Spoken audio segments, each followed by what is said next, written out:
Salute Sergeant. Salute Sergeant. Salute Victor Conte. Salute Tamales Boxing. Salute Captain Task Force CCD. Salute Eric Gomez. In this live, we will be exposing the staged. We will be exposing the fakery.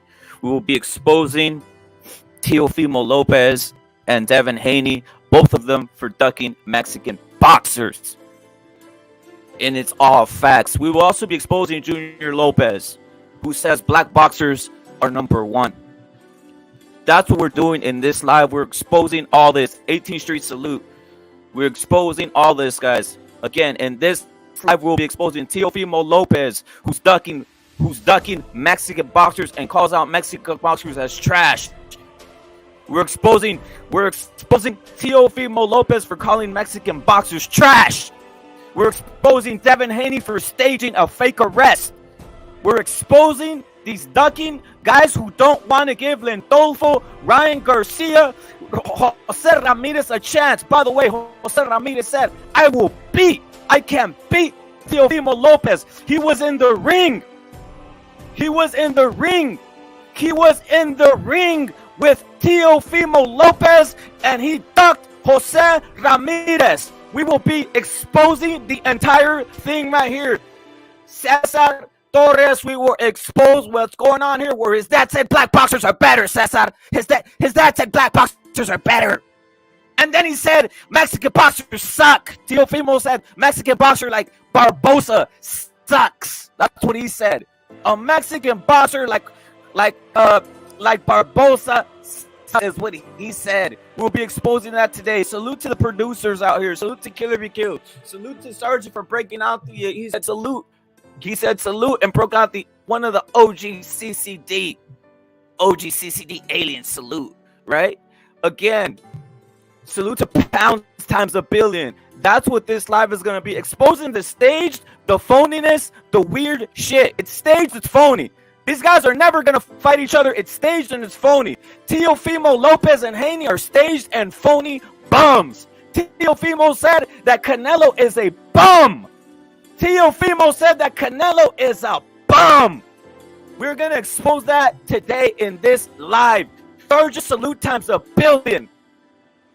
Facts, Sergeant. Lindolfo needs his shot. Lindolfo needs his shot. Lindolfo needs his shot. Barboza needs his shot. Stop faking the funk, guys. Let's get it on and crack it.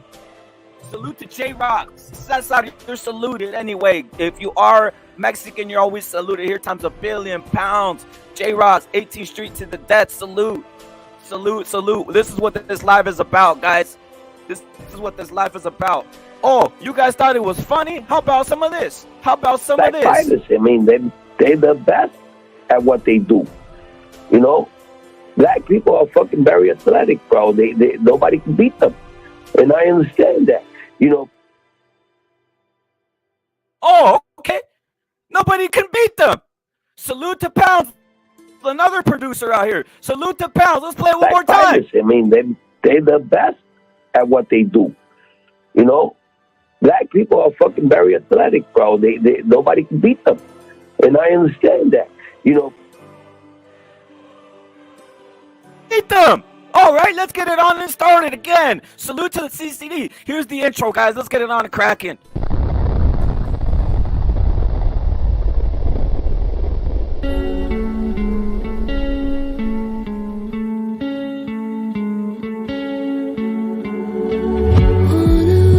To circle the other, as you go you remain a stranger to me, to you, but our pieces left uncovered. I'm thinking about four-leaf clovers. I've got composure, silver coin. You hold me, turn me over. I never expect to forget about it. Watch as the breeze binds gold and smoke that you've stolen. Feels like it's my fortune that you're holding.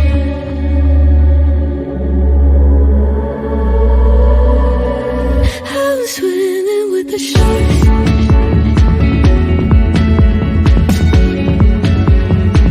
I was swimming with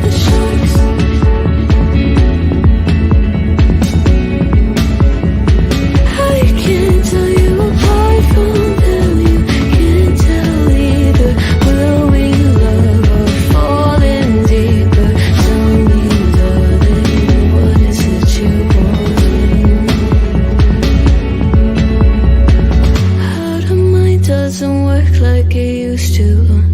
As I know I remain a danger to me, to you. Going altered by the moment, dear, and the sedation. I don't sweet on survival. I'm on fire, waiting your arrival. I never expect to be saved out of. All you could ask for never made its way into your eyes. Cold in the water, cold unless you're keeping a disguise. I was swimming with the sharks.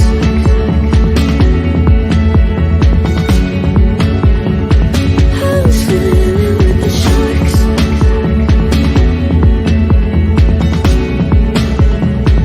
It's out of my control. You set the play in motion. Couldn't be a bigger ocean. Tell me, darling, is this what you want? Oh, and all you could ask for never made its way into your eyes. Cold in the water, cold unless you're keeping a disguise.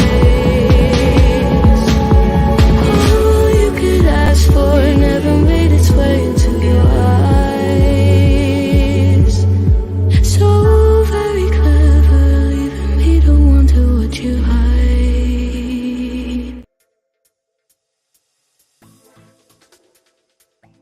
Again, this live exposing Haney for being a staging fake arrest.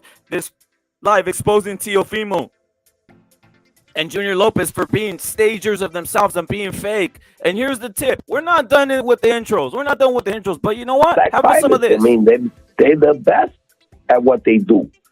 You know, black people are fucking very athletic, bro. They nobody can beat them, and I understand that.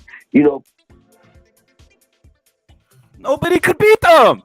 Let's play it again. black fighters, I mean, they're the best at what they do. You know, black people are fucking very athletic, bro. They nobody can beat them, and I understand that. You know. Okay. We don't believe that. I don't believe that. Shit. And I'm gonna say something else. Salute to J-Rod, salute to not. Now let me say something else. Here we go. We're gonna go with the intro. But again, we're exposing Teofimo Lopez for ducking and saying Mexican boxers aren't shit. He said Arnold Barboza ain't shit. That's what I'm talking. Arnold Barboza, undefeated fighter. He'd school you. He would school you and Devin Haney in the same night. Lindolfo would school you. Ryan put it in your DMs and said, I'm gonna knock you out. That's what he said. He put it in your DMs, I'm gonna knock. Jose Ramirez says I could beat you. Both. That's what he said. But you know what? Let's get into the intro, guys. Because there's more to come. But one more. What's that? I mean, they're the best at what they do. You know, black people are fucking very athletic, bro. They nobody can beat them, and I understand that. You know. Fuck, I know who could beat him. You know who could beat him? Fighters like this. How about that? A ti sí te voy a arrancar la cabeza.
The legend. Chavez's birthday yesterday. And we do salute the legends here. Salute the Chavez, Bias, the legends. You know what? Chavez, Salvador Sanchez. And were they ducking Crips? Nah, it was a Crip lynching. That's all I gotta say about that.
We are still not done, but let's warm you up to what this show's about. And it starts like this. Fighters, I mean, they're the best at what they do. You know, black people are fucking very athletic, bro. They nobody can beat them, and I understand that. You know. Agree with that, put yes. If you don't agree with that, put no. But I'm gonna say something. Salute to Plutonium. Salute to Knockout Ned. Salute to Victor Connie again. Salute to Blaze, OG salute. But let's go one more time. You know what? Because you know what? I don't believe that. But let's play it again. Let's play that statement one more Black time fighters, for you guys. I mean, they're the best at what they do. You know, black people are fucking very athletic, bro. They nobody can beat them, and I understand that. You know. Okay, Alfredo salute. Now, you know what? Exactly. Fucking mamadas. Salute to Puro Sur. Salute to Pounds. Facts, Pounds. And you know where we're going to put? Canelo, because Canelo proved right wrong. He's the greatest. So if they're the best, then how come Canelo's number one? I don't understand that. Canelo's number one. What are we talking about out here? Stranded in the open, dried out tears of sorrow. Voy a decir en español para que todos se me entiendan porque es puro mexicano. Que chingue a su madre.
address the elephant in the room. Real quick, though, let's address the elephant in the room. What do I sense out here? I sense dirty, grimy, crip activity mode. Dirty crip activity mode. Staged fake arrest for publicity. As I said, it would happen 3 weeks ago. I said this would happen. I said that Devin Haney would stage something for publicity. But you know what? Crip mode activated out here.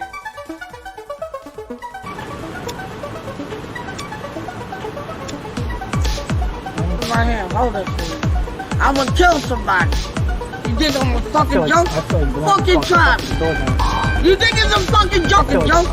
Fucking try me. You think it's a fucking joke? I'm not fucking lying to you. You want me to kill somebody? I will.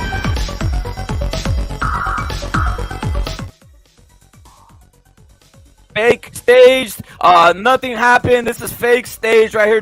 Devin Haney faking an arrest. As you guys see, Devin Haney has been arrested and booked for felony possession. Bullshit. Concealed. Yeah. Yo, oh yeah, give me publicity. No, you're a bum. You're a bum and a loser, and you staged this shit. We said this would happen 2 weeks ago because Devin Haney's just a nerdy kid. Devin Haney's just a nerdy kid who eats cereal and wears fucking Metallica shirts, dude. Okay? Devin Haney's just a nerdy kid who eats fucking cereal and eats Metallica shirts. He's a fucking bum loser and he ducks Mexican fighters, right?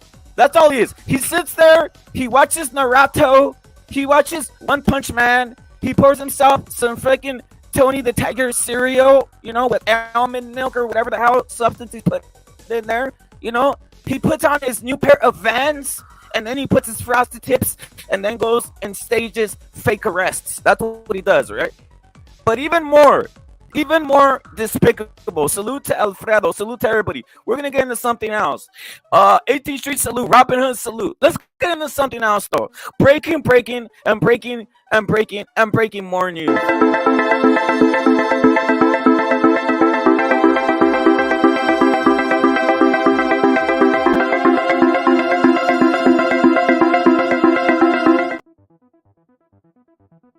Salute. Don salute times a billion. Don salute times a billion. The Don, El Don, Don salute times a billion. But you know what breaking news is? Would you say this? Would you say this? Is Teofimo your king? Okay. Like he's racist or not. Like, bro, my son-in-law is black. You understand? There you go. My daughter got married to a black dude, bro. I love black people, bro. We all love black people. We was raised with black people, bro. I lived in the projects, bro. Nothing wrong with that, I guess, right? But I'll say this. I never heard nothing say positive about Mexicans out here. Is all I gotta say. You know, this is what I hear also from the Teofimo camp. I mean, they're the best at what they do. You know? Black people are fucking very athletic, bro. They nobody can beat them. And I understand that. You know. Okay. Nobody can beat them, and I understand that. So they're both staging. Nobody could beat black fighters. Nobody could beat black fighters. That's what Teofimo Sr., that's what Teofimo talk about all day and every day, and that, you know, Teofimo's brother-in-law is a black man. So they talk about that, right? Teofimo's brother-in-law is a black man, right? That's what they talk about. But let's go into further detail. Why do I have that they're ducking Mexican boxers? Because it's a fact, dude. Because it's a straight up fact. And you know what? The evidence is here. By the way, it's weird. It's weird shit out here, homie. It's weird shit out here. I'm not a cuck. I'm not going to cut to no fucking loser like this. He says, came out of retirement because the next move, which is fake stage, he's not fighting Devin. His dad just said they're better than him. He's not fighting Devin. He said, because sorry ass Arnold Barboza, this is what he said. Sorry ass Mexican fighter Arnold Barboza. Who's that? That's this guy. That's this guy right here. I guess he's saying he's a sorry ass, right? I guess you could talk shit about Mexican fighters and get away with it, I guess, right? That's what people think. He said, sorry ass Arnold Barboza. But that's not the first time. That's not the first time that's happened, guys. That's not the first time that's happened. And we all know, talk shit about Canelo. You know, they talk shit about Canelo being trash. They talk shit about Canelo being trash before on the Mayweather podcast. We know about that, right? Okay. Now, this is all fine and dandy, but Barboza is Mando for that belt. Barboza is the mando. A Mexican-American fighter is the mando for that belt. Now, why is all of a sudden the Teofimo and Haney shit popping off? Because it's a publicity stunt. They're never going to fight. It's bullshit. Devin Haney and Teofimo are friends. Bill Haney is friends with Junior Lopez. Salute to the Don. Bill Haney is friends with Junior Lopez. This is all staged for publicity. That's why yesterday or today early in the morning you saw the fake gun charges. Teofimo and Haney are both fakes. They both staging things. They're not going to fight. They're trying to hold the belts away from fighters like Lindolfo Alcaro and fighters like Jose Ramirez, who was in the middle of the ring ready to come out. He was in the middle of the ring ready to call out Teofimo Lopez, and he ran and faked a retirement. He ran and faked a retirement. Okay? He ran and faked a retirement in the middle of the ring. Because Jose Ramirez, who literally put this out there, he said, I can beat Teofimo Lopez. This is what Jose Ramirez said. And you know what? No one cares. No one's responding because a lot of guys are cucking. A lot of guys are on the Haney's great, Teofimo's great bandwagon. Because they're cucks, to be honest. Not me, not us. We love Mexican boxing. Mexican boxing's #1 straight up. And I want to see Ramirez fight Haney or Teofimo. I want to see Lindolfo get a shot. And by the way, wasn't it Ryan Garcia who literally sent Teofimo a message and said, I want to fight you? What are you up to? Isn't that what happened? So we got one duck in Jose Ramirez. We got two duck in Ryan Garcia. And we got the third duck in Arnold Barboza, who's the mandatory. He is the mando, guys. Arnold Barboza is the mando. But you know what? Let's put what Teofimo's comment is, because you're a lot of fanboys out there, weird fanboys. You know, we're gonna call it how it is. Came out of retirement, I guess, because the next move was Devin Haney getting a sorry ass fight, getting sorry ass Arnold Barboza, meaning keep the belt away from a Mexican, a sorry ass Mexican like Arnold Barboza is what he said. A sorry ass. How come I've never heard him call these other Crips or, you know? No, this is what you hear. This is what you hear Teofimo Camp say. This is what you hear Teofimo Camp say. But you don't hear him call. This is what you hear him say. I mean, they're the best at what they do. You know, black people are fucking very athletic, bro. They nobody can beat them, and I understand that. You know. Oh, nobody can beat them. No wonder you don't. No wonder you're just staging these fake fights that aren't going to happen with Devin Haney for fucking 4 years. No wonder you're staging, because you're friends and you think they're the best. Let's play it one more time for you guys to hear. Fighters, I mean, they're the best at what they do. You know, black people are fucking very athletic, bro. They nobody can beat them, and I understand that. You know.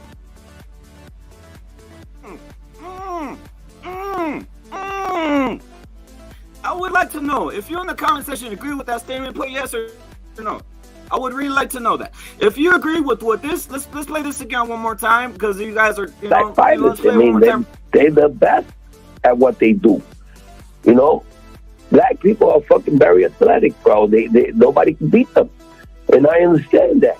You know.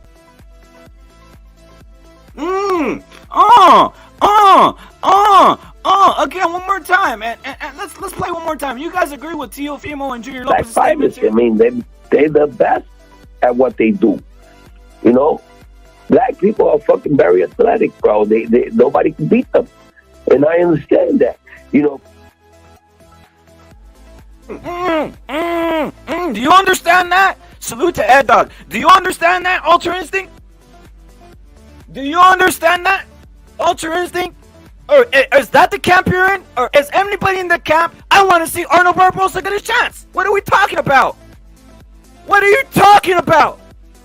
We want to see Arnold Barboza. I want to see Jose Ramirez. I want to see all these guys get the chance at real fighting. Because Teofimo and Haney have been staging this fake fight for a while. Teofimo and Devin Haney have been staging this fake fight for a while. They're never fighting each other. They're friends, by the way. They're not going to fight each other. They're staging it, right? But this whole tactic, what people are picking up, is to keep the belt away from Arnold Barboza. Like I said before, Jose Ramirez was in the middle of the ring calling out Teofimo Lopez. And what did he do? He retired. Jose Ramirez was in the middle of the ring calling out Teofimo, and he retired, bro. He literally retired. Ryan Garcia sent Teofimo a message on Twitter and said, I want to kick your ass. Is what he said. I want to kick your ass, he said. He said, Teo, I want to kick your ass. You know what he said? I don't want to fight him. That's what he said. I don't want to fight him. I don't want to fight him. You know what I've been saying for a while? You know what I've been saying for a while? You know what? They're not going to get even these Mexican top-ranked fighters any belts. That's what they're doing right here. You know what I mean? Where's the chance for Jose Ramirez? Where's the chance for all these fighters? PDA Boxing salute. Ed Dog salute. Ultra Instinct salute. Captain Chris Gore salute. Ed Dog salute. Where's the chance for these Mexican fighters? Where's the chance for Jose Ramirez, who was literally in the middle of the ring saying, let me get at that. I want that. I'm out for blood. I'm kill or be killed, as they say. Salute to kill or be killed. Salute to kill or killed up there. Right? I mean, we all know these fighters deserve a chance. Barboza's a Mando. Arnold Barboza is a Mando, and both these guys are ducking, talking about the other stuff, making up this stuff, making up all the other stuff. Forget that. Forget that shit. Forget that shit. And you know what? Furthermore, this. I don't know. You guys tell me. I don't know what you guys think about this. You guys, it's to your to shit like he's racist or not. Like, bro, my son-in-law is black. You understand? There you go. My daughter got married to a black dude, bro. I love black people, bro. We all love black people. We was raised with black people, bro. I lived in the projects, bro. You know what? Teofimo's not racist. Junior Lopez not racist towards black people. We know that. Teofimo and Junior Lopez aren't racist towards black people. We know that because they love them. And you know what? It seems apparently that they love them more than Mexicans. But let's play this too, by the way. One more time for you guys' ears. Black fighters. I mean, they're the best at what they do. Black people are fucking very athletic, bro. They nobody can beat them, and I understand that.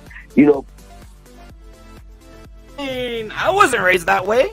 Were you raised that way? Was anybody out there? I know Jose Ramirez wasn't raised that way. I know Arnold Barboza wasn't raised that way. I know they want to fight anybody. I know Lindolfo Delgado was definitely not raised that way. I know Lindolfo was in for the kill. I know that Lindolfo wants to fight. I know any of these guys would beat the living lights. I know Lindolfo would beat the living lights out of Haney. I know Lindolfo would beat the living lights out of Teofimo. I got 3 guys beating Teofimo. I got Lindolfo, I got Jose Ramirez, and I got Ryan knocking the living lights out of Teo, who literally said, let me fight you. Where is all this fervor for the money now? Someone tell me that.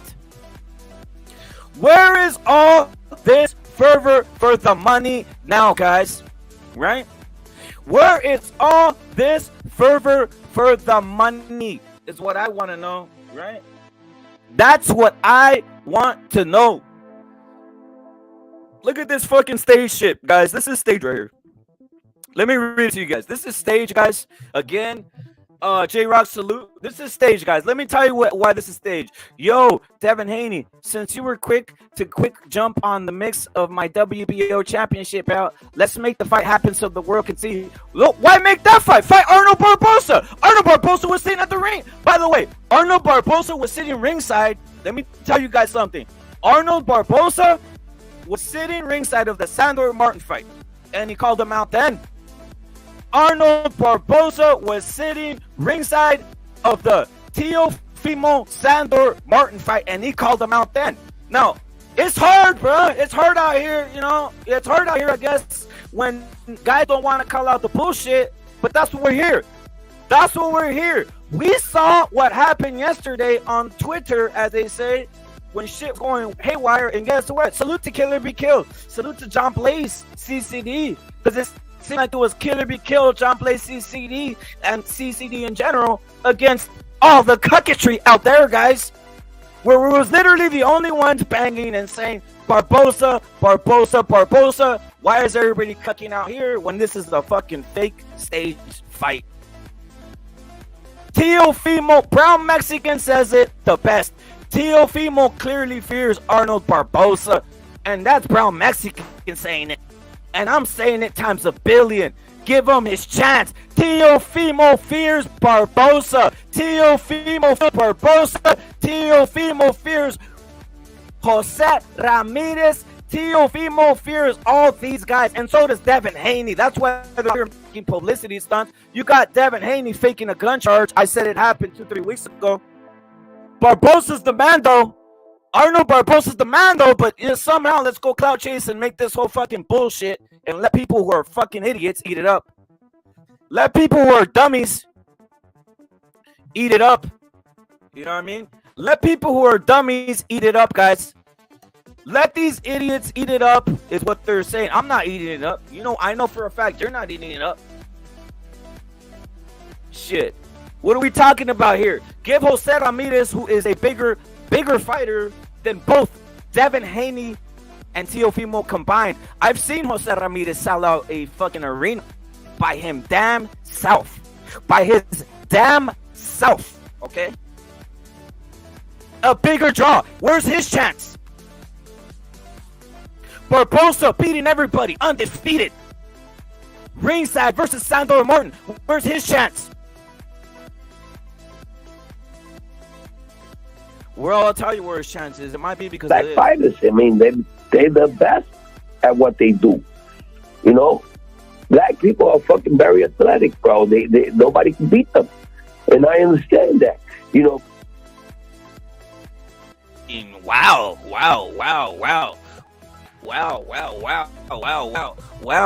Let's play that one more Black time. fighters. I mean, they're the best at what they do. You know, black people are fucking very athletic, bro. They nobody can beat them, and I understand that. You know.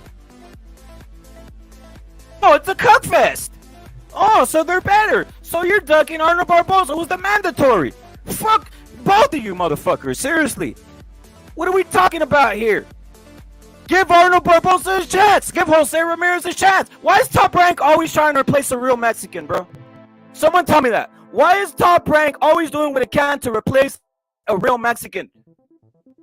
Why is Top Rank always doing what they do, whatever it takes to replace a real Mexican, right? Like I said, Arnold Barboza was ringside during the Sandor Martin fight. Arnold Barboza was ringside during the Sandor Martin fight and called them out, and everybody acted like it didn't happen. Jose Ramirez was ringside during the Teofimo fight, stood on top of the ring and said, I want to fight you. Teofimo, I want to fight you. People are acting like it's not happening. Then yesterday, they go, Teofimo and Devin Haney both rigged this fucking fake ass bullshit. This publicity stunt bullshit. Because we know this. Look it. We already know that Teofimo's a fake publicity stunt guy, bro. Because he faked his retirement. This is another publicity stunt right here. This is another publicity stunt. And he takes a shot at Arnold Barboza. And it's, again, I'm going to read it for you guys again. Came out of retirement, I guess, because the next move was Devin Haney to fight sorry-ass Arnold Barboza. Sorry-ass Arnold Barboza. Nah, bruh. He ain't sorry. How about you get in the ring and fight him? How about you get in the ring and fight him? That's the Mando. Stop bullshitting with the Devin Haney fake fight. That's a fake fight. It's staged. It's not happening. Stop with the bullcrap, guys. Stop with the bullcrap. Stop with the bullcrap and bullshit, guys.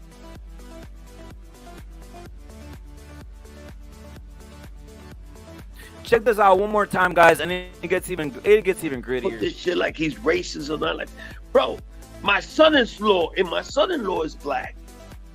You understand? There you go. My daughter got married to a black dude, bro. I love black people, bro. We all love black people. We was raised with black people, bro. I lived in the projects, bro. Shit, what else do you want me to say? I mean, damn. I lived in a rough area, but I wasn't saying these guys are better than me. That's all I gotta say. You know, I wasn't saying this. I mean, they're the best at what they do. You know, black people are fucking very athletic, bro. They nobody can beat them, and I understand that. You know,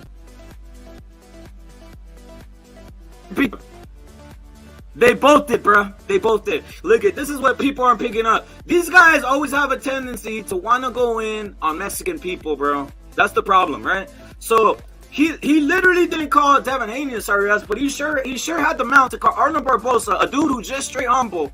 Arnold Barboza is a humble dude, bro. Arnold Barboza is a humble dude, okay? Arnold Barboza is a humble dude, and he goes and says he's a sorry ass fighter and all this other shit, okay? That's what Teofimo did. I mean, I'm picking Barboza over Teofimo times 10, bro. I've been saying Barboza needs to fight him. I've been saying Barboza needs to fight Teofimo Lopez, and no one was hearing. I said Jose Ramirez needs to fight Teofimo Lopez, and I guess you know what? People are scared. I'm not scared. We're not scared. We're talking shit right now. Bring on the fights. Bring on the fights. Bring on Jose Ramirez. Bring on these fights. Let's make them happen. Jose Ramirez needs his chance. Lindolfo needs his chance. Why are they gonna put Jose? Let me ask you guys something. Why are they trying to put Barboza and Jose Ramirez in the elimination chamber versus each other, bro? Why are they trying to put Barboza and Jose Ramirez in the elimination chamber with each other? Nah, Teofimo fight Barboza. That's what I want to see. Devin Haney, you're not going to fight him. I know that for a fact because that's already off. That's bullshit. That's fucking promotion. That's fake. You know, all this, we all know that Junior Lopez and Bill Haney are friends. We know that for a fact, guys. We know that for a fact, okay? We know that for a fact. That's why we need to see Barboza. We need to see Barboza. We need to see Barboza get his chance. We need to see Jose Ramirez get his chance. Again, people glossed over it. You know, when Ryan said, I want the hell out. That's what he told Teofimo. He said, I want to knock you out. And you know what? He didn't want any of that. Teofimo did not want any of Ryan knocking him out. He doesn't want any of Jose Ramirez. He don't want any of Barboza, but he will fake the funk with this fucking bullshit with the staged Haney arrest because they're both faking it for clout, bro. Haney and Teofimo, exactly. We all know that. They've been setting this up. What Brown Mexican says is true. Teofimo Sr. and Bill Haney are best friends. We know that. If you didn't know that, now you know, guys. Because this is the truth. They're friends, they're talking to each other, and this whole thing was staged yesterday of promotion. It was staged. And piled upon stage with today. Piled upon again, stage with today of this shit. This fake arrest or this fake bullcrap of Haney, guys. Haney wants street cred. That's the point. Rob 87. Trying to promote Haney as some type of guy who's vicious. You know, that's what they want to push. Street credibility and all this other garbage, dude.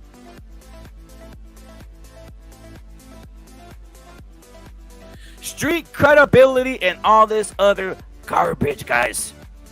That's what they're trying to push. We're not falling for it here, bro.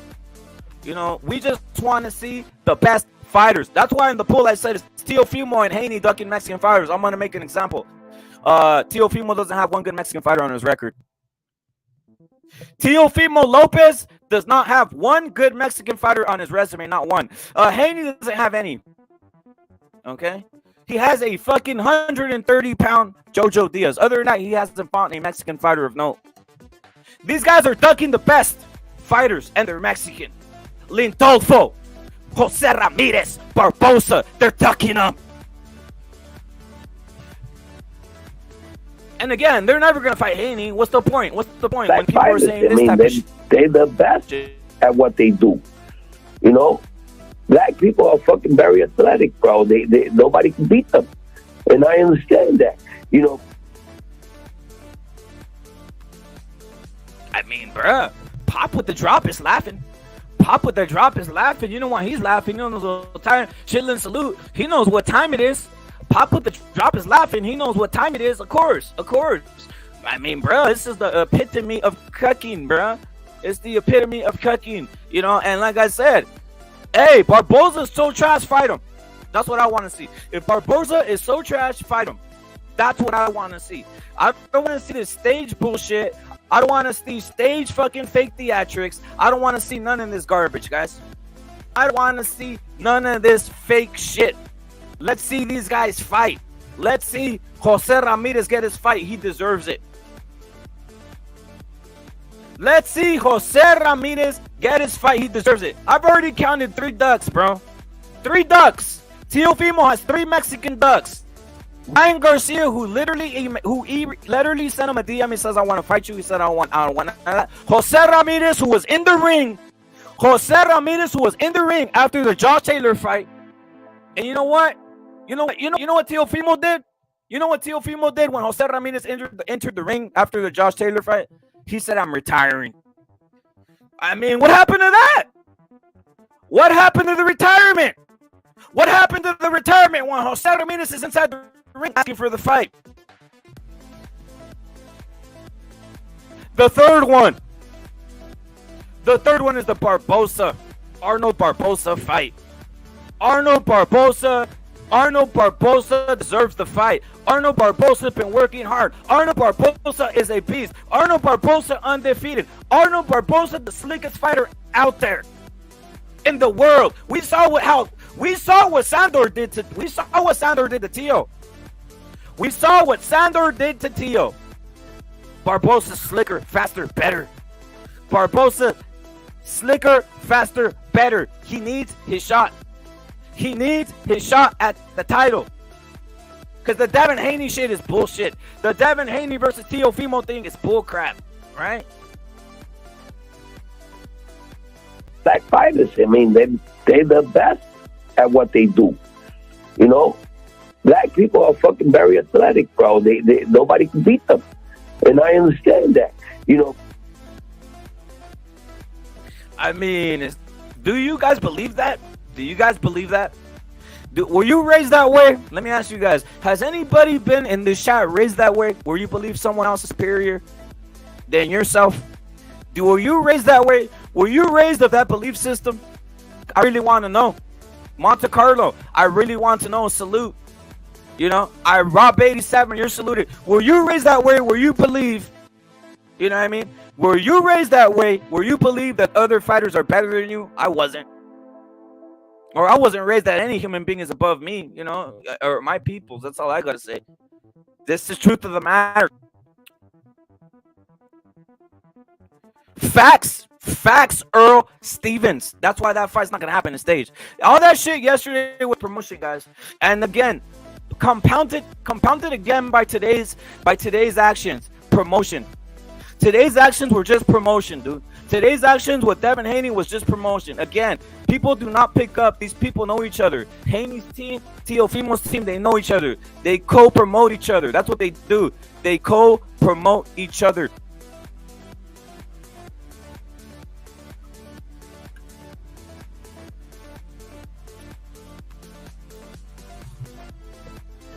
Check it out, guys. Check it out. Check it out, guys. Check it out.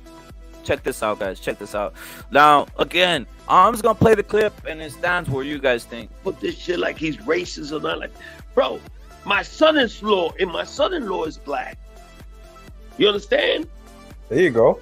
My daughter got married to a black dude, bro. I love black people, bro. We all love black people. We was raised with black people, bro. I lived in the projects, bro.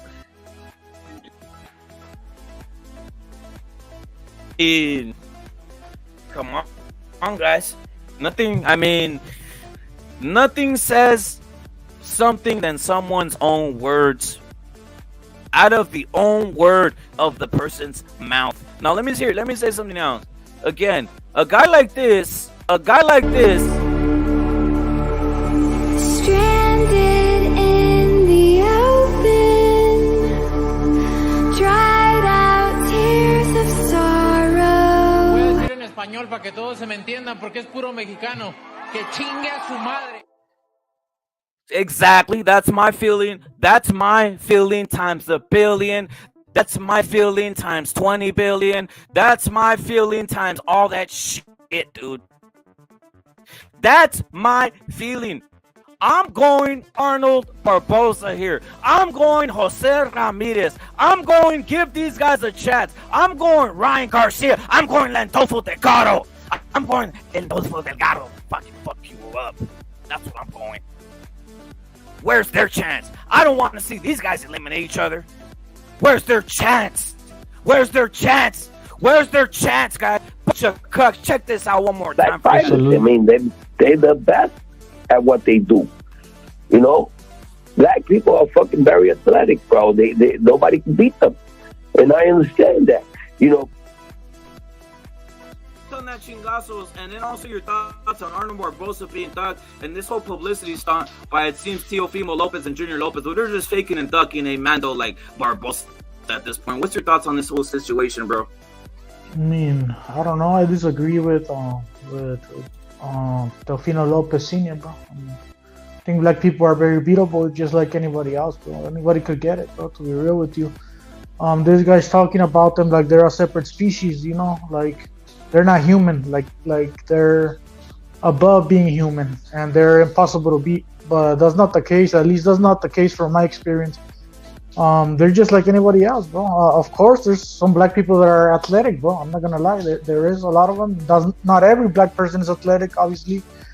But yeah, that's just Teofimo Senior being a cuck, bro. He's like a legit cuck. Mentally, he's defeated already, and he thinks that different races are better than him by nature, genetically. Me, bro, I never thought I don't share that thought process. I don't. That's not my state of mind, bro. You get me? Maybe because I'm a 6-footer, and I never really got dominated like that. Maybe that's why. I really couldn't tell you why, bro.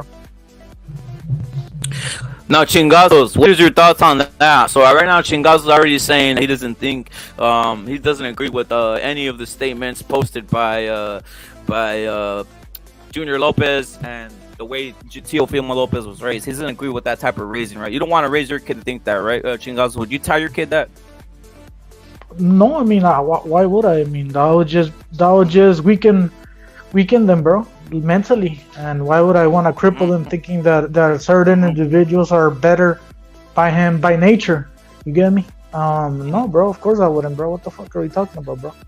How many black American fighters has Teofimo fought? I never seen it, bro. I mean, Comey, but I don't even think Comey's American, right? Is he? He's from Africa. He's from Africa. So is that the reason he doesn't fight Mexicans and black Americans? I couldn't tell you why, bro. I mean, that may be the case. Shit, that may be the case. Maybe he just hasn't had the chance, the contract, and I couldn't tell you, bro. But it seems like their state of mind seems to be that certain individuals are better than them, you know. So if you go in the ring thinking these people are monsters that are unbeatable, so you're gonna lose, bro. I don't know what to tell you. I mean, that's how I see it. As for Barboza, I think Teofimo should fight him, bro. I mean, I wouldn't know who would win, bro, because I don't think Barboza has power like that. Maybe Barboza could outbox Teo. We've seen Teo get outboxed, right, by Cambosos. And Cambosos is a 135-pounder, and you could say Sander. I had Teofimo winning, but it was he struggled, bro. You know, so I don't know. Maybe I think he's probably ducking Barboza, bro. You know, Chingazos, do you know who was ringside in the Sandor Martin fight? Barboza's? I don't know. Yeah, he called him out. You know who was ringside in the Josh Taylor fight? Barboza again? I mean, I don't know. Well, said Ramirez, and he called him out, and then he retired. So is this and I'm gonna ask you, how many good Mexican fighters has Teofimo fought? I haven't seen it, bro. All right, so we just made this. Teofimo has not fought a black American fighter and has not fought one good Mexican fighter. Now let me ask you, has Teofimo fought one good Mexican fighter? I mean, like I said, I haven't seen it. I don't think so. I mean, he's 25, bro. So I mean, I'm not really gonna be like, hey, you need to fight a Mexican, but sooner or later. By 25, I mean, but boxing, you're 25 and you haven't fought a good Mexican fighter. That's something weird. So sooner or later, he's going to have to. I mean, what are we talking about here? What? I mean, if he doesn't, then he's trying to duck Arnold Barboza right here. We have Jose Ramirez in the middle of the ring. We know Devin Haney's ducking the Mexican fighters. Do we know that for a fact? Because he hasn't fought a good one. Shit, I know Haney doesn't even want to fight anybody tough, bro. I know that much. But as the Jose Ramirez, fuck, bro. That one I would like to see it, but I don't think they would ever come to an agreement, bro. The reason I don't think so is because I could already imagine the WBO saying that Jose Ramirez only deserves 25% of the purse because he's a mandatory, right? A contender or whatever you call it. And if I'm Jose Ramirez and they offer me 25%, I'm like, fuck, bro, that's nothing. And I'm already used to getting paid more. Like, fuck, bro. You get me? Like, it doesn't make any sense. So that one's pretty hard to make unless they make Jose Ramirez a good offer. Fuck. As for Barboza, I could picture Barboza saying, I'll take the 25%, I don't care. Let's fight. You know, because he's in a different stage in his career. He's never been a world champion or anything like that, so any opportunity he gets, he better take it. As for Jose Ramirez, I think this late in his career, he can't be getting lowballed, bro. He needs to get paid what he deserves, to be honest with you, bro. So I hope they are able to come to an agreement and make the Teofimo Lopez fight. But like you said, Teofimo Lopez probably don't even want that fight. And if that fight was to take place, they'll offer Jose Ramirez 25%, bro. So fuck, very hard to make. Barboza, he should fight Barboza, bro. Look at Bossy Learner. I'm gonna say this: Ryan Garcia even DM'd Teofimo and said, "I want to fight you," and he ducked that. So you literally look at. I just named 3 ducks right here. Barboza, who literally says, "I want to fight you," and he's out here on some fake weird shit with Haney, who's not fighting. By the way, he's not fighting at 140, guys. It's bullshit. He's not doing it. But it's fake. It's fake. It's fake. What do you call it? Clout chasing. He ducked Jose Ramirez, who was in the ring with Josh Taylor. He was in the ring with Josh Taylor, and he said, "I want to fight you." He ducked that and retired, and that was fake. And that was a fake retirement.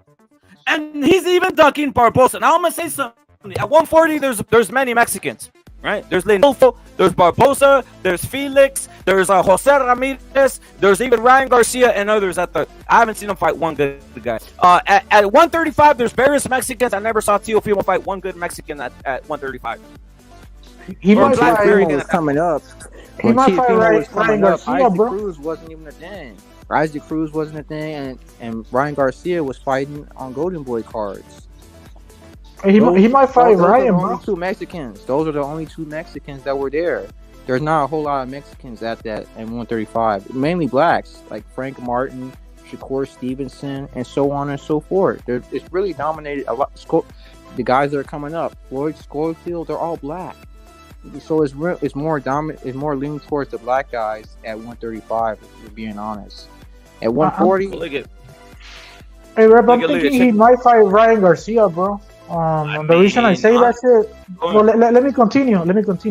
The reason I say that shit is because De La Hoya hinted that he was fighting. That Ryan Garcia was probably gonna fight Regis, right? Or the Takeover, and he didn't specifically say Teofimo Lopez. But when he means by Takeover, I'm assuming he means Teofimo Lopez, bro. I mean, I don't know who else. So I hope that fight actually happens. But shit, and it's not official. I don't know, bro. You get me? Obviously, we know Ryan sent them a DM, right, asking them to take the fight, and Teofimo Lopez erased the fucking message, right? And how I see it, Ryan is the only real money fight that Teofimo Lopez could take, and since he's always complaining about money, what better person than fucking Ryan, bro? So I'm thinking he might fight Ryan, but let's see, bro. That's just an assumption. You guys actually know Teofimo, I was following him since the beginning. He's always thought Ryan Garcia was a joke. If you go back and watch all his fights, he never believed in Ryan. He never thought Ryan was anything serious in boxing wise. That's why it's pretty consistent from what I've seen. He doesn't take Ryan Garcia seriously. He was actually begging for the Gervonta Davis fight. If you go back and watch, that's when he after he knocked out Rolly, that's the fight he was talking about. He wants Gervonta Davis. But you know, he's not. Gervonta Davis isn't going to give him the time of day. Yo, that's Boston Learner, bro. Salute to Boston Learner for jumping on. I'm gonna say this though. Look, if Teofimo thinks it's easy, he should fight Ryan. If that's what he does, but he's not doing that. And my whole point is this: there's just a series. Like I said, Sandor Martin during the Sandor Martin fight ringside with Barboza, it's almost like Top Rank set it up. Top Rank set it up for Barboza to be ringside to challenge Teofimo. He ducked that. The same thing happened at the Taylor fight. You had Ramirez enter the ring. Basically, it's almost like Top Rank had it set up where they wanted Ramirez and Teofimo to have a face-off. He ducked that, fake retirement. I don't know what else to say. Like on a schedule or resume, on a resume itself, it's weird. It's very weird that you don't have one top-flight Mexican fighter on your resume by the age of 25. It really is. And especially in this era. It really is. It really is. There's so many of them. There's too many of them. There's too many. At 140, there's so many. At 140, there's so many. At 140, there's a couple. There's only really Barboza and Ramirez. The other guy was beaten by Cepeda was beaten by Regis, and we haven't seen him since. He took like an intern fight. But Lindolfo's undefeated. Huh? Yeah, Lindolfo's undefeated. Yeah, that's another one. He never ever took Barboza serious either, because Barboza's been with Top Rank for 10 years, and he's never had a real step-up fight until last year. So he's like a 30-year-old prospect, like contender. So that's why. He beat the shit out of the guy that just beat the shit out of Regis, though. Who? Oh, Zaria. Oh yeah, Zaria. Yeah, I'm just saying. They got quite a few. I see both your guys' points, but yeah. Yeah, but like I said, Barboza is like he's really new on the scene. Like actually, he's not new. That's the problem. He's been around for a long time, and he's been calling out Teo for a cool minute too. But go ahead, man. Go ahead. Yeah, he's been around for a minute. He's been around for a while. He's been a pro for at least 10 years. He just got his first world championship win over Jose Pedraza not too long ago. I don't know. I just don't know why Teofimo always shits on the guy. I don't get it. But I guess because he just thinks that the guy's just a prospect. Like kind of like I guess maybe Demetrius Andrade. He's like a prospect. But actually he's beating a champion now, so it's different. So I don't know. 80-year-old prospect and shit. Yeah, he's been around a while. I've seen his box rec. He's been around a while. It's not just him though. There's a lot of motherfuckers that are just kind of just sitting there, bro. They're good fighters, but they don't get the shots. Yeah, that's the problem. Yeah, his opportunity. Teofimo, he got the opportunity because, well, he was acting up. He was doing all the backflips and stuff. He was catching people's attention. Then, you add knockouts on top of that. And then, he was able to get a lot of eyes on him. That's how I found out about him. He was one of the first boxers. When I started watching boxing, he was one of the first guys I saw. If you go by the rankings, what's his name? Barboza's number 1, ranked with the WBO. So right. If you go by the rankings, probably that one should be next. Is it going to be next? I don't know, bro. I'd rather see Ryan Garcia versus Teofimo Lopez. At least me, bro. But if it's Barboza, I wouldn't fucking complain about that one either. But shit, let's see what happens. Yeah, I think it's gonna be Devin, but yeah, let's see what happens. Yeah, I don't know. Everybody knew that retirement was fake. That he was really going to come back. But when I was just waiting for the WBO to see if he was going to vacate, and it didn't take him long to write the letter to those people saying that he's going to stay. And, I don't know if they're going to fight Devin or not, because Devin's got options. But Regis is saying that Devin is trying to low blow him, so. No one really knows, and plus he just got arrested today, so it's really up in the air. Nobody really knows what's going on. It was this about Haney being arrested, bro. I haven't really read anything, or just what you guys are saying. So. But that's what people are reporting. You shot himself in the hand like Classico Burris. No, it's fake stage. It's fake stage. It's fake stage. I said this 2 weeks ago. I said he would do this. I'm gonna get the video. I'm gonna find the video. But I said this 3 weeks ago that he would fucking stage basically a weapons charge because he basically has nothing. He's weird. He's a fucking nerd that sits, eats cereal, has a Metallica shirt, and watches anime, bro. So You know, we all know Bill Haney comes from the rap industry where they stage a lot of gun charges. So I knew this was gonna happen already. It's fake and it's staged. And I think yesterday's full event with Teofimo and Haney was also fake and staged because both their parents, the dads, know each other, and that was very staged. Especially as Arnold is number one, as Chingazo said. And again, you had to hear Teofimo kind of like throwing Arnold Barboza under the bus. And I mean, Haney's a millionaire, bro. Shouldn't he be able to get permits and shit for the firearms and all that shit? At least unless he's selling them illegally or some shit like that, you know? Chingazo is fake and it's bro.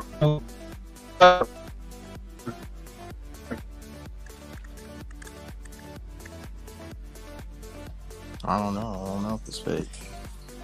But yeah, it might be fake, bro. I mean, I don't know. If it's not fake, then he's just stupid, bro. Because like I said, you're a millionaire. You could fucking get permits for that shit, bro. He just paid $35,000 for a publicity stunt, bro. That's all he did, bro. There's nothing to it. Just $35,000 to come in on TMZ, the headline on TMZ, and get a publicity, bro. That's all it was. And it's again, it was compounded. It's guys are kind of like their brains are kind of like, come on, dude. It was literally compounded by the fake yesterday call out or fake beef between Haney and Teofimo, who are fucking friends themselves, by the way. AKA Gordo is what Haney calls Teofimo because they've known each other since kids. And also Bill Haney and Junior Lopez are drinking buddies. But if you guys don't even think that, well, I'll tell you why they're drinking buddies, because you know what? This is what it is right here. I mean, they're the best at what they do. You know, black people are fucking very athletic, bro. They nobody can beat them. And I understand that, you know. When you have that type of mentality and you're the coach of Teofimo Lopez, I'm not surprised he hasn't fought one black fighter that's good at all in his entire career. Like I said, he hasn't fought one black fighter. He hasn't fought one Mexican fighter that has any relevance in boxing. And there's some out there. And they're coming up too, by the way. And again, 140 has them and they're ready to go. You can literally make a whole fucking career out of cleaning out 140 and Mexicans. But for some reason, it's just like retirement, it's ducking, it's this and that. It's all kinds of things. Chingazo's boxing learner. What's your thoughts on that, though? Do you ever tell your son or kid that someone else is superior to you, or that another person is better than you, or more athletic than you, or some shit like this, or is a better and more intelligent or more physically gifted than you, than your sons, or do you say that, or let me ask you a question. No, I wouldn't say that. But I think I know what you're getting at. I think you're getting at when he said that the black fighters are getting promoted and all that other stuff. Yeah, I guess that's just jealousy, because you know, Teofimo, they're really, they say they want legacy, and they do fight. They have fought for legacy in boxing. There's no denying that. But they really want to get paid. That's what they really want. They want to get paid a lot. Because if you listen to them, they said that they've made like $100 million for ESPN and stuff like that, and that's what they want to get. They want to see that money. That's what they want. They believe they put in the work, so they want the money. That's Devin Haney. Devin Haney isn't like that, but he's really the second biggest. He's the biggest thing they can do in Top Rank right now. Because Ryan's, he's over there, and he's with Golden Boy, and it looks like he's going to stay with Golden Boy, or maybe he not. I think that they said something about the breach of contract. I don't know how that's going to go, but you know, they really want the money right now. That's what they want. Look at the fight that, if it's for money, the fight that Teofimo should have already called up and been running up for Roos to make it the Ryan Garcia fight, especially if he thinks it's easy work, especially if he thinks he's just a clown thing. Well, fight him. Jose Ramirez, by the way, is an underrated draw everywhere. Jose Ramirez is an underrated draw, especially he is. He sells out by himself. Teo has never sold out. Teo has never sold out a venue. He's never sold out a venue that has any large capacity. He literally was in New York City selling out the underground of it, not even the real Madison Square Garden. He's never sold out any place of capacity. Jose Ramirez in Northern California sold out 15, 20,000 seats. But if you listen to the news, it's been reported that they comped the tickets. Didn't you remember they comped the tickets? They were giving them out for free, and basically that's how they filled it out in his last fight with with that Comey guy.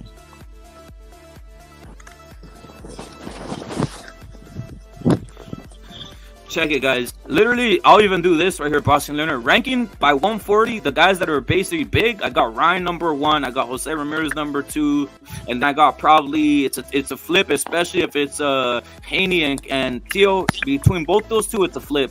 It's either or. But they're not really that. They're really not that big in the grand scheme of things. Haney, I think what he sell like under 100,000 versus Machenko. I mean, you really can't like say Haney's a big guy either.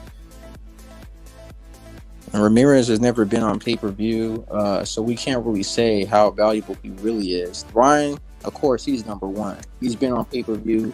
He's sold over 1 million. So he's got to be. He's the guy. I can't really say much about Ramirez because we can't really quantify. Like, have you really paid? I'm not talking about the people out there in California, but has he really? How many pay-per-views did Ryan sell his next fight? We don't know. But for the one pay-per-view he does have is very, very solid. We can't say anything about Ramirez, so we don't know. So it doesn't even compare. It's just Ryan and nobody else really. I don't know about pay-per-view, but from what I hear, Jose Ramirez used to sell over there in North California, right at Fresno, whatever, on the live gate. Pay-per-views, I mean, I don't know what his numbers are. I don't know if he has fought on pay-per-view. I remember Garcia will not crack 125,000 pay-per-views. I think he probably would, bro. But whatever. I'm not even talking about Ryan Garcia, bro. Fuck all the irrelevant Mexicans you talking about. No, nobody. I mean, fuck all your black fucking fighters that are fucking ducking everybody, bro. Straight up. Still making the most. Don't nobody kept paying. No, they don't make money. They don't make money. Whoever Ryan Garcia fights. Black fighters don't make money, bro. Unless they fight a Mexican, that's when they make a little bit of fucking money. Other than that, Pedro. Other than that, they never fucking. Nobody cares about black people either, bro. All that shit about Black Lives Matter, no, it don't matter. They don't fucking. They don't contribute to society, bro.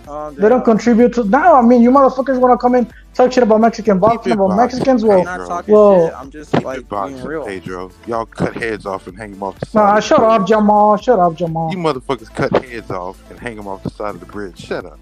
I give a fuck about what you talking about. I mean, they do the same shit in Africa, except they don't even have electricity. They don't have nothing going on. Why are you talking about? What Africa got to do with America? I mean, why are you talking about Mexico, bro? You Mexican. But in Mexico, what? You're African, bro. How am I? Do I have an African accent? You do, bro. You sound like a fucking like an African American, bro. Which basically means you're African. That's American. Which means you're African, bro. It means my skin is black and I'm American. It means your heritage is black. It means your heritage is fucking African, bro. If I was African, I would call myself African. They do call you guys African Americans, bro. I mean, you heard that last American. They do call you guys African Americans, bro. That's the case that I'm Mexican American, bro. Same shit, bro. And what are we doing here? A Mexican accent. You had to come across the border. Your parents don't speak English. I mean, have you heard black people talk, bro? I mean, fuck, bro. So I don't even understand. Ebonics? Yeah, Ebonics, bro. Ebonics is an American language. Sounds like shit, bro. Sounds like shit, bro. It's an American language. It's not Mexican. Y'all niggas and all this shit. You guys use the word nigga every fucking few seconds, bro. Shit, bro. That's an American language. It was founded in America. You speak the language of another country. Well, it was founded by the fucking slave masters, bro. Called you guys niggas, bro. In America. Your language is in Mexico. Yeah, and they were.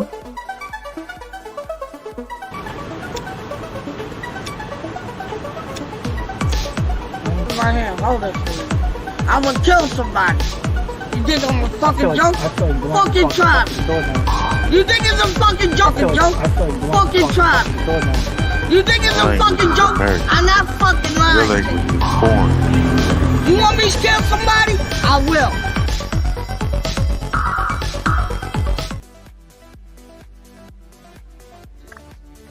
I'm more American than you'll ever fucking be, bro. You have an accent. My blood is native to America. My blood is native to America. The first thing about my blood is not, your blood is native to Africa, bro. My blood is native to America. That's the difference, bro. The thing about America. My ancestors didn't get here on a fucking boat, bro. We were already here, bro. Why are you talking about your ancestors, they got brought on a fucking boat, bro. Down. We're supposed to Why be are you talking talking about boxing. 400 years ago? Like, why? We talking about right now? We're Right talking now, you got an accent. Right now, I'm American, bro. Right now, I'm American. Mexican. More than you'll ever be. Your Bro. mother doesn't speak English. I mean, your mother doesn't speak English either, bro. She speaks it like shit, bro. That's not English, bro. That's Ebonics, bro. It's American language. It was founded in America. I mean, you say it's American. You say it's American. I disagree, bro. What country was it founded in? Shit, African, bro. African linguistics, bro. Africans speak English, American English? Some of them do, bro. A lot of parts in Africa got colonized by England, British. bro. So yeah, So the British or whatever. So they don't have their own language out there? They do. I mean, you're the one that has a problem with fucking language, bro. Trying to think you're better than the Mexicans and other shit, bro. So Africans don't have their own language, is what you're saying? So they don't do Some African countries do, some others don't, bro. It depends on the region, I guess. So Ebonics is American, right? Yeah, and my blood is Native American, so I'm more. You're the immigrant. You're the immigrant, pussy. You're the immigrant, bro. Your brother is an immigrant, bro. Like, what are you? You're an immigrant, bro. I'm speaking You're English. African, bro. Your mother speaks Spanish. Have you ever done a 23andMe, bro? Have you done one? I've done one, bro. I actually done one. What does it say? You gonna say it Spanish? Says 60% fucking European, 35% Native American, bro. You gonna try to claim you Spanish, huh? Spain, huh? 30% Native American, bro. Thank you. So my blood is native to this fucking land. My blood is native to this fucking land. Your blood is native to Africa, bro. If you went to Spain, they would spit on you. I mean, if you went to Africa, they'll lynch you. Why would They'll I be go like, to what is? Africa? I'm not African. I don't claim Africa. You think you probably white. And the Spanish people love me, bro. If I go over there, bro, I'll get the love people from don't everybody. love you, bro. Mexicans. Yeah, they do. They bro. fucking hate y'all. Spanish. Yeah, they do, bro. How you know that? How do you know Spanish, they hate Mexicans? Because I know history. I know how Spanish people view Mexicans. History and they don't what fucking you're full of shit. The same thing. Spanish people don't like y'all. Y'all want to be like them. Everybody likes the Mexicans, bro. Especially the Spanish, bro. Y'all don't even like the dark Mexicans. Black fighters. I mean, they're the best at what they do. You know, black people are fucking very athletic, bro. They nobody can beat them, and I understand that. You know. But anyway, y'all bro, don't even like the dark Mexicans. How you gonna say the Spanish like y'all when y'all don't even like the dark people in y'all? Because they do, bro. I'm not like you that thinks everybody hates me. Everybody hates black people. All this shit. I said that's the mentality. That's the mentality you guys carry as a fucking collective, bro. You guys think everybody's against you so much that you guys loot. You guys loot and pollute. You guys start. No, I'm not emotional, bro. I'm not emotional, bro. I'm being real, bro. What happened 3 years ago when they killed George Floyd? What happened when they killed George Floyd? Look at you. You're emotional as well, bro. Look at you getting emotional. Look at you getting emotional. Look at you sound like a fucking recording, like a recording. Y'all don't even like the dark Mexicans in your own countries. Y'all don't like the dark. Y'all don't even like each other. Black people don't even like other black people, bro. So how you gonna say the Spanish like y'all when y'all don't even like? They do, bro. Everybody likes Mexicans, bro. Everybody likes Mexican boxing, except black people. There's some black people y'all don't like us like you, bro. the dark Mexicans in your own country. That's a fact. Ripper, what's that in the background, bro? I mean, I never had a problem with anybody's. Did I say you did? With you, bro. Did I say you did? I mean, I can't. Then I disagree. As a collective, everybody likes brown Mexicans and Mexicans, bro. I said in y'all country, y'all don't even like the dark Mexicans. That's a fact. They do, bro. I mean, why wouldn't? Why? Yeah, they do. The Don got on here and said he shits on the dark Mexicans. I mean, I think he was just trolling. Look at Telemundo. How many dark Mexicans on Telemundo? All the motherfuckers on Telemundo are white. There's dark fools right there too, bro. I mean, I'm not really checking the skin color, but what was the lady named? Nuri Martinez. What was her name? What she called the little oxycolins or whatever? Hey, who's on the panel? I can't see. Who's this guy talking? I don't know. Did This you guy say that trying to you showed convince me dark that everybody hates Mexicans or some bullshit, bro. I don't know what Nah, that's his not true. standpoint. Bro, everybody hates cribs, bro. Weren't you just saying that the Spanish hate Mexicans? Who's You were saying that this guy talking? you were saying that if I go to Spain, they're gonna spit in my face, bro. Yeah, with the You were saying that if I go to Spain, they're gonna spit on my face. Ain't got no job. You fucking cribs, bro. You cribs rap about having no jobs about the first of the month. You guys are fucking weak, bro. Your people are weak. Look at you dirty fucking crib. You're weak, bro. If you're so American, why do you kneel to the flag, you fucking dumbass? Why do you kneel to the flag if you're so American? No, there's this guy. Who is he? Who is this guy? How tall are you? Why do you kneel to it? Why do you kneel to the flag? No, overhaul. What? Why do you kneel to the fucking flag if you're so American? Underground, bro. Probably You're so fucking American and you want to brag, I'm American, but you kneel to the flag like a fucking bitch. Why? How tall are you? Exactly, bitch. That's all you gotta say? You hate this country, bro. Go back to Africa. Go back to fucking Africa. Wait. This guy, he said he knows history, right? He knows history. Overgrown. Wait, J-Rocks, hold up. This guy, you know history? Is that what you said? This motherfuckers don't know shit about history. This conversation. No. Do you know what the diaspora is? You said your history. He's going to tell you he built the pyramid, bro. That's his history. I built the pyramid and all this. Wait. You know history, right? Do you know history? Do you know history? Do you know history? No, you said you claim to know history, right? Do you know what the diaspora is? Do you know what that is? What is it? What is it? Frank, what is the diaspora? Talk to him in tongue click, bro. Frank is Mexican, bro. He can't understand what you're saying, bro. Talk to him in Ebonics, bro. Do you know what the diaspora is? You should know, right? What is it? What happened in let the Mexicans. No, what happened in what's that, Black Wall Street and all that? What happened there?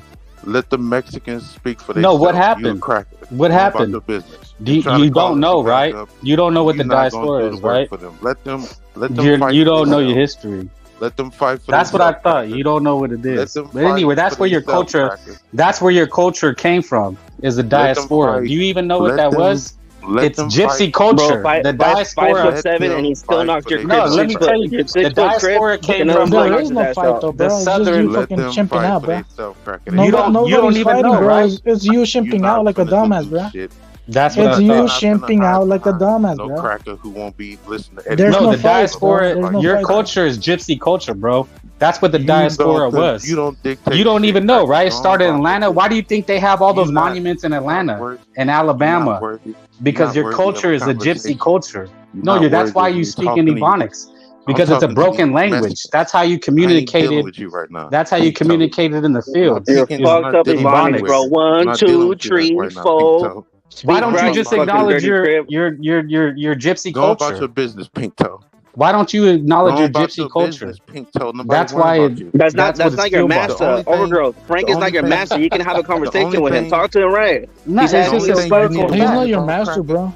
It's just historical. There's no masters anymore. They don't exist. Only in the NBA when they fucking own your fucking black asses. Don't nobody care about you. No, the KKK created your culture. That's who created your culture. This culture of gangster rap is all. That's what you follow, right? You talk. That's the diaspora. That's your culture. You talk like son of a bitch. They're on this black power Muslim bullshit, bro. They're on this Muslim bullshit. Your ancestors, they pimped them. That's where the pimp culture comes from. You guys created pimp culture. Why did you not create pimp culture? Isn't that where gangster rap comes from? You created pimp culture. Isn't that what you idolize? Don't you claim to be a pimp, player, Mac? Where do you think all that comes from? Where do you think that comes from? All this pimp, player, Mac, hustler. Don't you claim to be a hustler? Isn't that what you claim? I heard you before. You say you run the streets. You're hustling in the streets. Isn't that what you say? Where do you think that comes from? That comes from gypsy culture. You talking like a nigga right now? No, I'm not. But I know where it comes from. What are you talking about? Exactly. I speak your language. Black people speak like shit, bro. He's not tongue clicking. What the fuck are you talking about? Black people speak like shit, bro. But it's the only language they know, bro. At least I know 2 languages. Mínimo, yo sí me sé 2 lenguajes, güey. Yo sí me sé 2 lenguajes, güey. Yo sí me sé 2 lenguajes, güey. Yo sí me sé 2 lenguajes. I know 2 languages, bro. I'm not an ignorant like black people with your Ebonics. You're immigrant. No, but Black people, even if you try to teach them 2 languages, they won't learn them, bro. They could barely handle English, bro. America is the only one that matters. English they could barely handle English, bro. About your second world language. You can't even speak English, bro. You guys speak Ebonics, bro. What the other one at? What the other one with the high pitched voice? Me, at least I know 2 fucking languages. What the bro, other one at? The other one. Speak up, please. I mean, I don't know what other one you're talking about, bro. The other Mexican with the high pitched voice. Where you at? Speak. Because I just got one question. How tall are you? Because if you under 6'2", don't talk to me. Bro, Canelo's 5'7", bro, and you're still knocking your fucking cribs out. What does it matter, bitch?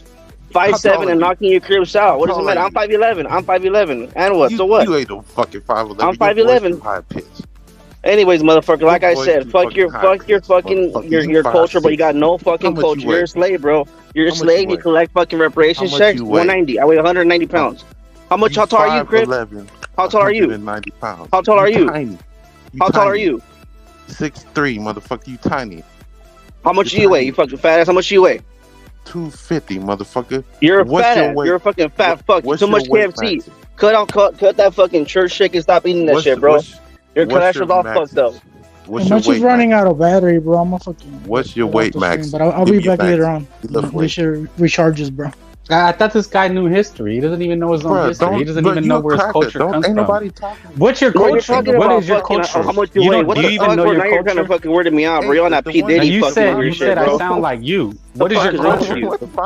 Do you even know the history? How tall are you? How do you look? You fucking faggot. 5'11". What the fuck is wrong with you? What are your weight maxes? 5'11". Nah, I thought you knew your history, bro. What are Why are you getting into physicalities? Bro, don't nobody. He's a fag, bro. He's a fag. No, He wants to know my measurements. He's a fucking weirdo, bro. Your history to You're a fucking weirdo. Yeah, we're talking about that. You're talking about. I know your history, bro. Your history is a gypsy. It stems from the gypsies. That's your history, bro. What is your weight? No, your culture of this hustling and pimping and macking. That's gypsy culture, bro. It's a corrupt, degenerate culture. You talk like a no, nigga. That's your culture, bro. Your history and your culture is all degeneracy. How does Spring sound like a nigga? What are you talking about? It's all history. It's all degeneracy, bro. You don't sound like you. You don't sound like you.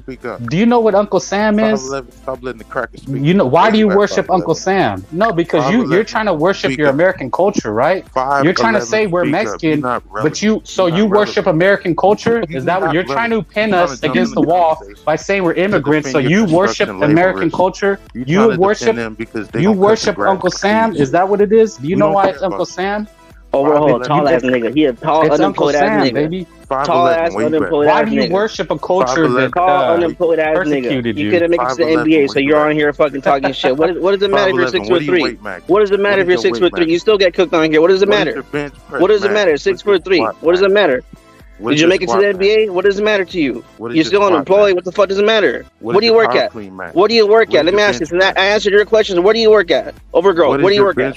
Where do you work at? What is your bench? Where do you work? I've already answered 3 of your questions. Where do you work at? What is your bench? Where do you work at?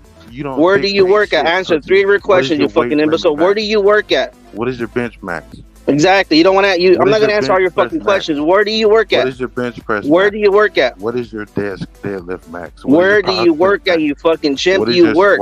Do you work? Are you employed? Do you have a criminal record? Do you need a job? Do you need a job? I was gonna go to work, but then I got high. You see the music that your people puts out, bro. Like your people are weak. Weak people. They don't want to work. They want to ask for hand. That's reparations. Your people are weak. Weak ass people. You want to know my frame, my build? Let's talk about jobs. Let's talk about jobs. Let's talk about that. Jobs. You don't want to talk about that. You want to know the size of another man. What the fuck is wrong with you? No, let me explain it, man. They're plastic people. He's on that P. Diddy fucking narrative type of shit, bro. What the fuck's wrong with you? Do you live, bro? Do you work? Do you work, bro? What are you talking about now? Do you work, bro? Do you work, bro? Do you work, bro? He sounds slow. I'm telling you, bro. He's over here clapping his hands, repeating the same shit all over again. That's all he's fucking doing, bro. This guy stutters. He's slow. He's slow and he stutters. This guy's making no sense. I haven't stuttered one time. What is your weight, Max? You stutter, bro. Stop lying. You don't want to answer questions, bro. What do you work? Do you work, bro? Do you work? Your weight, Max. Answer that. You got a criminal record? Shit. You got a criminal record, sir? You got a job? You don't dictate shit. What is the your weight? The word of the What's day your is job. J-O-B, job. You got one. You got one of them. You got one of them, cut. You got one of them, cut. You got one of them job, cut. What's your squat match? Oh, you mad because a Mexican took your job? They took her jobs. Fuck you, bitch. Fuck you, motherfucker. You're a fucking weak ass crib, bro. Where do you work? Where do you work? Why you want to know how I look like? Why you want to know how I'm built, you fucking faggot? You want to know why? You're a fucking faggot, bro. That's why. You're a faggot. I already know why. Because you're a 6'3" unemployed faggot. That's why. You want to know where I work? Height has zero to do with being successful in life. Just so you know that. You want to know where I work? You're not in the NBA, you dumb fuck. You want to know where I work? Yeah, where do you work? Where do you work? I'm unemployed because the Mexicans in the strawberry. You're unemployed because you got high. Ooh, the Mexicans you were gonna go to work, but then you got high. That's why you hate Mexicans, bro. Did a 5'7" Mexican take your job? Your height was irrelevant when it came to your job? You see how that works? It don't matter how tall you are. It don't matter. Unless you're in the NBA, which you're not, your height is irrelevant in life. I know. Your criminal background, though, your criminal background is relevant, though. That's why you can't get a job. That's why you can't get a job, you fucking crib. That's why. Can I tell you? You asked me. Make better choices, bro. Can I tell you? Make better choices in life. Can I tell you where I work? Yeah, tell me where you work. Yeah, tell me. I used to have a job in the field. But the damn Mexicans came and they decided to underpay them, so they fired me. Now they pay me unemployment. No, your ancestors used to work in the field. You didn't work in the field. Where's your job now? That's the truth. They underpaid the Mexicans, and now I get unemployment. Now you get unemployed, so now you just sit around getting fat. You're 250 pounds, right? So now you're a fat fuck just staying at home, not working. And you're proud of that. It was a wrongful termination. They wanted to underpay. Gator shoe with a pimped out Gucci suit. Ain't got no job, bro. Look at you listen to too much of this music, bro. It's gone to your fucking brain, bro. Your brain is fried, man. Get out. There's many opportunities, bro. There's many opportunities. How much were they paying? Wait, hold up. How much were they paying you before? How much were they paying you before you went on unemployment? How much were they paying you? I was getting 17, but they decided to pay the Mexicans 5, and they ain't giving them insurance. I tried to tell Pedro to quit, but he want to work in the heat. Are you serious? Are you serious, bro? Damn, bro. Come on, you need to fucking keep working, bro. What are you talking about? Hey, Overgrown, do you want that check, bro? Do you want that? Are you full reparations check? Get it back, what? Bro. Come on. Do you support the reparations checks, bro? Be honest. I'm getting unemployment while Pedro in the heat. How much you getting unemployment? How much you getting unemployment, bro? I'm getting $600 a week. Bro, you can't buy a house on unemployment though, bro. You can't buy a house on unemployment, so you're fucked, bro. You're just living in your fucking Mississippi. Why you hating? Why you hating? You're the one that's been hating on Mexicans this whole time, bro. You're the one that's been hating on Mexicans this whole time. How tall are you? How much do you live? What the fuck is wrong with you, bro? Go to your crib channels, bro. Where you're all unemployed. If you go out 1 in the morning on the channels, bro, they're all crib channels because they're not working the next day. They're up all night, 24/7, bro. That's why. I tried to tell Pedro he could at least. Hey, Rapper, this guy loves your channel, bro. He waits for you to get on, but it's rare that Rapper doesn't get on as much as these Chris because Rapper probably works. Your Chris are on 24/7, bro, because they don't have a fucking job. Cool. That's cool. I'm gonna tell you about the 24/7. You go in those chat rooms, bro. You smell nothing, bro. Weed, bad credit, motherfucker. Like 1, 2, 3, 4, 5, 6, 7. What the fuck? Overgrown. So you're saying, hold up. Who was the boss of the whole field? Who was the boss of your job? Who was the boss? It was a white man. And what did he say? He said, I'm gonna put your black ass. I'm gonna fire your black ass. Is that what he said? No, he said he got these immigrants here who would do whatever he say for $5 an hour, and he ain't got to pay him insurance. And I was like, he ain't gonna do that to me. Damn. And he just he fired you? Damn, bro. Yeah. The white man got you. I was like, that shit ain't happening. Dude, did you get severance pay? At least you get some severance pay. You could report him to the Better Business Bureau. I could sue. How come I'm gonna sue once unemployment over with. I already hit the ECC. Oh shit! Are you gonna call the INS to raid the strawberry plant or what? Bro, I done seen that shit at my warehouse jobs I had before. They come every 3 months and get the motherfuckers. But I tried to tell Pedro. J-Roz, what you think about it? He said they get the motherfuckers. Are they fucking? That's crazy, bro. Damn. That shit true. You got no honor, bro. Overgrown. You got no honor, bro. If Mexicans were out there working the field, bro, you wouldn't be able to collect your wig, bro. You wouldn't have no bananas from your wig, bro. Like, where the fuck would you eat? How would you eat, bro? Everybody eat bananas. Everybody eat bananas. Come on, stop. How much? Bro, you wouldn't. Your baby mama wouldn't be able to catch it on her wig, bro. There would be no bananas in the fucking grocery store, bro. No watermelons. Everybody eat bananas. No strawberries, no greens, no collard greens, all that shit, bro. Like, who you think picks this shit, bro? Not you guys. We get that shit sent over from China. Y'all don't matter. We could get technology to do all that shit. They just like treating y'all bad. So you just want the easy way out. Basically, what you're saying is you want the easy way. You don't want to work. Fucking You're happy being at home, right? Duh. You lazy son of a bitch. Duh, nigga. Working you a lazy ass motherfucker, bro. You know that? And you're not even. He's brainwashed, bro. You're not told working, you, bro. bitch. Their culture is built on hustling. I told you that. He thinks it's a hustle. To him, it's like hustling the system, hustling the man. Up. Y'all have Hitler. No, that's what you're bragging about. You're bragging about hustling, and I told you where that comes from, bro. Your culture is gypsy culture. That's where it comes from. Y'all slaughtered 7 million Jewish people. Shut up. Who's you slaughtered? Nobody slaughtered any Jewish people. White people. What are you talking about? Jewish crackers. Your opinion. Why do you hate white people? See, why do you hate white people? I said where does that come from? Y'all slaughtered 7 million Jewish people. Where does this hate come from? Why do you hate white people? That's a fact. It's not a fact. It's not. Hitler didn't Black fighters. I mean, they're the best at what they do. You know, black people are fucking very athletic, bro. They nobody can beat them, and I understand that.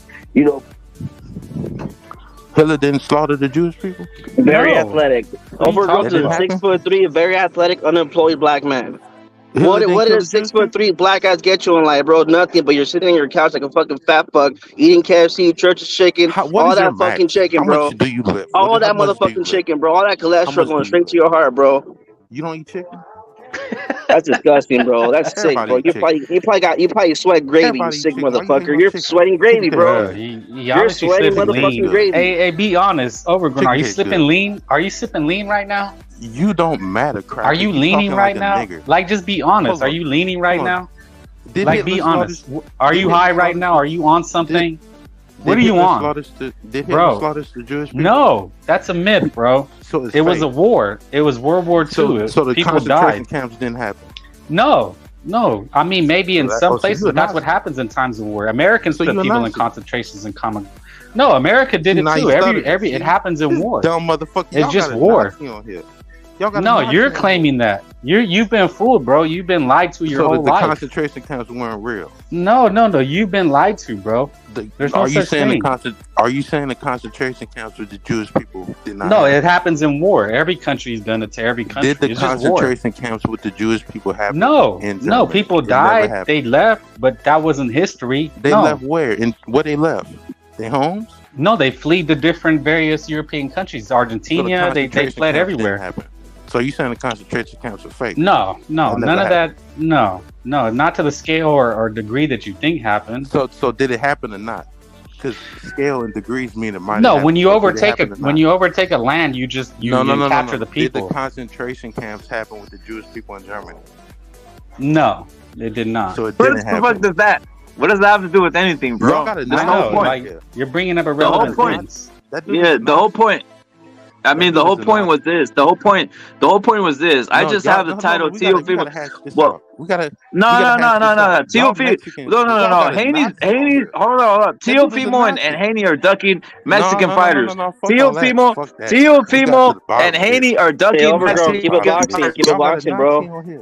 Y'all gotta not. Hey, keep it boxing. Let's keep it boxing, bro. Come on. Respect the channel, bro. Fuck you. The concentration camps didn't happen. Fuck your mama, nigga. How y'all got a Nazi on here? Who's talking about Nazi shit? I never said anything about Nazis. You said the concentration camps. No, you're asking about stuff. Did you read a book? Where did you learn this? Where did you learn this stuff? Who told you these things? He just on some weird shit, bro. Yeah, he's on some denial shit. He's on no. He's on some weird shit. Listen. It comes from, I told you, it's gypsy culture. That's what the diaspora was. Is they all came together during those times. They were working the fields, and they created this oral history. Right? That's how their history was spread, was orally. They don't have any written history, right? Have you ever heard any history from them? Just poems and raps and shit. Yeah, because it's spread orally. They don't have any. They don't have any written history. Just raps, bro. Just raps, bro. It's just ancient raps. Ancient raps. Oh, yeah, man. shit, that's because they've been lied to. They've been lied and corrupted. Well, this is how you just hit the table and put a beat, and then all of a sudden the fucking history comes out, bro. But I was gonna say though, what's your thoughts on the Teofimo shit? I have already said. I said it's staged. I got the Haney shit staged. I got the whole Teofimo thing staged yesterday too. What's your thoughts on that, bro? I wouldn't put it out of the question. I mean, it's not like we can actually know, but it sounds. Look, it's just too coincidental that it all happens within like a 2-day span, right? Like all of a sudden, all this WBO beef, and then the Twitter war, and then he gets arrested. It's like it's too staged. It feels too coincidental, you know, to be organic. Of course, he pays the $35,000 to come out on the header of TMZ. That's what it really was, right? It's like a little like a promotional board. This is all fucking staged. Number one. Haney it all just happened it all happened in Hollywood, right? Can't even sell out $6,000 seats in the Hulu theater. Yeah, well, Teofimo's done more, so I don't know what you're talking about. He can't sell out 6,000. What has Haney done? Davina hasn't done shit. Why are you such a fanboy? Why are you such a fanboy for Davina? Look at you getting emotional. No, but it's just ridiculous. Number one. We're not fans of either. I don't know. We're not fanboys for number one. Teofimo or Davina. He beat up Lomachenko. He did not. He got beat up, but we know he got his ass whipped by Lomachenko. He won. Loma lost. Nah. Nobody believes that he won. I mean, it don't matter what you don't even believe he won. How'd you score the fight? Haney landed more shots. He did not. That's false. Yes, you're lying. What are you talking about? No, Loma threw more and landed more. What are you talking about? Throwing more and landing less. No, he landed more. He obviously percentage wise. Oh, percentage. What do you mean? You're trying to do some gypsy shit on me? Trying to say percentages? No, you said that Haney landed more. No, he didn't. Loma landed more punches. They have copy box for a reason. What are you talking about? He threw more punches. Haney did not throw more punches. What are you talking about? I said Loma threw more punches and landed less percentage-wise. Those are facts. No, you literally said Davina landed more. He did not land more. How did he land more? Oh, so you want to try to hoodwink us, right? Oh no, percentage-wise. That's a fact. No, but you said he landed more. You're just lying. Yes. You're trying to lie to the people. He did not. Are you saying landed as in total amount landed? When someone tells me, hey, he threw and landed more, he threw more and landed more, I'm taking the overall total. Did I say yes, you did.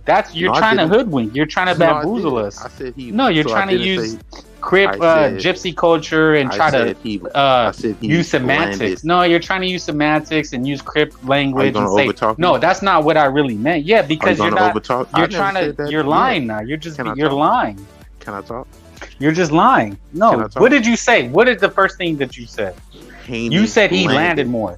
Yes. That's what you said. And then now you're trying to double back and say, no, what I really meant was... You're trying to say, no, that's not what I meant. That's not... I meant percentage-wise. What am I saying? No, you're trying to say... You're trying to use the first thing that you said. You're saying he landed more. Then you're trying to double back and say, well, that's not what I really meant. I meant percentage-wise he landed more. Landing more, like you're not talking to other Crips. You guys like to hoodwink and try to hustle each other and flip. Use semantics, which you're not really good at because you don't really speak well. I'm trying to talk to you, but you're just lying. I can't talk to someone who's just lying. You don't want, but you're lying. Okay, say what you're gonna say then. Landing more is percentage wise. No, it's not. What are you talking about? Yes, it is. No, the person who scores more points scores more points. I don't go by percentages. When you do who scores more points, do we say, well, shots to ratio? They don't judge. They don't give awards for points scored based on ratio. Well, like in other sports, you don't go by shots to boxing. What percentages. No, we don't score by percentages. We score by punches landed. What do you mean? No. You're trying to say no, but percentage-wise, that's not what you said. The first thing you said is he landed more, which is not true. That statement is not true. No, your statement, that was your statement. You said, I'm trying to, but say what you said originally. You keep over-talking me. You said... I'm letting you speak. What did you say? Just say what the fuck you said. Quit trying to finagle and hustle. Look at you. No, just I can't stand a fucking lying ass person. You're a liar. You get emotional. Look at You're lying. You're just lying. It's crazy. It's funny. Can I talk? You go ahead. Say what you said. You said score more points. No, don't say what I said. Say what you said. You don't dictate shit. You're trying to dictate to me by telling me lies. But what did you say originally? Stop lying. Haney landed more. This is the third time How did Haney land more if he didn't? Landing in boxing is percentage based. It's not. That's like saying scoring more is based on percentages. Either you score more or you don't. When you watch an NBA game, do they say do they go by percentage or by actual scoring? Stop switching. Because that's what you're saying. That's what you're telling me. You switching sports. No, you're trying to say the percentages counts. That's how you judge. Okay, what do you mean by landed more? Oh my gosh, dude, you're actually retarded. When you tell somebody landed more, that means the guy who landed more punches. What do you mean by landed more? If somebody's taking brass tacks, just being literal, it's who's landing more. Different shit. What do you mean? No, you can't understand our language. That's why you can't understand complicated words. What do you don't understand what literal interpretation means? You keep getting off subject. What do you mean by landed more? What is off subject? I'm saying the literal interpretation of what you say. What the do literal you mean by meaning when you say literally, who landed more? What does that mean? In boxing, it means no, the literal translation of it. When you say who landed more, what is the literal meaning of it? Okay, are we talking? Do you take walking on water literally? Is that what when someone says this man walked? Is that what you take literally? You take everything you hear or read literally? Or are you trying to use? Are we talking? That's what I'm talking to you. Are we talking about boxing or everything? We're talking about the sport, yeah. So who landed more? Who landed more? In boxing, landed more means more punches landed with the least amount of shots. No, that's not. That's not the literal interpretation. So are we talking boxing or not? We're talking sports, just literal, so literally speaking. So we're not talking boxing. So that's how they judge it. They just look at the percentage and they determine that's who won. Are we talking sports? You're being ridiculous because you're not accounting for effectiveness. You're not accounting for power, who lands the harder shots. You're trying to go by percentages, which nobody judges by that. They don't even have that in front of their face. You're talking about things that nobody's judging that is in front of their face. Like you're just trying to use dumbass, crib logic semantics. Look at you. Are we talking? No, I'm just talking to a liar. It's crazy. You're just an actual liar. You're literally stupid. What? I asked you, are we talking boxing? And you said we talking sports. So are we talking boxing or are we talking sports? You said who landed more. What does that mean? I asked you, are we talking boxing or are we're talking sports? Fucking boxing, stupid. We're not talking about anything else. Boxing, landed more means whoever landed the most out of the least amount of shots. That's landed more in boxing. That's not that's not literal. That's not when you literally say. Are we talking if you're about talking to somebody who landed sports? More, no. When you're talking to somebody, say who landed more. I'm saying who landed more. I'm being literal. I'm saying the guy who landed more punches landed more. That's just boxing. Anybody.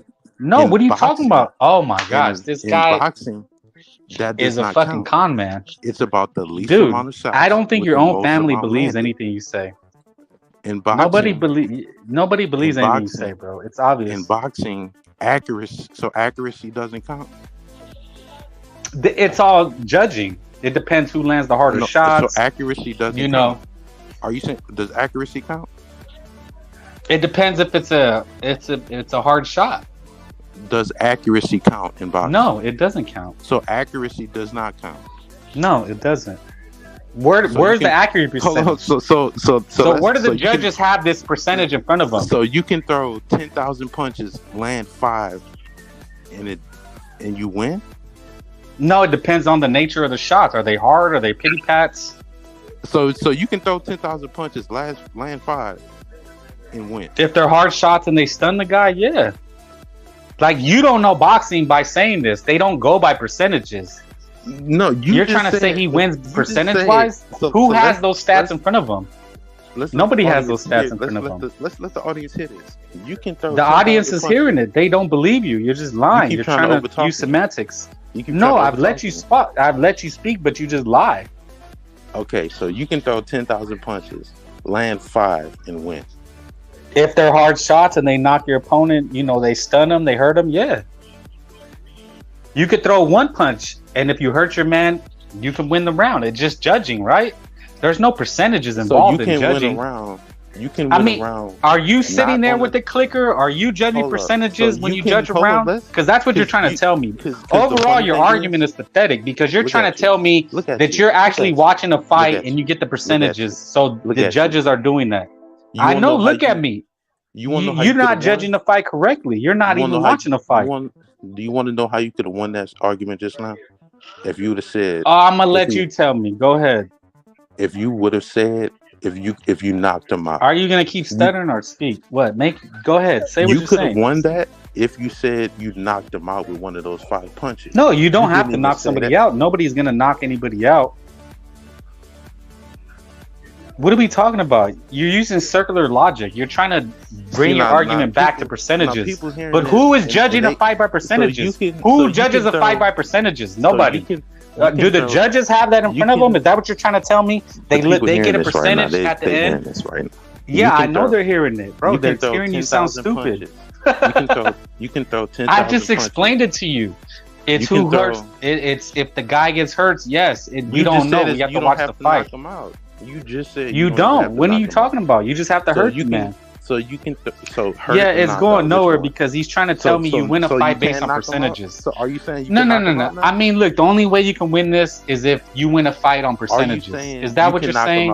Okay. Are you saying you're talking about something else? You're using circular logic. Are you saying you're using circular logic here, bro? You keep trying to bring it back. You're going off tangents now.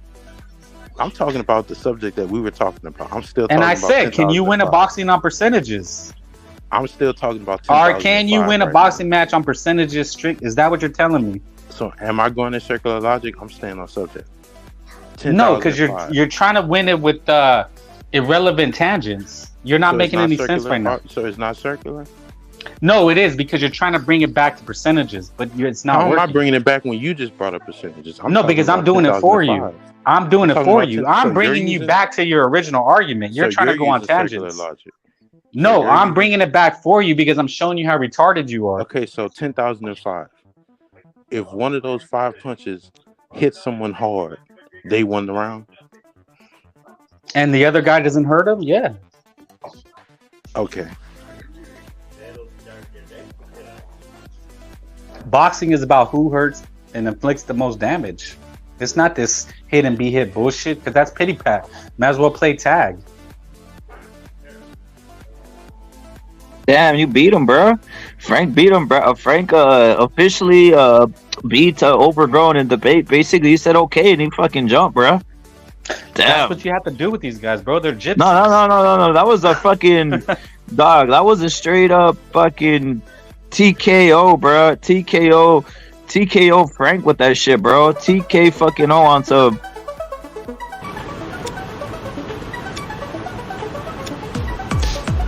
My hand, hold that shit. I'm gonna kill somebody. You think I'm a fucking joke? Fucking try me. You think it's a fucking joking joke? Fucking try me. You think it's a fucking joke? I'm not fucking lying to you. You want me to kill somebody? I will.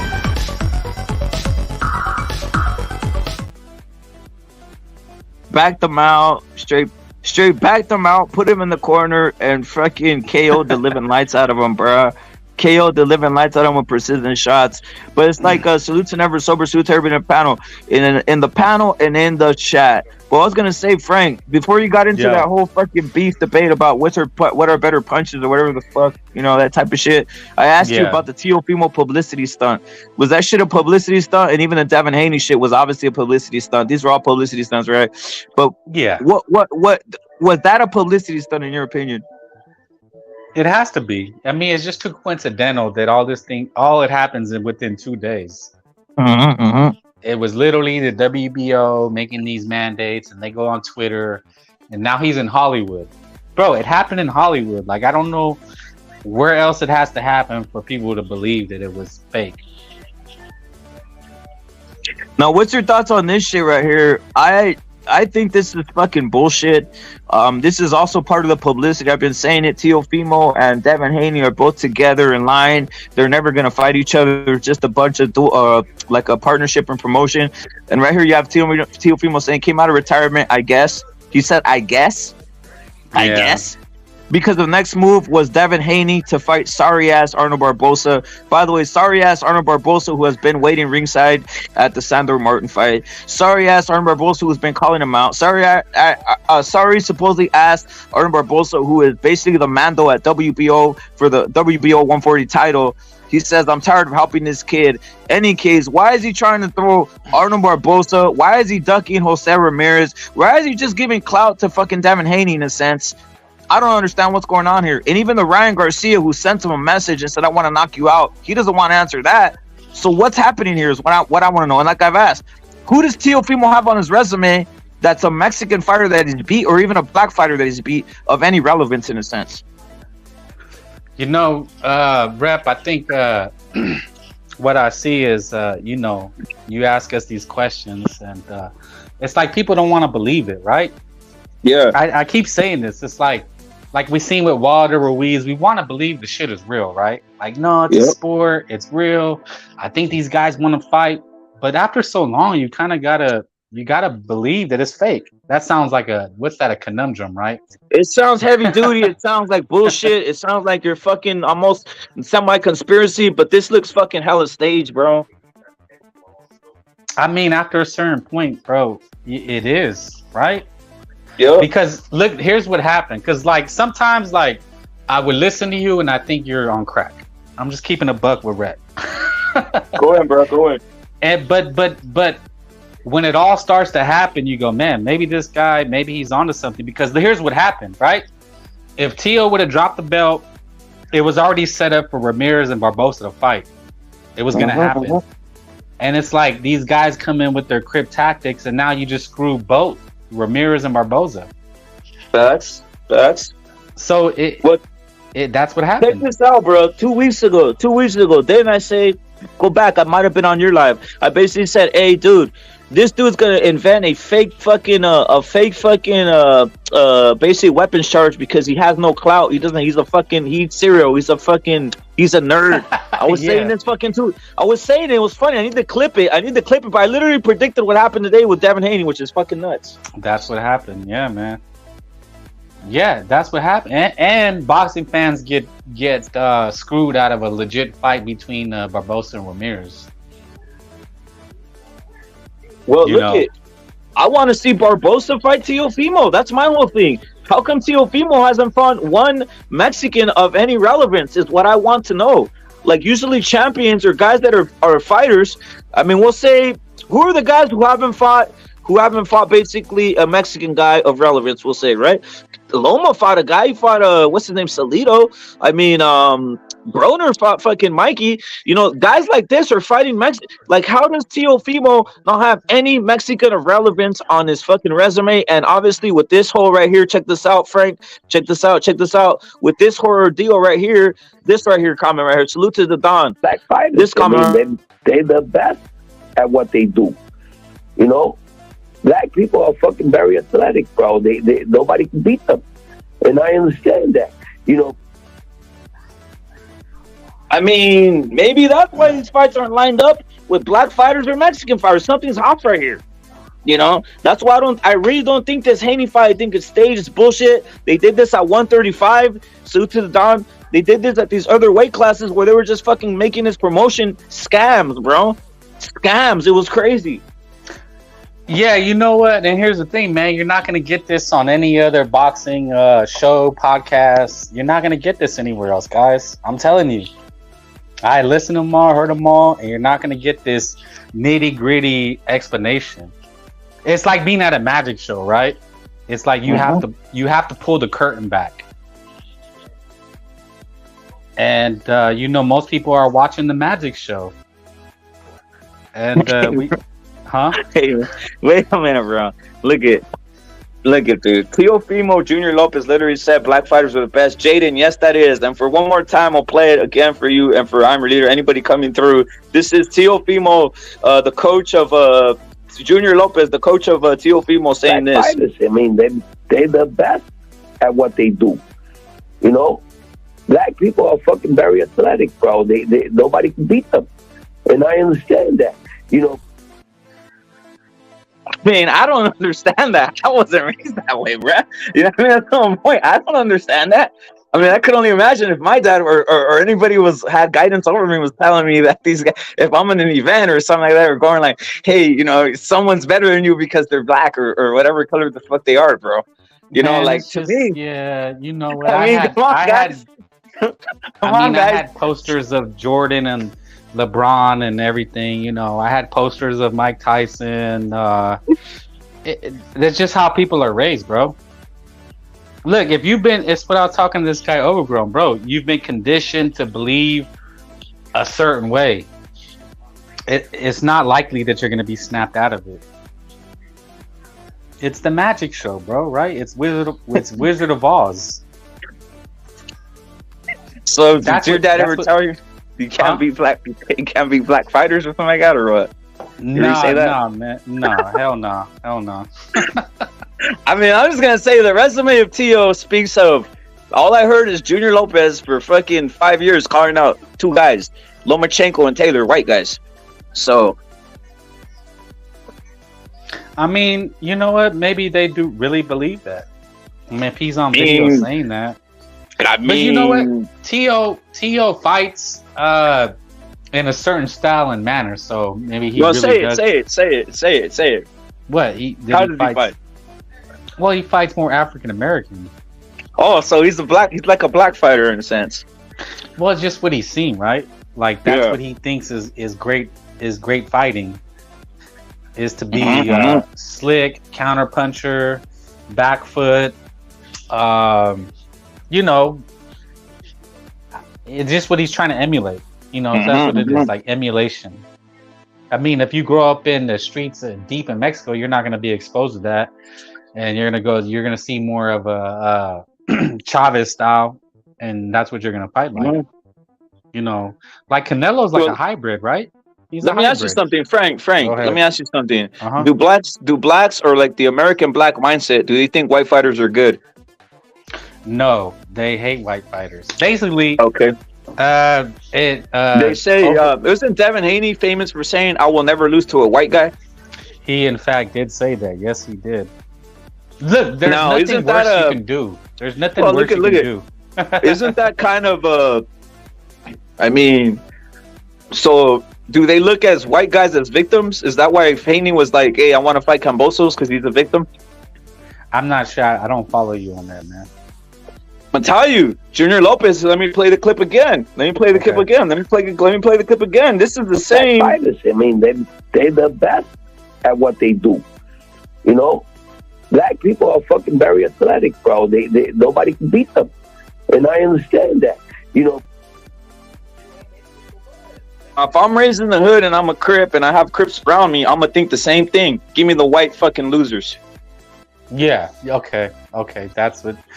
That's what you're going with it? Yeah. I mean, there it is right there. And here's another one. All of a sudden, you don't want to fight any Mexicans either, so that's weird to me. I mean, I'm weirded out. Like I said, there's already three undeniable ducks.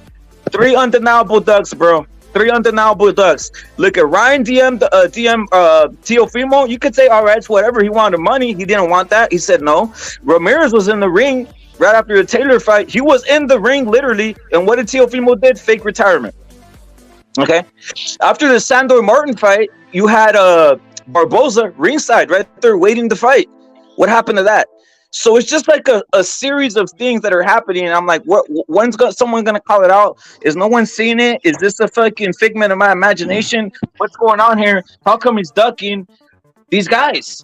Like, I want to see Ramirez. I want to see Barboza. I want to see even the Lindolfo get their chance to fight this guy. Why does Lindolfo have to fight another Mexican and eliminate? Why does Ramirez have to eliminate himself with Barboza?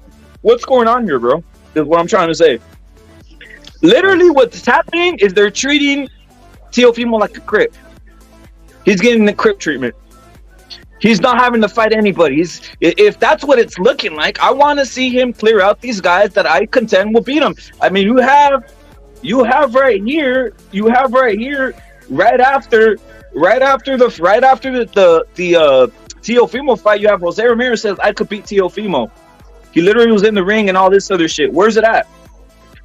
That's what I'm trying to figure out, Frank. Why aren't these fights happening? And they should be made. Like, you want the money fight? Get the Ryan fight. You want to fight for legacy or whatever the hell? Fight Barboza for Ramirez. You know, that's what I want to see. Yeah, I mean that's boxing though, right? Like, you know, here's the thing with boxing. We've seen the black guys avoid each other, right?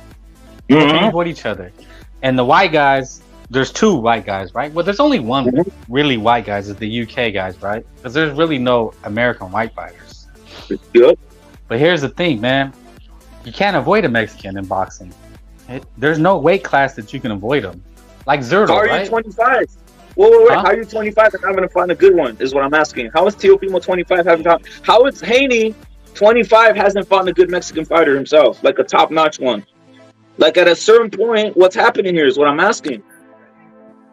But that's what I'm saying, man, is that you can avoid all the other fighters, right? You can avoid a black guy. You can avoid...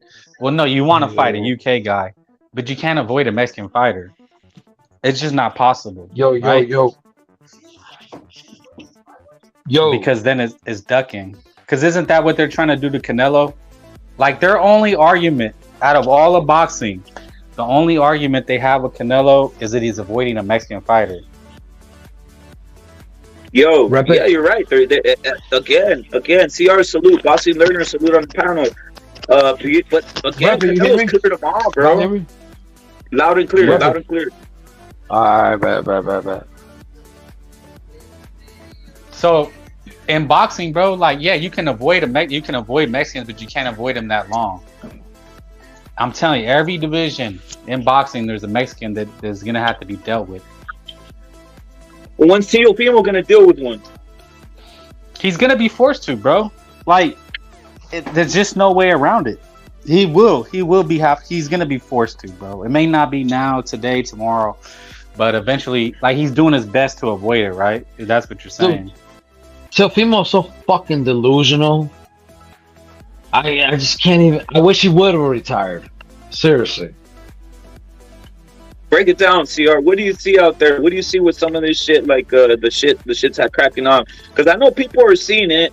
You know, they're just not saying it. I mean, I was like on Twitter yesterday.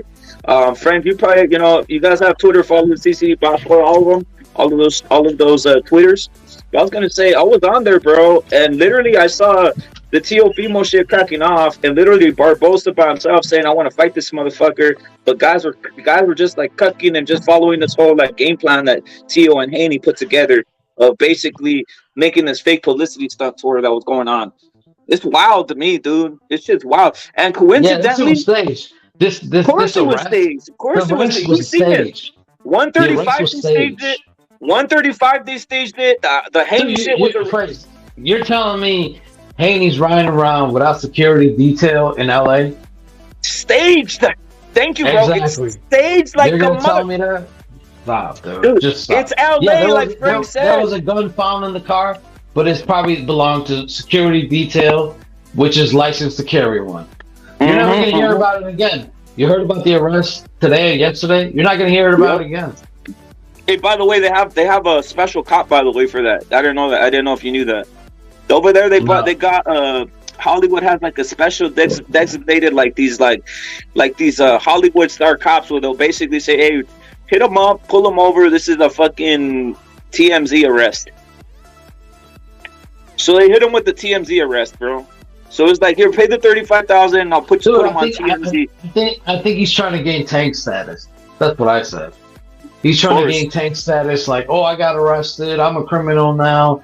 Because, dude, I'm a badass. I'm a gangster. All this type of shit. Yeah, exactly. Because, dude, fucking, obviously, it's these putos mayates, but I'm just saying, like, dude, they praise Tank like he's some sort of fucking, like he did something good for humanity or something. He's a fucking degenerate.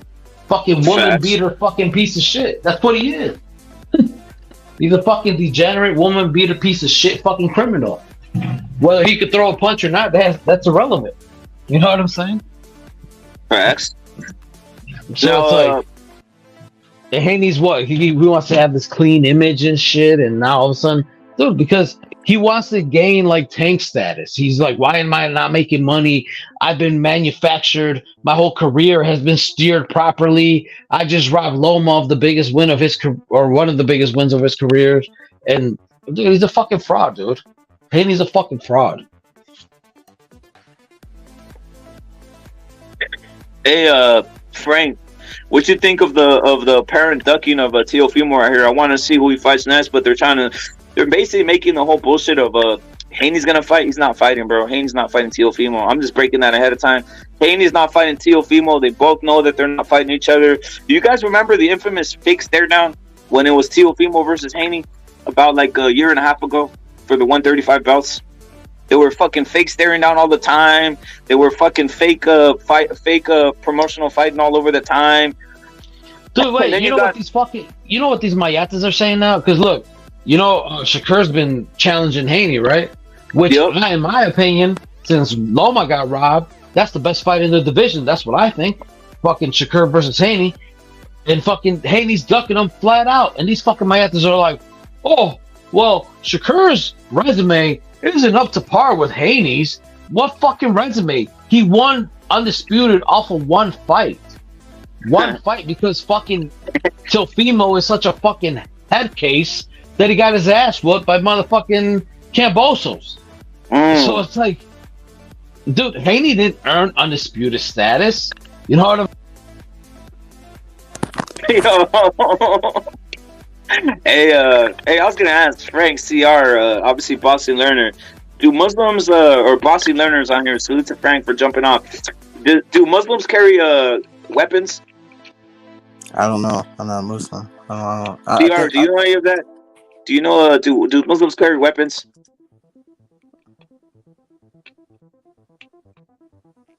Guys, someone in the chat put Muslims don't carry weapons or something like that, right? So I don't know, but there's another one. It's just too much fucking bullshit. It's too much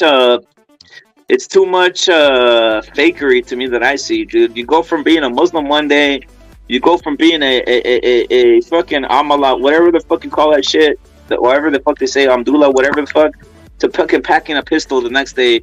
It's fucking a joke. Salute my dons. Salute to Don. Don, what's your thoughts on this apparent stage shit that we've been talking about? Stage Teofimo, stage Ryan, stage Haney shit. Yeah, let me start with the Devin Haney. This is just a typical maneuver they use, where they want some street cred, right? Some bad boy. Mm-hmm. Obviously the good boy image, the Larry, what's his name? The Sugar Ray Leonard smiling and being in front of the commercials. Devin Haney doesn't have any commercials, but it didn't go that route. So now they're going for a new angle, the bad boy image, the gun carrying bad boy, gun charges, court cases, and then they're seeing if they could get some street cred out here, and maybe some of the hammer slingers will jump on and say, yeah, all right, he's one of us. Now we understand him now, because now Devin Haney has the jewelry and the guns, and now he has court cases. Let's back him up. The man, now they're going to be like, he's a victim of of society. He's a victim of oppression. He's a victim all the way through. The white man is trying to bring him down. The system is trying to break him down. And it's thug life out here. It's a staged arrest, like you said. It's. I know a lot of people don't catch it, but it is true. There is Hollywood police, and you could, it is one of those things where it's like, hey, just get him for a gun charge, and guess what? It's not even his gun. It's probably for security, and all they needed was the press clippings, and that's it. They just needed the press clippings, and this thing will be swept under the rug. And all it is just it's something that'll be dismissed, and nothing will come from it. But it's one of those things where Devin Haney is definitely looking to change his image, because whatever they were doing before is not getting the attention that they wanted. And when it comes to Teofimo Lopez, I mean, where do I start? I just have to put this out there because I was there on the front lines. And back in the day when the Devin Haney and Teofimo stuff was going down, from being in the inside of that kind of stuff, I have to be honest with you guys. Bill Haney and Teofimo Sr., they're friends. They're drinking buddies. There's no beef. Everything, Devin Haney versus Teofimo Lopez, that fight will never happen. It's all orchestrated. And, they talk about it. They're friends. They call each other. They go to drink. They go to bars together. I mean, they're great friends. They both live in Las Vegas, and they Bill Haney will pull up and call him outside his house, like, come on out, buddy. Let's go drink. Let's go gamble. Let's go do this and that. Like, they're real good friends. Like, don't get it twisted. Hey, so this is all a stunt then that was done yesterday, right? The whole thing was a stunt of all of a sudden Haney's name came out of nowhere, right? In a sense. Oh yeah. Well, that's the thing. It's very how could I say it? It's, if you guys can't see it, it's very shit. It's very how can I say it? Dang, I can't think right now. It's very, damn, I lost my train. I have it, I just can't get it out.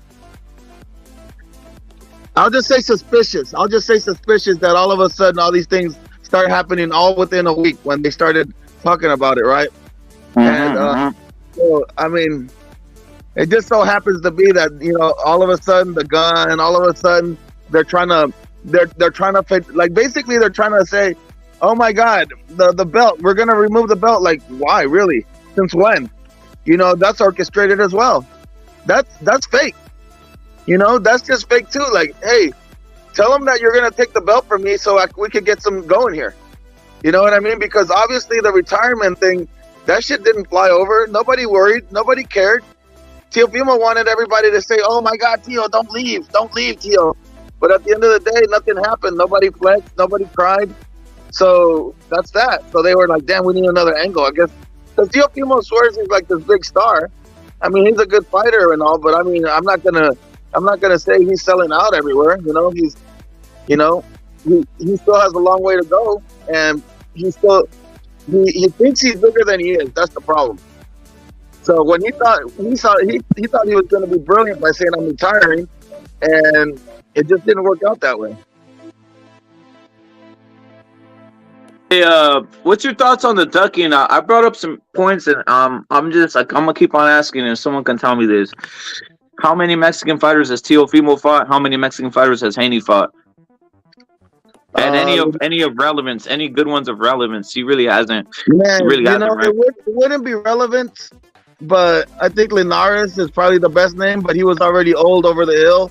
But Linares, he dropped Loma. And Linares almost dropped Devin. So that was a scary fight for Devin. But at the same time, that was supposed to be a wash. Let's not forget that he's supposed to knock that guy out or something. He went all 12. He went all 12 with JoJo.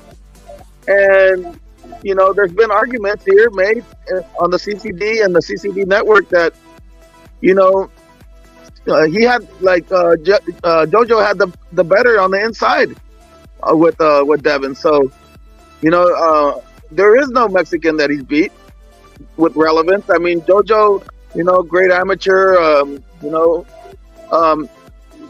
I think that JoJo is a good fighter, but not elite and not to that next level.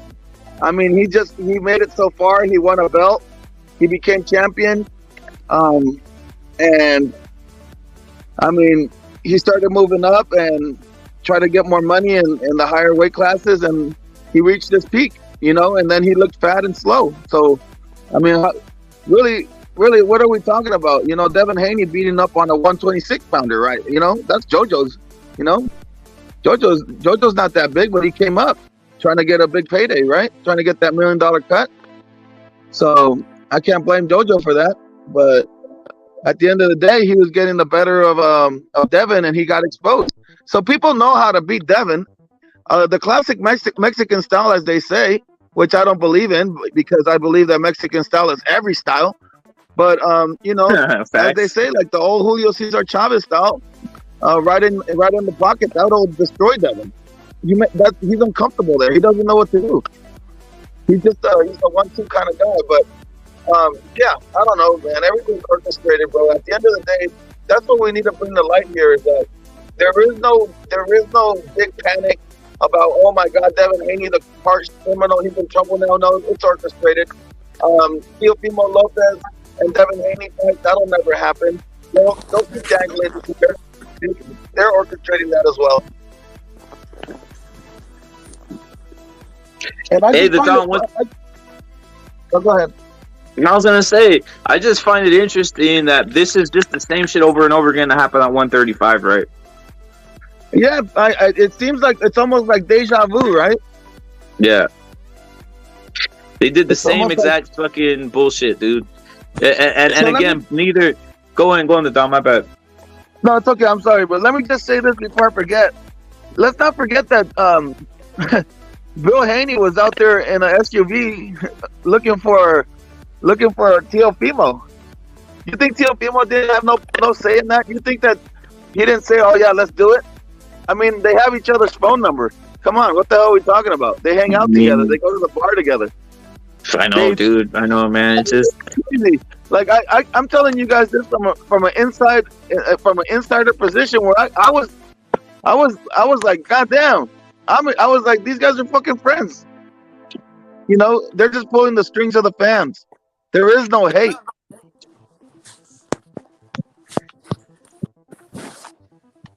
Can you hear me? Can you hear me? Yeah, I can hear you. I can hear you, Don. So basically, it's just like I've been saying, it's a publicity stunt. It's staged, and basically, both these fighters have always been doing this, right? To basically up their name. It's Devin Haney, Teofimo. Really, that's what they need to do, right, at this point, because I mean, Boxing Learner said it earlier. Neither of them has really fought pay-per-view. I mean, Haney did pay-per-view, and it was an atrocious outing with the Lomachenko, who was a no name, right? So they need to work on that. So that they're always fucking inventing this little fucking scam that they got going here, you know, of fake retirement, right? The Don, fake retirement, gun charges, you know, all this type of like little things that they throw in. Basically to up this, right? Faking that somehow that Teofimo and Haney are gonna fight, and that let's fight and fucking talk shit and all this, when everybody knows Arnold Barboza is number one in regards to the WBO up there. At least that's the fight that should happen. Now, if it doesn't happen, something's really off here. Well, they're gonna figure out a way to avoid that fight. You know, they'll avoid it. I mean, you saw what Teofimo did, and I have to tell you, I think that how the hell is he out there in, I believe in Puerto Rico a week ago, and they're handing him the belt, right?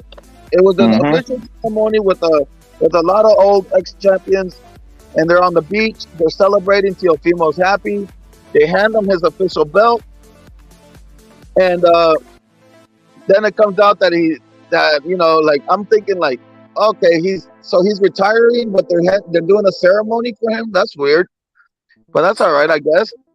Next thing you know, bro, they're threatening him to take away the belt. Now you're gonna tell me they didn't talk about this while they were down there? You think they're just gonna pull the rug from under him when they just had a nice little ceremony and brought out like 20 ex-champions to go for a photo op? Come on, man. When they're over there having dinner together for celebrating Teofimo. So there was no threat of them taking the belt away and forcing the issue. They're trying to find a way to promote these guys. They're trying to find some traction for these guys, because at the end of the day, they're not getting it. They don't have it. So here's Teofimo announcing retirement, going to have a ceremony, and then having the organization saying, you know what, we're going to take your belt. And for what? And for what? And then you have Devin Haney saying, all right, well, I'm moving up. I'm going to 140. And then Teofimo says, you know what? I want the fight. I'm not giving up my belt. What the hell's going on around here? And then it starts all over again. all over the whole thing that they had at 135. They're gonna be doing it all over again, and they're never gonna fight. They're never gonna fight. They'll never get together. They're friends. They've been friends forever. These guys know each other, man. They both like wearing fucking Mickey Mouse sweatshirts and fucking just dancing around like that. I mean, what are we talking about? And fucking, hey, boss. I was gonna say, Bossy Learner, do you have anything to say about the Don saying? I want to go in and say something else about this, but Bossy Learner, do you have anything to say about what the Don is saying? No, not really. He claims to know them from the inside. I don't know those guys like that, but if he knows them, and if this is true, then hey, it is what it is. I know it for a fact. I know for a fact that Bill Haney and Teofimo Sr. go out and have drinks together. They're friends, and everything that they do is orchestrated.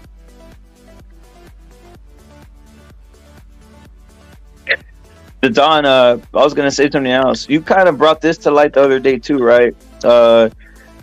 You basically brought this to light. I'm gonna play the clip for you, which is fucking odd to me, but here it is. Fighters, I mean, they're the best at what they do. You know, black people are fucking very athletic, bro. They nobody can beat them, and I understand that. You know. Okay, where that comes from? You know why he thinks like that? Because when he was in Brooklyn, when he was growing up, he was a scared kid. He was afraid for his life. So instead of standing up for himself, he cupped and he bent the knee, and his way of survival was to suck them off. Basically, you know what I'm saying? That's how he was like, oh yeah, I'm part of them. Instead of claiming his own way, you know, that's what he was doing. So when he talks about growing up in the hood, he fucking bent the knee all over the place and he worshipped them. He had black superheroes. You know, he was looking at fucking the Black Panther and looking like, yeah, that's the number one guy.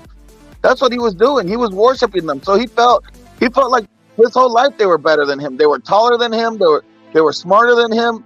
You know, look at this guy. He's small. You know, come on, man. Fucking Teofimo Sr. He was looking for protection. That's what he was. He wasn't looking out to protect himself. He was looking for protection during those times. That's what happened there. Damn, bro. That's an odd thing to say, dude. Like, I don't like. That's a weird mentality. The way he had the thought process that Junior Lopez exposed there. Now, let me say, if he's saying that, I mean, it's probably something he was raising Teo on, right? Exactly. So Teofimo already has that complex. Like, those guys are better than me. They're better. So he already so if he sees his dad bowing down all over the place to the hammer stringers, what the fuck? Deep down inside, that's Teofimo's upbringing right there. You know what I mean? I mean, he said it himself. He feels like they're superior to his genetics. He's like, man, I can't keep up with those guys. What the fuck?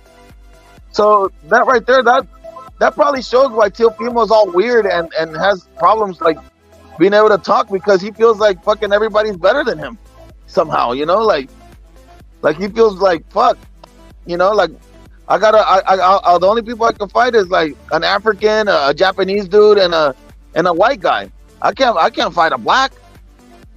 If I fight a black from United States, he's gonna whoop my ass. That's what he's thinking in the back of his head.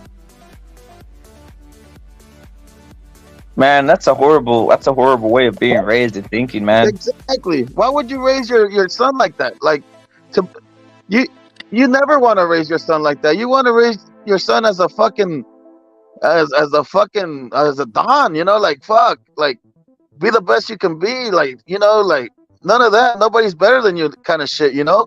Go out there and fight. If they fucking take your jacket, I want you to come back with your jacket. I don't give a fuck. Go get it. Fucking when they stole fucking, I know this never happened to Teo, but like if they stole Teo's jacket, fucking Senior was like, oh, it's all right. Yeah, don't go back. They'll fuck. I don't want them to hurt you. Yeah, let them keep it. We'll buy you another one, even though it's raining outside. But we don't have that much money. But we'll fucking figure it out.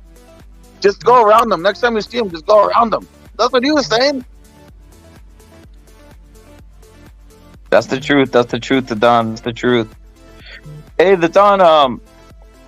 Look what's the typical move these guys do then? Haney or a Teofimo? Seeing obviously the Barboza things up there, and this is kind of weird. He said, look I think people aren't picking this up too, by the way, right? Like, I'm gonna read it for you, right? I'm gonna read it for you. He said basically, I came out of retirement, I guess. In parentheses. Because the next move was Devin Haney to fight sorry ass Arnold Barboza for my WBO championship belt. Fuck, I'm tired of helping this kid. I mean, he's tired of helping Haney. He said, I guess. Like, I think if they're forcing him to fight Arnold Barboza, I think he's just fucking doing this just to stifle possibly even Haney fighting the Barboza thing or whatever the hell. He's saying, I guess. Like, I guess. Like, what's that whole thing? You think this is just another stunt? Another stunt, and he's just gonna hold belt, do what like Charlo does, or all these guys where they just hold the belt and they fucking bullshit for like a year or two. Yeah, that's it. That's exactly it. This whole play, like, he's not gonna fight Barboza, so he's just gonna be like, all right, I'm back, all right, whatever, I'm back. But he's not really saying it like with a commitment. So he's not saying like, give me Barboza. Did he say give me Barboza on there? Did he say something about Barboza or no? Does it seem like it says that? To me, it doesn't seem like it says that. It doesn't. I mean, no. So he's willing to have Devin Haney fight Barboza, but he won't fight Barboza, so Barboza can't get a shot. Is that what I'm hearing? That's the perfect way to put it. Basically, I'm here to stifle. It's not about Haney. It's about stifling Barboza from getting the belt. That's what that really is, and that's what people aren't picking up, Don. This whole play is about stifling Barboza from getting the belt. Yeah, that's what it sounds like to me. And Teofimo, he won't want to fight him, and he'll get some other shot and to somebody else, but he's not going to fight Devin or Barboza. How about that? So it's one of those situations where, man, this thing has already been talked about. We're probably like one step behind because we don't actually know what the next move is, but they already know the next move. They're probably telling Teofimo, you need some time to relax, don't worry, we'll just do this quick thing. You just tell them that you're claiming the title so it doesn't look like you're like the title's in the air. So just come back, tell them you're the champion, and then just go sit down for a little bit. That's basically what they're doing. They were just trying to reconfirm Teofimo's position with the belt. That's all. Yeah, this is astonishing. Like, if Teofimo's next fight is not like somebody of relevance, the Ryan Garcia fight I could see. I hope it's that Barboza or Ramirez. This is not going to be a good look for him. He doesn't want Ryan. Ryan asked for that fight. Ryan asked for the Teofimo fight, and Teofimo, like, I think he blocked him from sliding in the DMs. Remember, Devin was sliding in the DMs, and then the fucking Teofimo blocked him. He blocked him from sliding in the DMs. Man, fucking Ryan was like, I want that ass. And fucking Teofimo blocked him. He's like, you can't have access no more. That's true. The Don, that's the thing. Look in the grand scheme of things, right? We know Teofimo, Haney. Like, what are they in regards to stars at 140? Like, at 140, you got Ramirez, you got Ryan, obviously now, Regis, Rolly. I think Rolly's a bigger star than both of these motherfuckers, to be honest. Just the name, recognition, and basically ability to sell the fight. I would even say Rolly's above even fucking Haney and Teofimo at this point, from what I'm seeing. Rolly has a belt, right? Yeah, he has a belt. Imagine this. Tank Davis is sitting at home. He's already fought at 140. and he's already fought. And he's already fought. What's his name? Damn. You just said it. No. Rolly, right? He's already fought Rolly. Rolly wanted a rematch earlier. Why not do it at 140? Boom. Next thing you know, Tank has the title at 140. There it is. He's in the mix at 140, right? There you go. I mean, there it is. And then you have obviously another face at 140, and it's just it surpasses what even Teofimo and Haney are doing at the moment, right? Facts. That's why Devin Haney is not going to move up without a belt. He has to get guaranteed a shot for a belt for him to move up. That's the only way he's doing this.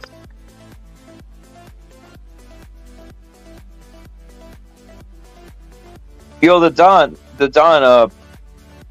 Are we gonna see Teofimo fight? Who is he gonna fight next, bro? Is it gonna be Ryan? Is it gonna be Barboza? Is it gonna be Ramirez? No. By the way, Ramirez had a call out. Who is his next fight, bro? Who is his next fight? To be honest, I don't know, and I'll be lying to, and I don't even have I don't have no leads or nothing on that. I don't know, or else I'll tell you. Boxing learner, who is Teofimo's next fight in your opinion, bro? It's hard to say, honestly. I'm not really sure. I don't know. I really don't know. I think they might do the. I think they might order the. It's possible that they might actually do the Barboza's fight because I don't think he might fight Devin, and if he's going to keep the belt, he has to fight the number one guy, which is Barboza. I mean, there it is. That's a dangerous fight for fucking for Teofimo. We saw Teofimo had problems with Sandor Martin. Don, he was literally he got knocked down by Sandor Martin, bro. One thing I have to mention is like Teofimo already defended the belt. Now. Was it a mandatory? I can't remember, but if he already defended the mandatory, then he's due for a voluntary. He doesn't have to. All he has to do is defend versus a top 10. Doesn't have to be like the number one contender. Yeah. So I don't know. I have to look that up. Barboza's with top rank, so it makes more sense. He's the number one guy. He's with top rank, or it could be Ramirez. It just depends, since it is a voluntary. It could, but it has to be with top rank, or they got someone who's willing to come over to top rank.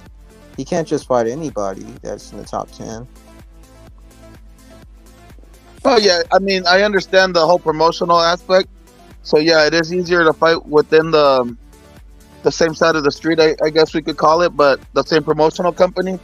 But you never know. Like, there's situations where a guy will sign for a fight or two with top rank, and just to lay down.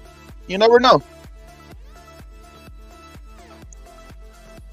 I don't know if Teofimo wants to get into another big fight right away. I don't know about that. I think he wants a nice little. He wants a gimme. I think he wants a gimme. Is there any white guys in the top 10 that you know of, boxing learner? The 140. This is a guy named Liam Paro, but he's he had injuries, but I don't know if he's recovered from his injuries. He had back-to-back injuries. He was going to fight Regis, and then there's Stevie Spark.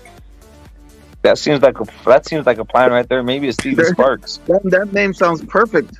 Yeah. So Stevie Sparks. Yeah, Stevie Sparks. Stevie gets sparked. Yeah, Stevie sparked, bro. Stevie sparked. Right? Anybody, it's like I said, to me, it's just astonishing to Don. Like, I've never seen a fighter who basically hasn't faced one top Mexican and one black guy. I mean, even Haney's the same way, right? Because has he even faced the top black guy? Has he even faced the top fucking Mexican guy? He hasn't. That's the thing. That's the whole fucking hilarious thing of this whole situation. You got two guys performing cloud chasing. Go ahead. And here's another thing, Don Repit. The similarity is that they both picked on a 126-pound white guy. Yeah, that's the truth. They both picked on the same fucking white guy. Like, fuck it. Yeah, they picked on They picked on little Loma. But wait a minute, Loma was the champion. He was the champion of the world at lightweight. He was the guy.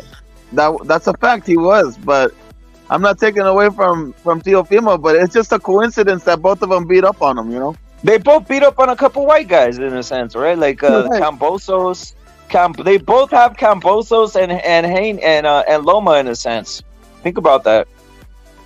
And where's the black guy? Where's the Tank? Where's the Shakur or whatever? Shakur just got here. His last fight was at lightweight. He just got here. That's fine. That's true. But I'm just saying, like, where's that name? Where's that guy? Where's the other number one black guy they always talk about for Devin or Teofimo? What other black guy? I'm not really sure. Tank. Teofimo just said that he's scared of fucking black people, bro. That his dad said that. His dad said that he feels like the blacks are the most athletic guy. And what happens when? What do you think that like? There's telepathy and like there's shit that you don't have to say, but you fucking transmit it to your son. When he was feeding him the baby bottle, when he was watching TV in that one bedroom apartment in the Bronx, he was fucking. He was like. He was feeding him fucking chocolate milk and saying this is better than white milk, dude. That's what he was saying. Fucking chocolate milk and unwilling and telepathically telling them the blacks are better. Be scared of black. That's what he was saying. I mean, bro, he literally said this. I mean, everybody has their own fetishes and shit, but check this out, the Don. This shit like he's racist or not. Like, bro, my son-in-law is black. You understand? There you go. My daughter got married to a black dude, bro. I love black people, bro. We all love black people. We was raised with black people, bro. I lived in the projects, bro.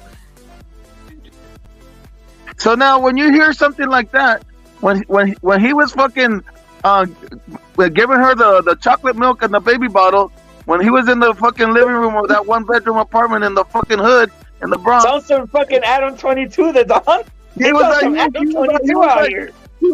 telepathically, like he was like the fear that he had for the black man. She was like, I need to feel protected. So she was like, well, I gotta get the black man. So some Adam 22 shit. This shit's going rampant out here, dude. It's wild, dude. This is wild, dude. These guys are fucking. They're all sellouts, bro. Fucking on the cookatry level, fucking. $1 billion, like you would say, Don Rapid. Yeah. This is funny. I mean, bro, like, and I'm telling you, every time when Teofimo Sr. was walking down the street, and he's holding his daughter's hand, and there were some black guys on the corner. You don't think that she didn't feel like his fucking grip tighten a little bit, and feel the fear and her dad's fucking grip? And then when they're crossing the street to avoid them because he didn't have the dog in him to fucking show that he was the rooster out there, that he was bowing down all over the place, cooking and shit. You didn't think she fucking felt that shit? No wonder she married a black. Get the fuck out of here. He was not the main man around here. Of course. Damn, man.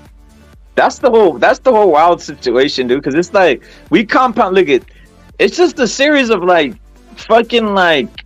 Social media blows up, right? Like the fucking Adam 22, literally the whole thing cucking big time, and then you got Junior Lopez right here cucking and shit. Like it's just like, when does this fucking end, dude? When does this shit end, Don? It's just fucking ridiculous, dude. Dude, all he had to do from that clip right there, all he had to do is just fucking bust out the cardboard and start breakdancing. What the fuck? That's the only thing that was missing out here for him to just start tap dancing all over the place. What the fuck is going on around here? It's crazy, dude. It's crazy. I mean, come on, man. He's trying to tap dance the lights out of you. Facts. He taps into living lights out of everybody, bro. Lights out of you.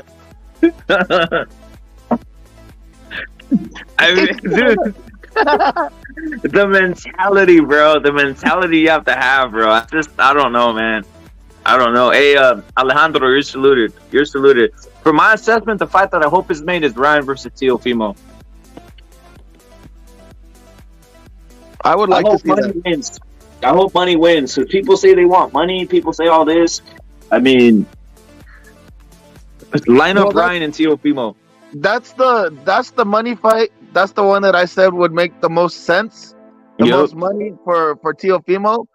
But you saw that he fucking blocked Ryan from Instagram. Like, come on, bro. That's crazy. I mean, what's the point in that? Like, you can't even handle a call out. You just go ahead and just block him. You can't even respond to him and tell him to fuck you or some shit. You just fucking block them. That's on some weird shit. Yeah, and then he announces his retirement. That's the other weird thing. Like, as soon as the call out happened, he's like, I'm fucking out of here.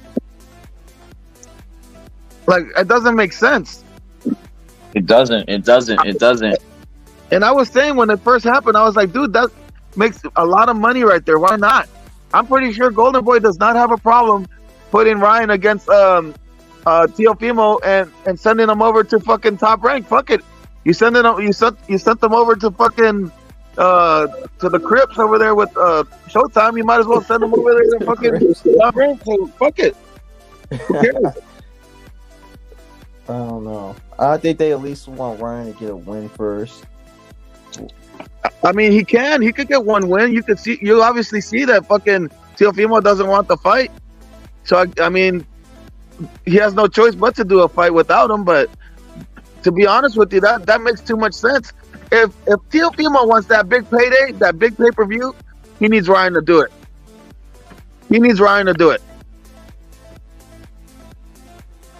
But the thing is, he wants the big payday with or without Ryan. That's the problem. He wants. But how are you gonna? He doesn't command that kind of those numbers. I know, but that's the problem. He thinks he deserves that. Facts. So that's the thing. That's the problem. That's why he announced his retirement. And everything's been fake, bro. The whole fake outlash against the blacks and saying that they only care about the blacks, that was fake. You see, totally fake. You said it was fake. The blacks were outraged. The people from the channels like the LBBC, they were looking at him funny. So I get that wasn't really a fake outrage, depending on. No, not there. Probably their outrage is fake too. But I'm saying that was a fucking fake, fake. Like, he didn't believe what he meant. What he said. He literally said he didn't believe it. He literally said he didn't believe it. That's what he said afterwards. He didn't believe it. It was just fake. He said, "I love black people, so I'm fake." Yeah, he's like, I love black people, and you can fuck my daughter anytime you want. That's what he said. That's what I heard.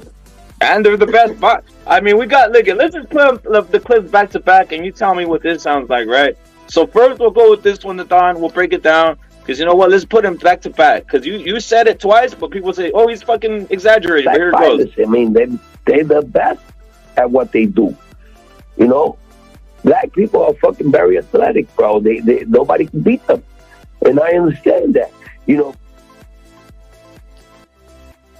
All right, so he understands that, right? They're the best at what they do. Okay, now this is where this gets kind of weird. Put this shit like he's racist or not. Like, bro, my son-in-law is black. You understand? There you go. My daughter got married to a black dude, bro. I love black people, bro. We all love black people. We was raised with black people, bro. I lived in the projects, bro. I mean, let me just say, in the beginning there, he says, "My son is slow," and then he says, "He's like, my son is slow. My son-in-law is black." That's what he said. My son. Wait, play it again. My son is slow. I heard it. I'm telling you. And then man. I'm telling you, like, there's when he was giving Teofimo that chocolate milk, bro, in a baby bottle in his arms in that one bedroom fucking apartment in the park. He was telepathically telling him, "These motherfuckers are better than you. These fucking hammock swingers, they don't do shit but hang around in the fucking stairwell and smoke crack all day, but they're better than you. And they're better athletes. They're better than you." That's astonishing to me, bro. Yeah, that's the whole fucking. When they would pray, he would pray. He would say, "Tio, I want you to be athletic, but you're not ever gonna be as athletic as them."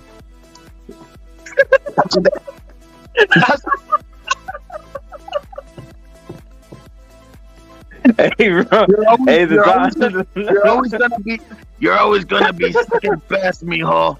You're always gonna be second best. When you run, just make sure you finish behind them real quick. when you run track, just finish a couple inches behind them, bro. Because what are we talking about? We know that the speed's a factor here, right? Damn. That's exactly what it was. Yeah. Look, we don't want no trouble at home. So, like, if you are faster, don't fucking just hold back. Okay, fuck it. We don't want no trouble. Yeah.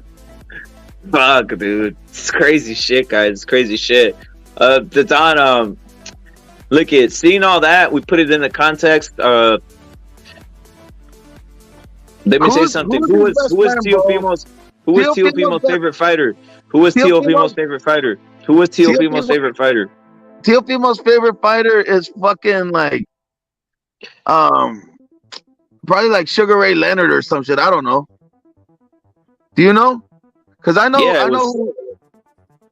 who is it? It was Floyd Mayweather's Floyd Mayweather. Ah, that's right, Floyd Mayweather. That's right. You're right. And then he's better than them. But I want to let you know that fucking, what's his name? Senior's best friend is Bill Haney, bro. Let's not forget that. That has to be fucking known. No more. So I don't want anybody from the CCD getting fooled by all this big beef. There is no beef. They're friends, guys. They're friends. I'm letting it known. I'm sick of all this. Like, oh yeah, he's calling out Haney. No, he's not calling out Haney, dude. It's fucking their friends, dude. He's actually ducking Mexican fighters. The Don, Teofimo's dad was like, you ain't got what it. What's that shit from Rocky? Fucking you ain't got what it. I forgot the fuck. He says, you're gonna get him. Knock him out, Rock. He's like when he's fucking in the corner with fucking like a Tank or fucking Haney. You ain't got what it takes. Just lay down. Just lay down. He's like, you've been fighting nothing but fucking tune-ups. These guys, that guy out there, he's a killer. Remember when fucking Mr. T called him out? He's like, I was the champ. Nah, he's the real champ. Oh shit, bro. Hey, now what you think about Barboza being a man though? I like it, bro. Fuck it, let's make the fight, man. And my name is Reggie, bro. 03 Reggie. But 03 Reggie, what'd you think of that Mando then? The Mando shit, bro. I like it, bro. I like it. Salute on Reggie. Salute the Don, bro. I've heard you, bro. I respect your opinion, bro. Salute. Thank you. And congratulations on your show. The CCD network, man. It's just broadening. It's getting bigger, man. I appreciate it, man. It's hella entertaining, man. The network is nonstop, man. It never stops. Rapid heard the accusations of no diversity, so he gave me a show. Now we're the fucking Adam 22 thing strikes again here with the fucking Teofimo shit, bro. No, what? The Adam 22, this one right here. Let me hit you right here. Let me hit you with this. You probably heard it, but let's just go again, Don, for not, because he probably heard it, but let's do it again. Here goes. This shit like he's racist or not. Like, bro, my son-in-law is black. You understand? There you go. My daughter got married to a black dude, bro. I love black people, bro. We all love black people. We was raised with black people, bro. I lived in the projects, bro. What's your assessment on that? Teofimo Senior, bro, just he loves all people. Man. Yeah, he loves all people, bro. He loves all people, bro. He knows who has what it takes, bro. That's the fucking assessment I made off that fucking clip, bro. Yeah. They built the Wait, hold on, check this out. Hey Don. Wait, Don, rep it. I got one for you. Go ahead. That's what I was saying. I think we have oh shit, we got Junior Lopez on the panel, bro. What you have to say about this? What you have to say about all this? What What are you talking about? The blacks built the pyramids. They're superior. What are you talking about already? What are you talking about? You know, Mike Tyson knocked out all of them. He knocked out all of them. The blacks built the pyramids. The blacks invented the internet. What are you talking about already, Ripping? Get the fuck out of here. Fuck you. Oh, damn. Damn, fucking. Damn, I didn't know that. Yeah. Damn, senior. What the fuck? Yeah, damn. Obviously, you're wrong. But you know what? I think I know what happened. Obviously, you're wrong. I think the problem that this is another thing that happened. Teofimo, we all know about his marriage and his problems, right? Mm-hmm. So, do you remember like when the shit started? Like it almost like happened like the timeline was like, oh man, he's getting married. He just like won the belt from Loma, right? Something like that, right? Right around there, right? And then all of a sudden the Devin Haney started to heat up, right? He gets married, and then just like fucking what's Rocky's fucking wife's name? Fucking Adrian, right? Adrian, right? So he's like, I'm gonna fight Devin Haney, and she goes, and fucking Teal's wife goes, damn it, you can't win. You know what I'm saying? You just can't win. So that's and that's when he lost all the confidence. He's like, fuck, I can't win. And my daddy told me I can't win. Now my wife is telling me I can't win. My son won't even hug me because I can't win. My son won't even. Fuck. You just can't win, Tio. You just can't win.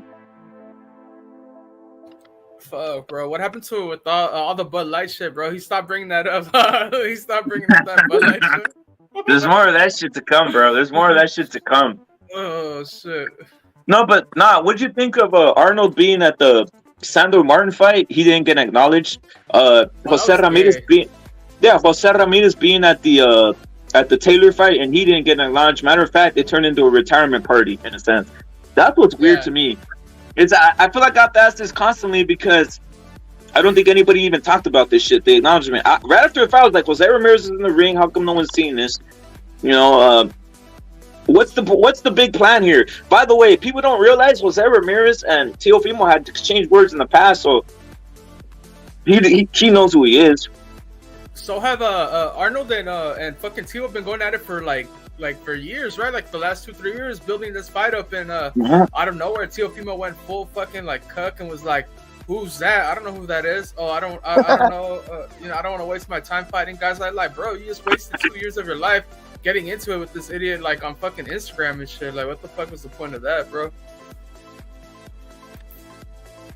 And on Twitter, by the way, Twitter. That's the genius. You just said it right there. That's the genius of prolonging other people with these fights. Just like you're prolonging stuff that's maybe might not even happen, but you have the public thinking about it. So that's all it is. It's just publicity. This fight with Devin Haney is the same thing. You just have it out there. You have it in the wind. Look what they're doing. They just put it out there. Let's have a little bit of beef. That's all it is. That's all it is.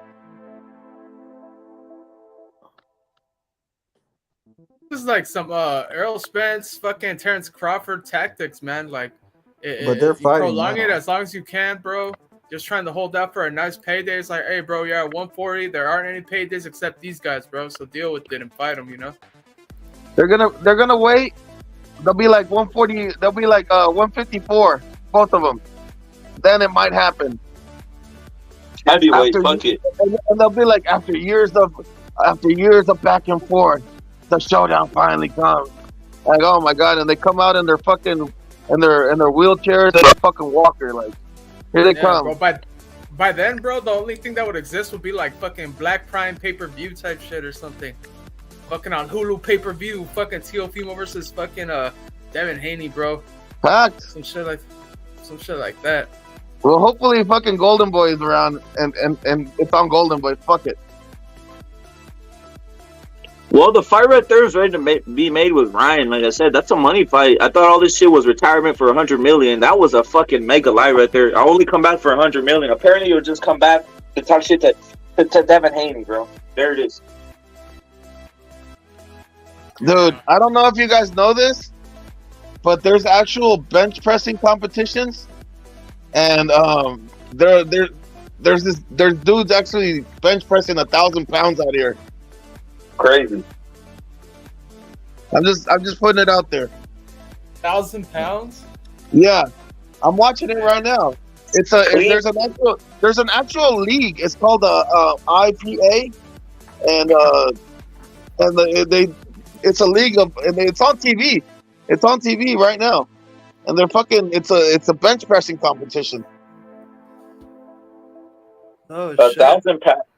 Dude, I thought it was fake shit. Hey, are they really lifting, or are they just do they have all these contraptions around them like tights and all this other shit? They do a lot of tights. They have this thing that looks like it's like fucking like this tight ass thing that compresses their arms together almost. It's like they're cheating. I feel like they're cheating. It's not a natural lift. They're cheating, bro. It's those weights, like those fake weights. They just look like it, but inside there's like nothing and shit. It's all hollow. Yeah, it could be. It could be because they're not the. They don't look like they're the steel ones. They look like they're plastic, right? So you're probably right about that too. But they have this harness that they use that straps from their chest to their arms on their biceps.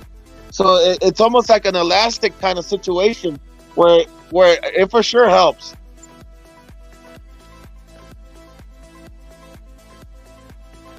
Hey, no, what happens with Jose Ramirez in his weight class, bro? Damn, bro, what does happen to him, bro? It's like he's just coming off fighting Richard Kami. Teofimo's about to fight Arnold Barboza. Who is there for him to fight on Top Rank, bro? Lindolfo? Would they do Lindolfo like that and try to feed him to Ramirez, or would they feed Ramirez to Lindolfo on some shit like that, bro? Ramirez should have never got married, bro. Yeah, bro, that fucking lagged everything. He was right there. He had the title shot right there. What the fuck was he thinking, bro?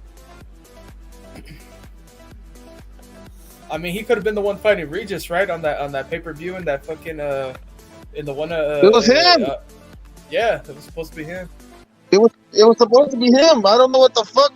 See, that's the thing, man. When you get these fucking guys that never get laid ever in their life, they've been in the fucking gym their whole life. They smell one pussy and they lose their fucking minds, man. Fuck. All you had to do. That's what happened to Jose Ramirez. Yeah, I mean we dug it out. I think he's only had like 2 women, right? Don't remember it? That one Brazilian, right? What the fuck?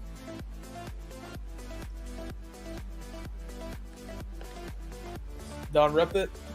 Yeah, he had. You're talking about Teo? No, we're talking about Ramirez. Bro. No, Ramirez has only had a wife, bro. Jose Ramirez. That's what I'm saying. There you go. And that one, wasn't it that one? Just one, or was it 2? Because the number's just not one, high. bro. No, there you go, bro. There you go. See, that's what I'm saying, bro. He got one. He fucking gave up the fucking. He had everything in a layup. He had a layup for a belt, and then the motherfucker is like, nah, I gotta go get married. What the fuck, man? What the fuck? Hey, the Don. The ultimate cucking of Teofimo are some of these guys who are like talking about Teofimo's Captain Mexican. Are they gonna open their eyes now that basically Arnold, he said that he fights like trash? Are they gonna remember that Teofimo said that Mayweather's better than Canelo? Are they gonna remember Junior Lopez saying that Triple G beat up on Canelo? Are they finally gonna open their eyes or no? Never. Mm-hmm. No, it's already forgotten, man. Mm-hmm. It's already forgotten. The people forget that he fucking was clout chasing fucking fucking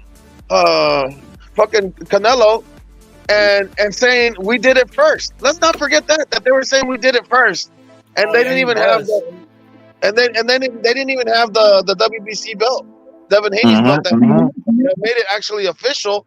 But they were running around. We did it first. We did it first, and that's a shot at Canelo if you really think about it.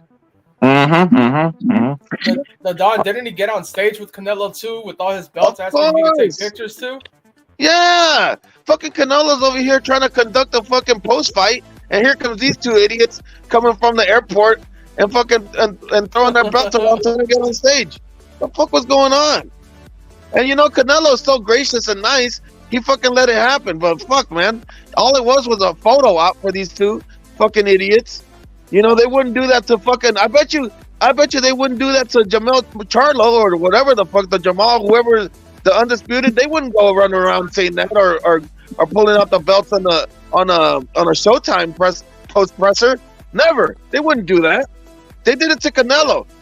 They wouldn't do that to fucking Jamal or Jamel, whatever the fuck. I don't know. You know what I mean? No, they'd probably kick them off stage. They'd probably call them like fucking clout chasers. Yeah, they'd be like, get the fuck and fucking drop kick them off the fucking stage. What the fuck? They'll fucking clown their ass, and they'll make memes out of it. Like, look at these losers. Hey, the Don, we got breaking news. Salute to Don. Salute to Killer Be Killed. Salute to everybody sending that. We got breaking news out of Golden Boy, the Don. Breaking news out of Golden Boy. Let's break it.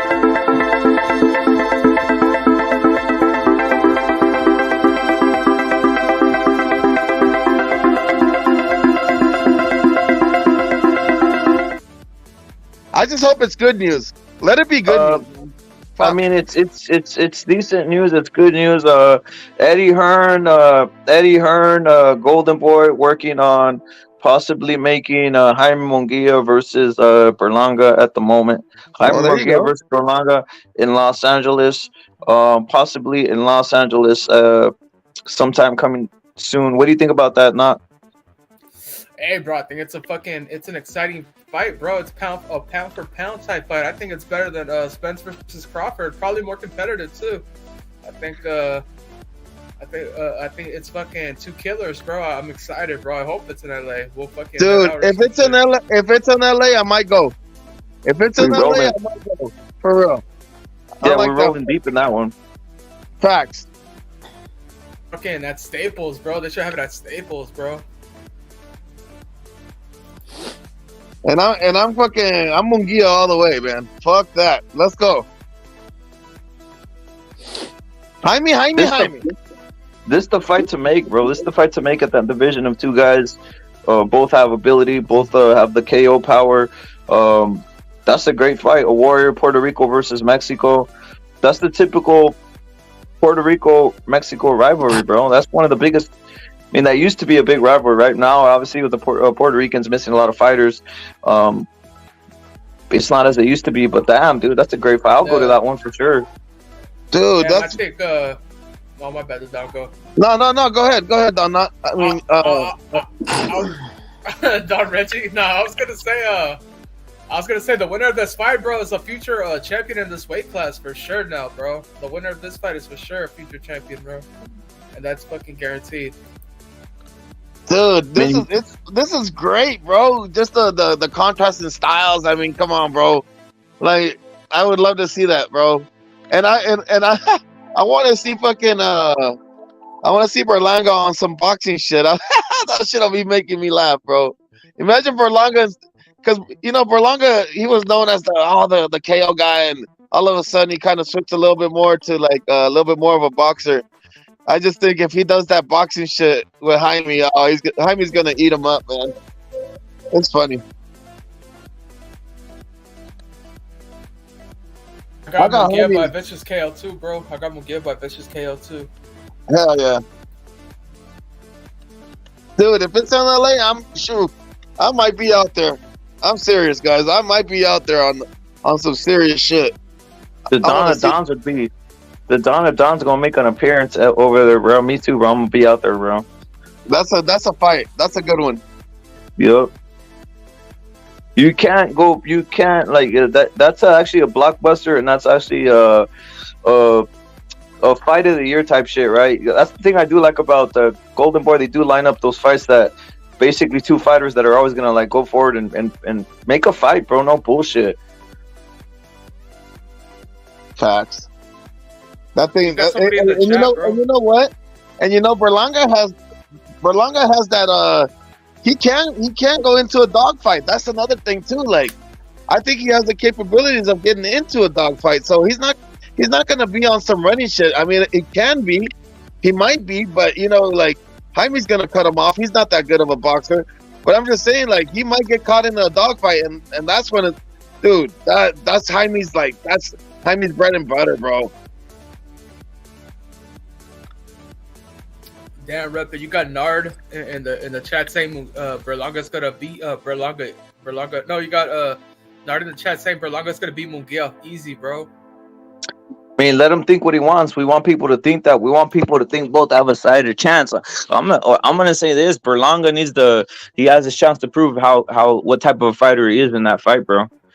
Yeah. Oh, right. It's in talks. It's in talks, by the way. But I mean, in talks is better than anything, right? At this point, what other options does Eddie Hearn have at that for Berlanga anyway? At that division, he doesn't have Canelo anymore. He fucked that up. He doesn't have Pacheco because Pacheco's younger. He's gonna move him different. The only recourse is Munguia, bro.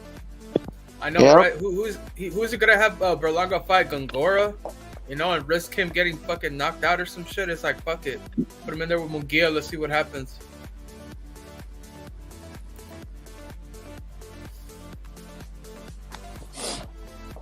Damn, bro. Yo, Puro, what's your thoughts on this shit? It's too hot. That's my thoughts. He's gonna get.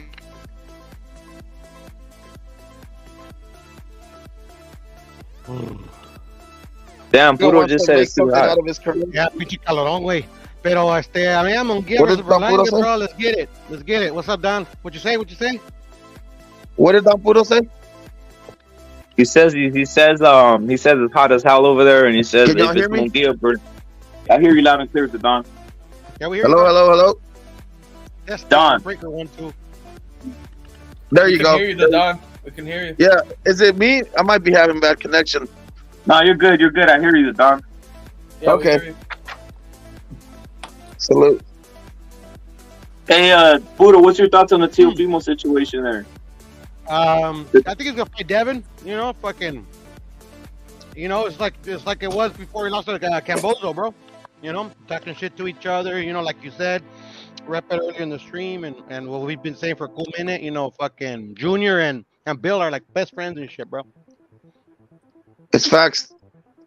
Salute, Don Puro. That's facts, though. I know that for a fact, Don Puro. I know that for a fact. Yes, one.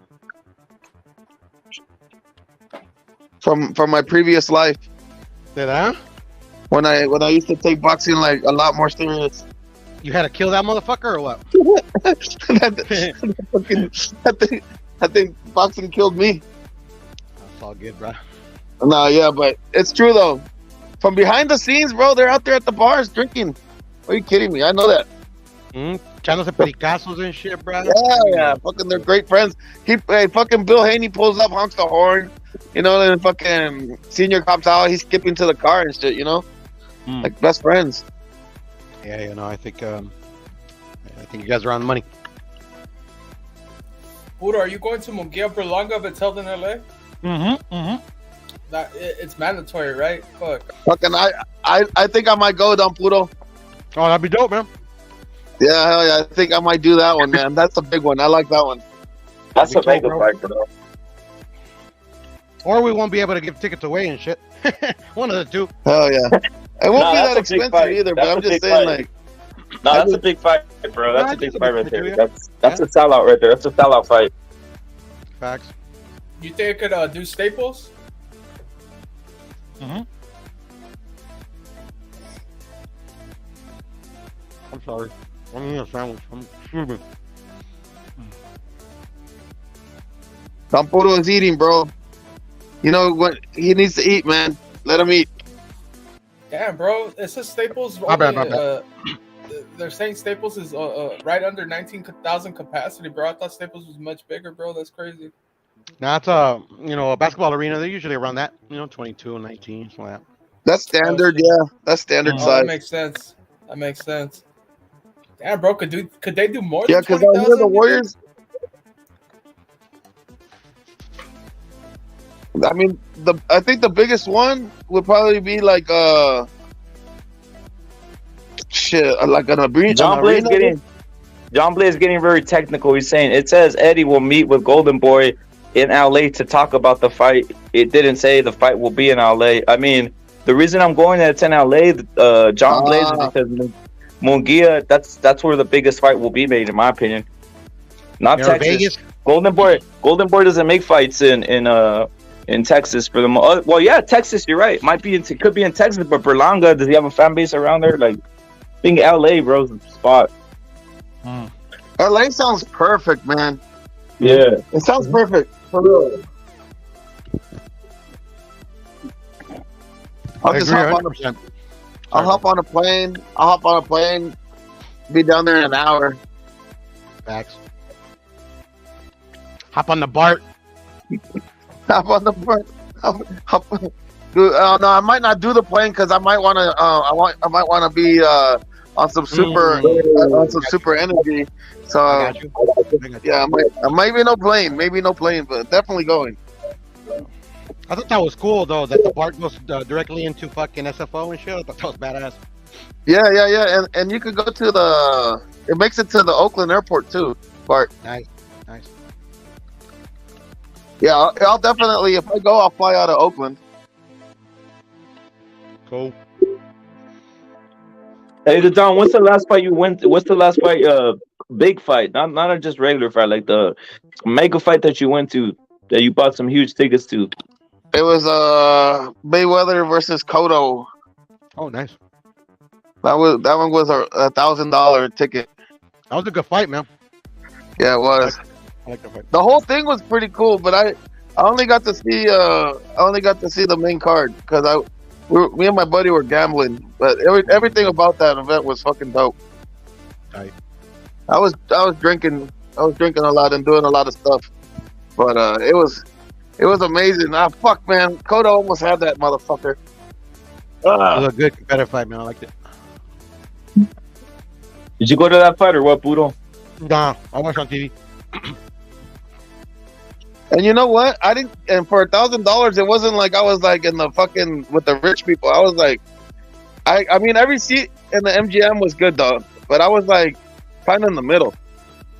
Nosebleeds and shit. Huh? Oh, in the middle. So yeah, it was good. It was really good. I think the nosebleeds were going for like 500.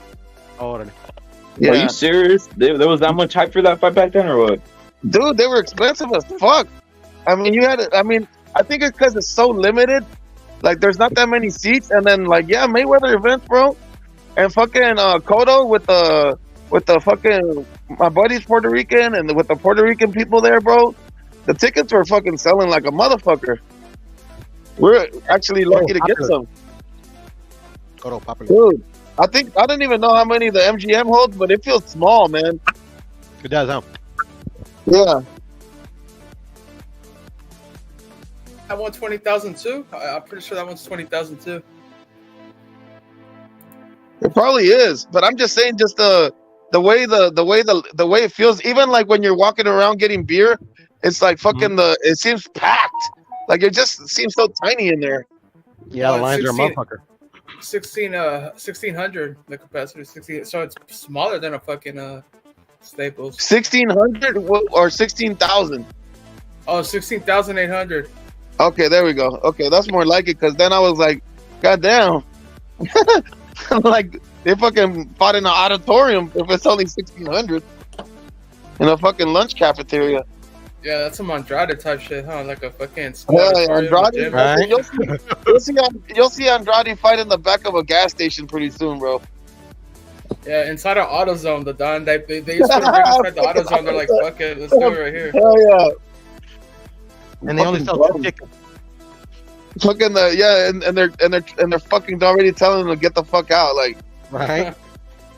The workers are like, we need to close up so we can leave. Fuck, are you guys done fighting yet, or what? What the hell's going on around here? Did you guys start already, or what? Hey, there's I don't know if any of you guys have Hulu. Any of my dons have Hulu out there? My sister. Yeah, Hulu's good. There's a fucking like a Hulu, like, you know, like they have their own series.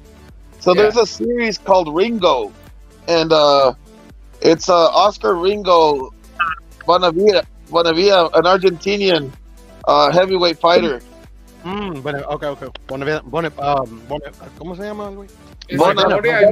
Bonavena. Remember? Yeah. Is it Gloria y Muerte, the Don?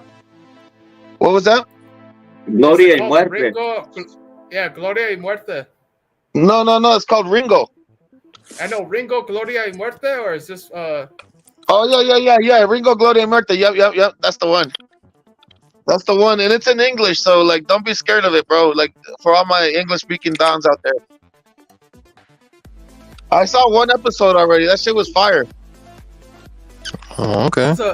This is a real TV show, The Don, or it's a docuseries? It's a series, but it's based on the true story of his life. Oh shit! Oh hell yeah! And like, I got the first episode. Like, I'm not gonna give too much away, but like, I'll just give you guys this. Like, he comes over and they're promising a fight with Ali, guys.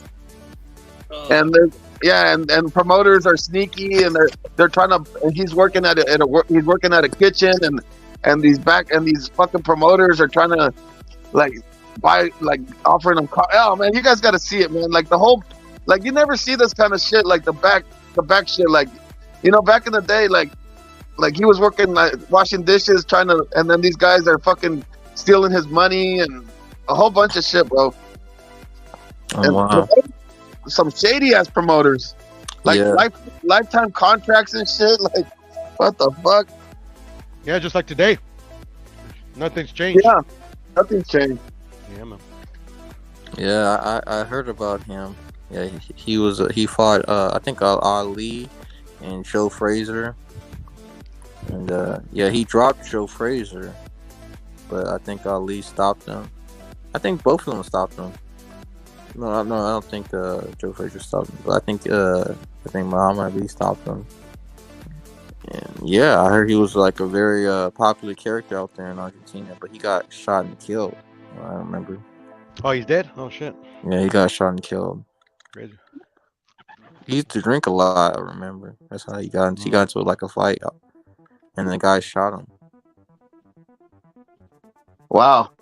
Fuck. I did not know that.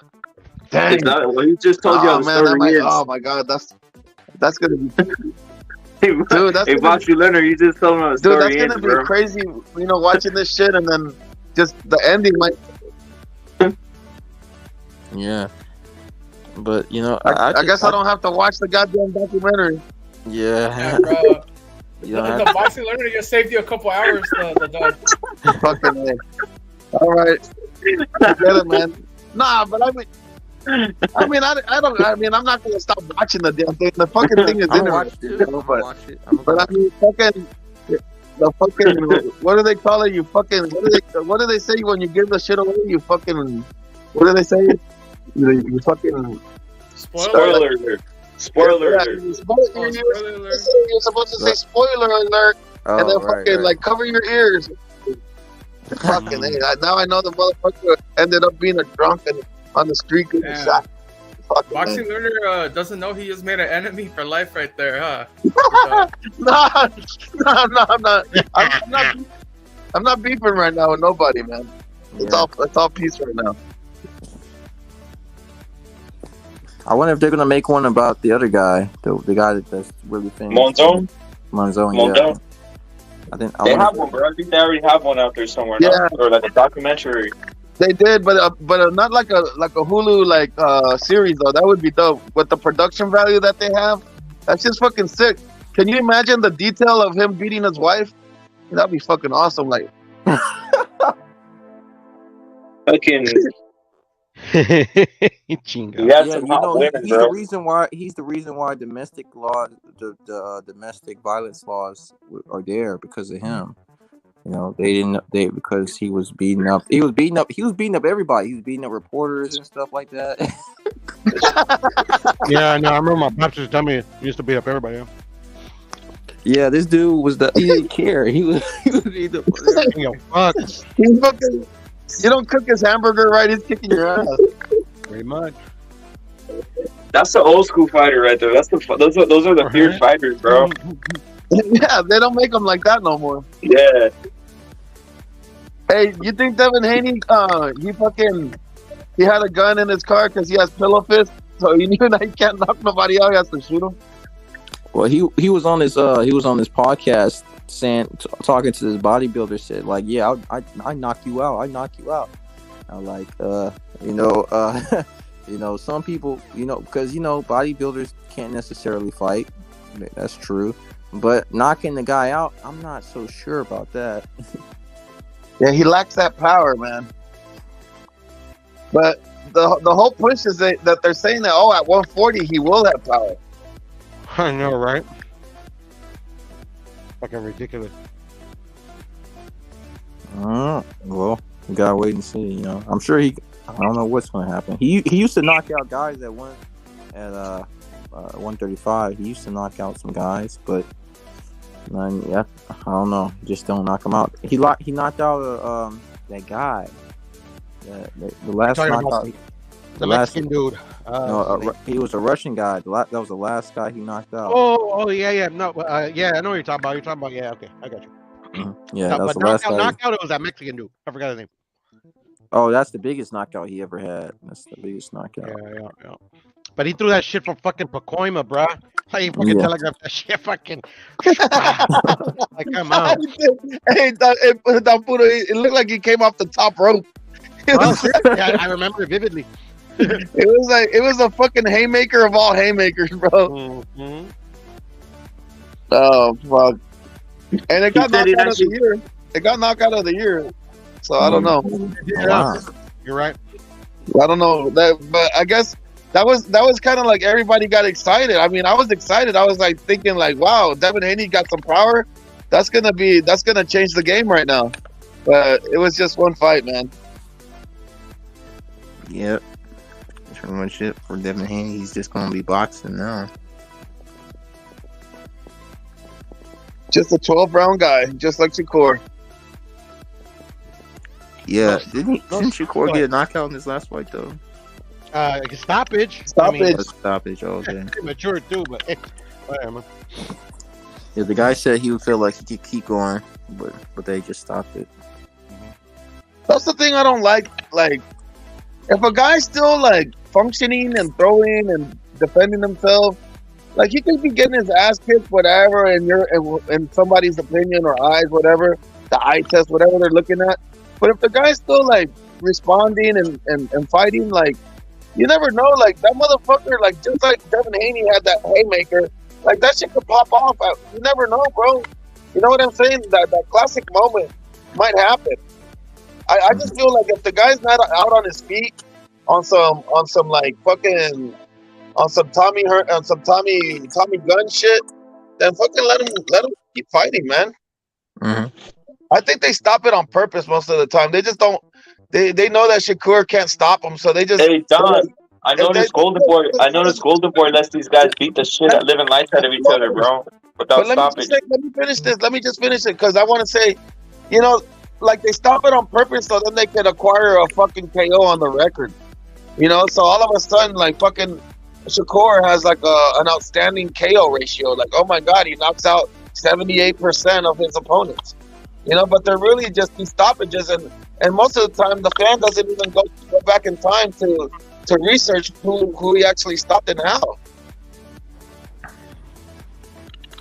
Yeah, the stoppages are suspect, right?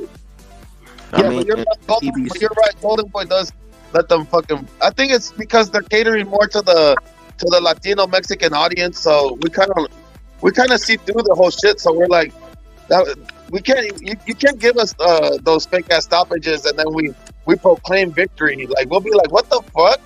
That's a fucking weak ass stoppage. Hell no. Why do I want to watch another Golden Boy card if they're gonna stop the fight like that? Yeah. Well, here's the thing, fellas. I mentioned it a couple of times, but not a lot because I forget. A lot of it has to do, obviously, like, fuck, bro. Like Gary Anton, bro. They're stopping this fucker mature just to keep him that hype, that he knocks out every opponent. But it's also bad, poor schooling. Like, at the end of the day, back in the day, so the referee, bro, you gotta give him a decision to make. Like, if you're fucking the dude up, but you're not knocking him out, you don't have that type of power, you're at least piecing him up, blah, blah, blah, combinations, blah, blah. You force the ref to stop him. These dudes, like they don't even teach them that anymore. Like back in the day, like when you didn't have a lot of power, a lot of the knockouts you used to get were not like one punch knockouts, but they were like accumulation knockouts. You know, like just beating the ever living shit out of somebody. They don't even do that no more. I think that has something to do with it too. Yeah. Well, the fucking, you know, one thing they lost somewhere along the line was that the shoe shine. Even a lot of fighters back in the day that didn't have power, like you said, Apuro, they would overwhelm the opponent with just shoe shining, and just like even De La Hoya would just go off on some crazy ass 1,000 combo, you know, 1,000 punch combo, and the opponent would just fucking be so overwhelmed, and they would fall, and the referee and the whole dramatic shit, right? So like that I don't know what happened to those guys that just let their fists fly. Even the shoe shine, even the fucking Sugar Ray Leonard shoe shine with the windmill, that fucking won fights, man. He won fights like that with that fucking technique. Yeah. He did that all the time. Yeah, that was the thing, man. Yeah. Fucking Devin Haney, if he brought out the windmill, he doesn't have the hand speed to do some shoe shines. He's too robotic, bro. He's Mr. Fundamentals. He's like the Tim Duncan of fucking of boxing, bro. He just sticks to the same shit. Repeat, rinse, repeat, rinse. It's like, what the fuck? One at a time. Yeah, man. It's fun. That's the problem, bro. That's why he's boring.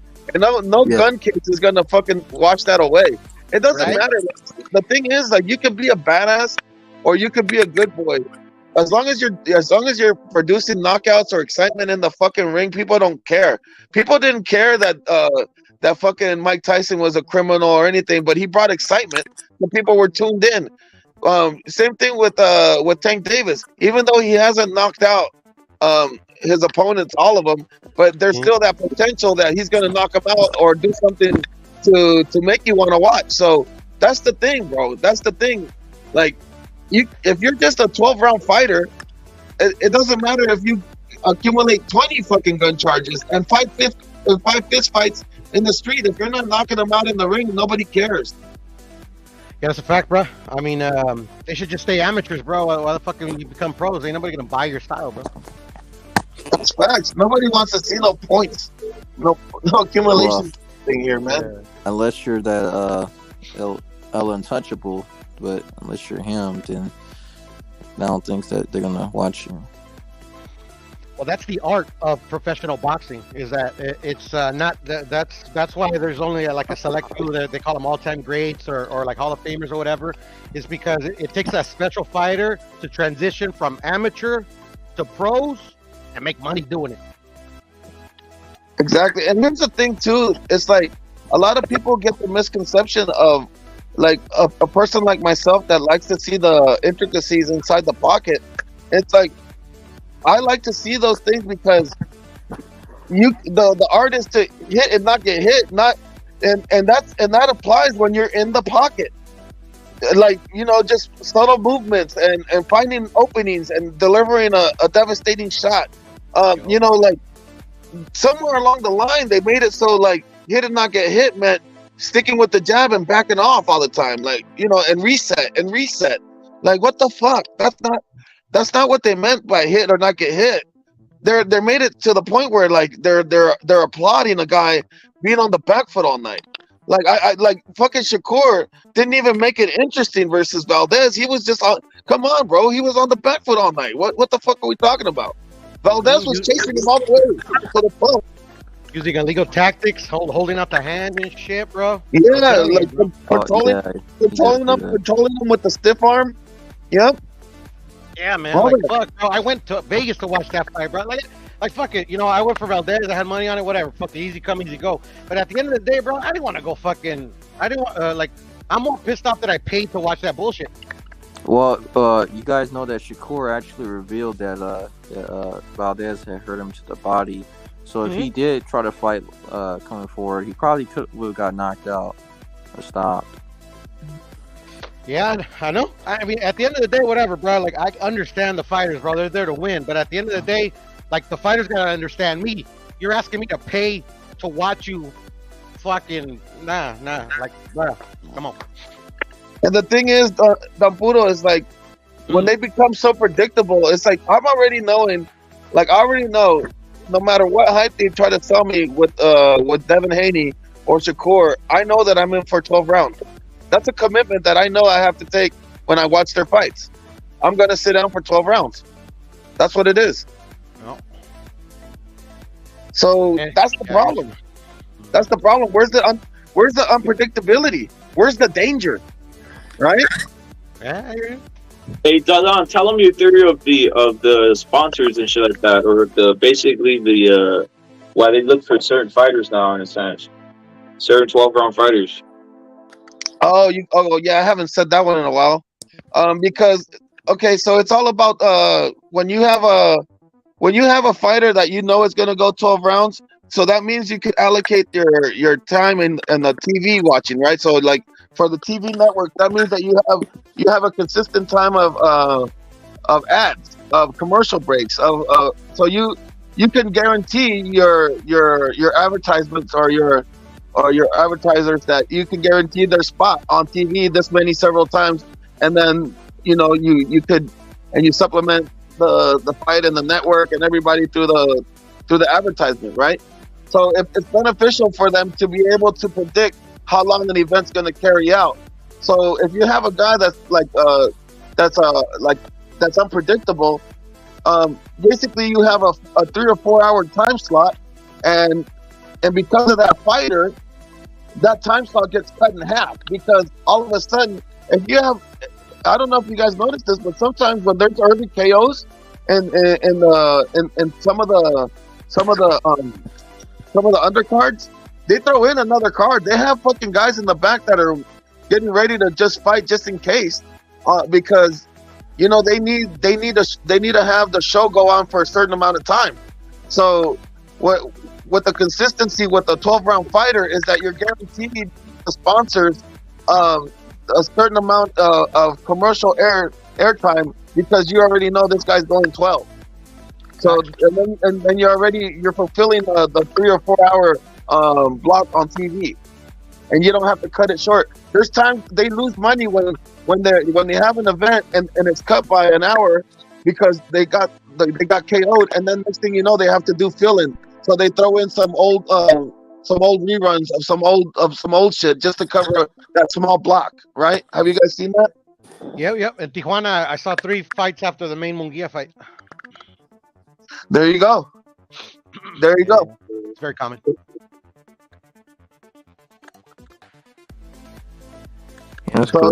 So that's why the push for guys that are into like the 12th round, the guys like that, they like those kind of guys. Like the guarantee. Well, with Devin Haney, you're guaranteed 12 rounder right there. You're guaranteed a 12 rounder with Shakur, unless you want to cut it short. But they're filling champions, Don. They're filling champions like stand-ins in a movie and shit. Man, a lot of fighters, they getting sponsored by OnlyFans. It's crazy. Yeah, I noticed that too. I've noticed that. Yeah. Not just the bitches either. No, yeah. The thing with OnlyFans is like, I don't know if those fighters have their own pages, but all I know is that,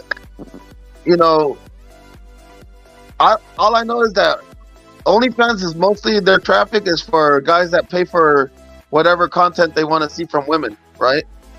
So when they put on OnlyFans, it's almost like they're making it seem like there's men out there doing the same kind of thing. I don't know. It's weird.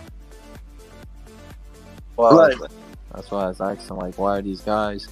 I understand the women do it. I understand that some of the female boxers do it. That's fine. They can leverage their looks and stuff like that. But I guess they want people to know that I don't know. I guess they want in their face free advertising. I mean, in some way, I could see where they get it, because if boxing is male dominated and the viewers are male, so if you stick an OnlyFans badge on their trunks, most of the traffic that's in OnlyFans and most of the paying customers are male. So I guess it is kind of promoting to the consumer that's mostly in OnlyFans. It makes a bit of sense. I mean, that's my angle. That's the only thing that I could think of why they would put it on a boxer. Is that basically it's a male dominated sport and the main consumer of OnlyFans is male, man. Man, I understand. I understand why they do it with beer. That's easy. You know, you can get motherfuckers like beer. Yeah.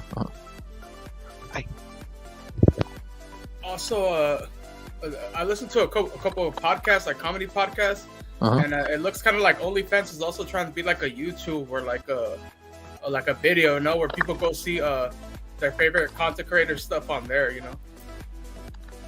The behind the scenes or something. Yeah, shit like that. Shit like Yeah. that. Like blogs. It's another platform, you know. That shit doesn't work though, right? Not the Don. That shit doesn't really work. Because there's been guys that I listen to like on comedy or like sports, and they're like, "Oh, I'm sponsored by OnlyFans. I have a free show on OnlyFans sports or some shit." And it's like, I don't want to go on OnlyFans so they'll listen to your podcast. I'll just fucking find it on the internet and listen to it on my phone, you know? Like, Man. My Dons, if you want to see the behind the scenes of, no, I'm just kidding. They must have a lot of money or something. They must have a lot to get all these people to. Bro, they're taxing the girls, bro. They're taxing the girls that bring the actual money, bro. They're probably using whatever money they're getting off that, because you know, fucking. How much are they taxing? How much are you taxing? Not how much are you taxing? Isn't it like 10% or some shit? They tax girls 10%. like I don't know. 10-25% or some shit, bro. Damn, And so these girls be making, 25%. like, Damn, that's hella. If they do Yeah. 25%, then yeah, that explains why they got the money. And then they have to pay another 15 for their taxes, and depending on the state, damn, they're getting raped. I think OnlyFans is just like fucking YouTube, but like for like porn chicks, you know. So let's say you fucking you rub them the wrong way, maybe they won't push your page on the front, you know, when people go to OnlyFans. But if you're like one of the people that play along, you know, maybe they'll highlight your shit, you know. Wait up, not. So when you go to OnlyFans, it's like YouTube. Nah, I don't know. But My it's Dons, like, Twitter. It's like Twitter. My Dons, I'll be right back. I gotta do something. But thank you, my Dons. Thank you, my Dons. Salute to all my Dons. All right. I'll try It's to like be back. Twitter almost. Right? Oh yeah, my bad. Go That's ahead. cool. oh, they take 20%, bro. They take 20% from every content creator's fucking subscriptions and shit. Well, coming from that was my line of work for 20 years, fucking IT or whatever. What they got is infrastructure. Like YouTube is like, it's one of the oldest, what do they call it, platforms in social media. You know what I'm saying? It's ease of use. OnlyFans has a very ease of use. You know, they have tons of payment providers. You know, like the guys that pay you out, like to your banks and shit like that. So that's why I'm thinking. I don't know. I don't have an OnlyFans account, and I'm not an OnlyFans model, but I'm assuming that's why you know, the push is, you know, it started as, you know, just porn and bitches just want to show their titties and shit, but you know, since they developed a good platform, so you know, it's ease of use, shit like that. So that's probably why they're picking up in other like arenas other than fucking. Yeah, some shit like that, bro. I think it's kind of like a fucking what's that one app, Cameo? You know, you ever heard of Cameo, where you can like pay a celebrity to give you a shout out type shit, like on camera? I know what it is. Yeah, I know what that is. Yeah, I found that out. That's crazy that you mentioned it, but my bad. Go ahead.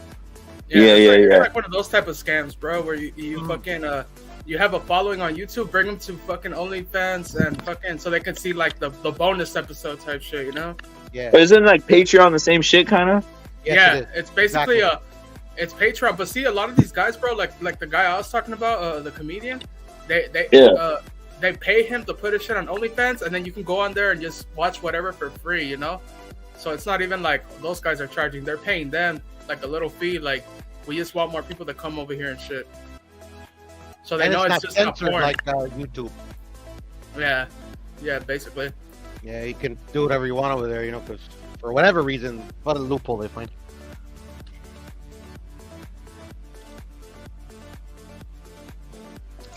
Hey, that Patreon is basically OnlyFans in a sense, huh?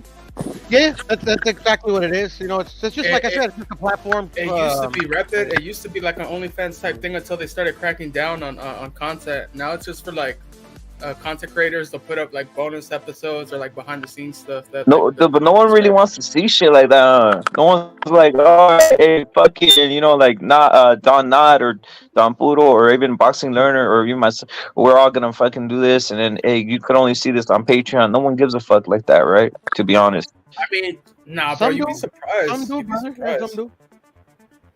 You know, once you get so big, dude, like you're gonna have hardcores, that just want nonstop content and shit. Or you provide them a different service other than like just boxing talk or whatever. Like you could be like a web developer and shit, and you could charge on Patreon. Oh, I give classes on how to build your own website, shit like that.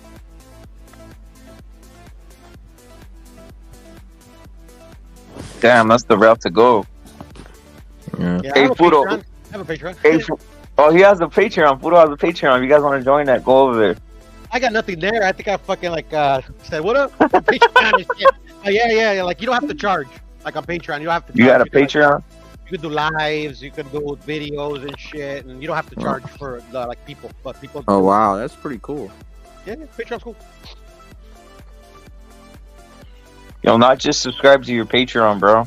Thank you. Yeah. Hey, what I was gonna say, Puro, what's your thoughts then on this Teofimo thing? Who's he gonna fight next, bro? Devin? You really believe he's fighting Devin next? Yeah. I thought he was gonna fight Devin until Cambosa. Come on, man. Yeah. Puro, come on, bro. I've been telling you that's his. Should I tell you that like a few days ago, bro? I mean, it's not happening. That's not happening. That fight's really not happening. It's just a bunch of. It's like 100% in stone, but this is the thing.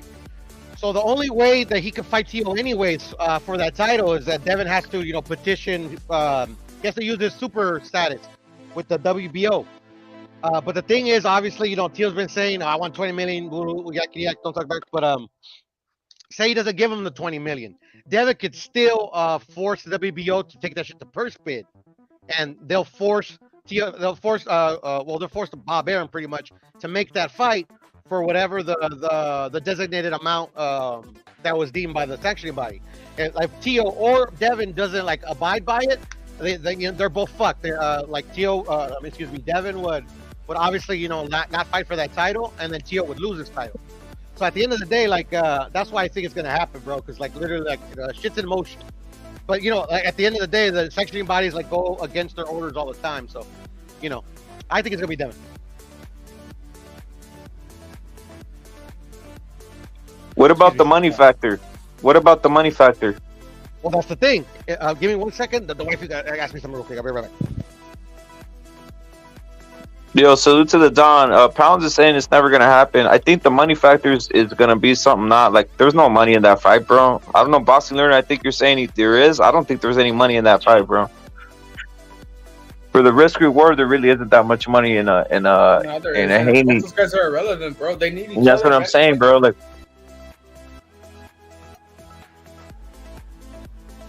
Rep it? Yo, I don't know. No, I can hear him. No, I was gonna say, yeah, dude. That's why I don't understand the Ryan thing. And if you want money, do that fight. I guess it's because Brian just got coming off a knockout loss, so he was like, "Nah, I'm not interested." But low key, I think Ryan versus Haney is bigger than fucking Ryan versus Tio. Why's that? Because they got more history. People say that they're close, but Ryan and Haney have more history than Tio. If you really think about it, they do. They fought like 6 times in the amateurs. They're even. They're tied. Yeah, man, they got more history than Teofimo and whatever his dad guy said they're friends, but you know Ryan and Devin got way more history. And then Ryan kind of put Devin Haney on, you know, like that was his first big break, like popularity wise.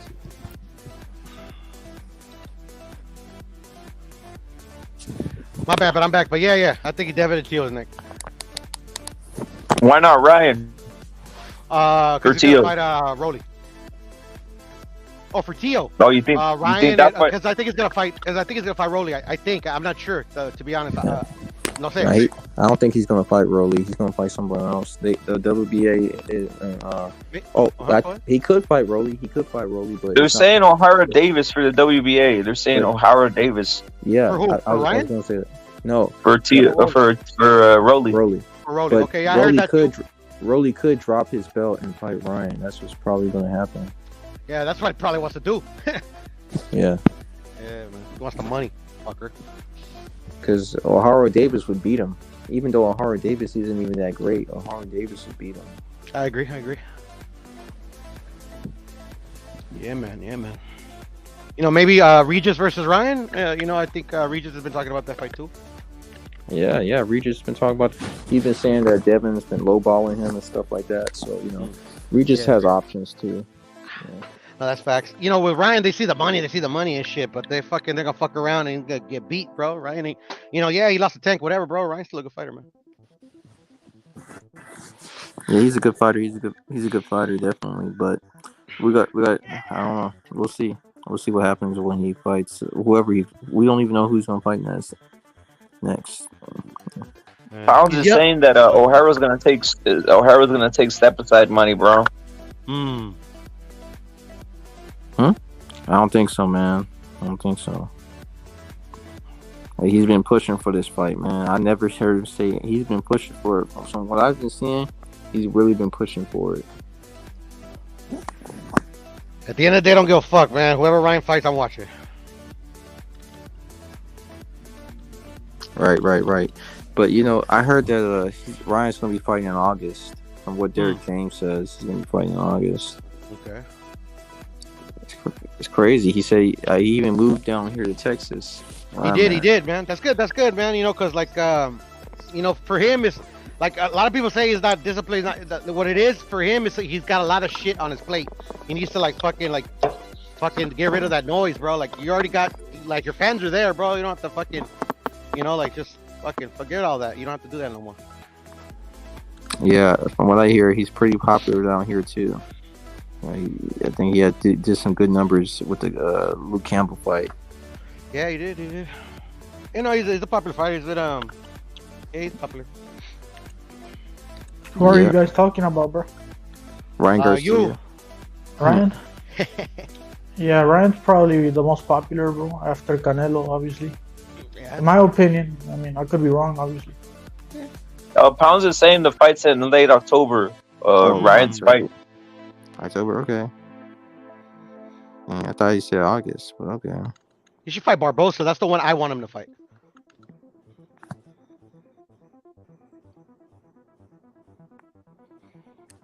I mean, I don't really care who Teo fights, bro. As long as he fucking fights somebody, bro. I mean, hopefully it's like you said, Barboza or Ryan. In my opinion, those are the two best fights for him. But fuck, if they throw Matias at him, I'm not gonna complain either, bro. Ooh, I know that's a good fight too.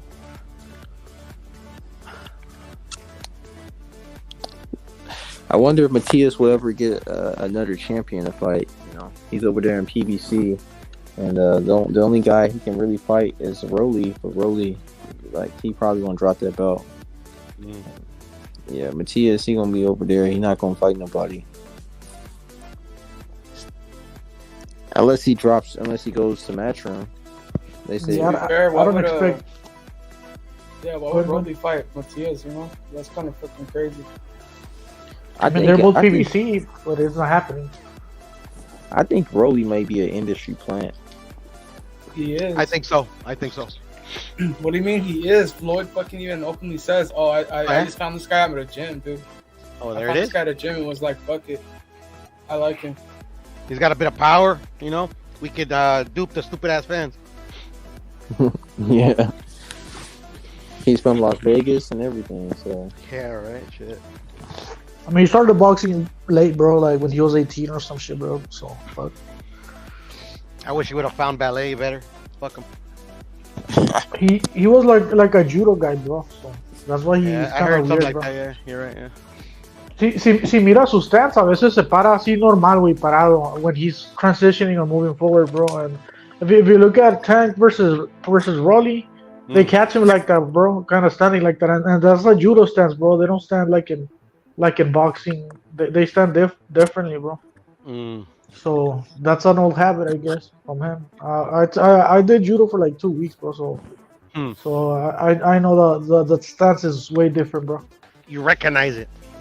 Yeah, it's different, bro. Hasta a mí se me hacía raro. Dije, esta pinche stance que, güey. But I mean, it works for that sport, that discipline, I guess. But I mean, in a street fight, I wouldn't recommend somebody standing like that, bro.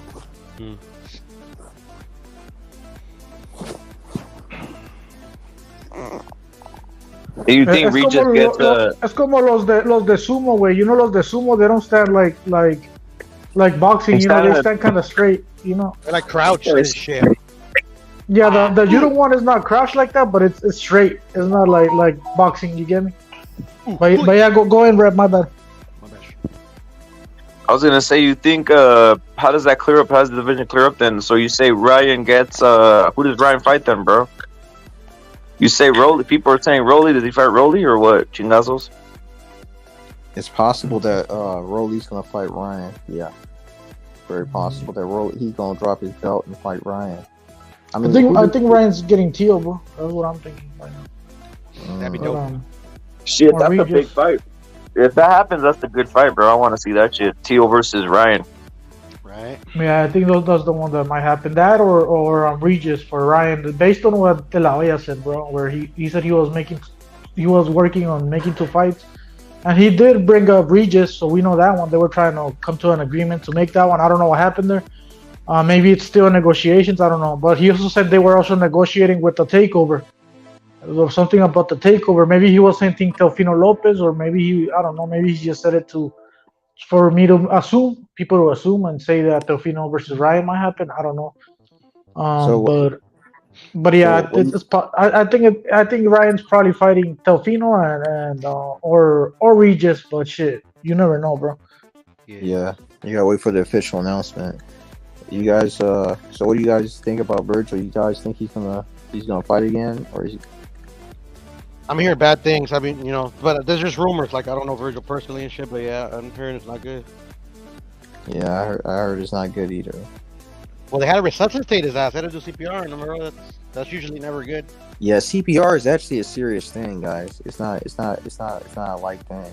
Yeah, he stopped breathing, bro. That's what it meant. Yeah, well, I remember when my brother, when my family wanted to do CPR, they said like it actually hurts your body because you have to be like really physically fit. Because if you're not really physically fit, you could like puncture something. Because it's like it can like hurt. It can really hurt you. Yeah, I hear you. Yeah, I took CPR classes for because I'm an electrician and shit. You gotta take those classes. Yeah, you gotta do you have to do it properly because you could break a rib. You can do a lot of things if you don't do it right. Yeah. And if he is gonna fight again, he's probably never gonna come back to 147. He's gonna be 154. Yeah, I think he's down with 147. To be honest, that's a definite. I just think like, hey guys, it's no shame in moving up when your body is done with a weight class. Don't care what nobody say. You don't have to listen to nobody, no fan. You don't owe him nothing. Just move up if you need to move up. That's a fact. I agree with you, man. It's just that for me, I feel bad for him, because like I thought he was on the cusp of beating one of these top champions, or reigning for a little bit there, But yeah, but I remember when he used to fight at 140, he was like, "No, not going back to 140 no more." And yeah, I remember that. And he looked really good at 147, and now if he is going to fight again, because health should be his first priority, he should just leave 147 alone, and focus on 154. Tim Zoo's there, go be him. Yep. Jesus Ramos, go be him. Oh, I don't know about Ramos. That'd be a good fight. I mean, they both can win. Yeah, Ramos is a beast. I've been trying to tell this guy Ring IQ that Ramos can beat Tim Tszyu, and I think Tim Tszyu a very good fighter. You know, he proved me wrong multiple times, but I think Ramos can beat him. I think Ramos fucking knocks him out. I think he makes it easy, bro. To be honest, and I think Tim is a good fighter, bro. It's just I see. Ramos dominates him. I see the deficiencies that he has. Yeah, I forgot if De La Hoya said it or the Virgil team said it, but they already said Virgil's not fighting at 147 again, bro. He's moving to 154. That's what they said. Yeah. So forget about Virgil at 147. You know. 154 needs Virgil because the division is falling apart. All the guys that were good are all gone. J-Rock is gone. Jason Rosario's retired. Jason Hurd is gone. You know, Jermell, he's not coming back ever. Yeah, he's not coming back. I agree. He ain't coming back. So all the guys are gone. All the guys that made the division. You know, Lubin got knocked out by Fundora. Fundora got horribly knocked out by Mendoza. Mm-hmm. So all the guys that had the hype behind them are trying to rebuild their careers. So, you know, it's pretty weak right now, honestly. There's only a couple of guys like Mendoza and actually Ramos already beat Mendoza. So yep, he did. So it's just Tim and Ramos. Yep.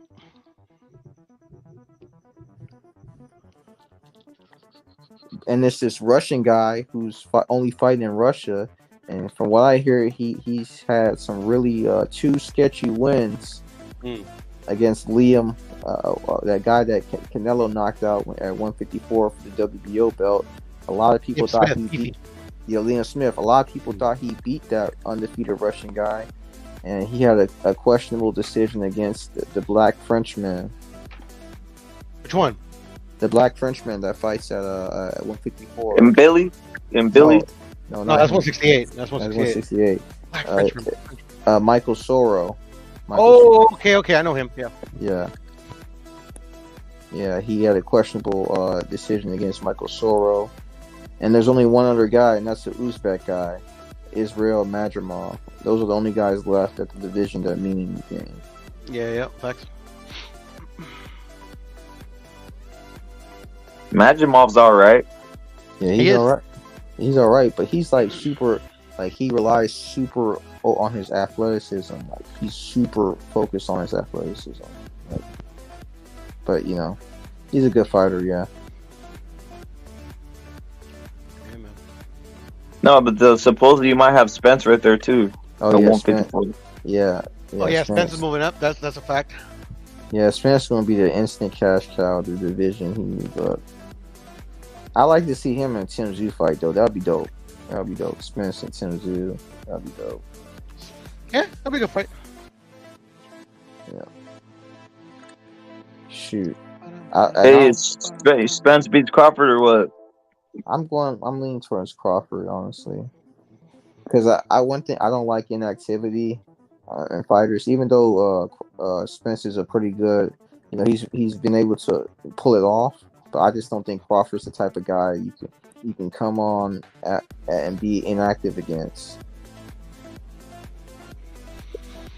I think because of the style matchup, I agree with you. Because I think Crawford's good. But the thing is, bro, I just think he's really overhyped, bro. Especially at the welterweight division. Shit, even at 140, but I'll give him the credit. You know, he beat this fucking whoever he beat there. But at 147, bro, I don't know, man. Like he's knocked out a bunch of dudes that, either been knocked out before, had one foot out the door. I agree. The only guy he knocked out that was really good was probably Cal Velasquez. Mm-hmm. And he was undefeated. He's still good, Cal Velasquez. Yeah, Cal Velasquez is still good. And that's about it. The other guy was just he's a contender at the European level. That Armenian guy that he knocked out in his last fight. Oh yeah, fucking Avenesian, yeah, bro. Yeah, David Avenesian. Yeah. And Avenesian was piecing him up too, bro. Yeah. I mean, he's a solid contender. He's known for beating up the Englishmen because he lives, even though he's Armenian, he lives in the UK. Yeah, he beats up the UK guys. I think he's Russian, bro. I think he's from Armenia, but he fights out of Russia, no? Yeah, he fights out of Russia, but he's Armenian. He's not the worst, but I mean, he's not champion material. I don't think he's champion material unless he gets lucky somehow. You get me? His claim to fame was guy prospects are supposed to fight, bro, not fucking reigning champions and shit. yeah. His claim to fame was beating Shane Mosley in his last fight. That's how. Oh, he beat him. I didn't even know, bro. He actually has a Hall of Famer on his record. Yeah, he beat He's Shane already Mosley better than and- fucking Crawford, shit. That's what I'm saying, bro. Like all that shit about like him, like Bob Arum not promoting him right, bro. I think that was all cap, bro. I think Bob Arum promoted him fucking beautifully. Yeah. Who, Crawford? Yeah. Look how much of a hype job he is, bro. People actually say he's the best fighter of this generation. Like, bro. That's all Thank you, ESPN not. machinery, bro. And that's Yeah, another one right there. People he became hate on Lomo, right? Because of the ESPN, and then they did the same shit with Crawford and doing the same shit with Shakur, and nobody says shit. He became undisputed on their top rank, bro, not on their wherever he went now, bro. I mean, unless he beats what's his name, Errol Spence, I guess he will become undefeated, but that's off one fight, and the other one was off like 3 fights, right? At 140, something like that. So yeah, Top Rank got in the fights, so he could become undefeated. Not only that, but I seen Top Rank making shows over there in Omaha, Nebraska to promote him. I mean, and I never really seen boxing shows over there. Yeah, and they were also paying him 3.5 million, big bro, bucks. minimum. They paid him some big money, man. You know? Yep, $6 million for fucking Porter. Yeah, for Porter. So all that racist shit or whatever he was trying to say. That's a Porter on his last legs too, right? That's a Porter off 2 years in activity and on his last leg on pay-per-view, bro. So how Bro, did Tom Crawford's Rank on his really last do legs. Motherfucker's 36. He's 35. He turned 35? 36. He turned Still, 36 this year, yeah. That's up there. But Errol Spence, you know, he's just so inactive, man. He's just so inactive. He's gone. Him and Keith Thurman are gone for like whole years and 2 years. Keith Thurman was almost gone 3 years. And they come back and then they leave and they come back. You know, they're never consistent. Just know that in the cards, in my opinion, it's gonna be very difficult for Crawford to win. For obvious reasons, you know, Errol Spence been loyal to the PBC and blah blah blah, all this shit, bro. And they're promising him the Canelo fight and stuff like that if he wins. Yeah, exactly. I don't buy the Canelo fight with Errol though. I think it's the PBC's it's what they do to promote the fights that are coming up or they're trying to make. They add Canelo to anything. Like if Crawford's fighting, excuse me, not Crawford, but Errol's fighting anybody. Jamel's fighting anybody. They'll say Canelo. They'll bring up Canelo like 50 times during the promotion. But look, Canelo is fighting Jamel Charlo. Now he is. Now he is. But I mean, yeah. I hear you. I never would have thought that was possible, but somehow it's happening. So I don't put it past them. If they can make that shit happen, I believe they can make the catch weight. Canelo's willing to fight Errol Spence at the catch weight. I believe that. If he beats Crawford, it's gonna happen. If he doesn't beat Crawford, he'll go to 154. If he beats Crawford, he'll go to 154, and he'll just fight those dudes, bro. I don't think he'll ever fight Canelo, man. I don't know, man. I think he would have. I think actually they were setting it up before he hurt his eye, before he had that car accident. Like after the car accident, because of his eye and shit, I think he go blind. He fucking faces Canelo. Yeah, He's not fully healthy, you know. Yeah. I don't know what's. No, they offered it. They offered it to Canelo after the Plant fight, Puro. Which one? The Spence Canelo fight. They had offered it to Team Canelo after the Plant fight. Really? I mean, I heard rumblings, but I heard also that was a bunch of cap. But I don't know, bro. At the end of the day, who knows? Yeah. Any of you guys got the zone? Yeah, I do. I got the zone, bro. I got all of it. I dropped the zone a while ago. Oh yeah. So I missed it, but they upload everything on YouTube. So I dropped it in February, bro. This year, bro. After 3 years of paying that shit, because they doubled the price, bro, and it's not like they're having better fights or anything. Like you want to upgrade the price will upgrade the quality of everything, bro. You get me? That's how I see it. So I canceled it. Golden Boy's got the best fights on the zone right now, honestly, and you know they don't even have Canelo anymore, bro. Yeah, they the don't Zone got has the best platform in my opinion, bro. Like literally, all they do is talk boxing. Yeah, they have like a soccer or whatever. But like their boxing, like their content, and they put on good fights too. I'm never getting rid of the Zone. That's just me. Unless they stop doing boxing, Go ahead. I had that $100 per year plan with them, and then they changed it right. It's like $250 now per year. Yeah, $250. That's what I just paid. Yeah. So I respect it. I respect it. It's just that they don't got the fights that I want. They don't got the fights. I got you. Yeah. Hey, I supported them for 3 years, bro. ¿Qué más quieren? At the end of the day, it's your money, chigazos, bro. You do that shit what you want. They started adding pay-per-views and fucking charging you for the upgrade when you Yeah, I forgot to bring that up, bro. They didn't have pay-per-views back then either, bro. And they were saying they were never gonna have them too. And they started making pay-per-views too, bro. So the Canelo fights weren't pretty much available unless you wanted to pay extra. You get me? So whatever. Canelo took pay cut. I still don't think the Zone is that bad and shit, but they kind of lost quality in my opinion, bro. I hear you. Give it away. I think this year for the Zone sucks. Not really much that interesting. They had one good fight. No, that was last year. My bad. I'm tripping. Well, they had the Ryan and Tank fight. PBC finally had a good year, but I think it's because they're on their way out. No, they're gonna make a lot more money. Canelo, make a lot more money. I think they're switching to an app or something. They already have an app. They're already on the app. Oh, yeah. But I'm talking about the Paramount Plus thing. Well, that's probably true. Yeah, maybe. But I don't think they're going away. Not with Canelo. If they have Canelo, they can show that to their Paramount people. Say, hey, we got him signed for these 3 fights. Yeah, man. And now they have Tank and Ryan. Well, they still have Tank. Ryan is with Golden Boy. He's still with Golden Boy. But I mean, now he's willing to go. I mean, like they've already you know what I'm saying. Before it's like all like, like you do you over there, you do at least like I think that now they're open to make those fights regularly. Oh right, yeah, that's probably true. Yeah. Time will tell. But yeah, I don't think PBC is going away anytime soon. At least not. I don't know about regularly, but maybe when there's like enough money. And in it, that's when they'll do it. Like Tank versus Ryan. I mean, Tank versus Ryan. There was a lot of money behind that fight, so both promotions were able to like profit from it. You get me? The Zone, whatever they did. I heard people were struggling to buy the thing on the Zone. Anybody? Was that true? That anybody hear that? Guy like 6 times for the pay-per-view. That's what I heard. That's what I heard. Say that, but for me, it worked great. That's what I heard from reliable sources, bro. So it's true. Sure. Yeah.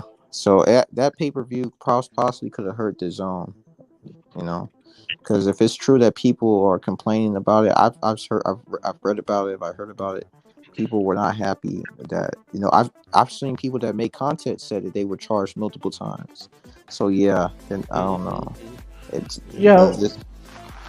From what I heard, the 1.4 million or whatever it was, that was like a fake number because they were counting the times where they charged 5 times. So in reality, the fight did like 900,000 which is still fucking crazy. Nah, I did 1.4, bro. I did 1.4. I mean, that's what the Zone and them were saying, bro. So no, because even if they charged them twice, they didn't give money back, bro. I don't think they did 1.4 because they never had an official press release. Remember? They never do. They usually don't. That's the thing. No, they did. They do it sometimes though. Yeah, sometimes, but that's the thing. That's the thing. Golovkin did 1 million, and they did the official press. Yeah. That's because of Dan Raphael. PVC fucking cocksucker. He like fucking fake numbers and shit. Yeah. Regardless, the fight did crazy numbers, bro, for today's fucking. But you could tell, bro. Like fuck, bro, that shit was lit. Yeah, because they said Ryan made like 20 M's.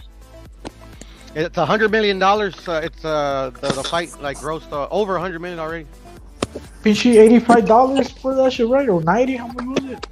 For me, it was fucking what 70, 65. And let's say it's 900 or 1.4, whatever it is, bro. That's still a lot of fucking. Yeah, they made a lot of money. Yeah, for sure. Yeah, it's crazy, man. If only other people, if only some other people could draw like Ryan, but I guess it's just that most fighters just don't have that appeal. Yeah, especially American fighters. The boxers don't know how to market themselves like to the public. Facts. That's true. In this day and age, there's like no McGregor in boxing that could sell the fucking.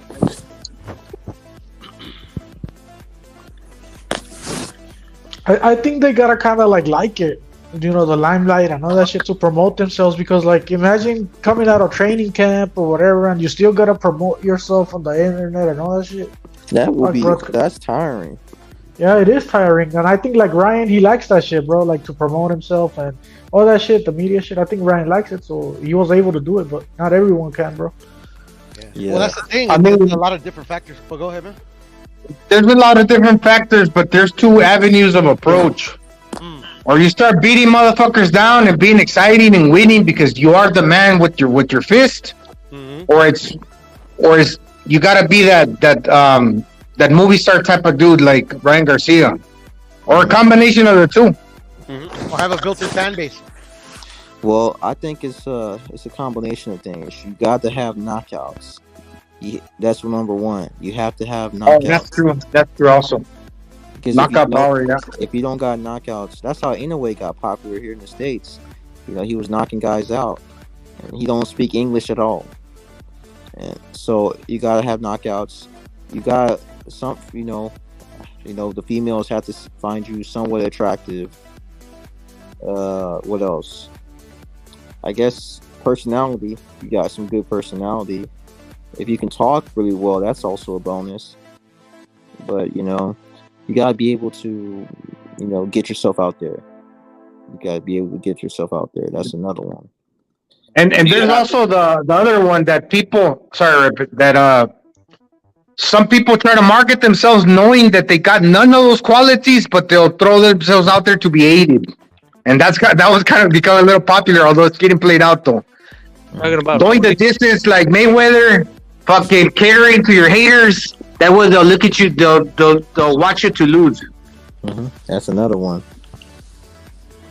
That one's not working. That's all, dude. That one's working though. We haven't seen nobody use that to any effect anymore, right? It's not working no more because you see Haney try to do it and like Shakur try to do it, but it's not working no more. Yeah. The public's not buying that shit no more. Yeah, they gotta actually like you now.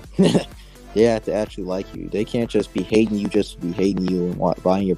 That doesn't work anymore because people have been doing that with Mayweather. They lost a lot of money, so you got to actually like you now. Yeah, there's a few ways to sell a fighter. One of them is pretend like he's the boogeyman and everybody's ducking him, even though that's not the truth. That's one. Another one is to actually be the boogeyman and be an asshole and be like, "I'll beat you and I'll beat your parents and your everybody." All this shit, bro. You get like kind of like Mike Tyson kind of did in the 80s, right? Oh yeah. The last one is you have to capture the fights fan imagination. Like if you say you're this badass and you're not being a badass in the ring, people aren't going to follow you. That's how I got into watching Inoue. They say he's the monster, right? So I was watching Payano when he knocked that dude out clean. I was like, damn. I've been following him ever since. Yeah, you got that paralyzing power. A lot of fools were like on some people in America were on some like fetish shit, like with the defensive style. That we want to see if this could actually get knocked out. They were on some fetish shit, and I think people figured it out already that it's easier to run than fucking hold your ground and fight back. Because holding your ground and fight back, obviously you're gonna trade punches, and that's fucking like actual fighting when you're risking something. When you're always on the back foot, that's some bitch shit. But some people like a decade ago, they thought that shit was like, oh, how does he do it? How does he do it? Well, all you gotta do is watch more boxing and figure it out, and people are catching up to that shit. That shit's way easier. An even better example is Pacquiao. Pacquiao was knocking guys out throughout weight classes. He was going up weight classes. Basically, he was making fantasy fights a reality. Him versus Oscar, and him versus Cotto, all this other stuff. Yeah, Pacquiao made it, bro, but it was a long process in my opinion. It was, damn, bro, he had already accomplished so much when he started becoming like known and he started selling pay-per-views. He got there after he was like fucking 5 division champion or some shit, bro. And he had already fought guys like Barrera, Morales. You gotta get through the haters because they start shitting on you once you start getting some attention. Especially if you're not American, and you getting a little attention, they gonna shit on you. Oh, he's not really that good. Oh, he's getting all this attention, but the Americans are getting ignored and stuff like that. You gotta go through that stuff first. He was able to go at the lower weight. That's when he was fighting at welter when people, the general public, started giving him props all the way through. Yeah, De La Hoya crossed them over to the mainstream, bro. I saw that fight back then, bro. So that's why I was like fucking. I forgot how old I was, but that was a long time ago, bro. But before then, he already fought Pereira, Morales, and Juan Marquez. And the Philippine champions, the champions from flyweights and all that shit, bro. Yeah. So it's hard because I remember seeing that shit and I was amazed, bro. I was like, what the fuck? A little guy just beat Oscar De La Hoya, bro. What the fuck is going on in this shit? Is this Bruce Lee shit going on? I was more of a fucking casual back then, so So I was impressed, bro. That's one of the fights that got me more into boxing, bro, to be real with you. Pacquiao versus De La Hoya, bro.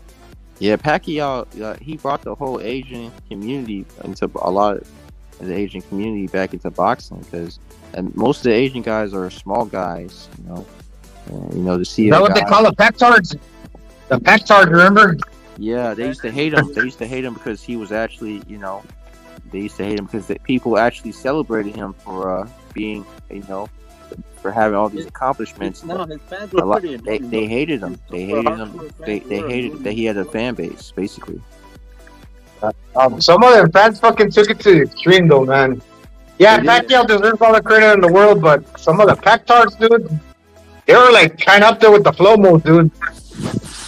Yeah. Hey, out of all the intangibles, I don't know who said it, but out of all the intangibles you mentioned, I think you forgot to mention activity. I think you got to be active at least for some, like you got to fight at least 3-4 times a year to build that fan base, right? Oh, that's another activity. Yeah, because you lose momentum. You people forget who you are. Look what happened to Virgil Ortiz all of a sudden. It's not his fault, but he's gotten sick and he's lost a little bit of that, that push. Yeah, it happens. That momentum. Nobody gives a fuck about him. Keith, it happened to Keith. Nobody gives a fuck about Crawford Spence. Yeah, Keith is a perfect example too. Keith, after he came back after those 2.5 years, it just felt different. It just didn't feel the same. That's right. It doesn't feel the same. I don't even care about him anymore. Yeah, it was like he went from a power puncher because of the nickname, the moniker, one-time Thurman, to like no-time Thurman. Then all of a sudden, once upon a time, he's kind of like a backfoot bitch now. That motherfucker won't sit and trade with you. He don't even fight. Yeah. Didn't Canelo kind of, I wouldn't say he crossed over, but he kind of crossed over a bit when he fucking started fighting way more, right? Especially right after the pandemic. He fought like 4 or 5 times. He started crossing over when he started talking English a little bit more. People saw his personality. And he was active, right? He had fought like 4 or 5 times in like in a year and a half. And not only that, he reinvented himself. There's like how they say the young Floyd Mayweather, like pretty boy, then the money. Canelo went from the boxer puncher to a straight fucking puncher, like against the bigger dudes. So he reinvented himself to like fit in against the bigger dudes. It's kind of like Muhammad Ali, he had 2-3 like stages too. Well, Canelo the same. A lot of fighters can't even do that within their own divisions, let alone jumping up 3-4 divisions and fighting bigger dudes. You gotta change your style. So that's kind of cool because he's making it work. Right. That shit didn't help him in the Bivol fight though. He was looking too much for that one punch KO in that fight. Yeah, but Bivol is that Canelo always struggled with, through even before he changed his style. That's true.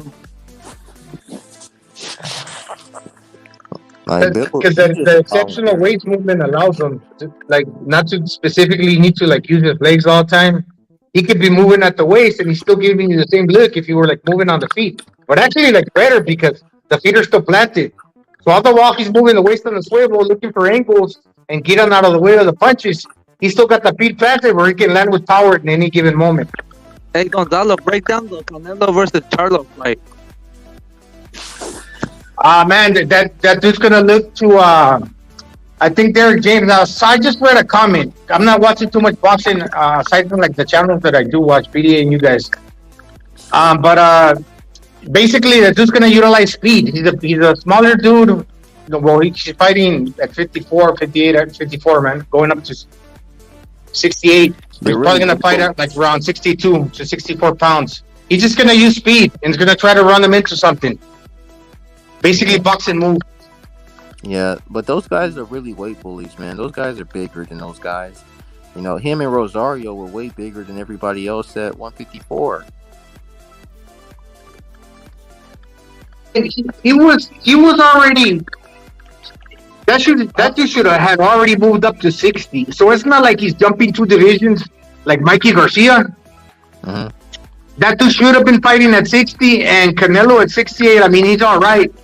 But, you know, people think that the 168-pound division is 160. No, that's the limit. You can fight for super middleweight anywhere from 160 to 68. So 161 is already super middleweight, right? Uh-huh. So if Charlo should have been fighting at 160, it's just so far-fetched to be like, okay, I want to fight at 162. And that's him going up 8 pounds and Canelo dropping 8. So they're meeting in the middle at 162, and he's fighting for Canelo super middleweight straps at 62. Right? Yeah. That's not too far-fetched. I don't think they're fighting at 162, bro. No, Canelo's probably not. No, Canelo's going to weigh in at 168, I think, you know. Yeah, 168? There's no catch weight, bro. Yeah, that's the maximum. The maximum you can weigh is 168.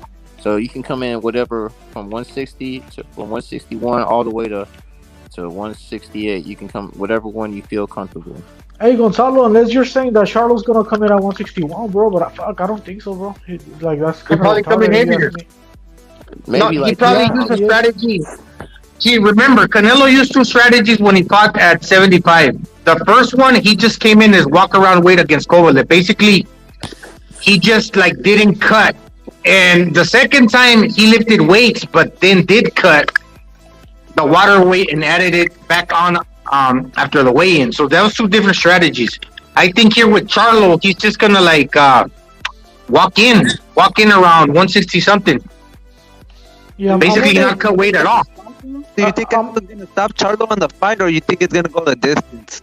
I think he's stopping him, in my opinion, but I don't know about Gonzalo's opinion. Charlo's pretty big. I mean, he's never been hit by a guy like Canelo because, I mean, Castano's not really a big puncher, and fucking Banana, I don't think Banana's really a big puncher either. But fucking, I mean, I don't know, bro. He's fucking huge. I think it goes the distance, bro. Yeah, I agree. I think it goes the distance. And he's going to be losing a lot of movement, too. I'm under the impression that Jermell Charlo can't even do 154 anymore, and that's the reason he was inactive for almost like a year and a half, or how long he's been inactive? Since Castaño? A year. He's been inactive a year. Yeah, I don't think he could do 154 anymore, bro. I think the PBC knows this shit too, bro. He's gonna get on the back foot and try to run him into something like he did in the second Castaño fight, where he's all of a sudden he's gonna try to make Canelo do all the work. He's gonna make Canelo go forward, then he's gonna go back, and when Canelo's stopping going forward, he's gonna come forward himself and run him into a punch. But I'd be stupid. That'd be the game plan for Canelo to follow if I'm gonna fight Charlo, to like constantly keep following him, because we saw that plan. When he did get a piece of Canelo to the body, it was kind of like the same game plan. Going back, and when he chases you, then you come forward and catch him on a counter. Run him into something. But hopefully not. Hopefully he sits down and trades, because, Carlo's a counter puncher, and if Canelo also tries to counter with the counter, it's going to be a boring fight. So hopefully, Charlo sits down and actually trades and tries to go for broke and win some of the exchanges, because if not, it's gonna be boring. Catch and shoot. Fuck that shit. We want to see some toe to toe, fucking ballsy fucking exchanges on Charlo's part. I think Charlo's just gonna backfoot bitch it the whole fight and try to get a win in a decision. It's hostile, very hostile. I mean, the only way you can make him, the only way to truly make him fight, the only way for him to really fight is to make him fight. That's what Castano did. Castano made him fight and put him in a tough spot. Yeah, but Canelo doesn't have that style because Castano is pure pressure. Canelo does, but Castano has volume too. Canelo doesn't have volume. He throws a whole bunch of punches. He's like a Margarito type. Canelo doesn't do that. That's true. Well, he can still exert pressure in a different way. Yeah. He can still exert pressure by pitting him against the ropes, and instead of throwing that volume, maybe throw 1, 2, or 3 punches like hard ass shots. Yeah, or just pressure him into the ropes. You don't have to throw volumes to pressure someone into the ropes. You can like pressure them with your foot feints. Yeah, I agree. And we've seen Canelo do it. We've seen him do it against Caleb Plant. We've seen him do it against Billy Joe Saunders, so it's not far-fetched, bro. Yeah, also Charlo doesn't throw a lot of punches himself. He throws less than Canelo, so fucking that's what I'm saying. He don't open up a lot. He could open up more, but he chooses not to because he rather plays it safe. And once you trip up and make a mistake, that's when he utilizes wits to counter you. Yeah. But if you go down that route against Canelo, Canelo's also got a good like if you're foolish and you open up and you make a mistake, that's why a lot of fools are afraid to let their hands go against Canelo. So Canelo can also play that game. But if you make it into that type of fight, that's what I'm saying. It'll become a little bit boring. Could Canelo knock A chess match. Yeah, I don't think Charlo's been knocked out before, but surely, yeah, of course. Break him down to the body. I think he has been knocked down once early in his career, but I don't know if I don't know, bro, because I think he's fucking. You gotta see the size difference too, because I know Canelo's fights bigger guys, but this dude's fucking huge for 154, and he's probably gonna be a big middleweight too, you know. I seen Canelo KO Kovalev. I seen him KO a bunch of fools. I don't know why I should be like, oh, I don't think he could KO Jermell Charlo. In my opinion, I respect yours if you think Canelo can fucking finish him. He's but gonna. See, Canelo signed with the PBC, right? And they told him, okay, we're gonna offer you 3 fights. But right when he did that, at that point, I don't think he knew that the other Charlo was gonna fall off. So basically, what the brother said is kind of true. They say drunk people and children never really tell lies or anything, and I think it's true. Because look, when he signed, he didn't know that the brother wasn't taking it, so they just passed it on to his younger brother for him to make money. But after he beats him, he could face the older brother, right? So Canelo basically said, "Okay, this dude he fell off, and then now they're offering me the other dude. Oh well, so be it. I'll take the fight." It wasn't like he went out there seeking that it was his game plan. Okay, I'm gonna sign with the PBC. I want this dude, the 54-pounder. Then I want the big. No, he didn't decide that. That was a now Haney thing, man. No. And prior to him, that was after he had already signed. So they already made it clear, Gonzalo, how it went down. They already made it clear how it went down. We don't even have to assume anything. Even Jermall Charlo said it, that he wasn't ready to fight Canelo. And he said, my brother... Yeah, but what I'm basically trying to say, Chingazos, that when he signed the 3-fight deal with the PBC, if you follow the timeline, it's not that I actually know 100% for sure. He didn't know that the big brother, the intentions were that he wasn't going to take the fight. Oh, of course. The news was, okay, he was going to take it. He was going to take it, and Canelo... He was under that impression, like he's like, I'm gonna fight the other dude. I'm gonna fight the big brother. But unbeknownst to him, all of a sudden he fell off, and they told him, now you're not fighting that guy, you're fighting the brother. And to him, he was probably like, well, okay, I'll take it, whatever.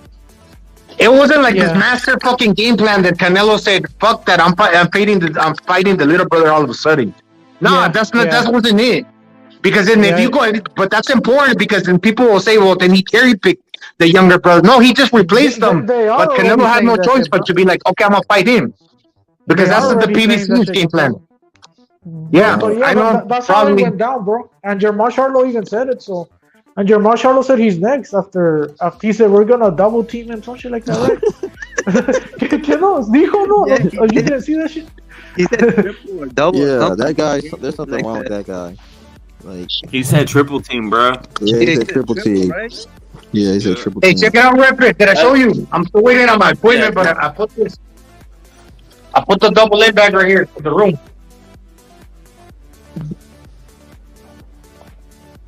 The double leg bag. Damn. I got the corporate bag, and I got this cheap ass fucking heavy bag, and I got the dip bar right here, and where I can hang my legs and do the pull ups and the muscle ups. Then I got the squat rack right here. Then this bed right here is out of bamboo. I'm gonna make another one like tomorrow. I'm gonna have it to where I'm gonna raise this 5 feet, and I can put my my squat, my leg press under the bed. That way I'll save room. And then I got the Outslayer double end bag coming here. It's 20 pounds. I'm gonna hang that right here. It's like this big, it's like this small ass fucking heavy bag, but that moves back and forth with two double ends with two bungees at the top and the bottom. So basically, it's moving like with speed. It's 22 pounds. I got that one coming. And I got the Title Smash gonna replace this one, and I got the Pro Left. My brother sent me. But I want to raise this so I can put the leg press under my bed. So I'm gonna make another one that's like 5 feet high. I don't have to be standing tall. I just gotta get on. Yeah. That's your bed, bro, Gonzalo? Yeah. How's that? Is that my wife's over there with my son. I kicked her out. I can't sleep with her. I'll probably end up punching her in the night. Are you serious? Damn, bro. But is it comfortable? Or no? The bamboo? No, not really, because I gotta take. Also, this is the mistake. This motherfucker right here. When you drop it like that right there, it's still kind of an incline. So like this morning, I woke up with my neck fucking hurting because I can't get flat on it. I can't get like a nice rest position where my body's equal. So I had to put like another mattress here in order to like level it out. So the next one that I'm gonna have made, it's kind of like in a slightly slanted up. I don't like that shit. But the next one that I get made tomorrow, it's gonna be 5 feet, where I can slide the leg press under. And then I can move my walker in the room. Yeah, over there. How much to get one of those bamboo beds made, bro? $50. It's kind of cheap, no? $50. That's not bad. $50. The fucking incline, I see it, bro. It's just kind of like the driveway and shit. So yeah. Is that a PS5? Oh, hey, did I show you my lattice block? This is the lattice block. Yeah, that's for the forearms, right? Grip strength and forearms. For rock climbers. Yeah. I got a nice D ring yesterday. This is the lattice block, and I got the hangboard right there. See, the motherfuckers got strong ass hands for fucking the rock climbers. Yeah. Please. Yeah, anyways. They're freaks. They're freaks, bro. They're freaks, man. They're freaks. Yep. Hey, Gonzalo, what's your thoughts on the Teofimo thing, the situation? I know you don't even... Your thing is not delving into... It's not delving into, like, just the semi-politics of it. You just, like, seeing the fight or whatever's being made. What's your thoughts on Bailey? From what I've assessed is right. I've never seen Teofimo fight a top Mexican or a top black guy so far. He's just going on he's just going basically attacking like Lomachenko, attacking Taylor, and then from there, no one else that I've seen. I mean, Magdaleno, I guess, was the top Mexican guy beat. Black guy, I couldn't tell. Maybe Comey from Africa. I mean, that's his fucking top Mexican guy beat, bro. Nakatani. You know, I know you're probably not, because I heard you say one time you're not too high on Barboza, but actually that fool might be underrated, dog. In Arnold Barboza. Yeah, because he beats. I looked through his record, fool. All his wins are by UD. He beat that fool that lost to Reyes for Grace by majority decision. In other words, one judge had it for Sorria. Arnold Barboza beat him by unanimous decision. And he's actually beat Antonio Orozco, I believe, or I'm not sure about that one. But he's got a few names on his record that he's beat unanimously. He just beat Pedraza as well, el fucking Barboza. So, I mean, when it comes to, like, Teofimo Lopez, you didn't really hear him call out Barboza either, and you could explain it one or two ways. Barboza doesn't sell, or kind of like, without trying like to make a big fuss about it, he just didn't mention his name because he knows that he's a dangerous fighter. I think it's both. That he can lose. I think it's a combination of both, bro. It wouldn't be the first time Teofimo lost to a guy that can't punch, right? No, yeah. He can't punch that hard. Like, he's not a KO artist, but he has some pop in his punches. I don't think he does, bro. But fuck. Well, he definitely has one thing I'm thinking for sure. He's got a chin for him. So I couldn't. You know why? El Regis Progress, he kind of felt kind of like squirmish to fight against Zorrilla, because Zorrilla got punching power. Out of 17 wins, I think Zorrilla had like 15 KOs. Yeah. So let's say, okay, he's not that good. And also Zorrilla was kind of nervous to exchange with Progress. That's why he looked kind of stiff. But at the same time, also Progress was kind of nervous to exchange with Zorrilla. But in Zorrilla's exchange punches with guys like Taylor, who can also punch like pretty good and whatnot, why was Barboza able to beat Zorrilla unanimously? Because he was okay with dealing with Zorrilla's punching power. So if in other words, if Progress is kind of nervous to exchange with Zorrilla, but Barboza isn't, that means that Barboza can trade with fucking he can go in there and not necessarily trade, but he can outbox these power punchers and do it and be good at doing it without feeling that he's gonna get knocked out or anything. So in other words, he believes in his chin, Barboza. So that gives him an excellent like opportunity against a power puncher like Teofimo Lopez, because that means he's comfortable within his own skin when it comes to boxing. He's not afraid of getting hit every now and then, right? Yeah, not only that, but the thing about Barboza is he doesn't really get hit a lot, bro. So he has good defense. He has that shit going for him. I'm not too high on him because he likes power, bro, and I'm a type of guy that likes power, bro. But I don't hate on him. He's cool, bro. Chingazos. I mean, it wouldn't be the first time a guy with no power hurt or knocked down Teofimo, right? Cambosos punch for shit. Oh yeah, he got the win. So I mean, Sandor Martin knocked him down twice. Remember? Yeah, he doesn't have power. The thing about Barboza, I think I don't know. I'll agree that I underrated him because I didn't expect him to school part Pedraza the way he did, and I didn't expect him to beat Zorrilla the way he did, and another couple guys. But I think for him, the one thing I do besides the power is just the volume. I think I would like him to throw a little bit more punches, you know? Yeah, I agree with you. You know what? I don't think he beat Orozco. I think he beat Antonio Araujo, but he's pretty good too. I think you mean Morales. Antonio Moran fucked up Teo in sparring or something, and that's why he doesn't want to fight him, because he fucked him up in sparring. Yeah, and like you were saying, he gets caught cold sometimes in the first round against Cambosos and sparring against El Rayo Valenzuela, Jason Figueiredo or something. He got dropped 2 times. In his debut, he got dropped in TJ. A lot of people don't know that. In TJ, he went to a fight and he got dropped against like a nobody in his debut.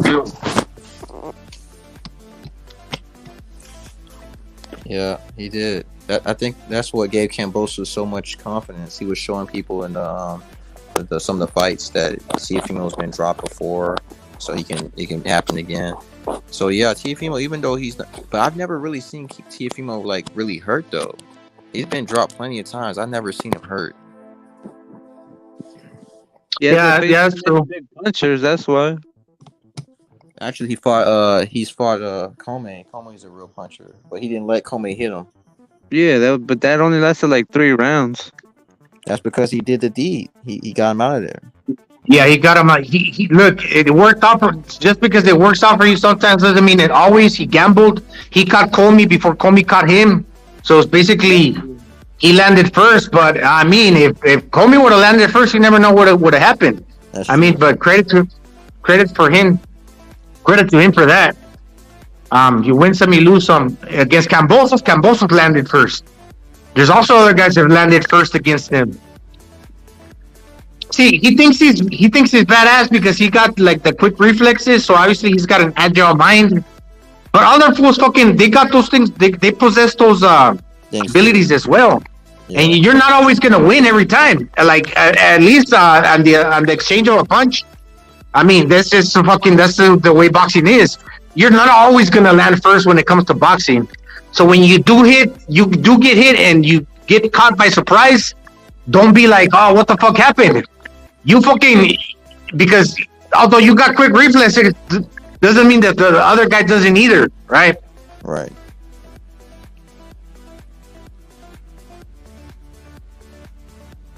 But I don't know. I don't know what's. I'm just waiting for him to see what's going to happen. Who else? He's a complicated person, right? He's got a lot of issues, and he's kind of like hard to read because I don't know if they're playing like these little like mind games, and it's a thing with them with the Lopez's, like him and his dad. They'll deviate a plan on how to try to kind of like the movie The Count of Monte Cristo. We're gonna surprise these fools. Yeah, you never really know because I thought he wasn't. I didn't like how he was crying before the Loma fight.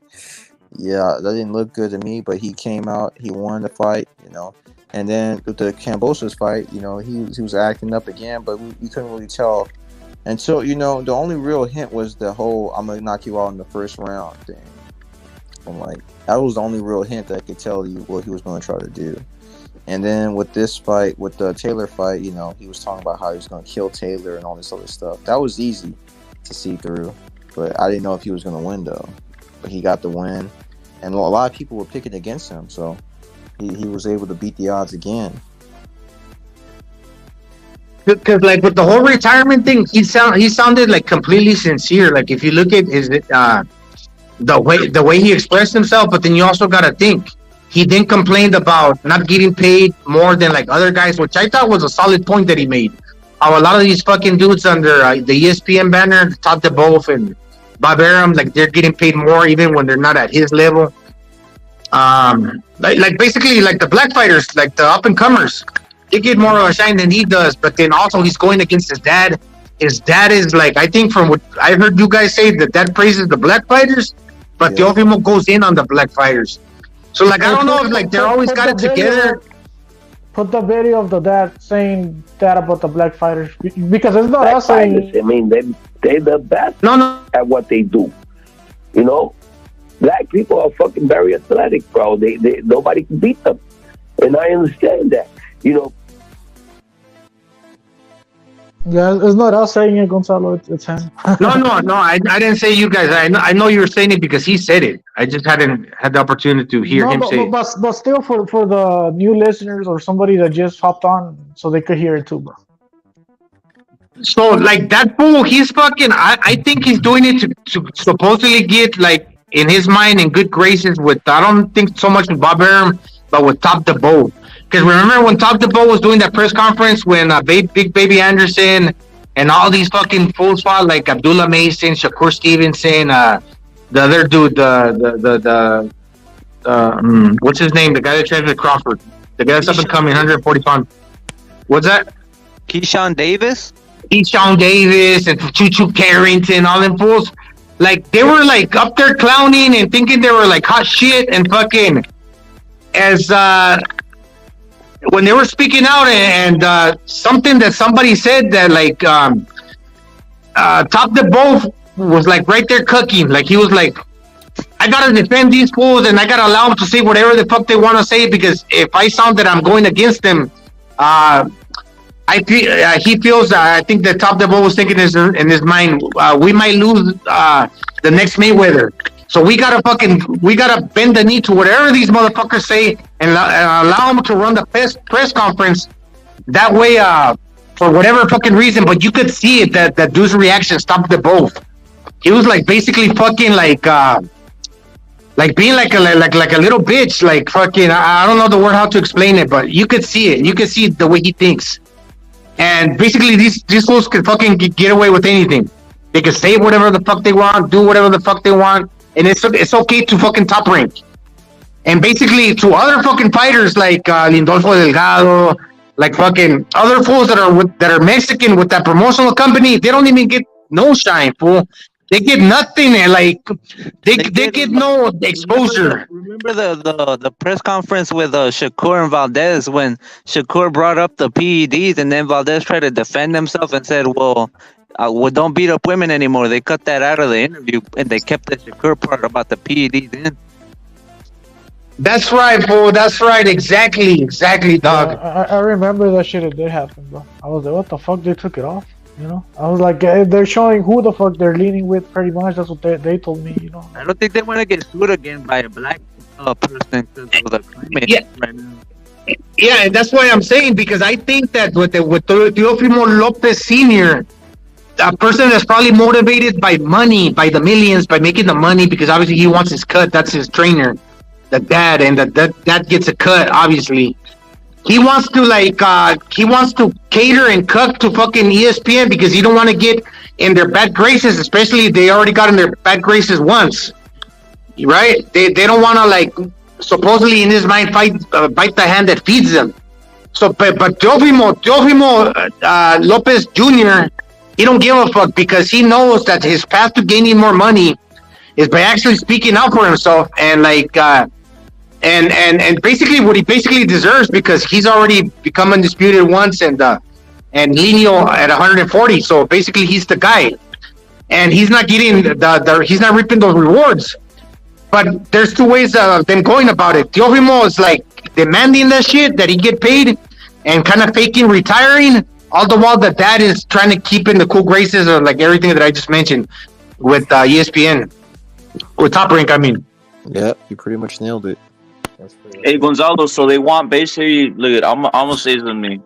Basically, Teofimo after the fight said this was all an act. I was lying. I was kidding. And then he took pictures with all kinds of black guys and all this other shit, right? So let's clarify that, right? He said this was an act. I was just kidding about the whole race thing, right? So he backed out of there. He backpedaled and went all the way out of there. He basically recanted everything. This was all an act. This was all a promotional stunt. I was an actor. That's what he said on the Twitter. He said that, right? Now let me ask you something. Who clears out all these Mexican fighters then? So is it just Teofimo right there? Don't fight one Mexican fighter and let everybody clear themselves? Does he let Jose Ramirez clear himself with Barboza? Does he let Nendolfo clear himself and then doesn't fight any of them? Or what's going on here? That's what I'm wondering. That's what I'm wondering out here. Because it's like, at a certain point, I know Canelo would get this ridicule, and I don't know how. They were saying he don't fight black fighters. I mean, what the fuck? He fights them all. I mean, where's the ridicule for not fighting Mexican fighters or black fighters for Teofimo? I can't think of any top black fighter or top Mexican fighter he fought.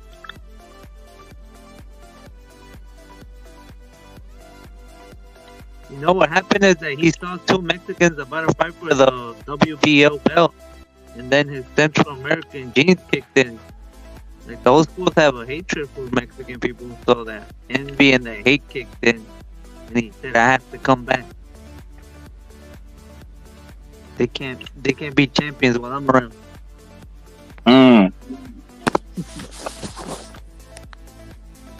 They're all under the same promoter, Meridian. So there's that, right? You got Lindolfo, you got Ramirez, and you got Barboza. Barboza, obviously a skilled fighter. I saw Teofimo have a lot of problems with Sandor Martin. Got knocked down by a check hook by Sandor Martin. I think fucking Barboza is better than Sandor Martin from my assessment. Jose Ramirez feels confident against Teofimo Lopez. He literally has been after him for 2-3 years in a sense. It's out there. Look at many of interviews. We'll look at the ring thing as he jumped into the ring versus Teofimo when he beat Taylor. But Teofimo acted like he wasn't there, faked the retirement. Barboza fucking didn't even acknowledge him. Yesterday he acknowledged him and called him a silly piece of shit, right? So it's like, I don't know, man. No one's calling him out. Everybody's just fucking having a fucking clapathon and all this other weird shit. Like, where's the fight?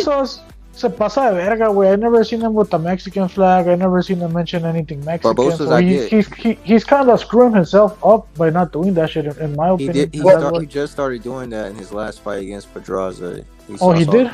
Yeah. Well, shit, I guess Yeah, he of started, course. but it's like barely, bro. He's always been with it. Like I said, the problem is no one knows of his fights. Probably the first fight anybody's seen was Pedraza's fight. Yeah, he does trunks like with the Mexican like style boxing trunks, like the old school ones, like. Because Cesar Chavez used to wear the turquoise trunks, like with the kind of like a Mexican style type of apparel. Well, they just don't really promote him like that. They don't promote Lindolfo, none of those guys like that. Because I don't know why. They just they treat Teofimo like a black guy. That's the real reason here, dude. That's what I'm trying to get at. The thing is that they don't even. They're treating Teofimo, dude, that's the point. Let me say with Murataya, they're having him fucking fight fucking Torres, fucking killer. They're having Murataya fight a fucking undefeated killer, just like they had fucking Lindolfo fight fucking Pollo. He just been that's what they're doing at top rank, bro. That's what they're doing at top rank. That dude Torres, he's real good, man. And check it out, it's like fucking killer. Gonzalo, he might knock out Murataya. That's the thing. When you can promote these two guys on their own path, which I'm not saying that it's always like the greatest thing because we want to see the good fights. They won't do that to the black dudes a lot of the times. They won't pit them against the top dude because they'll cancel each other out. I'm still waiting for Teo. I'm still waiting for Teo to get that treatment. How come he don't eliminate himself with the fucking Ramirez or something like this? Nah, he's not getting that treatment. That's my point I'm trying to say. He literally got moved in a certain way, a fucking manner. Like, no, look at Murataya is literally gonna eliminate himself with fucking Torres, dude, a fucking killer. Like you fucking had Lindolfo, they tried eliminating him at 140 with fucking Pollo Aguilar. I would say Pollo fucking knocks out Teo, and I'm not even fucking lying, dude. Seriously, I have Pollo knocking the fuck out of Teo, dude. Bernardo Lopez, bro. They thought he was gonna lose a bunch of those fights, bro. Yeah, Bernardo Lopez was supposed to be like a sacrificial lamb for Gabriel Flores. Bro, Pollo knocks out that guy, fucking Pedro Campa, like fucking shit, dude. See, fucking Lindolfo destroys fucking Campa like fucking easy work, dude. You see what I'm saying? That's the point I'm saying. How come they don't feed these guys fighters like that? Is what I'm asking. How come Ramirez is out here not fighting it? Getting nothing? Because. Wait, hold on. You have to remember that he's not. He just didn't come from nothing. Teofimo is a former unified champion. He gets these preferences because he's earned them. He's just. How many fights does Teofimo have? How many fights does Teofimo have? He's at. I think he's got about 19 now. 19 fights, and has all been moved cushy moving, cushing everywhere, dude. Cushy moving. He's fought the champion of the world at lightweight, and he fought the champion of the world at super lightweight. Look, man, I mean, that's cushy. That's cushy. No, that's cushy. Look it's hard when you have to clear a division out to get to that point. It's fucking good. Like I you see what I'm saying? Like anybody, you give Murataya a chance, he could probably done what Teofimo did. What? Who? If you give Raymond Murataya a chance, he could have probably done what Teofimo did if he had that chance. But he came along before. Teofimo came along way before him, though. I'm just saying, for some reason, Mexicans, I'm not seeing that top rank get that chance. I'm seeing Teofimo get the chance. I'm seeing fucking Robesi. I'm seeing Robesi get the chance. Robesi with fucking 11 fights, for some reason, gets moved real fast. He's a gold medalist. He's a 2-time gold medalist. I mean, I'm just saying something's off here. But, I'm just saying something significantly off here, dude. Well, with Robesi, he's a 2-time gold medalist. So what's his fan base? Why would they move him though? What's his fan base? He literally has no fan base. No one cares about Robesi. The Cubanos care. They do. They support him. The Cubans support him. He's Cuban. So you don't see any preferential treatment to certain fighters, or what? Well, if you're talking about certain fighters, what prerequisites do they have? Are they gold medalists? I do see it, but to tell you the truth, I don't think Teofimo had an easy route, bro. In my opinion, and you could be like he never fought a Mexican or I mean, it's easy when you get beat up by Cambosos. But I mean, when you get beat up by Kambosos and come back.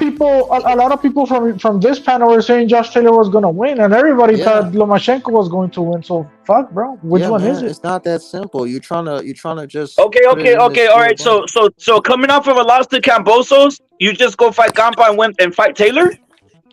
No, what the fuck? I mean, he also fought that Spanish guy, bro. That he fought the Spanish guy. He fought Campos, but he was already highly ranked in the WBO because he was already a WBO champion. And don't get me wrong, bro. I agree with you that Murataya, he just beat Nakatila, bro, and they ain't saying shit about it. Lindolfo. Well, let me ask you something. Well, how come they didn't put Teofimo with fucking Lindolfo? I mean, they're not going to do that, bro. You already know how top rank is, bro. All right, then that's my point. I'm trying to tell you. How come they didn't put Teofimo with Lindolfo? I would have liked to see that, to be honest. And I think Lindolfo would have fucking schooled him. How about that? Well, look, I don't know. I didn't know. Not a lot of people know who Lindolfo is. You know, nobody knows who Campa is. Nobody knows who fucking Sandor Martin is. Actually, they do. No, they don't. We do. No, they don't. Like, what the fuck? That's the point I'm trying to say. Like, if someone's not fucking like what the hell? Like, Ramirez is there. Chon Cepeda, you can knock his ass out again if you feel it's so fucking fan. It's fan friendly. Hey, Teofimo, knock out Chon Cepeda before you fucking take a fight. No, they moved them easy. That's the point I'm trying to tell you. Like, John Cepeda was rugged. Wasn't John Cepeda supposed to be fighting Regis though at that time? Yeah, he was fighting. He was on his path to fight Regis. And you know, everybody has their own path in boxing. You know, he's going to get an easier path to the title because he's already won a title. That's how it works. All right, then. So then it was a fucking lie. So then it was a lie that he was getting He was fucking getting treated like a black guy. That's why he has the African tattoo on his back. He's getting moved like a black guy.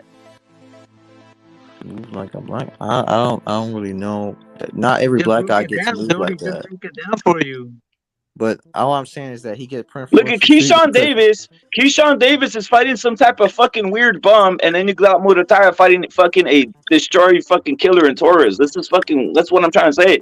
I never seen fucking Tio have to fight like that. If you fight 19 times and you get a chance at the title, you're fucking getting moved real nice. You fight 19 times and you got a chance. If you fight 19 times, wait, hold up. If you fight 19 times and you get a chance to fight 2 times for two fucking two different weight class division championships, you're getting moved pretty damn well and easy. That's true. Look at, by the way, same as Shakur. How many fights does Shakur have?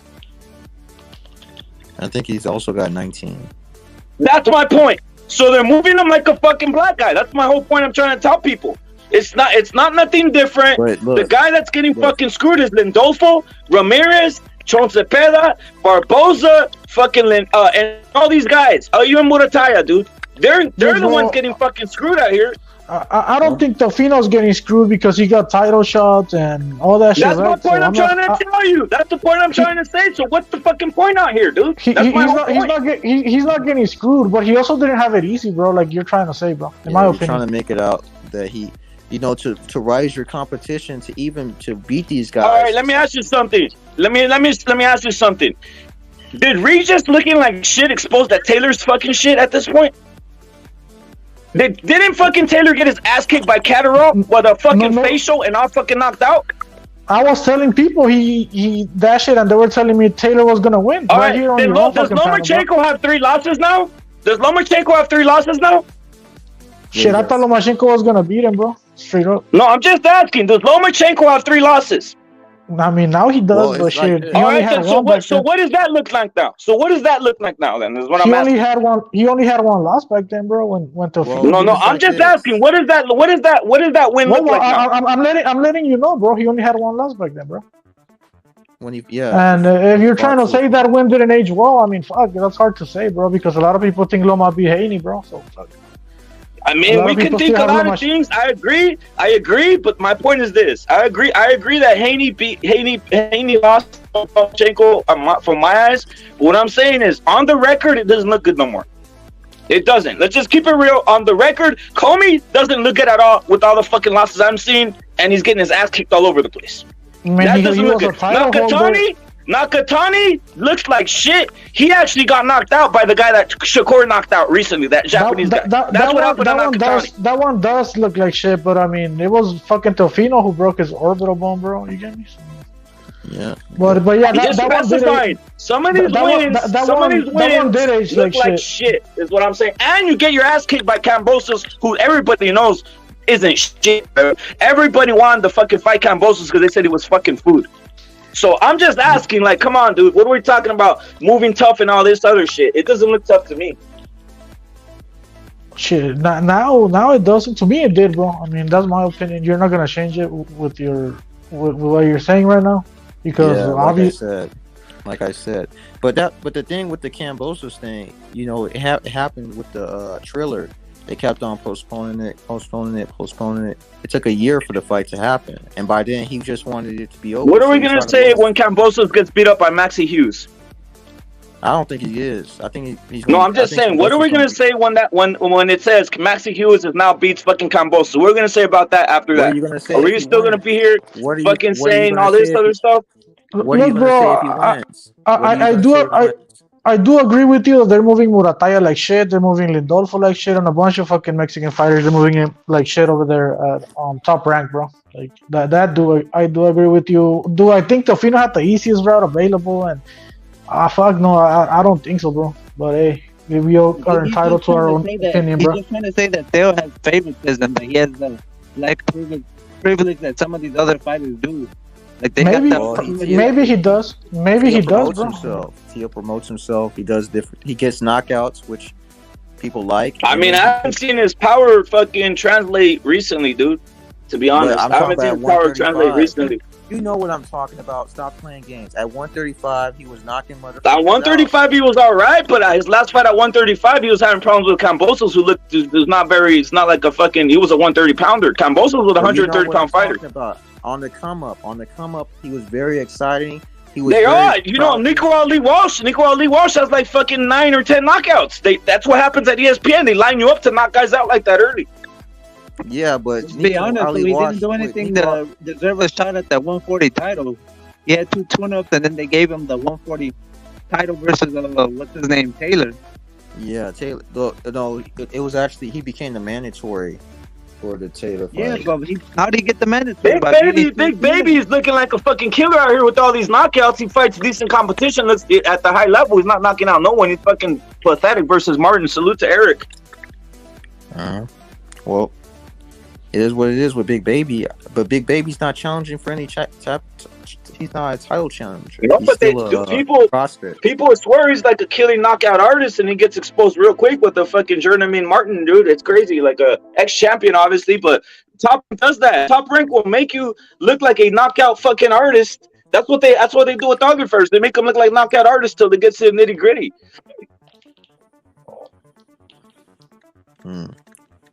Yeah, I do agree with you. He pulled it off. That's the story of Teofimo Lopez. When it mattered most, he pulled it off. When he was the underdog, he pulled it off. So he's in the power position right now. That's what it is. That's the truth. I do agree with you that they're trying to break these guys by making them acquire a lot of mileage and on like that. Who's fucking fighting Torres, bro? That you said earlier? Murataya, dude. I mean, that one, they want to break Murataya down, bro. That's what they're doing. Bro. Of course, bro. Of course. Come on. Dude, this is like... So, can you tell me more about this guy that he's fighting? Because I don't know. I honestly don't know. So, tell me more about him. Look at Fundora, for example. They got him beat on purpose, too, bros. Before even he got a title shot, they made him fight Lubin and all these fucking hard-ass fights. And honestly, I thought Fundora was going to lose anyway to Jermell Charlo, but hey, I mean, eventually everyone loses if they keep being tested like that, bro. That's my point exactly, bro. Yeah, but hey, Rapid, the Torres fool, that's the kid he's a young guy, Chicano, that's got 2 kids. No, he's like 20. He's got 2 children. He fought about a month ago. I probably get what you're trying to say, though. I think you're talking about Toro Gonzalo. Let me try to guess what you're trying to say. That Fundora fights like in the pocket, right? So eventually he was gonna get caught eventually. You get me? Paul Williams. Paul Williams did better than anybody. He still got KO'd. Yeah, I agree with you on that, but I feel like they kind of did it purposely. Like they knew that shit themselves, bro. So they're like, "Hey, let's put him up with this guy that actually has a punch, so he could fucking fight him close, like in the pocket, and let's get rid of Fundora." They try to do that with Tim Tszyu. They try to do that with Tim Tszyu, but if you're that good, you can beat these guys. Tim Tszyu proved us wrong. He was that good. He beat the fucking brakes off with Tony Harrison. A lot of people thought, myself included, that Tony Harrison was going to go in there and outbox him. But Tim Tszyu had other. If you're that good, you're gonna defend your position at least for a little bit. I'm not saying you're not going to be you're invincible or anything, and Tim Tszyu's not invincible. But when it was time to defend his position for the mandatory spot, he beat the brakes off of Tony Harrison. He took care of Ocampo. So I mean, I knew he was gonna beat Tony Harrison, but shit, that's just me, probably, bro. Yeah, but a lot of people didn't. A lot of people thought he was gonna lose. But yeah, I do agree with that. They do try to tenderize these fighters, the ones that they don't feel like pushing, just to, like I said, like they try to do that with Bernardo, but they couldn't do it, and he came up on top. Man, I love Bernardo, bro. They threw him in there to for Gabriel Flores to an actual Mexican that they were trying to promote, because he got a good story. If you know his story, it was kind of sad, if you know his story, but they were actually pushing him. But Bernardo went in there. He went up a weight division, actually, and beat the brakes off the dude. And then they started giving him, some more fights. And before you know it, he was IBF champion. They sent him over there to the zone. He won. They sent him over there to Ireland. He still won. So that's another thing that they do at Top Rank. Why isn't Bernardo Lopez making $500K like Keyshawn Davis? But check it out. Check it out, right here, bro. Right here, we got basically Diego Torres, of undefeated fighter. The thing, he's mature. He's already 26, so there it is. He's pretty mature in a sense. But this guy's undefeated from Jalisco. He has a brother named Mikey Torres, who's a fucking beast, by the way. It's gonna be a tough fight for Murataya. I've seen this guy fight on Boxa Azteca. I've seen him on many cards, bro, and he's a fucking strong fighter. Gonzalo, very strong fighter, power puncher. Someone's gonna get knocked the fuck out, dude. What's his name again? Torres? It's gonna be Torres, bro. Torres is gonna get done dirty, bro. Diego Torres. Bro, I don't know, bro. I'm telling you, this Murataya, salute. Murataya is good. I think it's good, but Diego, this dude's a fucking animal too, bro. I mean, look, go through Diego Torres' fucking box rec, dude. It's a lot of lackluster opponents, but I mean, I've seen him fight. He's good and he's fun, but he's also fucking probably not face the same level of competition as fucking Murataya. We'll see, bro. We'll see, yeah, bro. I didn't expect Murataya to kill Nakatila like he was nothing, bro. Like, and when he did, after that shit, Top Rank should have capitalized on that shit and start promoting him hard, bro. In my opinion, they don't care. They don't care because he's not black. I mean, he's not black Cuban. He's not black Cuban or Honduran, bro. That's the problem. He's not. He's other. They like Top Rank likes other than Mexicans, bro. That's what I'm trying to tell you. They like the whole little fucking dude. That's why they're pushing Berlanga so hard, dude.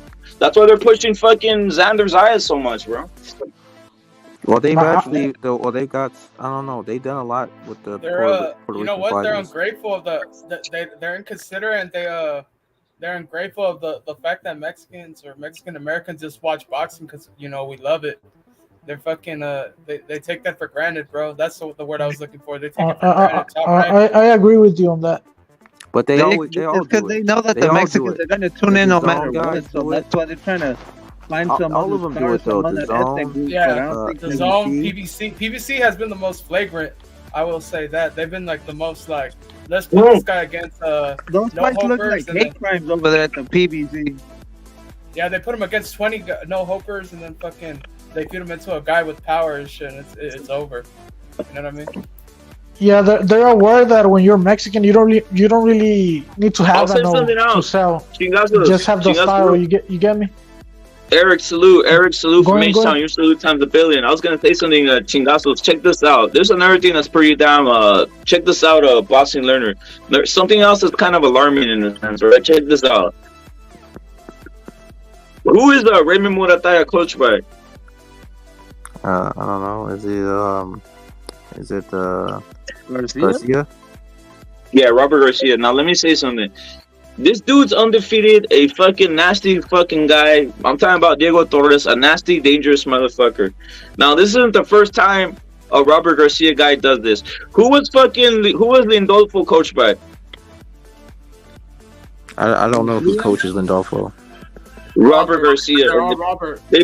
They sent him in with fucking Boyle, who damn near almost knocked out Lindolfo in the first round. Okay?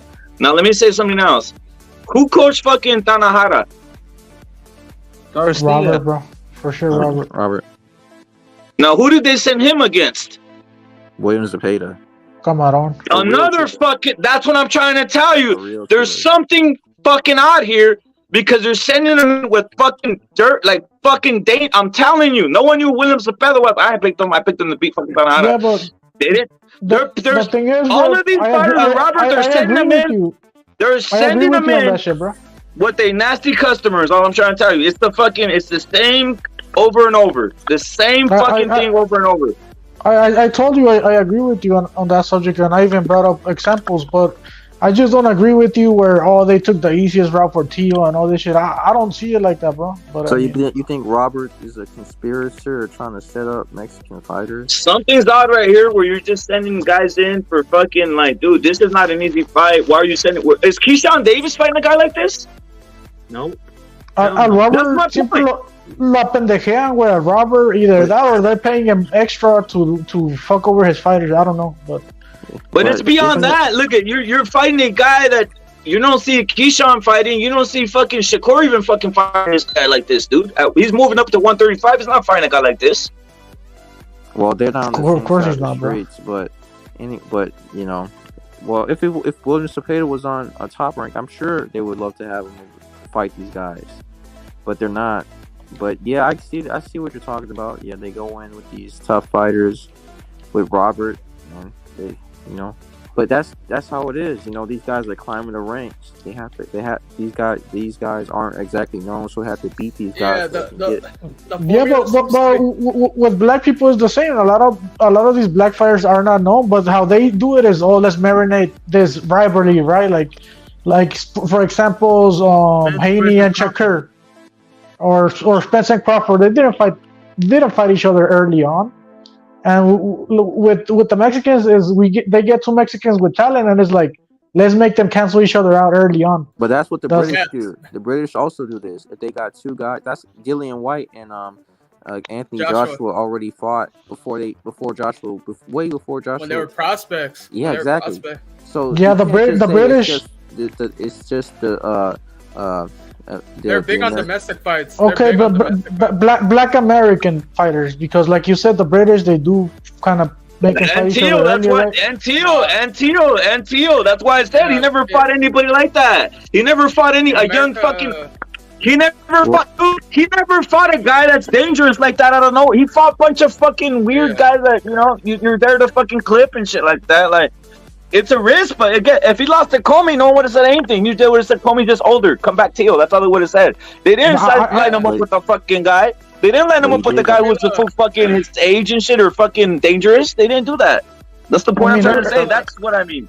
But everybody back then was a fucking 21-year-old fighter, bro. None of those guys were really something. When Teofimo beat Lomachenko, I was like, Tofino's gonna get schooled, bro. He's a fucking kid. What the fuck are they fucking doing and putting against fucking Lomachenko? And he beat him. No, that's a dude. What are you talking about? That's a all win. No, that's an all win. No fucking loss. You win. You lose that fucking 21-22. You come back. What the fuck you talking about? Well, Get fucking Tank fight Lomachenko. It was supposed to be Tank versus Lomachenko. Who gives up? Because Tank's not a top rank.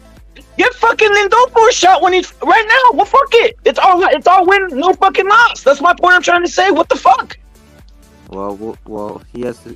He has to start defending his title. Dude, Devin Haney, dude, you don't think Devin Haney would have taken a fucking Lomachenko fight at 21? He would have said, yeah, fuck it, I'll win, I'll fucking win, no, because I'm 21. What the fuck? Didn't Haney duck that fight at 21? He's ducking. He's not even in top rank. How's he ducking? He's not even in top rank. My point is this: these guys, would have all taken the Lomachenko fight, dude. It's all win, no loss, dude, when you're young. What the fuck? But I don't think ever these fools would have taken it, bro. They would have, dude. It's all win, no fucking loss. What are you talking about? If you lose, why didn't Haney take it, bro? Why didn't he take it? He's at top. He's not at top rank. What do you think? Yeah, but he was mandatory, bro. And the WBC told him. You don't think Boyle would have taken a Josh Taylor fight? He probably would have, bro, but they didn't. Of course, you think you're asking? Oh, I don't know. I'm scared. No, I'm 22 years old. Who cares? Who gives a fuck? If I win, I win. If I don't, I come back. Like, dude. The thing is, Teofimo had an IBF title that Lomachenko wanted to go undisputed, bro. If you want me to be real with you, or no, I'm just trying to tell you. People are acting like it's fucking weird for him to be fighting Loma. No, you literally got nothing to lose when you're young. When you're young, it's like fuck it. I'm gonna come back anyway. This is my point. I'm trying to tell people. I get what you're trying to say, but sometimes, some guys, you just run it. Some people, they run into these guys because you're climbing the ranks. You don't know that these guys are killers. Dude. Sometimes you do know that they're killers, but sometimes you just want to, you believe in your skill and you go in there so you can get to that next, it just happens, you run into these guys. Not everybody's going to run into them. I didn't know that Williams Zepeda was the killer at the time that Hector Turnhunt ran into him, but I found out. It's just these guys are climbing the ranks. They're bound to run into somebody, Well, from what I remember, Nakatila was a title eliminator, bro. That was supposed to be like the one that earns him the fucking title shot, and he beat him, bro. I don't know. Before that, he was climbing the rankings. I guess he got lucky getting the Comey fight because you could put it that way. But he did earn it, so fuck, bro. No, he was in the final eliminator. He fought through eliminators to get to the IBF title. Guys are acting like it's oh my god, he fucking beat. No, give anybody a chance. Any fucking young guy would have fucking fought fucking Comey and fucking been happy about it. Like, that's the whole point I'm trying to tell you. Like, people are acting like it's fucking no. The more chances you have at a title bout, you know what I mean? Like, what the fuck? The way it is. It's just the way it is. Sometimes people don't. Sometimes people just don't run into killers, but other guys do. They run into killers on their way up. How many fights did it take? How many fights did it take Tio to get a belt, to fight for a belt? I don't know. I have to look it up. I don't know the exact number. About 12 or 15 fights. That's what I'm trying to tell people. That's the point I'm trying to make here, dude. Fucking 14 fights, you fight nobody, and you're fighting for a fucking belt versus Comey. What the fuck? No, I mean, if you think he took the easiest route, then that's that is because he fought for a belt versus Comey and beat literally nobody before that. I saw him become that. I saw him become an NABO and go through all that shit before he got the title shot, bro. So I don't know what you're talking about. Who did he beat up before that? Who did he beat up before he fought Comey? I mean, I'm not looking at my phone, bro. Nakatani. All right, if you can't remember, that means he didn't fight anybody. That's my point. There it is. If you off the top of you can't remember, that means it ain't shit. That's the whole point, right? The thing is, I can't remember who fucking Lindolfo beat him then, bro. Like on the top of my head. Like, so it's like that. I mean, exactly, and he's not fighting for a title. That's my point. Like, what the fuck? I can't remember who Teofimo fought, but he fought for a title versus Comey. What the fuck? That's the point I'm trying to say. I do. I know he fought. I know he fought Nakatila, but other than that, just like when he didn't even fight Nakatila. He didn't fight Nakatila. That was Shakur fought him. No, I mean Nakatani, some Japanese. Oh yeah, Nakatani. He fought Nakatani. Like but that's my point. Guys are acting like it's some type of hard fucking road for Teo. No, there was literally no hard road for Teo. He had it pretty damn easy. That's my point I'm trying to tell people. So guys are acting fucking like they didn't give a fuck. Isaac Cruz has a tough fucking road, dude. Isaac Cruz has had a tough road. He's knocking out. He beat the same guy that Teofimo beat, Magdaleno. Faster. Yeah, and he beat him faster. That's true, but that's after Teofimo fucking ruined him. And where's his title? Where's Pitbull Cruz's title? That's the point. Like, what the? So basically, after fucking Teo beat Magdaleno, he's fighting Comey. Yeah, he fought Nakatani, then he fought Comey. I mean, that seems like fucking a great movie to me. That seems like a great way to move, dude. That's my whole point. Like guys are acting, oh, he moved it. They're moving him up. No, they didn't. They moved them nice and easy. That's how you fucking move. I disagree. At the time, Nakasani was undefeated. I mean, guys, I just broke it down right now. Lobitos, I didn't kick you off. Guys, I just broke it down right now. Like literally, who the fuck gets fucking a title or fight versus Comey, bro? That fast like that, fighting nobody. Like that's fucking nuts, dude. Well, he was number one, bro. I mean, what the fuck? I mean, so French.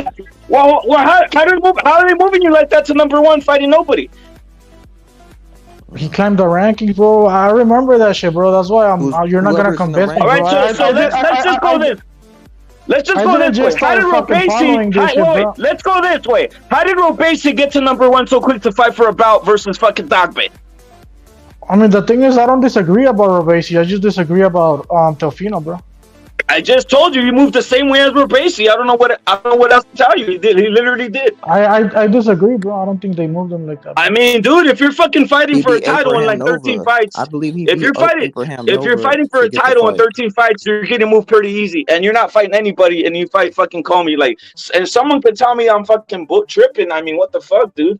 He did beat somebody in order to get the title. He beat Abraham. Guys are thinking I'm hating. I'm just trying to tell you how they moved him easy. I think you are tripping, bro. He beat Abraham Nova, which I think he had like 30 plus wins at the time. He beat him, and then he got to the mandatory spot to fight Dogbe. I'm just saying, man. I don't think they made it easy. Fight any killers on the way to the title shot. That's just what he's trying to say. Comey kind of. I mean, am I tripping out, Ripper? How come Lendolfo don't get a title shot for fighting nobody? A mí me hacían hype al Comey como que era la gran verga, güey, cuando el Teofimo se peleó con él. Nakatila igual, güey. Me lo vendían como que ese japonés estaba alto, iba a llegar a Teofimo. ESPN hyping him up though. Well, Ripper is saying that he didn't fight any like killers on the way to the top, like the Mexican fighters were going. Because he fought the killer. He didn't fight any killers on the way to the title shot. That's what Rep is trying to tell y'all. Well, they were telling me Lomachenko was a killer, bro. They were telling me Lomachenko was a killer. He was already fighting for undisputed. He already had a title then. That's the point I'm trying to tell you. And let me tell you something, Rep. If Lomachenko would have won that fight, they would have promoted him as undisputed, bro. So who was the killer at the time? So they didn't want Teofimo to win, bro. They wanted fucking Lomachenko to win and become undisputed, bro. So no, they didn't. They didn't want Lomachenko to win. They didn't, or else they would have robbed them. Let me tell you something. They didn't even know if Teofimo was undisputed because that wasn't their plan. I'll prove you wrong right now. Did Lomachenko do better versus fucking Teofimo than Haney did versus Lomachenko? Bro, Haney's an older fucking Haney for an older version of Lomachenko, bro. No. I asked the question. Did Haney do better versus Teofimo? Ask me a good question, bro. That's the question I'm trying to look at. Did Haney do better? Put it into context, bro. I'm putting it in the context. Let me go. Did fucking Haney do better against Lomachenko than Lomachenko did against Teo? In other words, Lomachenko did enough versus Teo to where if someone would have robbed them, no one would have said anything. You get my point? So that means I would have said something, bro. Hold up. Winning, bro. Lomachenko versus Haney was more evident of an ass kicking, and he got robbed. So literally, if they wanted Loma to win versus fucking Teofimo, they could have just robbed them, but they didn't. That's what I'm trying to tell you. Okay, so I got a question. So who was the killer at the time I disagree, bro. Was fighting at lightweight? Who was the killer? There weren't really. It was kind of a lackluster division before all those guys started popping. I don't think they wanted Teofimo to win, bro. They wanted Lomachenko to be undisputed. They just robbed them if they didn't want him to win. They did it with Haney, and Haney fucking looked worse versus fucking Loma. And they robbed them. I don't give a fuck about the Haney shit, bro. I'm talking about Teofimo. No, I'm trying to tell you. Top Rank just showed if they want a guy to win, they'll fucking rob you like we did with Haney. So if they wanted fucking Lomachenko to win, they would have robbed a fucking Teo. No one gave a fuck because that fight was actually closer. That's the point I'm trying to tell you. I mean, that's what you think. So it's a fucking narrative that they didn't want Teofimo to win. That's a fucking lie and bullshit. I don't think they wanted him to win, bro. Well, I don't know, bro. The scorecards are fucking white as fuck. They're like 10-2, 9-3 or some shit for the that's true. Lomachenko and Teofimo. So I think that's what I'm trying to tell you. They wanted fucking Teo to win, dude. That's the point I'm trying to tell you. And who did better? Did Lomachenko do better versus Teofimo than fucking Haney did versus Lomachenko? Reword that again. Say that again. Check this out. Check this out. Look at check this out. Check this out. Did Lomachenko do better versus Teo? Meaning, he could have gotten that victory and no one would have said anything than Haney did versus Loma. No, I think Loma did better against Haney. He looked way better. Of course he did. And guess what? Yeah. They said, no, we want Haney to win. Fuck him. And what I'm trying to say is this. If they really wanted to lose, they could have just fucking had Loma win right there. No one would have said shit. The thing is, bro, I told everybody Lomachenko was going to get robbed, bro. And you heard me a bunch of times, bro. So. Well. You did. But Chingazo, I'm just going in on a narrative that people said that they didn't want Teofimo to win. No, they wanted him to win. Because if they didn't want him to win, they would have given the fight to Lomachenko. Because we've saw proven that they give the fight to Haney and they didn't give a shit. That's the point I'm trying to say. Then how come when Teofimo won, everybody was confused? Like, they didn't know if he was undisputed, if he wasn't, or what was going on, bro. Well, and we had the WBC saying he was undisputed. We had the other sanctioning bodies saying he wasn't undisputed. So I'm under the impression that they thought Lomachenko's winning and he's undisputed, but he lost, bro. Well, anyway, like I said, there were no killers at the time that Teofimo was fighting because the division was in a reconstruction phase. A lot of new guys were coming in. That's just what it was. I mean, at that point, when Teofimo was coming up, Linares was the guy, and Linares is fucking, I mean, he's good. He was good at the time, but did they give Teofimo that guy? Did they give Teofimo that guy? No, he was only like a few fights in by that time. That was back in 2017. He only had like a few fights back then. Well, why not? I mean, if you're gonna get moved to the title, why not? How come some of these other Mexican guys fighting fucking ruffians like that before that happened, before they even get a shot? Okay, who are these ruffians? Like I said, the hard-hitting Mexicans. That's what he's trying to say. That he didn't fight any hard-hitting Mexicans or any. Well, who was the hard-hitting Mexican at the time? That up-and-coming black prospects or any hard-hitting Mexicans. That's what. I don't remember any hard-hitting Mexican back then, bro. Like, all right. Let me ask you something. Bring one up, bro, for me. Yeah, tell us. All right, here. I'll tell you this. Check this out. That's the point I was gonna bring that in. I nobody knew who the fuck Pitbull Cruz was, bro. Who cares? No one knows who Torres is. No one knows who fucking William Cepeda is. But he was fighting in Mexico, and Teofimo was fighting in the United States.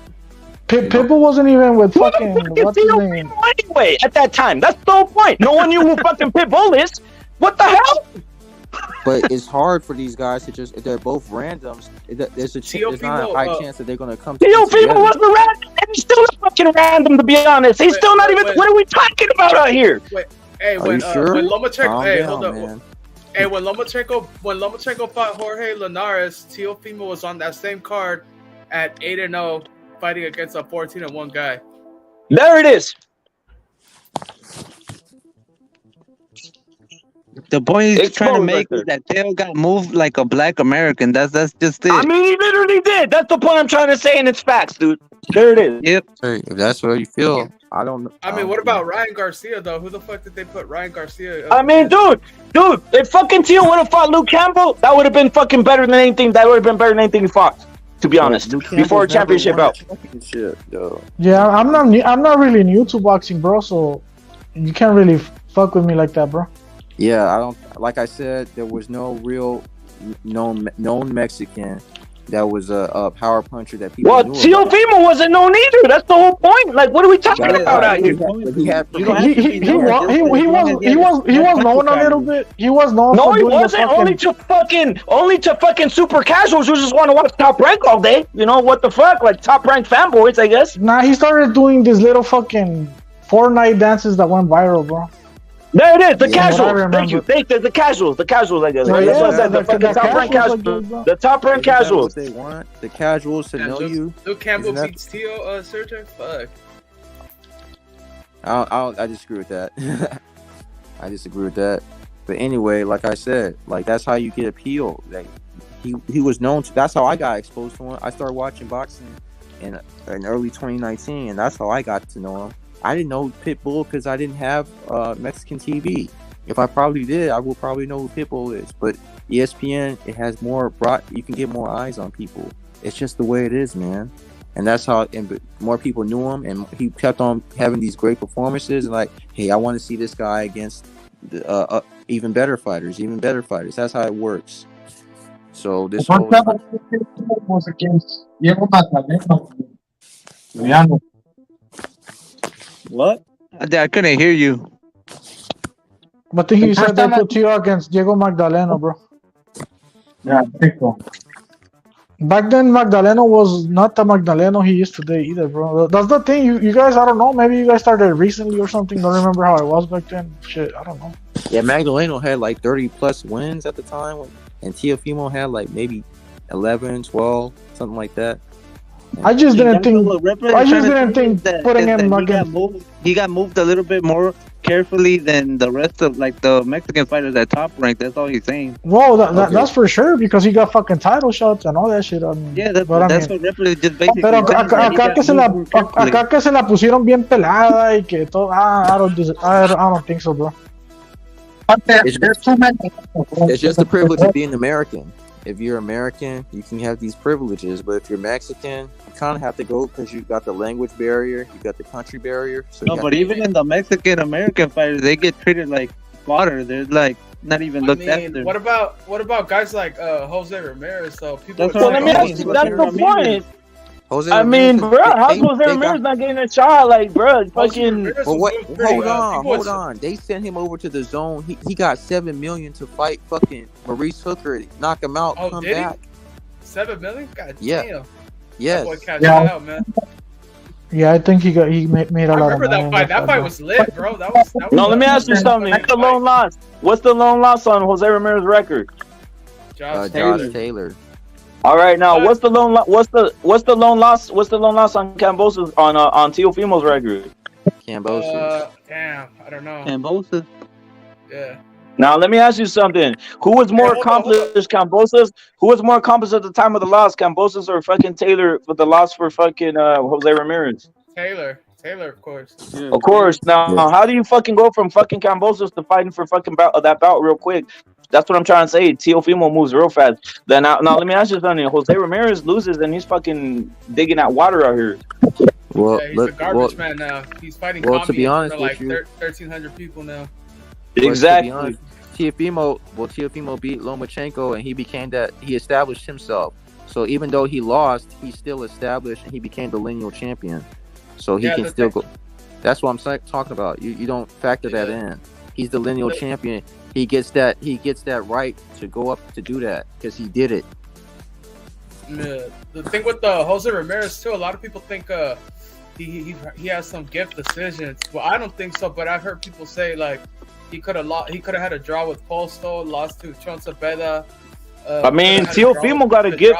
Teofimo theoretically got a gift decision versus Sandro Martin as he was knocked down in school. To be honest, beaten in the boxing game. I've heard the way they score. I've heard people say that too. Yeah, the way they score. So like, what are we talking about right here? Right? Like that's But the postal fights and the Sean fights happened way before that, and people have always felt that. So that happened way before Teofimo. Well, there it is. Is Teofimo fighting a postal? Is Teofimo fighting a postal type? Is Teofimo fighting a fucking hooker? Is Teofimo fighting these type of fighters? But Sandro that's Martin the point. That's the beat point I'm Mikey saying. Garcia. Like, you gotta understand that Sandro Martin beat Mikey Garcia. Yeah, but Mikey Garcia off what, like a 2-year layoff or some shit? Like, hey, it's the win is the win, right? Hey, what fuck? Ugas beat Manny Pacquiao off a 2-year layoff. But he was 43 years old. The context matters, dude. That's true, but he gets the praise. If you fight, you have to take the consequences. That hey, if you lose, They're gonna get other guys gonna get the praise. That's just how. I just don't get why you guys have a problem with him getting a title shot after beating Sandor Martin, Campas, and who else did he beat at that fucking 140? He just beat two guys at the time. But yeah, but like shit, I don't have a problem with anybody getting a title shot. I'm just telling you that he's fighting easier competition than other people, and people aren't accepting it. Like, yeah, but I'm just telling you that he didn't just go up to 140 and get a title shot right away. You get me? I mean, you tell Jose to beat up on fucking Campa and fucking some other word. Didn't Brandon Lee beat up on Campa too? Kind of went like well, he should, bro. He should go and fight Campa and then. But shit, that's a step back, bro. If you ask me, I think he's only looking for big fights, bro. I mean, I think Jose Ramirez should be getting a title shot, bro. But fuck. I think it's Arnold Barboza's turn. That's why. It's Arnold. It's really Arnold's turn because he's been diligent. You know? He's been active too. He's kind of. You know what, man? I like Jose way better. I like Jaguar Ramirez way better, but. Damn, bro, I don't know. All I'm just trying to do is break the narrative. Wait, hold up. All I'm just trying to make the narrative that basically that Teofimo somehow persecuted. He's not. He literally got a shot versus Lomachenko. He got a shot versus I'm not saying he's persecuted. Who said that? No one versus Comey. Yeah, I never bought into that, Repit. I never bought into. No one said he was persecuted. Yeah, I don't think the industry was against him or anything like that, bro. But people are saying that Chingazo, this is the reason I went a little bit hard. What I am saying is they didn't have it easy, bro. You're saying they didn't want Teofimo to beat Loma. Well, literally they did because they fucking made that win. I don't think they did. I never said he was persecuted, but you know, if you talk to Punch Drunk and some of his fans and Teofimo, of course, they'll tell you that. But of course, this is sounding like a fucking bunch of fucking like weirdos or like, you know, fucking, oh my god, he's not Mexican. The Mexican fighters right there are the ones not getting the shot. And I'll say something else. They fucking wanted Teofimo to beat Lomachenko. And my proof is this. The proof is Lomachenko beat fucking Haney's ass worse than Teofimo beat Lomachenko. And guess what? Haney robbed Lomachenko. Now, if they wanted fucking Lomachenko to beat Teo, they would have had him fucking rob him. Or beat him. Why was there a bunch of confusion with the titles at the time? There was no confusion. The fucking top what the fuck are you talking about, bro? To be the champion. Teofimo, the top rank said we want Teofimo to be a champion, and that's what they got. Well, I remember it differently. Maybe also in a different boxing circles, but a lot of people were saying that, hey, is Teofimo undisputed? Is he not? We couldn't figure it out, bro. I mean, he never was undisputed. What are you talking about? He never was undisputed. I don't know. I thought I disagree. I mean, we all know Haney had the internet belt, and that's the way they move it, bro. You know, that's really how it is, bro. That's one thing too, man. We need to bring up if we're gonna talk about the first Latin American who was undisputed was Canelo. Never Teofimo. He was never undisputed. Canelo was the first undisputed. Canelo was the first undisputed. Canelo was the first Latin undisputed. Canelo was the first Latin, never Teofimo. Canelo was the first Latin undisputed. You heard it here first. Teofimo was never undisputed. I'm not right here fucking gonna cap and bullshit. Fucking Haney had the internet WBC belt, and that's Mauricio Sulaiman's fault. Canelo did it first. Canelo was undisputed of the Latin American countries. That's what I'm saying, and I'm sticking with that shit. That's all I gotta say. We know, though. Look, bro, I'm not saying fucking Teofimo was a victim of anything, bro. Like, kind of like he's trying to say. I'm not saying that shit. What I am saying is he didn't have the easy route. He didn't have the fights where I thought he was gonna win all of them. You disagree? You think he had the easy route that it was given? I don't, bro. That's it. I think what he means is that he was given the opportunity to have these fights. Yeah, that's what he means. And then also, you got to define what you mean by easy, because we know how boxing is. A guy gets moved. Every fighter on the come up. Okay, what I mean is this: what basically he said, right? Boxing Learner said it, meaning the opportunity, bro. That's a word probably I'm not using. Opportunities, because it's few and far between you get an opportunity at a belt.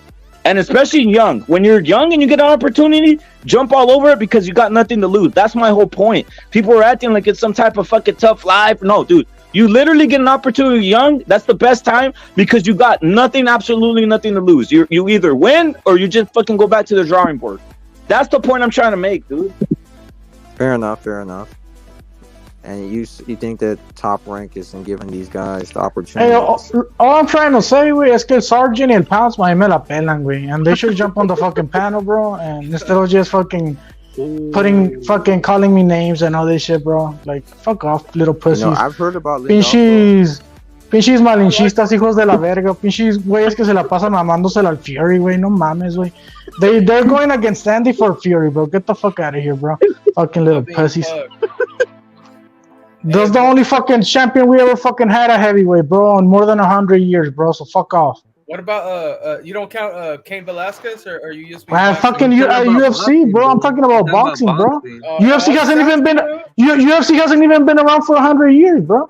No, but I know you want to go against Andy too, bro. I know. I'm not going against Andy, bro. Shit, fuck. Or against me, bro. Or against me to defend Fury, bro. Whichever, bro.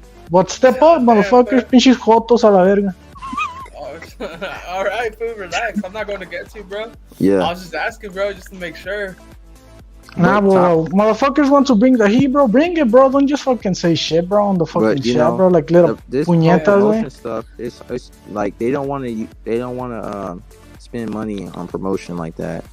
Motherfuckers say Mexican boxing this, Mexican boxing that, then they turn on Andy to hype up Fury, bro. Which one is it, bro? British boxing or fucking Mexican boxing, bro?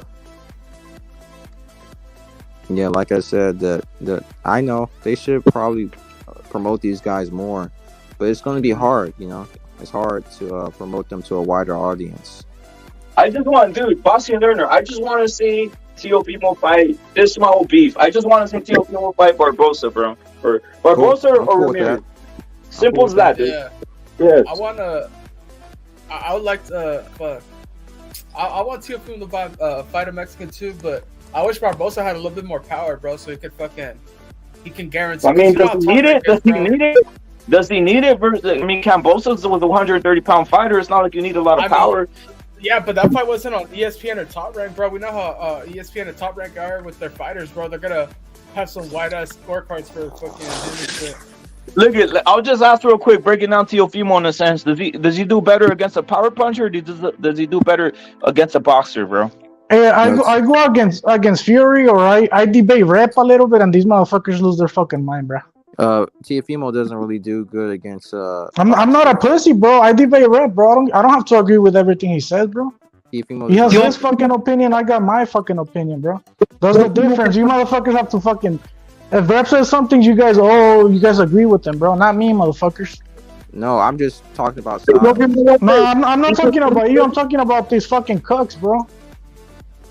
Oh, well, okay. Well, they know who they are. Don't worry, bro. They know who they are. Okay, well, I'm talking about Teofimo. Style-wise, Teofimo is not good against boxers because Teofimo needs you to come towards him so he can counter you because he's a boxer puncher / counter puncher, and he relies on ambush attacks as well. So yeah. Nobody's crying, bro. But I mean, come and bring that Fury against Andy debate, bro. Like, what are we talking about, bro? They're over there posting my picture on the Discord. I saw that shit, bro. Like, what are you guys doing, bro? Just come and debate me instead of fucking posting my fucking picture, bro. Erase it, Chingazo. I erased it. I erased it, bro. It was fucking retarded ass Sergeant, bro. Or Pounds, one of those two, bro. The thing with Teofimo too, he gets frustrated and he gets hit first. When he gets hit first, he comes in like, oh, I can't believe this happened to me. He starts losing his changes. So now he can't keep a cool head unless he's controlling the fight. So if you get to his head, you get to his you start breaking down his ability to fight back. He still got the dog though, like against Barboza, he came back and he jumped up so hard in the sense. He's pretty good though, but he could be outboxed, man. It's the thing with the counter punches too, they're not always letting the hands go. Yeah, he's susceptible to be outboxed, especially if you got the length and you can maintain the distance. Because if Teofimo, if you don't come close, the main way he closes the distance is by jumping. Yeah, that's what he did to Josh Taylor. And he's explosive. He's good with it though, you know. He's good with the jumping, but sometimes he if he miss, then he's very susceptible. Hey. Yeah, Teofimo, bro. Teofimo's a fucking cuck, bro. Let's be real. I do think he's a cuck. I mean, I don't like his personality that much. To be real with you, I don't either, but he's weird. He's a very good fighter. That's why. But he did prove me wrong, bro. When I thought he was gonna lose to Lomachenko, bro, and I wasn't sure he was gonna beat Josh Taylor. I was saying it right here that hey, Josh Taylor isn't gonna win, but I think he fights down to his opposition. I was surprised. It's possible. Yeah. A lot of people here were trying to convince me that Josh Taylor was going to win, bro. So, fuck. It's possible that he Does Teal fight exciting? Does Teal fight exciting? I think he can. Should he fight? That's my whole point. I'm not even like a fucking. People are taking it like I'm hating on Teofimo. I'm just calling out the bullshit, dude. I'm just feeling like I want to see him fight Ramirez, Barboza, and even the Ryan shit. I'm like, dude, what the fuck, dude? The dude you said you want $100 million. And then the dude goes, a guy who's like who fucking sells pay-per-views, goes messages you, and you can literally just knock him the fuck out. I think that's why he came back. I think that's why he came back, because I'm pretty sure Oscar probably talked to him to try to get him to fight with Ryan Garcia. I mean, you guys know I don't really like Ryan that much, bro, right? After the fucking Tank shit. And I think Teofimo should fight fucking Ryan, bro. If he wants fucking money. If he wants the money, that's what he should do. He should fight Ryan over there at Golden Boy. Yeah. So basically, I'm down for all those fights. You know, him Barboza, Ramirez. Don't let me down. Let me down. Well, let me ask: Do you guys think Haney versus Teofimo is the real fight? Is what I'm asking. You guys know my opinion. I think it's fake. That fight's not gonna happen. Hey, those fools got beat going back to the 135-pound division. Remember the Pepper Jack belt, all that shit? They have unfinished business, man. Now that fool fucking, supposedly, since he was retired, he wanted to collect that belt when it was going to go up for vacancy. But since Theo didn't retire, all of a sudden, he called him on the bluff. So they got deep going way back for, and that's still persisting. Bro, we know those fools are gonna hold down until there's a chance for them to make a shitload of money. Right there, boy. They got beat. Hey, so Barboza's the number one contender by the WBO or what? Huh? Barboza, yeah, bro. Barboza's number one. So they should do a purse bid for that fight, no? So order it. It's top rank, bro. They're both under top rank. They're gonna negotiate or some shit. Well, that fight's probably next then, I guess. Yeah. It has to be, bro. It has to be. There's no way Teofimo could say I'm coming back and then hold on to that belt for like a fucking year and not fight Barboza, dude. Damn, so you're right about him not having power then, because they're probably not gonna want Barboza to win that belt. Top Rank's probably gonna want Teo to keep the belt. Yeah, Barboza is one is undefeated, win long fight unanimously. And I think he still got a pretty good KO ratio. I think once he got 17 fights with 11 knockouts or 12. That's like in the 60%. Barboza's? Yeah. No, he's got like 11 knockouts and like 31 victories. Oh, damn. Yeah. Still winning unanimously. Yeah, he's winning unanimously though. That's how he's a very good boxer. He's a solid, very good, sharp boxer. It looks like Barboza has that problem that Jojo Diaz has, where they're good fighters and boxers, but they need a little bit of power to carry them over to the elite. Yeah, I agree. I think Barboza. I think Barboza. But Barboza's big. That's his thing. He's big, and he got a solid chin. So I think he could outbox Teo, bro. In my opinion, I think he could. Teo, and he could. If Teofimo does hurt him, he can survive long enough to make. What about the gas tank, bro? You think he's gonna go? His first 12 rounds are gonna be against Teofimo, bro. So. This my thought on it. That's my thought on this, Boxy Learner. Not obviously Chingazos. Let me ask you something. If it's a close fight, who gets the decision? Teo's gonna get the decision. Teo. There it is. That's all I gotta say about that. We already know that, though. Bro. That's what makes boxing so fake and shit, that we already know going into a fight, like, oh, this guy can win, but I mean, there it is exactly. So it's gonna have to be something. It's gonna have to be a lot. It's gonna have to be. It's gonna have to be straight up like a. I mean, we saw Lomachenko fucking run through Devin Haney, bro. Like, come on, dude. And they're gonna want Teofimo. Like, it's gonna take Barboza to come in on some fucking maybe 2-3 knockdowns, dude. No, if he really does box Teofimo, he can really win. I mean, that's what happened with Josh. He might have some wonky scorecards, but he can still win. I mean, some people thought they gave 115, 113 to Josh Taylor, I think, and I didn't see that at all. So I mean, he can, but if it's a really close fight, bro, I don't see Barboza getting the decision, bro. In my opinion, I could be wrong, but fuck, I don't see it, bro. Yeah, when's the last time a Mexican won a close decision? I can't remember. I mean, I could remember one, bro, but that's like the only I think one against Stevie Sparks.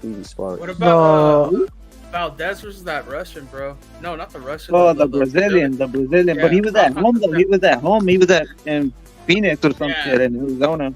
Yeah, as a B-side, I can't think of one, bro, because even that Golasso Spark, he was at home, right? That was his big hometown fight. I think maybe Venado versus Warrington, but I don't think it was that close. Oh, that. Yeah. That was a close fight. That was a close fight because that was like an 8-4 Venado, but in the UK, that's like a 7-5 Warrington. That's the one I was thinking about, bro. Because inside my head, I'm like, fuck, bro, they're gonna rob Venado. Even though to me it was pretty obvious he won. Yeah, but they didn't take no points to. They didn't take no points to Warrington for being dirty as fuck in that fight. Yeah, but he still. Yeah, won, the ref didn't tell him anything, bro. Yeah, he would have got robbed, but his Warrington had a history of they had fucked on not only by keeping that fight a draw. I mean, they could have gave this fight a draw, and they could have gave it to Warrington, honestly, because he was at home. He never lost at home. He's been undefeated at home, and they came out to support that dude. So I think my theory is they just got tired of Warrington. What I mean by that is when he headbutted what's his name, Lara, and all that shit with like that controversy with the Lara. Like he should have not maybe had the belt, bro. But he beat Kiko Martinez, right, or some shit like that. Yeah. Even after losing to Lara, so they were probably like, fuck, bro, Lara should have gotten the championship, right? And we kind of ripped them off. So it's like Warrington is only winning by controversy. So they're probably like, damn, people are gonna start to notice the pattern. You get me? Like, that's too much already. You get me? Yeah. That's my theory. I could be wrong, bro. But maybe that's why they didn't rob Venado. But fuck, you never know. Yeah, that sounds logical because then they didn't want to get investigated for the bullshit over there, I think. En otras palabras, ya le hicieron muchos paros a ese güey, no mames. Every fight le van a tener que hacer paros. Nah, come on, that's too much already. When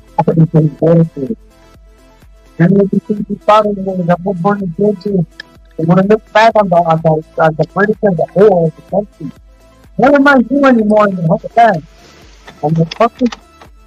Hey, Gonzalo, tu mic no se escucha muy bien, güey. No sé if it's just me. Yeah, no, that sounds fucked up, bro. I thought it was just me and shit.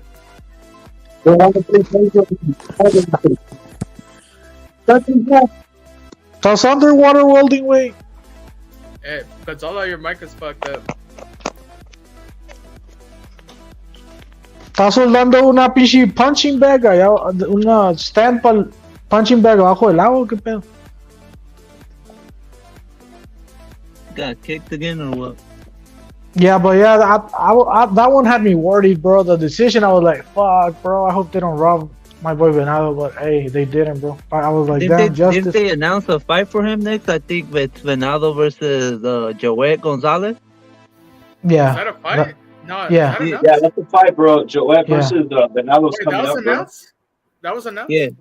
Venado posted it, bro. I don't know. Bro, they're gonna rob Venado on that one, bro. For sure, they're gonna rob Venado on that one. Hey, that bro. fool Joet is fucking dirty as fuck. Did y'all see how dirty he was when that fight versus Vaquero? Yeah, he was. That was his hometown fight too, bro. That dude's gonna fight dirty as fuck because that's like his last opportunity to get a belt, I think.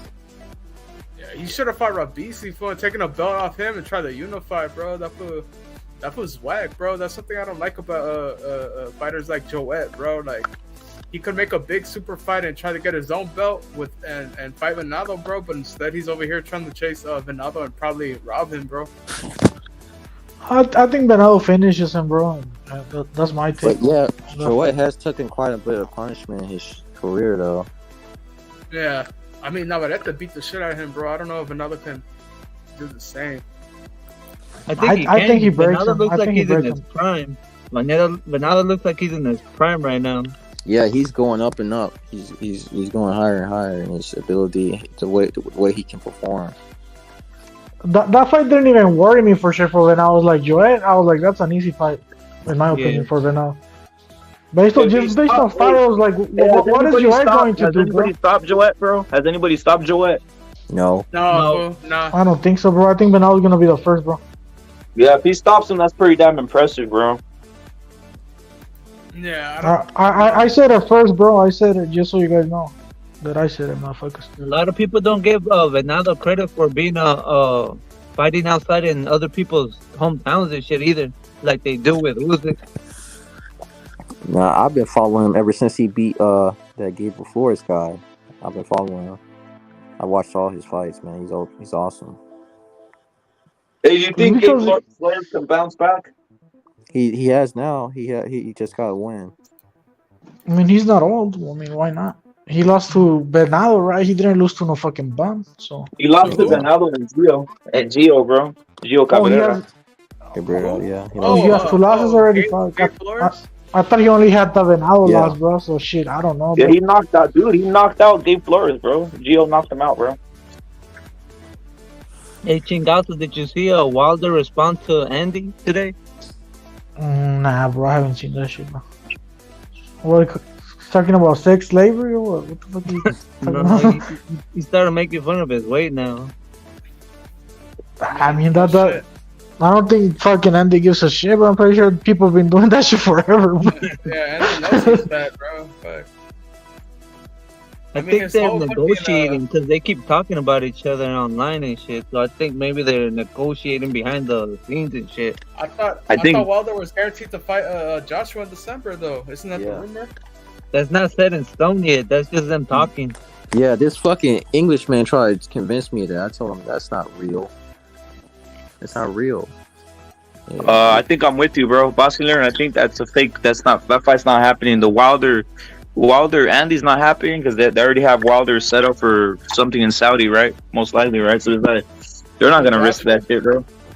Yeah, they're not gonna risk that, bro. They're not gonna risk Wilder. Like the reps of Wilder aren't gonna risk him losing a payday or some shit like this. I don't think so either, bro. I agree with you. Yeah. I think it's just a way to sell themselves. I don't know. Andy maybe thinks it's possible.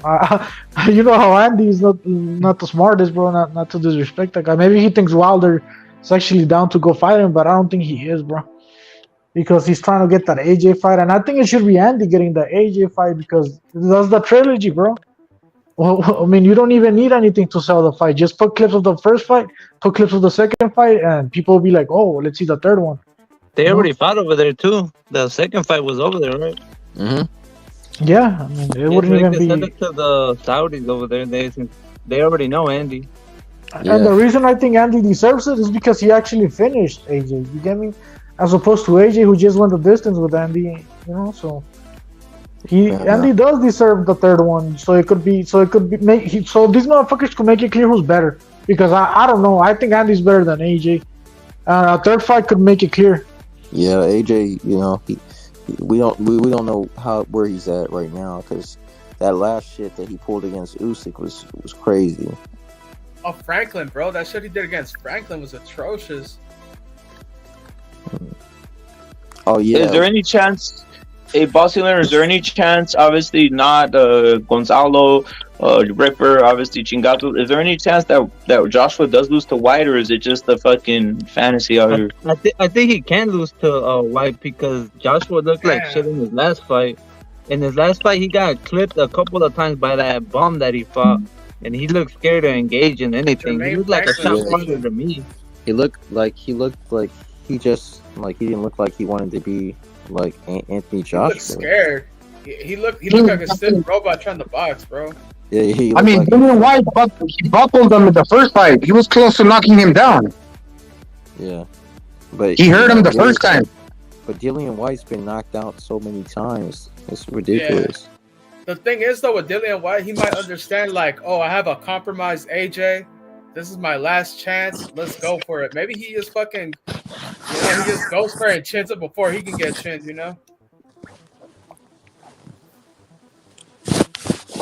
That's a fun fight. Yeah, it wouldn't surprise me if Dillian White wins, bro. It would surprise me. I still think AJ is still better than Dillian White, man. Damn, He's bro. a soft fighter, I'm with boxing learner. I think AJ's gonna pull it out, bro. Even though I'm like, just for fucking shit to go to hell, I would want just like an upset like that. But I think AJ has like he's gonna chin him, bro. He's gonna chin him, I think, bro. Dillian White, he's a little floppy with his punches. And AJ, although he's robotic, he keeps his punches tight. He knows how to throw nice tight uppercuts down the middle. Nice straight punches. He's got good form like Canelo. The punches that he does throw, although robotic, he uses good form to throw them. Yeah, that's why I think he's gonna get beat. I think what's his name, AJ is mentally broken, bro, after what's his name, Andy did to him. Obviously, getting beat by Usyk, who was a fucking cruiserweight, didn't help his case, right? But however, he already knows who the fuck Dillian White is, bro. So I don't think he respects Dillian White in that sense. So that mental shit, I don't think Dillian White could pull it off, bro. For that reason, I don't think AJ respects him that way. He's like, I already knocked this motherfucker out. I got his number. He saw him get knocked out by a 40-year-old. He was trying to hold in his laughter and everything. Like, this dude. So I do think AJ wins, but I still wouldn't be surprised if this motherfucking White kind of rushes him and somehow pulls it off, bro. You know what Andy should do? Andy should be there in the fight, and then when AJ wins, he should like just jump in the ring and be like, I ruined your career, and I took your soul, you dumb bitch. And he should just be like, let's make the third one go and just slap him, bro. Just get it over with. Like, let's do this, bro. Let's go for the trilogy. I'm tired of waiting. Like shit like that, bro. I mean, I got the picture right here, bro. Andy fucking has that motherfucker on the ground, bro. My avatar. But, so yeah, that fight, the trilogy, Andy versus AJ, I think that shit would do good numbers, bro. So I just think AJ doesn't want to get his ass kicked by fucking Andy once again, bro. But he also wants that Wilder fight. You know that Wilder fight was a big fight once upon a time, even before Andy. So I understand why he wants to fight Wilder. Too. I think Wilder's on his way out. He's on his way out, man. That guy's old. How old is Wilder now? He's what, 35 or some shit? He's gonna be 38. 38. Oh, he's 38? Fuck. Yeah. Damn. Hey, Andy's still relatively young for a heavyweight, right? He's only like 32, 33. 33, I think. Yeah. Josh was pretty young. And after that beating he took from Fury, I don't know how much he got left in him. Even when he knocked out Hellenius, he didn't even look right. That was a fake fight, dude. It was. I mean, look, he's also coming off that long layoff. That punch didn't even look like it landed that good. That's why I think Andy could beat Wilder, bro. He's 38, Andy's not that old, and fucking what's his name, Wilder don't really got the footwork to get away from Andy, and he doesn't know how to fight on the inside, and he just has to survive like the first 2 rounds, and then the fight is Andy's. And how many times hasn't Wilder gotten his fucking arm broken, fractured, or whatever, bro? He just got surgery. He hurt his arm against I think Fury in his in the second fight. The third he did, bro. Competitive against Andy, man. Another thing is, I don't think Wilder has ever fought someone as short as Andy, right? At heavyweight. I don't know. Maybe he has, but not with that fucking speed, bro. I tell you that much. AJ knocked down fucking Andy in the third round, and Arreola knocked down Andy like in the first or second round too, right? So I don't know. That's a weird fight. We gotta see. He's got to pray that his power fucking somehow affects Andy more than anybody's ever affected him, bro. Pero pinche Andy, no lo tumbó bien, güey. El Areola, the glove did touch the ground, but I mean, he didn't really get on his ass, bro. It was more off. It was more like people talk about that knockdown like Andy got floored and he was like, fuck, but nah, that's not how it went down, bro. Andy wasn't even hurt, bro. From what I hear, it was like his size too, right? Like that was like the first time Andy's fought like a guy his size in a while, probably. Yeah, and that was his sparring partner. And the thing is, Areola actually is a disciplined fighter now as an old person, which is weird because when he was younger, he was an undisciplined fighter. Slog. You know? Yeah. And Andy said he pretty much only trained to lose weight for that fucking fight, bro. So he fucked up in that sense, you know. And he said he wasn't gonna do that mistake with King Kong, and I guess he did pull it off against King Kong. So. I mean, he dominated his last 3 fighters, in my opinion. Yeah, I agree with you. But yeah, shit. People are telling me, hey, Andy's probably just gonna go in there and get knocked out by fucking Wilder. Well, I never seen Andy get knocked out, so that would be a first. I mean, you know, it's a heavyweight, so like, you know, that shit is always, and it doesn't matter the fighter. That's always, you know, right there. But I don't think so. Yeah, I get what you're saying. I just don't think it would be so easy to fucking knock out Andy just like that. You get me? I think it takes a little bit of work. Andy got fucking chin, bro. Like, it's el pedo, you know. That's the thing. You know, people make it sound like whatever Wilder touches, it goes to the ground, but that hasn't been the case, bro. You know, like. Fucking what's his name? Steve Byrne with the distance with him, bro. Yeah. The second time he didn't, but that's because he came in like overweight. In my opinion, he looked fat as fuck, bro. Malik Wilder fucking threw the fight. He's a fat slob in that fight. So yeah, I think Andy has the tools to beat Wilder, in my opinion. What's up, Durden? What's up, guys? I just kind of want to hang out for a little bit. I'm gonna end up shit, bruh. Yeah, I'm gonna end up going to sleep to go back to work tomorrow, but I just want to listen for the most part. Maybe if I have something to say, I don't know. But you guys are chopping it up, dude. You guys been entertaining for like hours, man. Oh shit, Durden, salute. What's your thoughts on some of the? Listen to you guys for like fucking less than 3 hours. Hey, Durden, what's your thoughts on the Teofimo Haney? Was that a conspiracy? Is that bullshit or what? You know what, dude? Like, I was kind of like so distracted by like working lately that I just read the headlines on my phone, and I'm kind of like I get caught up as a casual a little bit, and you're just like, oh shit, it's like fucking breaking news, you know. But then when I like listen to you guys for a little bit, I come back to earth. It's like, you're right, dude. There's like it's like they're setting all this shit up for like some weird fucking like it's like the timing, you know what I mean? It doesn't make any sense. Like you guys were talking about, like it put it all together, like with the tweets and fucking like Teo coming out of retirement, I guess, and then fucking, you know, Haney fucking get caught with a gun or whatever fuck, and maybe Junior and fucking you know, Devin's dad, Bill Haney, they're actually in cahoots, you know, like they're all setting this up to try I'm pretty sure they are, bro. They're close homies from what I've seen on the internet. I think I've seen a video of them hanging out and talking. So all this rivalry between them, it's fabricated, bro. In my opinion.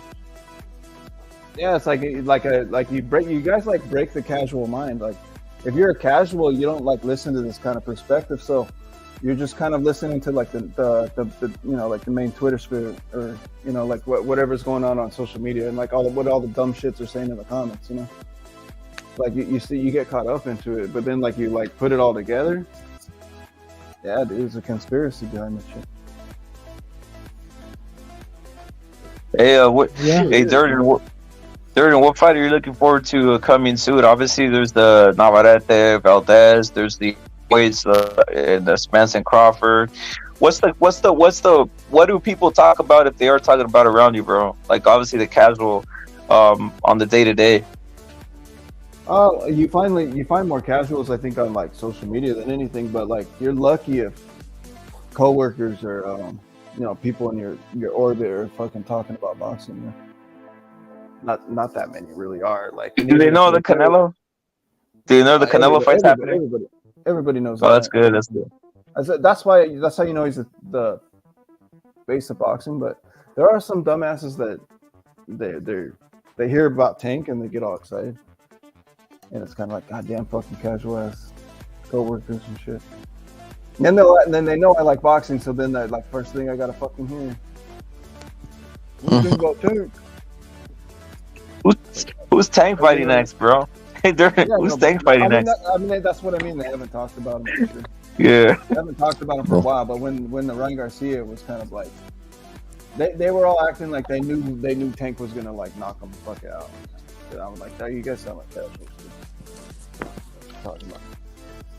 He might be fighting Pitbull next fucking Tank. That shit, you never know with that motherfucker.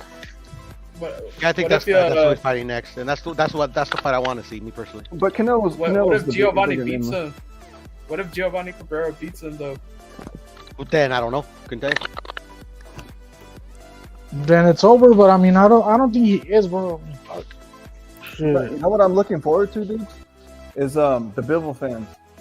I can't wait to see what they're doing like in 6 months. I want to hear what all the Bivol fans talking shit to me online have to say about Canelo and his big paydays with PBC, and what the fuck is Bivol doing? They're trying to make Bivol versus Yard. I mean, what's that gonna be? What's that gonna be? Nothing. That's nothing. It's a shit fight. Yard doesn't have shit for him. Think about that, Jordan. Bivol doesn't have any fans. Yard just got announced to be on the fucking Zhang versus Joyce rematch. Yeah. That card. What I would card do now. if I was Bivol, I'll just go back and fight in Russia. You know, just get you a fight. Just get you just stay active. Damn, bro, are you serious? Are you serious? Damn, Yeah, bro, stay that's active. rough shit. But Bivol, he's That's like one going of the best backwards though, boxers bro. out That's there. going backwards. Now He's you know one what of it the is. best Boxing boxers. Learner is an actual Bivol fan, bro. think That's why Bivol- you guys I are think thinking Bivol- he's talking crazy, bro. Bivol needs to move up to cruiserweight. That's what I think Bivol needs to do. He said He's he said he's gonna do fighting that. his fucking team for fucking up the Canelo rematch. He said he's gonna do that after he fights Better Beef next year. That fight's never gonna next happen. year, huh? I don't think that fight's Does that fight happen, Bossy Learner? Do you think that fight happens? I think it'll happen next year. The WBC already said no to that fucking fight. But they changed their mind. I read a report. They said they changed their mind on it. Oh shit, they did? Yeah. He submitted the whatever it's called, the thing that they wanted from him. No, the Suleiman from Pressure. A lot of people were pressuring Suleiman, so he changed his mind. I read in one of the boxing scene reports. Big surprise. And you know what matters in the sport? It's like bringing fucking money to the table. And like you guys were saying earlier, Ryan Garcia. Like I wanted to say something earlier, but I was working out. But I wanted to say about when you guys were talking about him earlier, that you know, like if you'd be surprised, like people don't want to fucking fight this guy because it's a big payday, dude. But like it's almost like they're afraid of him or something. But like if I were to tell people, like casuals, that people are afraid of Ryan Garcia, They don't want to lose to the probably think social you're media crazy. star. They don't want to lose to the IGM Instagram model. That's what they don't want. Right. I know, it's like weird. It's like he's living in their head, and like, but like casuals though, they think like he's like a fake. And like, you know, what I've noticed too is like when YouTubers, which I think is good for the sport of boxing. I know it's a little funny watching fucking like douchebags that don't really know how to box beat each other up. Like it's funny, but it's still boxing. It gets people's attention. You know, maybe the next generation. I don't know. Like it gets a different type of crowd, but maybe they'll get serious about it. Who knows? You never know with that shit. But what I think's bad for boxing is like these people that get so upset about like what the fuck, YouTubers boxing, this is a disgrace to the sport.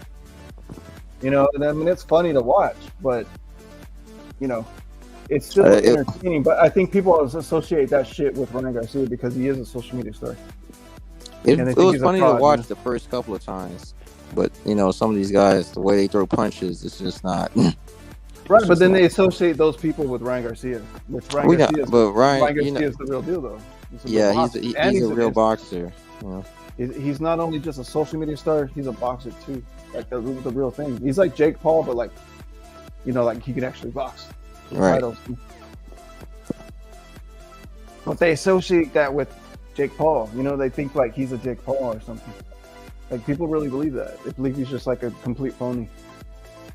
But it's like, dude, I don't know. They don't have the eye test, you know, like they don't see the skills that the guy has. I honestly think everybody's ducking the dude.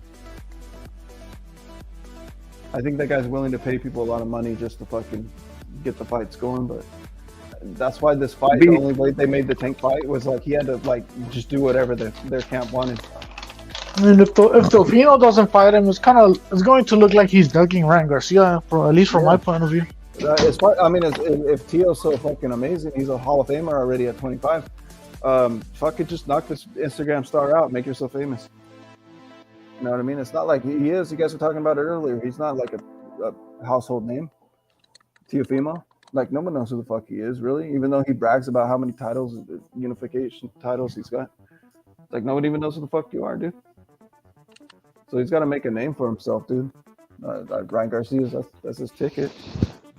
Yeah, those are a perfect fight for Teo, if you ask me, bro. I don't know what the fuck he's doing, this retirement shit or all that shit. Just start talking shit about Ryan, bro, and start selling the fight and sign the contract and make the fight happen, bro.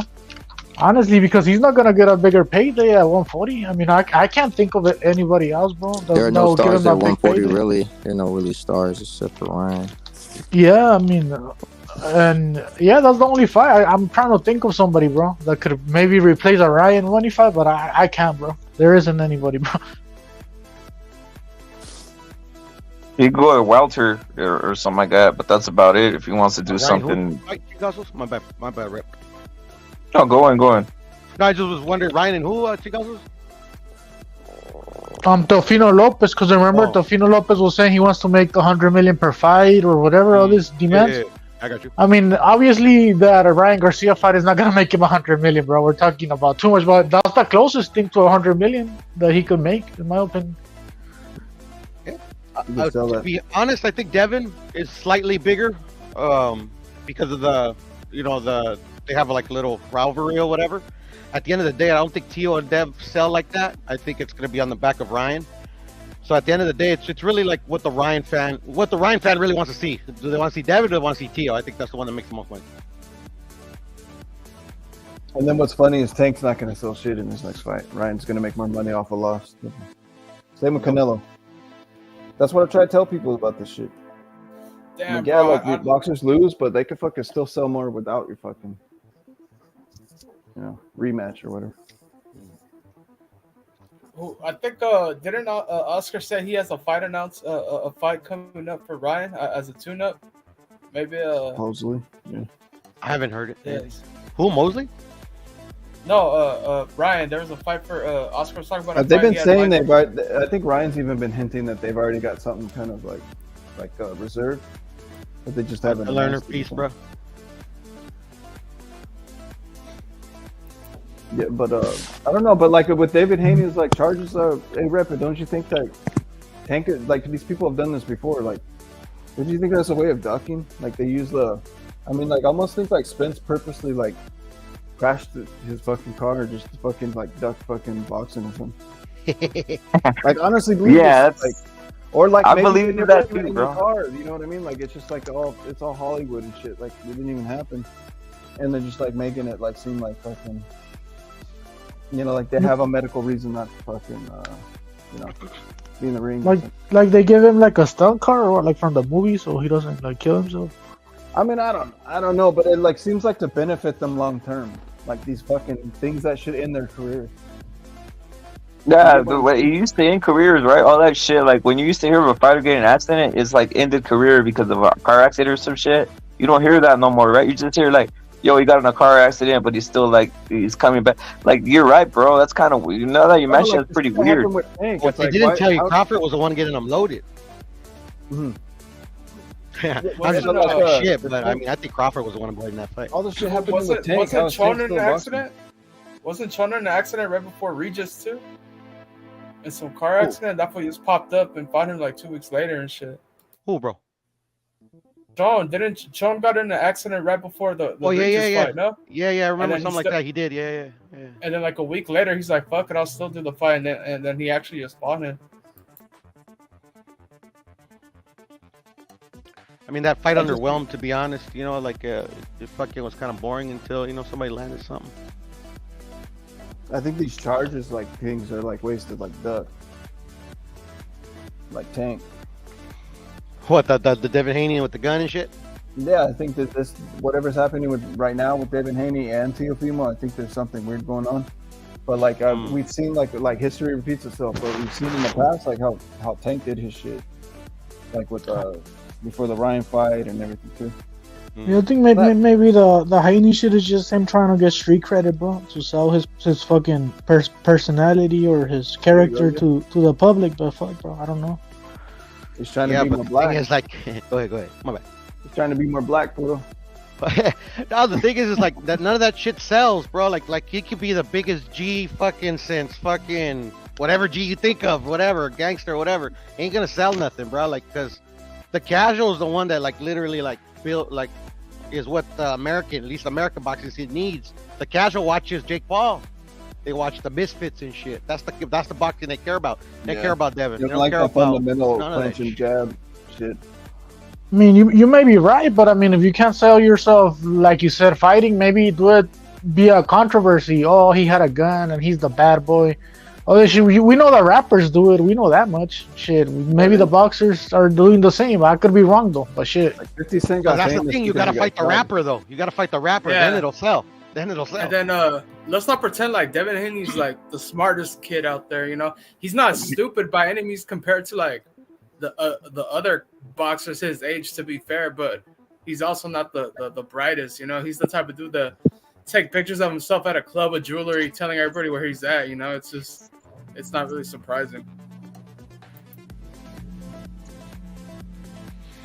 I don't know. I think these boxers are fucking uber smart, bro. And they know Hey, that Puro, not them. They're managers. What's up?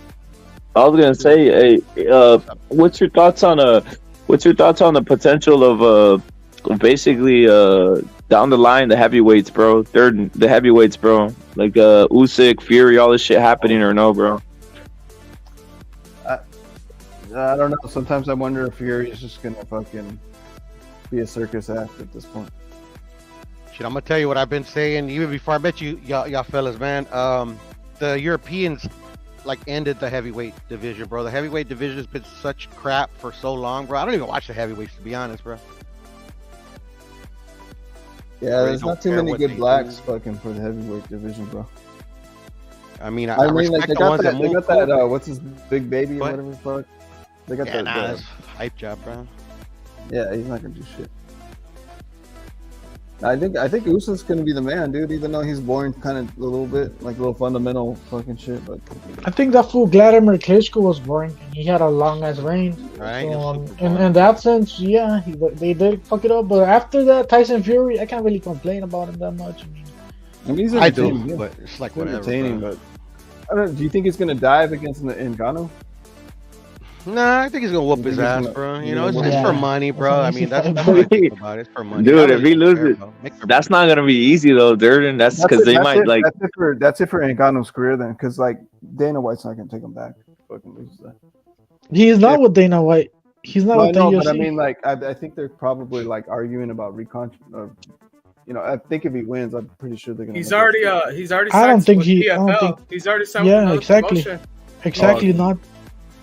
And we gotta keep it a buck. Ngannou's a rookie MMA fighter, bro. Shit. Yeah, he is. Bigger rookie. He sucks, bro. I don't know why they're trying to sell me this fight. Bro, I didn't know that he signed with somebody already. Yeah, he's. Well, Chingas, what happens if Ngannou does knock out Fury, bro? And what if they're using like different gloves? What if you're using? What if you're using different gloves? Not posted it. Hey, you posted that video, right? Of fucking Francis swinging like shit over there on the Discord. Oh, yeah. I mean, what the fuck are we talking about? No. But the glove size does matter, bro. What if they're wearing MMA gloves or something?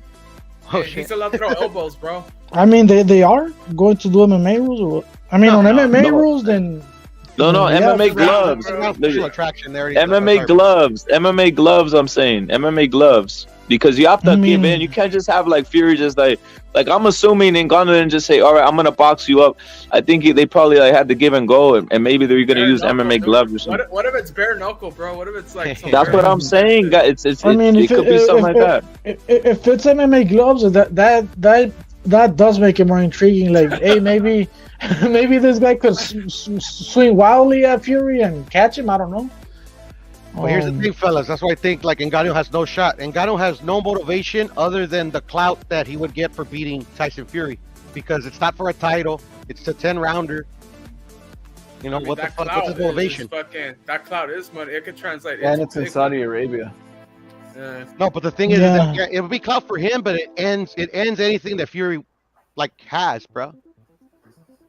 But yeah, I mean, no más en pendejo, güey. Fury, I mean, Francis don't stand a chance, bro. What the fuck? It's for money. It's for money, and it's cool. Whatever. Did you think McGregor was gonna be able to piece up Floyd the way he did, like land all those punches on Floyd? Come on. He didn't land shit though, Rep. I didn't think he did shit, but a lot of people thought he clips that I've seen, because I will never watch that fight. Pa' mí hizo ni vergas el McGregor, bro. But shit, maybe you saw something in there impressive. I think he landed some punches. He did land punches.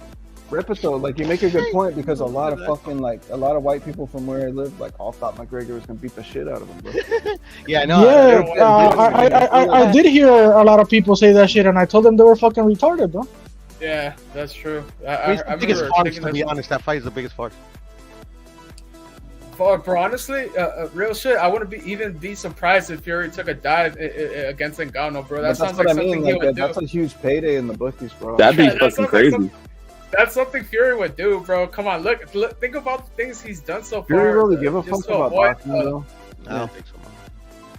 Fury taking a dive. Well, if that happens, expect Fury's career to pretty much be over in boxing, bro. And expect everybody to be like, we know why he's ducking Usyk. Expect all kinds of shit, bro. Mm-hmm. I mean, for me, I get to troll the Tyson Fury fans, which in this case, there's only one Tyson Fury fan in the world. That's Furioso. That's true. I don't want to. That's my buddy. You know, I rock them hard, bro. Also, Pounce and Sargent, bro. They started dissing me because I started going against I like Fury. I like Fury too, bro. I like Fury too. He's pretty good, bro. And Rep too, bro. Yeah, I like him. I like him, bro. They get mad when I go against Rep too. So shit, they're a little bit crazy, bro. I mean, I like Fury just because he beat Wilder, dude. I mean, how could you not like Fury? I mean, to me, I think Fury's a fucking troll too. So it's fucking funny to me, dude. That's what's. I think he's a troll, dude. I think he trolls a lot. So I don't like hate Fury him. I just don't like his fucking fans, bro. I don't like his fans, bro, to tell you the truth. One fan, yeah. How can you not like Paulo? Paulo's cool. Nah, I mean, I don't mean Furioso, bro. I mean, but that's like Fury's only fan, bro. Come on. I mean his other fucking fans that are fucking. That's not a knock on Furioso. That's a knock on Fury. I mean, yeah. I mean, I'm more of an Usyk guy than a Fury guy, to be honest with you. So. I've been rooting for Usyk. I've been rooting for Usyk for many years, so I'm just happy to see. Es que los güeyes del Fury todo el día me quieren vender humo, güey. Like, I don't know, bro. It's weird. Yeah. The Fury wants to sell you smoke. Bro. Thing, bro. He's a bullshitter, bro. That's all he does. I think that's just him, though. That's just his fucking. That's his personality. I don't think he's even trying to promote himself. That's just what he's about, bro. Just talking and shit. Yeah, that's why I said I don't really hate on Fury that much, bro. Like, I know people think they do, the hardcore fans think I do, but I really don't, bro. I do give him his props. He's the best at the heavyweights, in my opinion. Hell yeah. He hasn't fought Andy though. You know, he never will, but still, you know, I think he's the best. You think Andy does good work against fucking Fury? Yeah, of course. I don't know if he wins because, you know, Fury, you know, you gotta respect. I mean, he fucked up Joshua. But yeah, that means he can fuck up a big guy. And even if Andy loses to Fury, who gives a shit, bro? Like, I'm not the one getting my ass kicked. It's Andy, bro. But I just want. But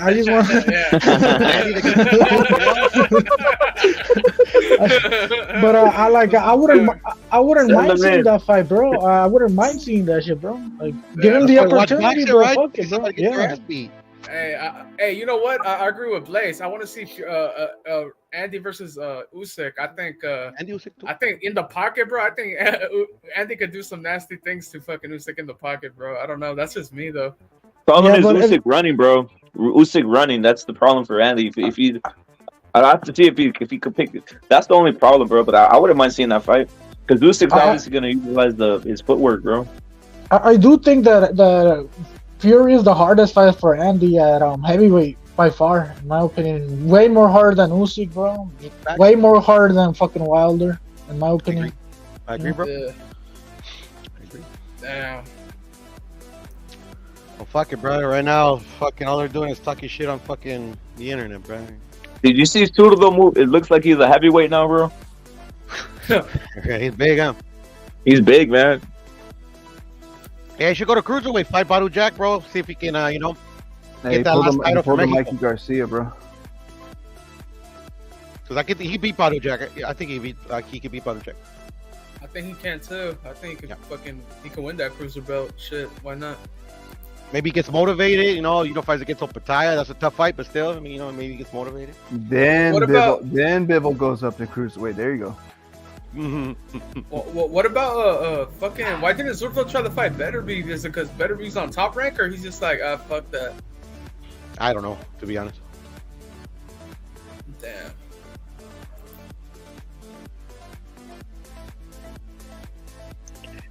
Hey, why aren't they moving Richard Torres? Not. I mean, fuck. How many fights is he at right now? He's at like 4, or 5. Yep. Let me tell you why, bro. Because they're in love with Baby Anderson, like really in love with him, bro. Like, yeah. Anderson, bro. I mean, they did a little documentary for Baby Anderson with Roy Jones and all that shit, like a little 20-30 minute documentary, docu-series, right? Así que le dicen, some shit like that. I mean, they never really done much with Torres. I mean, and yeah, he hasn't had that many fights, but at least promote him as the medalist and all this shit. You get me? Like, that's the point. That was kind of the debate earlier, Ching. That's what how Bossy Lerner was saying about. What might have been Bossy Lerner, but basically about where Basie was a medalist. Salute to Bossy Lerner, by the way, he knows his shit. But yeah, Richard Torres is a medalist too. He should be getting pushed like that too, right? Silver medalist.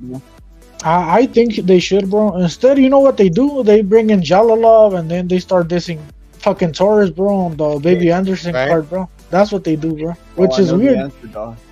Which is weird. I'm pretty sure there's a guy out there who's beat Baby Anderson in the amateurs, right? They just don't bring it up. They don't bring it up, and they'll never do shit like that, bro. I got one question, and I probably already know the answer. Is Zurdo still with Chua? Yeah. Ya vale madre. Come on. Ya vale madre. Con el Scrappy, y esos güeyes, unos chinitos, The dream team right this there, guy's a horrible coach, bro. I don't think Scrappy's all that, bro, and he might even be his coach, bro. You never know. I think he does fight out of Brick House. Yeah, he does. Scrappy is trained by a Chua thing. I didn't know Lindolfo had a silver medal, bro. That's crazy, bro. I didn't know that either, Rip. I didn't know that either. Oh, did he? Shit, top rank won't tell us, bro. That's the thing about Top Rank, bro. They just bro. Yeah, damn, bro. Amateurs, bro. Fuck amateur boxing, bro. No, but just like that propaganda and push, he has a medal. That's crazy. I know. Yeah. Let me see what fucking Olympics he brought him in. Not me. He fought in. But yeah, Richard Torres needs to go paint his skin black, bro.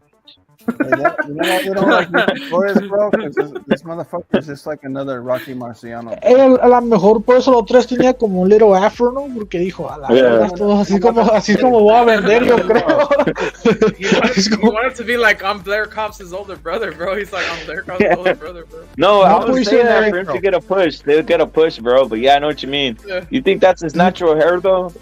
Does everybody on the panel think that's his natural hair, or does he do that style like that? Natural. Yeah, the curly hair, that's natural, bro. Come on. Imagínatelo como Doña Florinda, güey, acá before the Yeah, that's what I'm saying. It's just helado gachupín. That's where the curly comes from, because helado indio, it says real coarse hair. At least. Oh shit. To my knowledge. But yeah, they need to start pushing Lindolfo more proper if he's actually a silver medalist, bro. Like, what the he's really good, bro. I mean, he's fucking really good. You know what? You know who needs the shit, bro. You know who needs to grow his hair out is Navarrete, dude. I see Mario long hair and shit. No, not right that. He needs to come in with the straight up with the hair, long hair, bro. Nice. Like on some. Should he come out dressed like Mario Barrios on some shit like that, bro? With Yeah, like that, bro. You look like a beast. Look like a beast. The whole drum, fool. The drum and everything. He looked like a beast, though, bro. To be honest, I'm not even playing, dude. He looked very. You'd be like, oh, here comes the. It'd be like a intimidation factor here. He got that Indio hair though, rep. It's gonna be tough for him to grow it out. No, it grows long though, right? Doesn't it grow long? I don't know. I tried one time, rep. It just kept going up. My homies just fucking kept making fun of me and shit. Started going spiky and shit. Started going spiky. I've been going spiky my whole life, bro. That's like yeah, but you gotta let it grow till it. You gotta let it grow till it hangs. Till it hangs. That's when it. I tried, rep. I swear to God, I tried. All I got was fucking just jokes for my buddies and shit. And give Navarrete one of those things that they used to scalp people.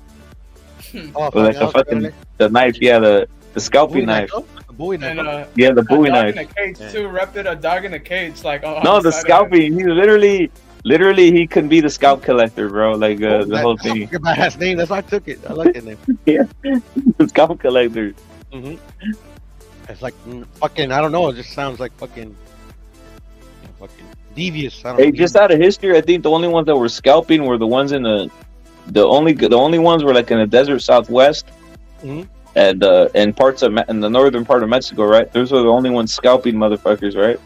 Shit, I don't even know, rep it, to be honest. I just like scalped. The first time I ever heard about even fucking scalping was the movie Glorious Bastards. Before I didn't even know what the fuck that was.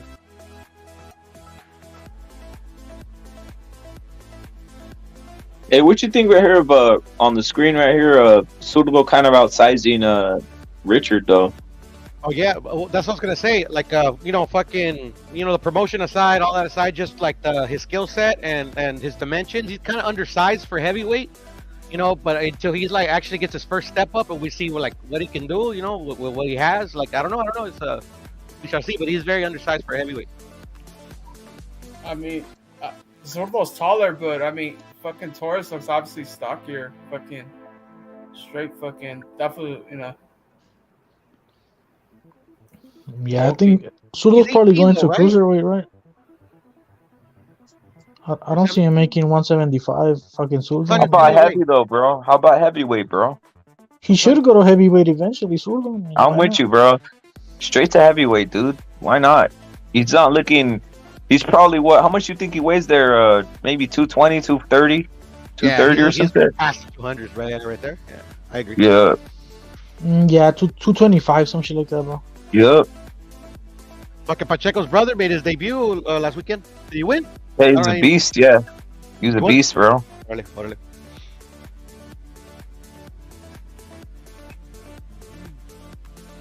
Shit, Pacheco, they signed him as a heavyweight. Excuse me. That's the whole point. Yeah, he was supposed to grow into heavyweight. Yeah. I think he's good at 168, bro. But I don't see an issue with it right now because he's very young, right? Like he's 22. How old is he? 23. Yeah, that's what I was asking. Like, ¿cuántos años tiene el güey? But I think eventually he's gonna grow into heavyweight, bro. I mean, I don't expect him to stay at 168 all his fucking career. That's a little bit crazy. I mean, Benavides sé que ya está pasando de verga, güey, overstaying his fucking his campaign at 168. He already is a two-time champion. I don't know what the fuck he wants more. I know obviously the Canelo fight, but fuck, it's not gonna happen next. You know that much.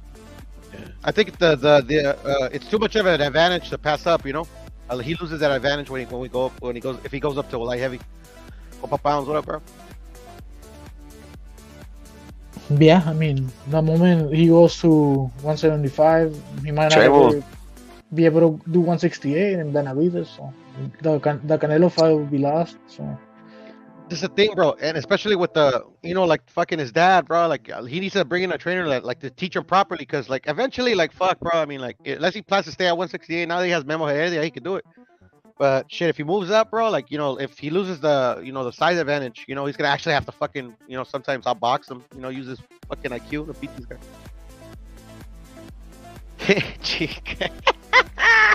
Fucking Haney, bro. That's some funny shit, bro. Is that real, bro? Is that real? No, serio, is it? Oh no. No, that's not. I mean, But really, dude, if that shit was real, bro. Like, fuck, bro. that's Really, honestly you're fucking Photoshop, whole so clown. that's like You're a whole a- fucking that's like a clown. That shit was two-part real. pick, everyone, come on, bro. He wants to, he wants the street life, bro. He's trying to do the street life shit. Bro, to be honest. Yeah. But like, fucking, who wants that shit, bro? Like, I grew up around it and shit. I didn't want that shit, bro. Like, fuck. Hey, what's your guys' thoughts on Picasso this weekend fighting to the body shot? This is the body shot, obviously the famous Chavez type of body shot, but he's gonna fight like an African dude on Saturday on Golden Boy, bro. It's a great fight, bro. I'm looking forward to Picasso 122. Taller, you look taller. He's pretty tall for that division, bro. I'm looking forward to it too because I've never seen Picasso fight, so I'm looking forward to that shit.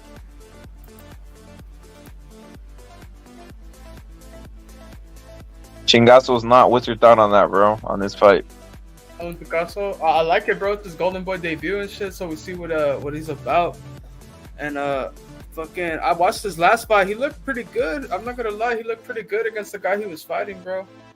He fucking beat him up. I think he got him with the body shot. I think that's probably from that fight, rapid if anything, because he got him with the body shot.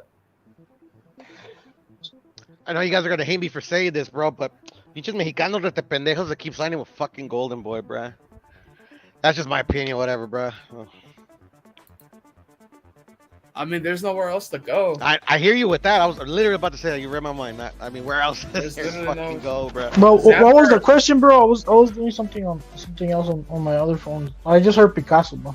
No, it's like los mexicanos no nomás este way. Like they keep going to Golden Boy, bro, and like right now, like Golden Boy is like whatever. Golden Boy made Canelo, what he was, what he is. The Canelo obviously, after he left him. But at the end of the day, like fucking, like say the last fucking all their top fighters, bro, they're stagnant. They're not going nowhere except for Ryan. But he lost. I mean, yeah, I think Golden Boy's getting blackballed and shit by the rest of the fucking companies. As for Picasso, I didn't even know he was fucking debuting at fucking Golden Boy, bro. That's news to me right now, bro. I think that's good, bro. I mean, he was over there in Box Azteca. That's where he was fighting all the time with Sanford. Obviously, Golden Boy is a step up from Sanford, in my opinion, but I still think Sanford is involved. But I don't know. I don't know if they're still the middleman on that shit. Yeah, I think who's he fighting? I saw him fighting. He's fighting a black guy, but shit, I never seen that guy. African, like what was saying, some African. Yeah, some African fight. I never seen him. I think it's a good showcase for Picasso, so the North American fans, the fans in the US, they started getting to know who Picasso is because he's been fighting in Mexico his whole career. I'm thinking he's gonna get a KO or something. If you want to debut in America, you get a KO. Sky's the limit. Let's see what happens since he's actually headlining, right, the event. Yeah, he is. I mean, to make your debut at Golden Boy headlining, that's great for Picasso. Great promotion. A lot of new eyes that are gonna get to see Picasso because it was before. Until this day, it's still the same, but it's just me bringing up Picasso and people are like, who the fuck is that? That type of shit. Yeah. And I just know who he is because I get the TV Azteca shit. I see the show, and that's where I saw Camarón too, bro. In the beginning, he was just a TV Azteca fighter, and I was like, Camarón, yeah, maybe he's gonna do something. They put him against Tanajera and Golden Boy, and now people know who he is, bro. Let's see if they could do the same with Picasso. Obviously Camarón hasn't gotten a title shot. I think, like I said, the industry is just blackballing Golden Boy fighters because Berjo hasn't been able to get a title shot. Obviously he's been getting sick and all that shit, but even before he was getting sick, he wasn't getting a title shot. Ryan has been getting a title shot. Munguia got a title shot early on. That was a cherry pick on wrong. They thought Saddam Ali was gonna just finish this motherfucker, but he hasn't gotten another title shot at 160. Camarón, no title shot. None of the Golden Boy fighters are getting title shot, bro. Zurdo did get a title shot. That was because, I mean, who else is Bivol going to fight? You get me? And fuck, bro, he fucked it up. He fucked it all up or whatever. But yeah, it's rare that a Golden Boy fighter gets a title shot, bro. He really has to earn it. And even Zurdo, bro, it took many years. It took a few years over there at 175. He killed a few people. It's not like he just moved up to 175 and got the big bold fight. No, he became number 1.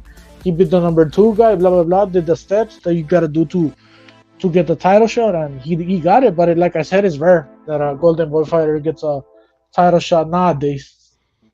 Well, the thing is, does Golden Boy have an active champion on the roster, Rep? Do they? I mean, this is the guy right here, though, Dave Picasso. Versus this guy, I can't pronounce his last name. It's an African name. It's hard to pronounce. Some shit like that. I was gonna say, like, out of Wally. That's the easiest African name I can pronounce.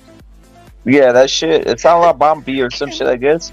But I'm gonna say, dude, he looks physically like what I'm seeing. I've seen him fight before, obviously. You don't have to that kind of, but I think he's physically getting into his body, and I think you're gonna see a lot of fucking power happen now.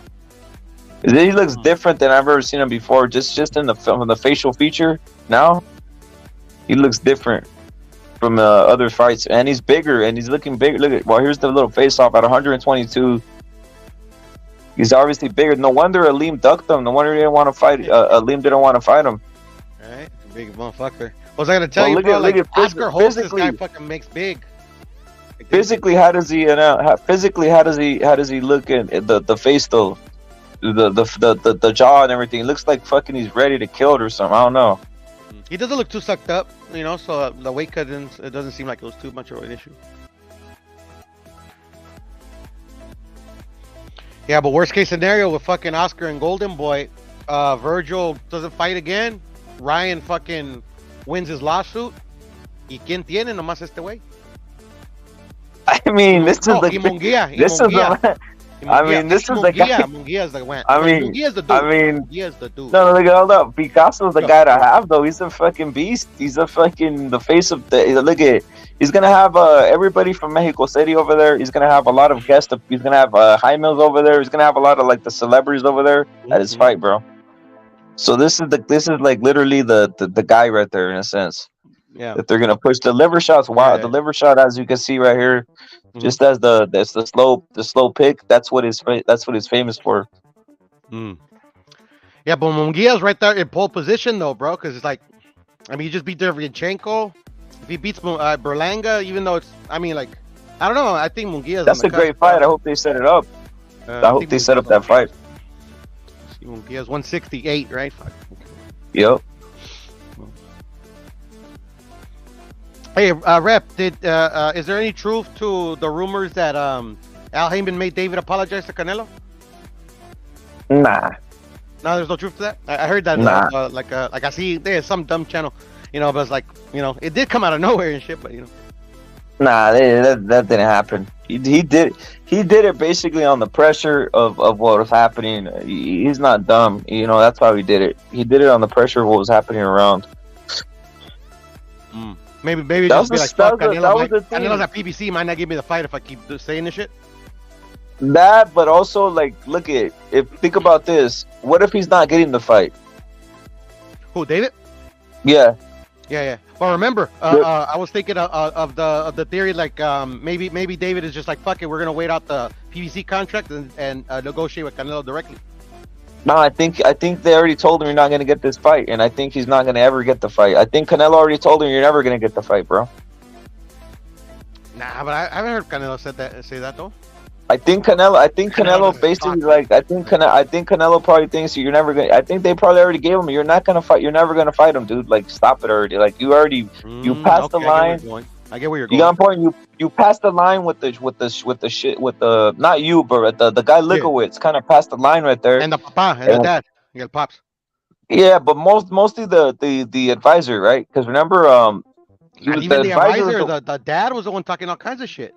Oh, Likowitz was the one inventing all this like offers and shit. That's when you pass the line. Shit talking's cool, but when you start inventing like emails and $50 million and all this fucking bullshit, yeah, I think that's when it kind of because what did Eddie do? He blocked him. I don't think he blocked the Benavidez. I think he blocked just that guy Likowitz, and then you saw Likowitz broke the son start attacking.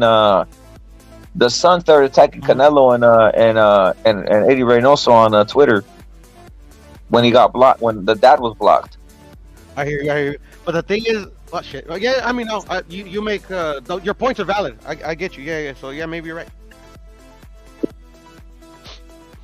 I mean, I don't know if he's never getting the fight, bro. I mean, I wouldn't go that far. I do think Samson played his fucking cards like a dumbass and started insulting Reynoso, and I don't think they like that shit, bro. And they fucked it up. Maybe Benavidez was next, but they fucked it all up by not being straight up and fucking trying to start narratives on Twitter against Reynoso, saying that Reynoso doesn't know how to read, all this bullshit. That I mean, it's unnecessary, bro. You get me? Like, you fucked it all up with your I don't know, trip tactics. I don't know, bro. I don't know what word to use to, to explain that Samson started to start narratives against Reynoso to get the people against Reynoso, and it kind of worked. I have heard a lot of people go against Canelo because of that shit, arguing with me that Canelo ducked Benavidez and all this shit, bro. I'm pretty sure you guys have heard it here. Hey, Red, but this is where I'm coming from, though. Canelo, the only thing Canelo hates is like everybody telling him he's ducking this fighter, he's ducking that fighter. Like Lukovitz never said this shit. Lukovitz always said the one that's like, no, Canelo doesn't duck fight nobody. He's fearless, blah blah. But the dad, he's like, oh yeah, he's ducking, blah blah. No, but that was the cop out. That's the cop out. No, Puro. Let me tell you, he did say that. He didn't say that. He said Lukowitz came around and said that basically Canelo is scared of David Benavidez. He said that, bro. Samson Jukowitz was the one who fucking pushed the fucking Plant Benavidez fight back when they were both champs. Stalled that fight until they both lost their belt. That's how great of a fucking manager he is. And this is the last thing too, Rep it, and the fucking, I believe it, because I gotta remember him saying that shit once. But at the end of the day, Canelo's only spoken about this particular fight once, and he didn't mention Samson, bro. That's I think that says something. Facts, bro. But we'll see, man. We'll see. Hey, you guys see that the zone is pushing for Munguia for Langa?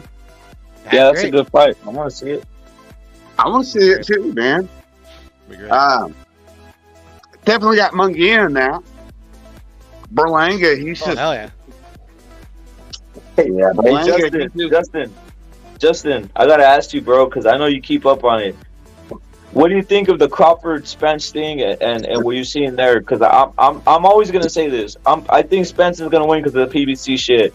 But you tell me, because I'm starting to see a lot of guys. They just picking Crawford because they're trying to go tactically. I mean, they're picking him. If it's a 50-50 fight, if it's a fair fight, if it goes distance, Crawford wins, right? In my opinion, a fucking Crawford that's not old or overage beats Spence if it's in a fair neutral field, in my opinion. But it's not in a fair neutral field. I feel it's going to go a distance. I think Spence is going to get the decision. Just my opinion. But what are you seeing out there regarding that? What I think is, it is really a 50-50 fight, even though I'm a big Crawford fan, and I think he's going to win. Still maybe Spence's pressure, and his, he doesn't have concussive power. He's got the cumulative damage type of power, like Loma. He could win. But I think Bud's going to win it, and I agree with you. If it goes to a decision, he'll get robbed. And it may not even like what some people want to consider a robbery. Like with Loma Haney. Oh, well, it's a close fight, 7-5 for either guy. That's not a robbery.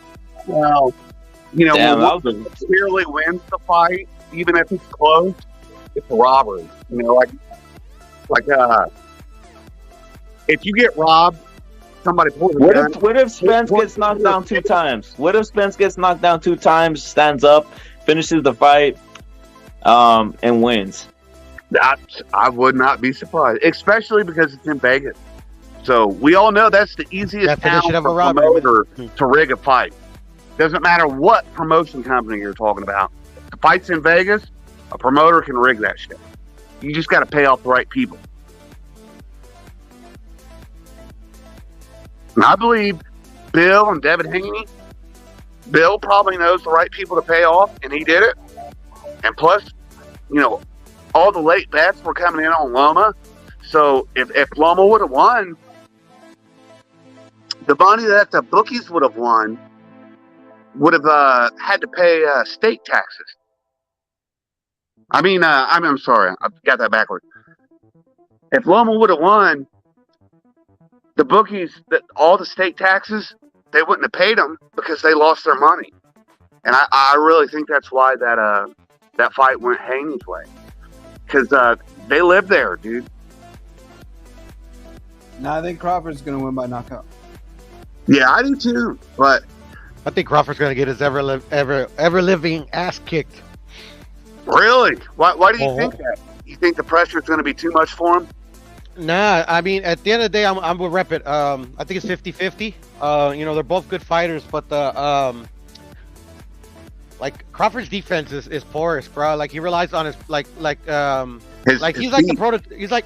he relies too much on his power, bro. Like literally, like he gets hit, bro. Like and I don't think he like some people will be like, oh, you know, he likes to feel the power, whatever. Nah, bro. Like literally everybody hits this dude. At the end of the day, he's got a good chin.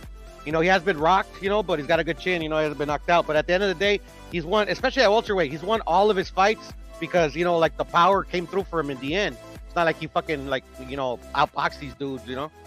I agree with you that like his defense is in his footwork. You know what I mean? He's not like really you know, like shoulder roll type defensive sound, but it's his feet, and his footwork has been slowing down the last 3 or 4 years. So I can see that, man.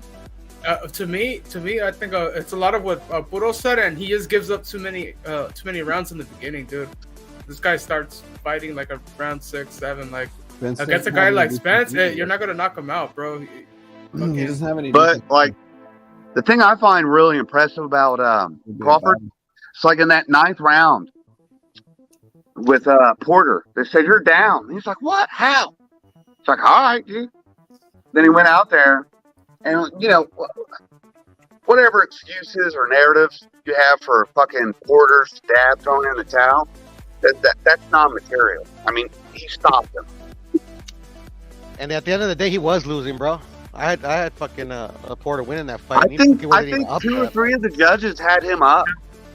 And even if you gotta remember, even if Porter won the last 2 rounds, that 10th round, there was 2 knockdowns, so that was a 7-10 round. And I think even if he won the last 2 rounds, that Porter would have still lost by a point or 2. Yeah, the knockdowns are big in a fight, especially 12 rounds. Especially when you score 2 of them in 1 round. You thought he was down, Puro? I think I had. Yeah. I did. don't remember, dude. Yeah. I think I had Crawford winning before that, but to I me, think it's because it was close. It was a close fight. I'm not gonna lie, but I 2 or 3 of the judges had him up going into the 10th round, if I remember right. Yeah, bro. But I mean, at the end of the day, it's fucking Sean Porter, dude. Who has Sean Who has Sean Porter? I had Crawford, dude. Before that fight, I had Crawford knocking the fucking living lights out of Porter, bro. I had him. I picked it. A lot of guys back then. A lot of guys back then. The reason why Justin, a lot of guys back then were picking saying it was gonna go distance, or fucking Porter was gonna, like, it was a rough fight, 12 fight. I was like, nah, he's fucking Crawford's gonna knock him the fuck out. Like, to me, it looked pretty damn easy. But he didn't do it though, Rep. He didn't knock him the fuck out.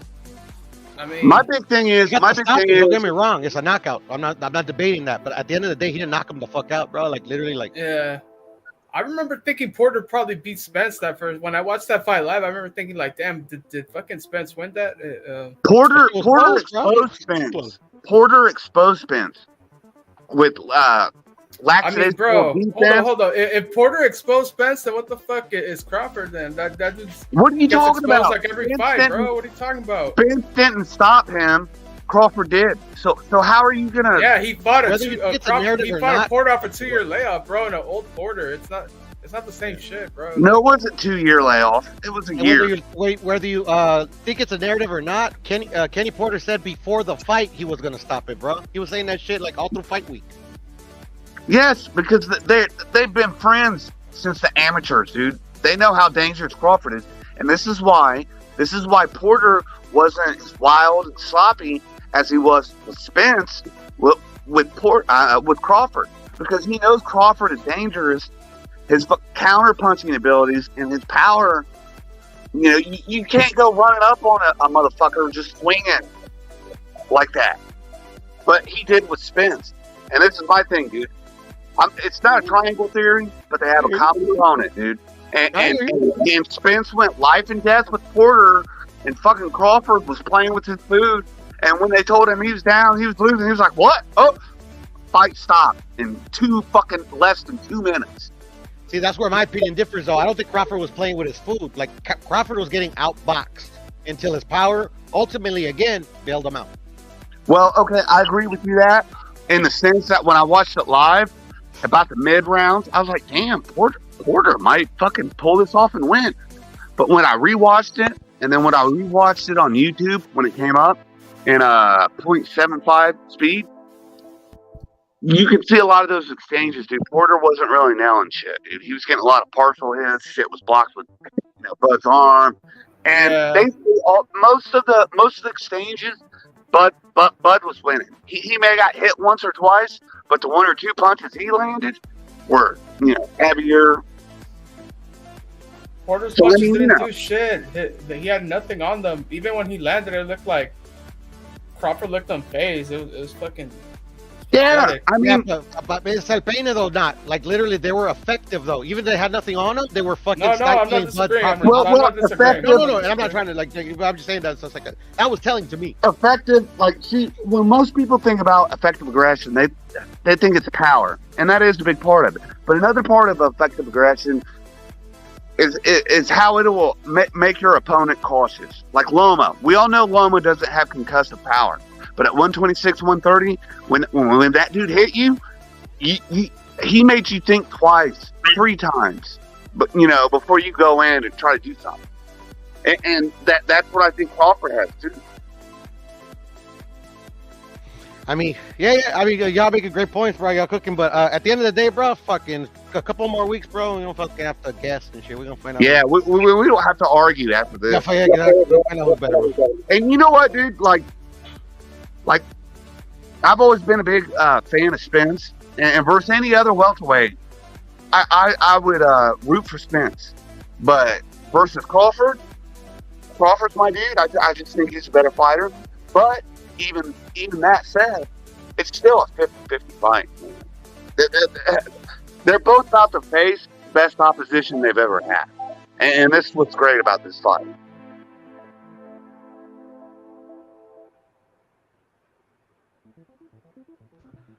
Shit, man. You know what I saw in this fight? That was pretty interesting.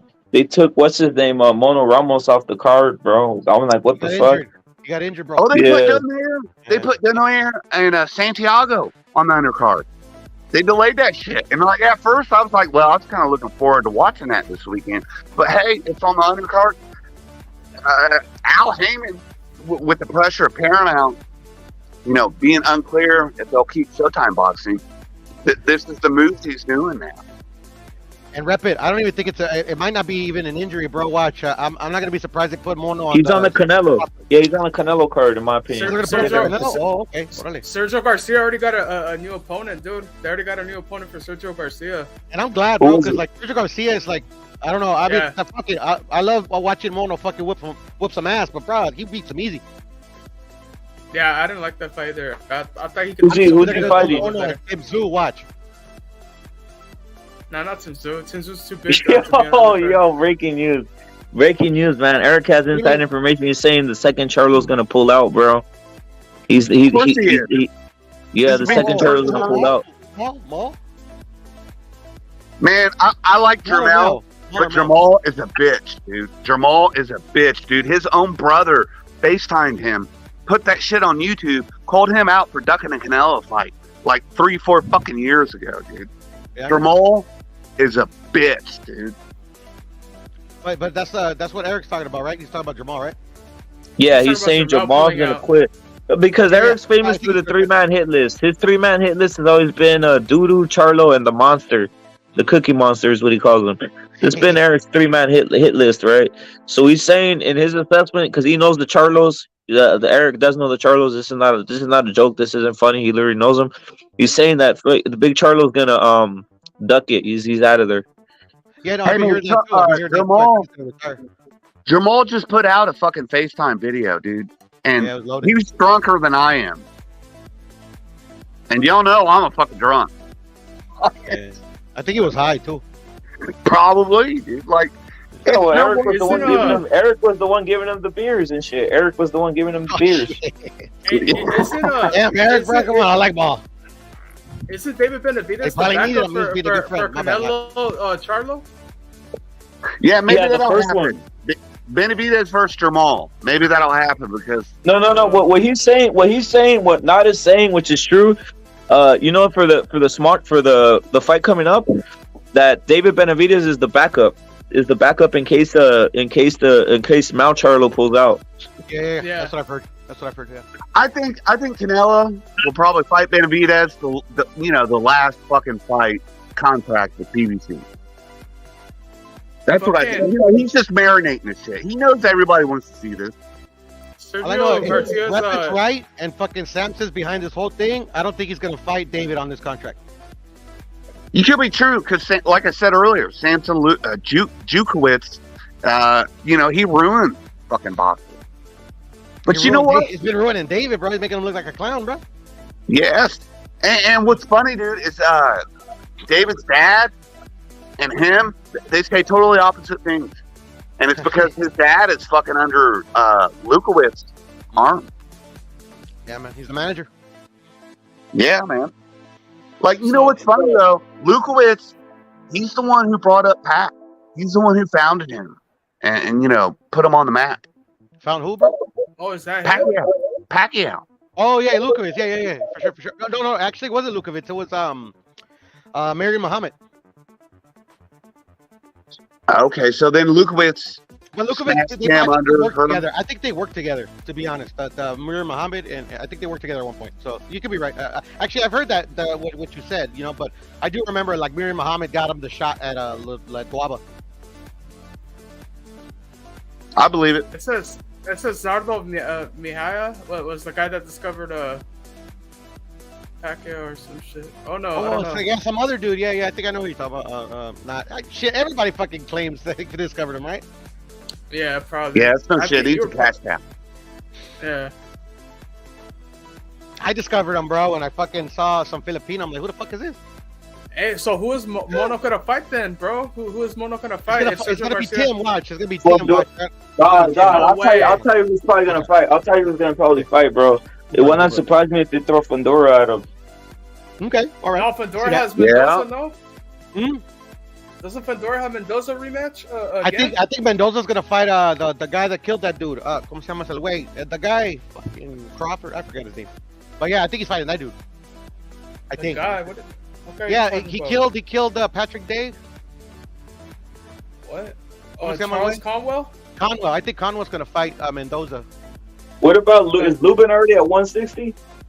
I don't know, no, he's at 154. He just fought Luis Arias at 154. He said he wanted to go to 160 though. I think he said he's going to 160. I heard that too. I think. To be honest.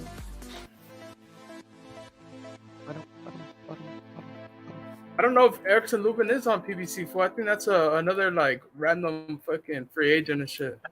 If I'm moving these guys, I just put every damn. I go on the Canelo card and I put every damn guy that you think is gonna be something, like a Mono Ramos. Who else is out there? Even Pitbull Crew, all of them, right?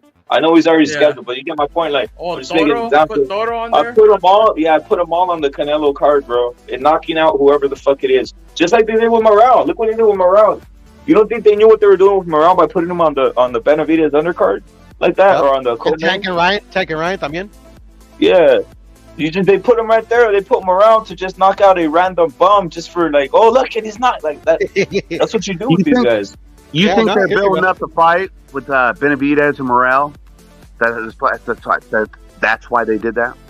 I think that fight is happening in October, bro. Oh, that's still happening. I want to see it. I want to see that fight. They keep saying it, bro. That's Lukowitz. That's the only thing Lukowitz was saying. But at the same time, I think they're just like sacrificing Morel. Like a sacrificial goat. I can see that. I believe that too, bro. I believe that too, to be honest. I hope that I would rather see Morel face 2-3 top 15 guys or even 20 guys before he fights Benavidez. Like right now, I think it's a setup. Yeah, but the thing is, this is my whole thing. David hasn't beat any top fucking fighters in the division. Like Caleb Plant only, and I don't rate Caleb Plant very high. Tyrone Davis or whatever. Yeah, those are all fucking 160 pounders and shit. Justin, that was a killer, bro. Tyrone Davis is a killer. That's what they said. Bro, he didn't want to quit. I'll tell you that. Tyrone Davis did not want to quit that fight. Well, look at how about like a Rashid? How about like what's Rashidi Ellison's brother? The guy. Ronald Ellis. Put Ronald Ellis versus Morale. See how he does with that. Too. Yeah, no, sure, for sure. That's a good one too. That's who Pacheco should be fighting. If anything, that will get that to like that. Put Pacheco and Morale. Yeah, Pacheco and Morale. Hell yeah, do that shit. I'd like to see Pacheco with 1-2 more fights before Morale. But actually, I mean, you know, like statistically, they do have about the same amount of fights. So yeah, maybe it would be. They're there, bro. They're the same level, bro. Same level. Pacheco's nasty, man. Like, no, he's good. He's good. I think he's the best in the camp. He's like I guess it's his punch selection and volume, and he's real dynamic when it comes to when to turn up the heat. That's what I like about him, man. Like, and he doesn't use his face to punch to block punches. Yeah, man. He's good, dude. He's definitely a future champ. I like him. What's up with Rayo? Is he done, or that's it? It's over for him? Colbert. I think they're gonna do that Colbert rematch. Oh, they're gonna do a Colbert rematch? Like, everybody wants to see that? That's good, bro. That's good. Yeah, I mean, maybe knocks him out this time, right? You're just fucking him up. Yeah, who knows? There's no way they could. No, go ahead. I really. No, I forgot my point anyway, bro. But I mean, yeah, I wasn't even making a point. But go ahead, bro. I'm sorry. I mean, for Rayo, I don't even know what is there for Rayo, bro. He's not even with Benavidez Senior anymore. So how does that work? You know, dude, that's great. That's actually the best thing he could have done. What's King Ryan? Pointed it out a while back. That fucker threw him under the bus. Remember, Ripper, you were saying that shit. What's the word on Ryan Garcia? Like, what do people think he's gonna fight next? Rolling? Tio, I think in Rolly. I want him to fight Barboza. Barboza would be the shit, man. It's a good fight, you know. In my opinion. And you know what bothers me about Barboza? Like why did Tio not want to fight this dude? Because he's really good. I mean, like, seriously, like, Tio is a really good boxer puncher, counter puncher. Mm-hmm. Like, what is his problem? Like, if he sucks so bad, why not fight him? You know, get him nil and change, and move on to the next guy. Rep, it's on the money, bro. He's just scared of Mexicans, bro. That's all. Must be, man. So what was this? What did he say about black boxers being the best? Because I didn't see that. Let me play for you, bro. Let me play for Justin. Justin, check this out. Black fighters, I mean, they're the best at what they do. You know, black people are fucking very athletic, bro. They nobody can beat them, and I understand that. You know, that's his drunk ass Bud Light dad, dude. That ain't Tio. I mean, let me ask you something. Do your parents? Wait. Do your parents? Well, I was gonna ask you. He has an African tattoo on his back, Justin. But I was gonna ask you. Do your parents raise you, and they raise you with certain like thoughts, right? I mean, my parents didn't. They weren't like race oriented, but they raised me with morals. Yeah, like, there it is. Like, for instance, my stepdaddy told me, if you don't vote, you don't have any right to complain about what the government does. Damn. That's the type of morals that I was raised with. Facts. Hey, Justin, what I was getting to is this, right? You could kind of like get where people, the way they're raised in a sense, like in that sense, right? Like if he's saying this, and well, what do you think about this right here, Justin? What do you think about this? What do you think about this one right here? What do you think about this one right here? Put this shit like he's racist or not. Like, bro, my son-in-law is black. You understand? There you go. My daughter got married to a black dude, bro. I love black people, bro. We all love black people. We was raised with black people, bro. I lived in the projects, bro. This dude is playing off that woke culture, trendy shit, man. That. But you know what it is, though, fellas? You know what the shit is? He doesn't need to be doing none of this shit, bro. Devin Haney and Tio went back and forth on Twitter, right? And so at the end of it, Haney said, "Oh, last time we talked about you was demanding 20 mil," and Tio was like, "Man, that was my dad talking. Okay, does that piss me off? You know, when I'm ignorant of shit. You know, discussions of fights going on. Yes, it does." But you know the thing, Rippin', like me saying all this shit because he thinks he's getting in trouble. But at the end of the day, bro, all the fighters that like he was talking about, they all give him a pass on that shit. They all said like, "Oh, I understand what fucking Tio was saying." That's what I'm saying. There's literally no. That's the whole point. That's my whole point. Yeah, like literally, man, this is the first time I heard that shit, dude. I didn't know fucking Senior was going in. And you know what really bothered me, man?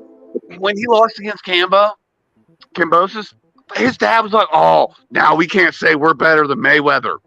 Like, oh my fucking! wait, the fact that that's his reference. Wait, Justin, the fact that that's his reference says who he thought was the top and the best of all time. You get my point? Think about it, right? Yeah, like, I love Tio, dude. He's a great fucking boxer when his head is in the game. Like with Taylor, you know, Kambosos. I just want Tio has ability, bro. Tio has ability. He does.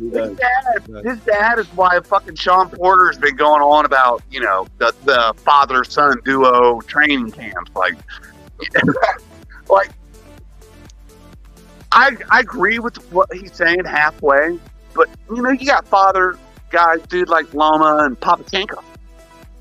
You know, but a lot of these fucking boxing dads, they're not real trainers. They just got lucky. They have a son who's like exceptional skills.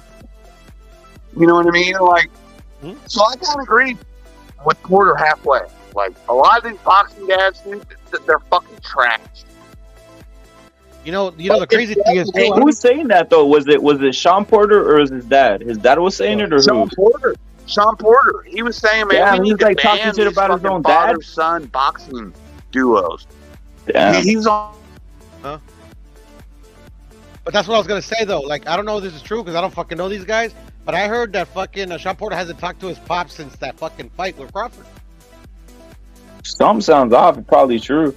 Yeah, that's what I've been hearing. Like literally, they haven't spoken like and shit. You know, like they kind of allude to it when you know, like the other dude. I think his name is Ant. You know, they be talking and like, well, you're like, yeah, I don't think you're talking right now, bro. I don't know. Damn, bro, that's wild. Yeah, that's wild that he would say that since he was part of a father-son type of duel, right?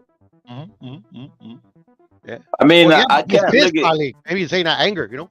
I think the results are there. I mean, the results are there. I mean, Porter had decent. His dad had decent. You know, they had decent. Dads who are belligerent, stupid, and live through their son's boxing abilities than there are dads who like train their son right. That's all I gotta say. Like,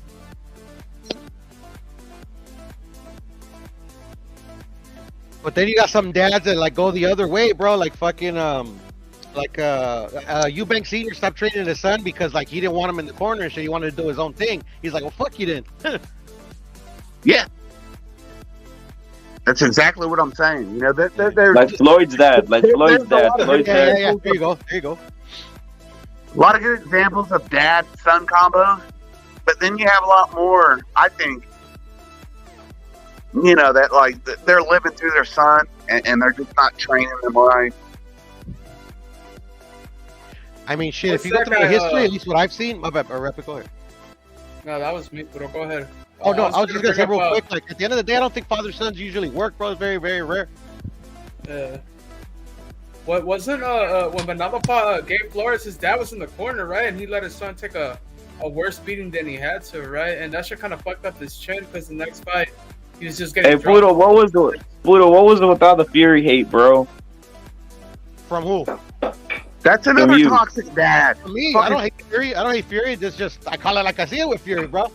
like I actually go easy on Fury because of Paulo and shit, you know, like just because he's the homie, you know. But like, I don't hate Fury, bro. It's just like I don't like the heavyweight division in particular, to be honest. Fury is a great boxer, but him and his dad, they talk too much shit. And Fury himself, he's fucking holding the heavyweight division back. They're all holding the heavyweight division back, to be honest, bro. All of them, bro. I don't like the heavyweight division. That's just me. And like I said, bro, like later I go easy on Fury. He's the best. He's the best at the division, bro. Europeans, I fucking say it right now. You got him on me, bro. That's my brother. I'll double it down, bro. Europeans fucked up the heavyweight division, bro. Facts. Let the British speak. Let the British speak. The Europeans fucked up the heavyweight division by dominating America and pulling their pants down. And that's fucking probably true. And raping America. They've raped At the end of the America. day, bro, this shit sucks. Yeah, they've been raping Like America. the Undertaker theme before Furioso talked. The big dudes in America have thrown the gloves down and fucking bought a basketball. Probably. No, fucking And, right. a football. Throwing fucking egg-shaped fucking balls around in the air and playing catch. That's what they're doing. Hey, you guys know America is Pussified. like an English experiment. America has been pussified, and when they do choose an American heavyweight, they choose the wrong one. They'll choose Franklin, or they'll choose fucking the dude. Jared. Or the Gerard, instead of Torres. Torres is right there. They could have given him a go this time round, but no, they put him on the fucking B side. Fucking Andy was undefeated for the longest. I know he could be. Look, he's still there. And he could be a secret weapon, Richard. He's still there, isn't he, Richard? But he's not getting the push. That's one hell of a name, right, Furioso? That's one hell of a name for heavyweight. Richard. Yeah, Richard the Third, Richard the First. Richard. It's almost on some fucking Luther. It's a king's name. It's a king's name. It's a king's name, isn't it? Yeah. It's a white boy's king's name. Hey, Furioso, what do you think about Johnny Fisher, the prospect? I tell you what I think. I had a rude awakening yesterday. You all know I am a Fury nut swinger, and I'll admit it. That's just the way it is. I ain't jumping off the fucking wagon at this moment. I'm not. That's just the way it is. It's been What would you do if you jumped off that shit, bro? Like, I mean, talking shit, you jump off it. Exactly. I ain't jumping on the wagon like that. But I had a rude awakening yesterday because it was my birthday. Oh shit! Wait, hold up! Happy birthday to Furioso, bro! I didn't even know that. I keep things like that sort of on the low and everything. No, for sure. Even on the social media, I take it off. Hey, Furioso, did you have cake? Furioso, did you have cake? I'm telling you, lads. Furioso, did you have cake? Yeah, flan, bro. Yeah, flan. Furioso, did you have cake, bro? Yeah, no, but yesterday I went out with all I did was I went out for a drink with my two lads. So we went out for a drink and I got talking boxing with my lads and that, and they Fury fans. Obviously, the dad is. One of them likes AJ. He does. The oldest one, and he's actually got tickets to go and see him and shit against Dillian White. You know, that's his thing. He's going whatever with his friends. But they were all giving me shit. Both gave me shit all day long. Should have beat their asses, man. Should have beat their asses. I was, but it was enlightening because, I mean, yeah, I've said it. I don't want to see against Ngannou. Of course I don't. I mean, I'm a Fury nut swinger, but I do want to see the Usyk fight. Of course I do. Who's right and wrong? I mean, we're gonna rock whatever boat we're on, aren't we? But also, man, I've known you since you've been on the YTBC, bro. Like, yeah, you don't have to explain. We already know. Yesterday. We already know. Like, you keep it real with it.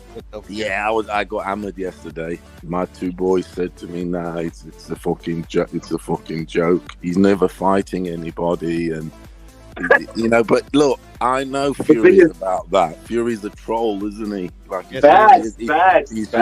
He's a bitch. Look, he is. Look, he can be a bitch. He can, as in an annoying bitch, which he is. Shit, I wouldn't even go as far as saying that, bro. I just think he's a clown. That's it. Yeah, but It's just the way it is, isn't it? I mean, I don't want to see Ngannou. I don't. I don't think a bitch would have did that to fucking Wilder. I'll tell you what. Yeah, exactly. I mean, I want to see that fight. I want to see that fight. Something over the top. Yeah, I mean, exactly. Ain't no bitch. Yeah, because you're a low key Fury hater, fucking rapper. You know it. But it's his attitude, isn't it? It's his fucking. But the thing is, I mean, he wants to do it when it suits him, isn't it? That's my thing. At the end of the day, he thinks he's the king. I think he is. He is the king. He wants to do the shit when it suits him. Whether he's scared of Usyk or not, I don't think he is. I can't see him. How could he be? It's an easy fight for Fury, in my opinion. Why would he be scared of that dude? I don't think he is. He can't be scared of Usyk. Surely he can't. Usyk, I mean, Fury's got the track record. He's beaten Ukrainian already. A bigger Ukrainian. Not as mobile, you could say. But he had his own shtick thing going on. So did we know Klitschko. He did it away from him. So it's not like he's got a history of not going for that big fight when he needs it. As in, he had to go to America, and he did have to go to Germany against Klitschko. I know it's only them two things, but there were two big things. So I can't see why you'd be scared of Usyk. I keep saying, and I'm always saying, it's the timing. They want to time it when their drugs are kicking in. Because they're all on the Monster. They're all on the Monster White Ultra. And that has a high and a low. So they want to be they want to be fighting when they're on the high. They're all on the gear, bro. Exactly. And you're trying to time it when the other guy's on the low and you're on the high. It's all about timing that. So that's the game, isn't it? For me, it's simple, bro. Like everything Usyk can do, Fury can do it better, and he's way bigger than him. It's a no-brainer. And another thing is, will it go on the record? I think something like this shouldn't go on the record. To be honest, it shouldn't go on the record, and nor should have Floyd's gone on the record. Facts. Floyd shouldn't have gone on the record. Fucking McGregor landed nearly 100 punches on Floyd in that fight. Right. Was he making the openings purposely to make it? What did he carry McGregor? Do you think, guys? Think? Nah. I think it's the fucking clown show is what it was, and I'll never. You think it was because bro. And I've been called a Floyd fanboy, and I am a Floyd fanboy. But at the end of the day, that was a stupid fight. It's a similar one to Fury and Ngannou. They ain't gonna stop my intelligence, bro. Like, come on, bro. Nah, look, Ngannou thing to me, look, lads, it shouldn't go on the record. To me, it should be a sideshow. To me, it is a sideshow. I'm a Fury fan and all that, but it's a sideshow. Boxing is a sideshow. I mean, we can't fucking sit here and say that Muhammad Ali didn't fight a wrestler when he was in his prime. It's the same shit. It's a sideshow. Shit happens. It's fucking whatever. So yeah, it's one of those. That's what I think. I mean, I can't. Look, when it comes to it, I'll be mad for it. Definitely be watching it because, from my point of view, when Fury fights, it's a spectacle. Something happens in that. Something. Even if he bores us with his singing, whatever. But I don't know. Don't be getting beat. What did you do in defeat? Sing also.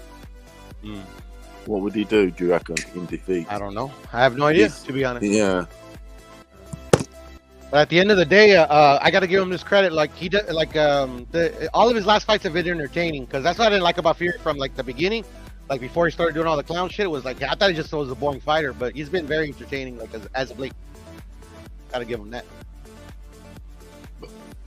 But no, in terms of a sideshow, non-boxing, I think it's great. That's the show, bro. No, it is great. The fight with Ngannou, but it ain't for me. It ain't. I'm not looking at it from the boxing perspective. I ain't. To me, it's not in the boxing sort of curriculum. Or whatever. It isn't. No, it ain't. It's a sideshow. And It's yes, for money, bro. He's got to make and it money. is, and Suleiman somehow. The funny thing is, Suleiman somehow was like sort of he be liking it. Because he gets a lot of money, right? I saw that. I saw that press release. They should, He did a press release.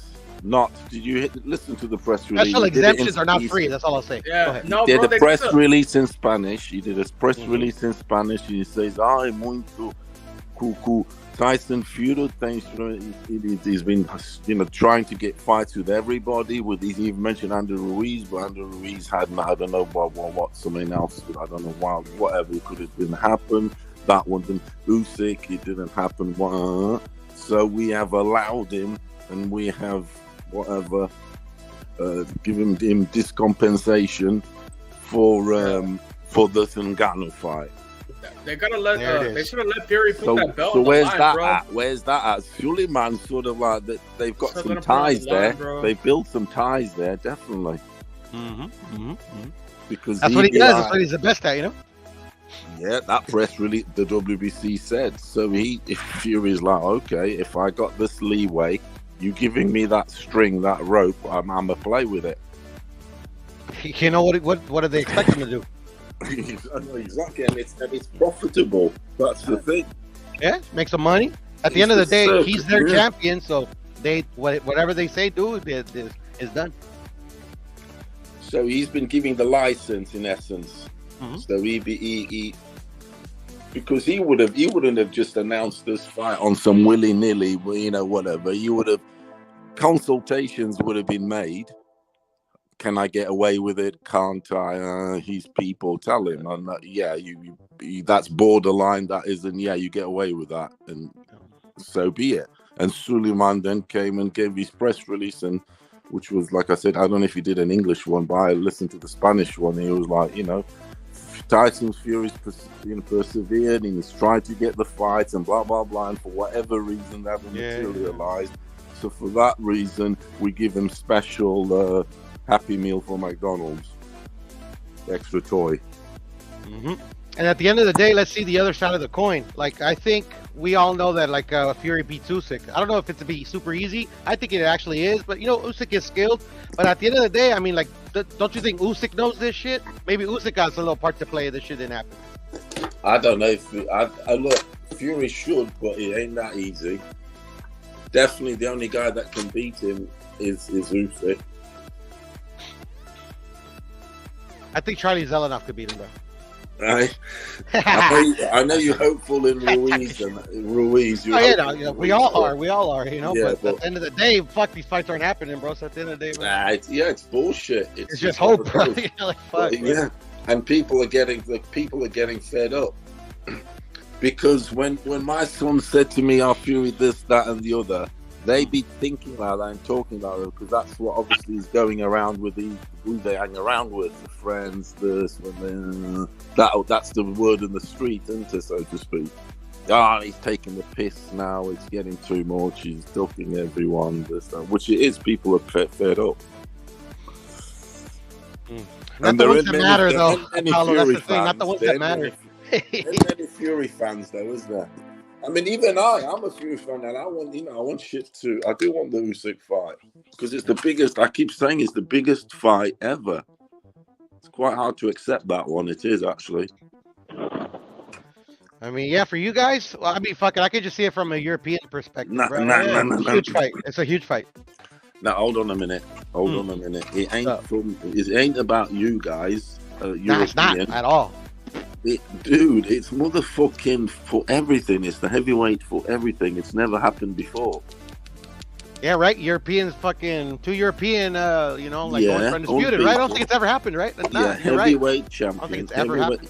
It's never happened in the modern era to unify everything. So, I mean, it does make it bigger than the Thrill in Manila. It makes it bigger than the Rumble in the Jungle. No cap. In terms of, I mean, I think how many belts there is, even though that. No, I see exactly where you're coming from. It don't mean shit. That it doesn't. No, you know what I mean? I see exactly where you're coming from. They were beaten, dude. I think it's the biggest fight ever. I really do. I mean, I can see where you're coming from, because at the end of the day, like, if we were switching places, bro, I mean, I would feel the same way. I mean, like, I've never seen this happen before, ever. My father's lifetime, my lifetime, you get what I'm saying? It's never happened before, and the heavyweight division commands everything. It's a joke. Yes, it is a joke, and you're right. Yeah. It's a joke at the That's because we see it from a different lens, but I mean, like, I'm not gonna be fuck it. I like to troll, whatever. But at the end of the day, if we're talking serious, you know, I can always see the other side of the coin, the other perspective, you know. Because that's where boxing's going wrong, you see. Because when it gets to a stage where two dudes like Fury and Usyk should sort of be fighting each other, you know, for this historic shit. Exactly. There should be that thing in boxing where it's like a ruling or whatever, where look, it has to happen. It has to happen, exactly. There's a time limit, so to speak. Look, you guys, there's no other path. There's no other path, barring injury and fucking I don't know, stress or mental health, Fury style issues. You have to fight. Yeah. So, but no, there isn't. You can linger, can't you? You can go on and on. Look, it's this era that we're in right now. It's this era that we're in. What I'm trying to say to you is, if maybe the WB, and I ain't blaming the WBC, no, but I'm just saying, for instance, if all the governing bodies, or say, starting the BBC, the WBC, if they had a thing, they could have gone on, no, it's 12 months, mate, you're our representative, but we got to keep it moving. It's 12 months or 6 months or whatever, you have to fight, my friend. But there's some shit for them to let it hang on. They must be compensated in some way. They must be. You get me? It's like Suleiman come out and he said, look, you can have them gun and fight, blah blah blah. You've tried hard enough, whether we agree or not. Because I mean, the most of them will say no. He didn't try hard enough. He'd be ducking. He'd be ducking Ruiz. He'd be ducking Usyk. He'd be ducking everybody. But you can say that about every fighter, though, Paulo. You know, that's the where thing. It should be. They should be forced. But boxing, they leave loopholes. They leave purpose loopholes in boxing because. It's the money, bro. It's the money. That's how you can launder, innit? This is the thing, Paulo. Like, I never in like I've been watching boxing. I've like blamed the boxers because you know the business has always been like a very corrupt thing. But at the end of the day, especially in the era that we're living in, I think this is the first time that the boxers have to be blamed because the boxers have avenues to press these sanctioning bodies when they're doing some fucked up shit to not let it happen. But the boxers aren't doing it. The boxers are taking the step asides. The boxers are fucking fighting the Ngannou. You know, like, that's at the end of the day, you know, it is what it is. You know, exactly. So a step aside, dude. You just said there, step aside is another thing. Just stepping aside, paying you basically to step aside. That's incredible. Yeah. If I was like these corny fans, like fucking, you know, like fucking Knot and shit, I'd be just like, no. If I'd be like some of these corny fans nowadays that like fucking try to defend this, that, and the other. You know, like, fucking, I could do this and that and the other. But at the end of the day, bro, like, fuck, bro. Like, the fans don't give a fuck, bro. They just want something to argue about. I'll tell you what, though. There's very few that actually bother about the whole thing about boxing, the politics and whatever, if you get me. Like, we're sort of, like, discussing now because the majority out there is like, they just want to watch the fight. They watch the fight and then switch off, if you get me. Yeah. Bothered about it, and just that's it. And when the fight comes round, they turn it on again. But so they don't see. I mean, this. To be honest, bro, I want that Usyk Fury to happen, and I hope Fury wins. Because at the end of the day, like I believe this to the day I die, bro. Mexicans and Brits, bro, they carried the sport for a lot of years, bro. Especially in recent times, bro. Like, and they always get shitted on, bro. Like, and well, you know, sometimes it worked it, but most of the times it ain't, bro, because they actually support. They fucking run the sport, bro. You know, but you know, like fucking, I do have that American in me, bro. They're like fucking, you know, like fuck, bro. You know, like fucking the bragging rights or whatever. But at the end of the day, bro, like American boxing is in the state it's in, bro, because you know these fuckers are, you know, fucking fickle ass fans, bro. They've always been fickle fans, bro. I mean. They love though. They love that fucking old, bro, and like fucking, it just like, I don't know, it pisses me off sometimes. But at the end of the day, bro, I'm Mexican too, bro. Mexicans is running. That's why I was on another chat earlier, bro. I was telling like fucking like they're saying Ohio runs boxing or something like that. I'm like, fuck that. Guadalajara and fucking the UK runs boxing, motherfuckers. That's facts, bro, and that's on y'all, motherfuckers. England's definitely, whether they've they got the fighters or not, but England does, because it's bro. It's bro, like one of the it's where the promoters are also and everything. They have to come here. African fighters have to come to England to sort of, and they have done, to prosper. For instance, Ghanaians. Look at Isaac. Dogba, yeah. He wouldn't have made it from a promotional, from all that sort of, showcase, whatever point of view out in Ghana. He had to come to the UK on some family member of the fucking, some warrior. And literally, that's a fact. Some warrior and whatever. So he got some special privilege.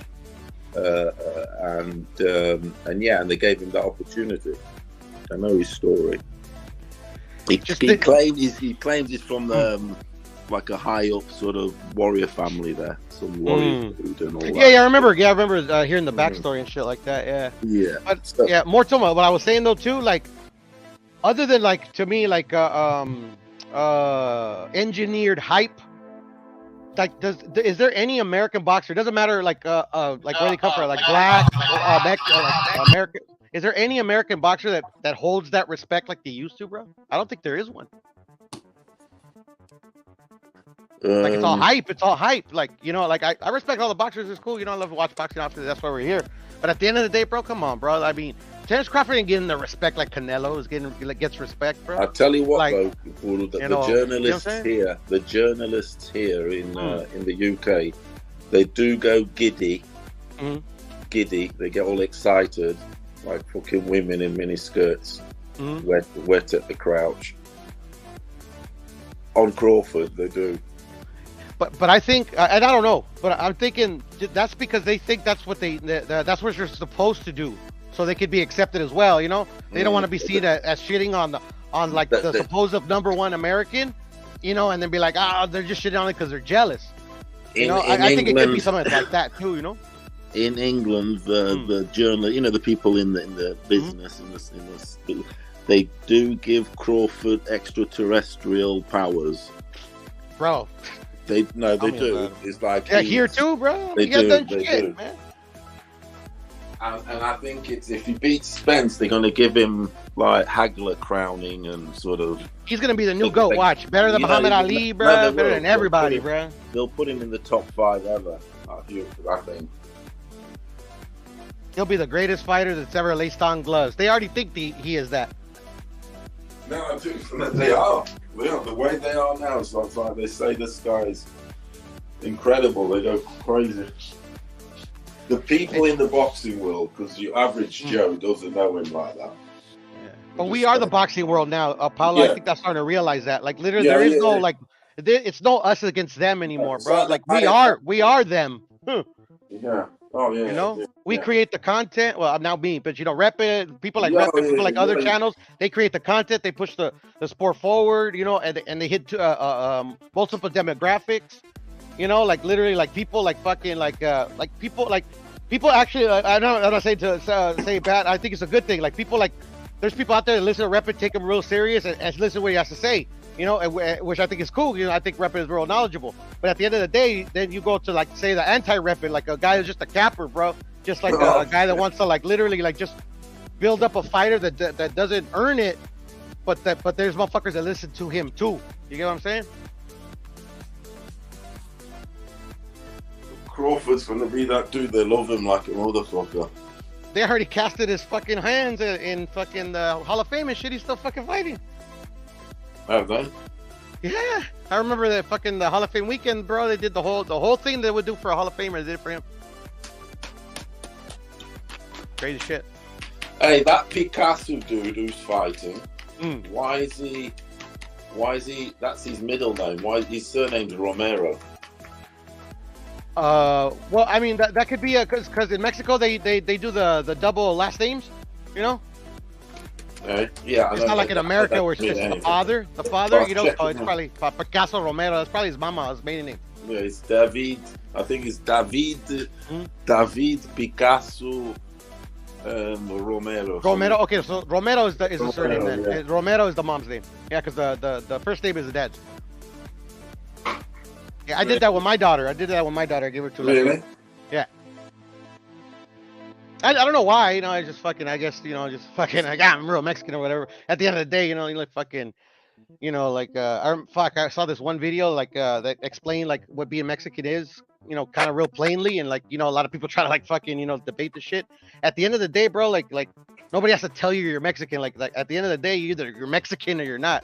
Like, you go to a dude that obviously from Mexican descent, and if he doesn't say he's Mexican, I'm not saying that that's, like, the guideline or whatever, but, like, most people that, like you, like, fucking, like, if I try to, like, take away, like, Repit's Mexican card, at the end of the day, like, I can't do that at the end of the day. This is impossible. At the end of the day, like, if Repit, like shit, I already know Repit, like, fucking Repit knows he's Mexican. At the end of the day, you have to tell that he's Mexican. You don't have to pass some fucking test, you know? But yeah, going back to the content also, obviously there's no magazines or anything out there. It's just internet and stuff. The boxing news still exists now? Yeah, they do, those boxing news, but there's hardly anything. So it's internet, isn't it? But some people can't. They want to just listen, don't they, also? They don't want to actually search it like that and start reading it. People are lazy to read and whatever. They'd rather just sit there and have it fed in their ear, listening. It's easier, isn't it? Yeah, it's easier when somebody's thinking for you. Exactly. Listening is obviously easier than reading, and reading is a form of listening because you're reading what inside the voice in your head. It's a voice in your head, but it's, you know, it's hard work for people. They don't want to be reading. Yeah, bro. They want to be listening. So we are the content for that reason. At the end of the day, like, also boxing is the one sport where, like, every man thinks he can fight, so every man thinks he knows boxing, you know. That's just, you know, I always thought of it that simply. But someone said to me yesterday, it's the worst sport in the world for the reason, not in terms of spectacle, in terms of it's just the most corrupt sport. It is. There's no, like, proper concrete sort of direction.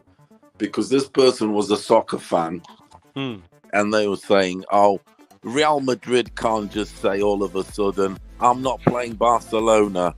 I'm not playing Barcelona. I know it's different. They're too hard. It's They're a too league. difficult. I'm not playing Barcelona. I'm going to fight. I'm going to play a team in Saudi Arabia. I'm going to play Getafe, you know. You know, or I'm gonna fucking do what's the Russian team? I forget whatever they're called. You know, some Chinese team, bro. You know, like fucking Hwang Wingers or some shit like that. So in boxing, they be doing what they want, don't they? Yeah. But the thing is about boxing though, like boxing is crazy. Like boxing can capture the imagination of the entire planet, bro. Like from nowhere. Like fucking boxing could be dead, like to most people, but there could be a fight that just like picks up steam in the matter of days, maybe a couple years, and like literally the whole world's fucking watching it and shit, you know. El Boxeo, I'm happy about this. Ruiz calling out Wilder. He's so am I, bro. Right? He's sticking to it. He says he's gonna have diarrhea. He's on him. I think that fight's becoming inevitable now. Yeah. I mean, shit, bro. That's the thing, bro. It shouldn't be inevitable, bro. The last two American champions, bro, they don't want to fight each other. Come on, get the fuck out of here. Great fight. It is a great fight. That's as big as Charlo. Because we have so many fucking mega fights in America, they're gonna fucking just disregard that one as bullshit, bro. That is a mega one. It is a mega fight, bro. Get everyone. Come on, U.S., Mexico, fucking California, Alabama. You know, power. Come on, bro. It's got all the fucking. That's why I was on that Charlo Canelo shit, because me on the outside, I want to see you two at it.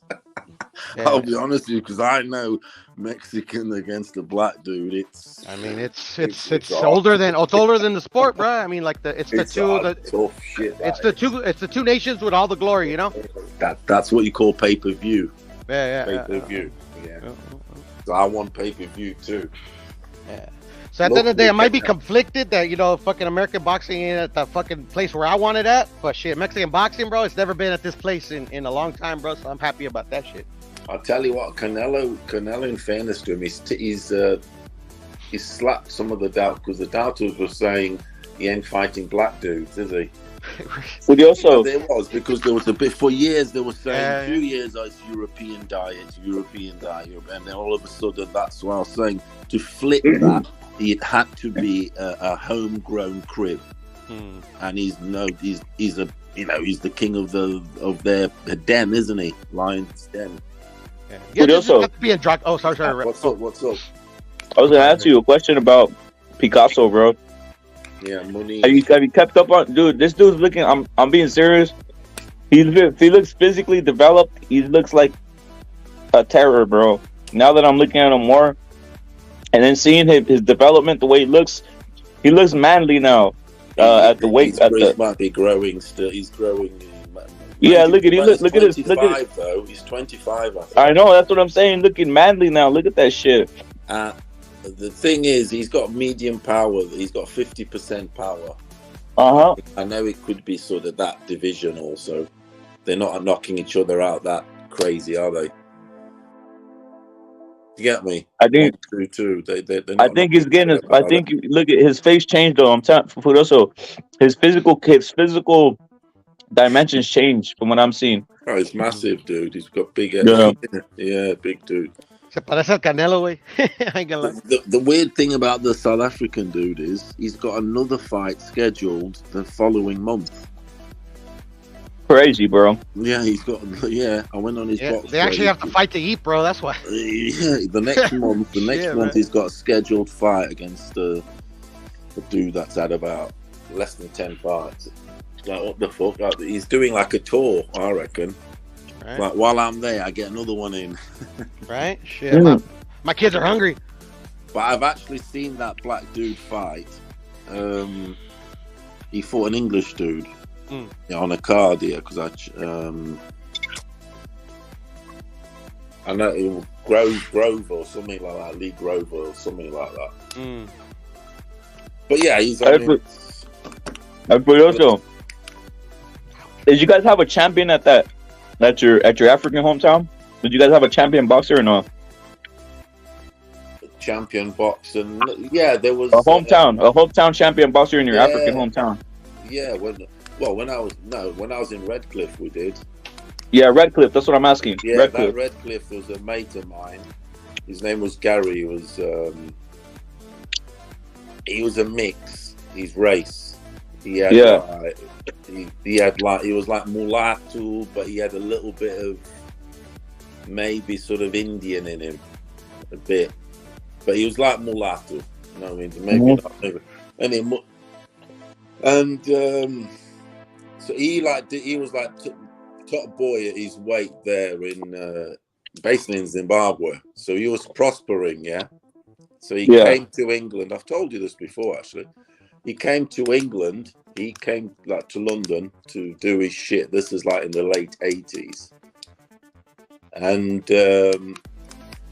about 2 years in here, he got murdered. He got always damn, bro. Yeah, he was found on the railway track. Damn. And the weird thing is, he's related to a famous singer from Zimbabwe. Everybody knows her song. She's got a classic dance hit song.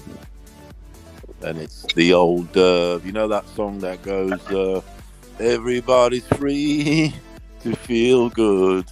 I think I know what it is. Rosala. Her name's Rosala. Okay. Rosala. That's her cousin, or what? That's his cousin? Yeah. Like cousin. Well, that Rosala, she was like in the city, Harare. Obviously, we lived in the sticks in Redcliffe. But her dad worked. His name was Sean, and my dad used to give him a lift every day to work because they worked at the steel works, Zisco Steel. Yeah. And I used to speak to his dad every day, nearly every day at the club, because I always used to go after school. I used to go to the club, the sports club, Zisco Steel Sports Club. And every sport you can imagine there. It was like paradise. Fucking Olympic pool, everything. Yeah, so anyway, so that's it. She's like an international. Well, that song is one of the biggest dance songs ever. Rosala, everybody's free to feel good. You know, it's a dance tune. You get it in trance mixes, in trance, in all sorts. There's been more mixes made of that than your mother's made cakes. Damn, bro. yeah. So you guys did have you did have like a champion. That's crazy. Yeah, dude. We did. Yeah, because boxing was big in. I told you in that sports club at the gym, then they had a dude there that was like coaching me and my mate David. You know, for that few. It was like a 6-month spell, but he was a drunk. He had learned boxing in the army in England, and he had got his pension and fucked off to Africa on his pension, basically, you know, to do whatever. But he ended up being a bit of a drunk there, and like his life just wasted away, so to speak, because he's like, they're doing nothing, getting pissed off. They've got the pension money, good pension money, English money out there in Africa. You know what I mean? It's crazy. He was living like a king. Yeah. So he was like, but he was mad into his boxing because in Britain, in the army back in the day, and still now, but more so back in the day, boxing was massive. Boxing and soccer. Yeah. There even used to be a World Cup for soccer, military soccer, and championships for, as you guys know, for boxing. That was big, the military sort of thing. That's where Nigel Benn, because he was in the army here in UK, he learned his boxing. I didn't know that, bro. Yeah, I didn't know that. Yeah, he learned it.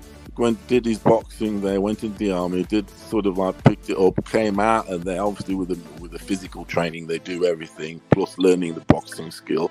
He came out and then pursued it proper. Yeah, so it's on one of those. Motherfucking what was on? Yeah, so that motherfucker was there. We'd fuck about spar, and he would teach us like all shots, and would be there practicing the jab and this, and then we out spar with him and all that, all crazy stuff. But yeah, so in Zimbabwe, because it was an English colony, Rhodesia, obviously the influences would be the same as England. So the boxing was there, the rugby, the cricket, the English things, the curriculum, the metric, everything. Driving on the right side of the road, not on the left. Yeah, exactly. So it's English. It was English, but in Africa. But basically, Rhodesia was like, at one point, it was London. But Rhodesia would be like a big sort of capital of England, but in another continent, so to speak. People would be moving around a lot and going there because, like I said, I work with people. I work with people of a certain age. And quite a few have been there, sort of thing, or had family that have been there. Damn, I'd had a cousin or uncle, or they've been there. So it's like they get the whole. Yeah, they get like a whole nostalgia when they find out that you know of those areas, huh? Oh yeah, the trip, because like I know Zimbabwe like the back of my hand. All those crazy dude. Yeah, because I went around a lot, like. Yeah. So that's like, crazy shit. We also, even the niggas here in England, you get Zimbabwe dudes and they start tripping. They think you were in Zimbabwe. Then you were in Zimbabwe. How do you know that? And how do you know this and this and that? Because I believe you. When you live it, you know it. Hey, Furioso. So you were in Zimbabwe, South Africa, and where else? It's Angola. Botswana. Angola, obviously. Angola was the homeland, so Angola, Zimbabwe, Botswana, and then we went to Mozambique, border of Mozambique. Damn, bro. Went to Beira. We'd go to Beira a lot to get the prawns. I'm gonna test you. I'm gonna test you on Portuguese shit. Zambia. Furioso, I'm gonna test you on Portuguese shit. Which is the Arab country that was colonized by the Portuguese? Which Arab country? Yeah. Oh, that's a good one.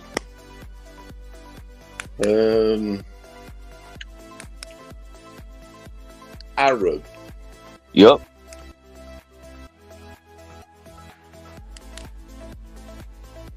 Interesting, that one. It's up there in the north.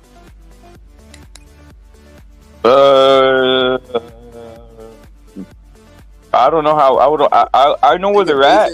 Is it mainland or an island? It's a mainland. It's in the mainland. It's a mainland.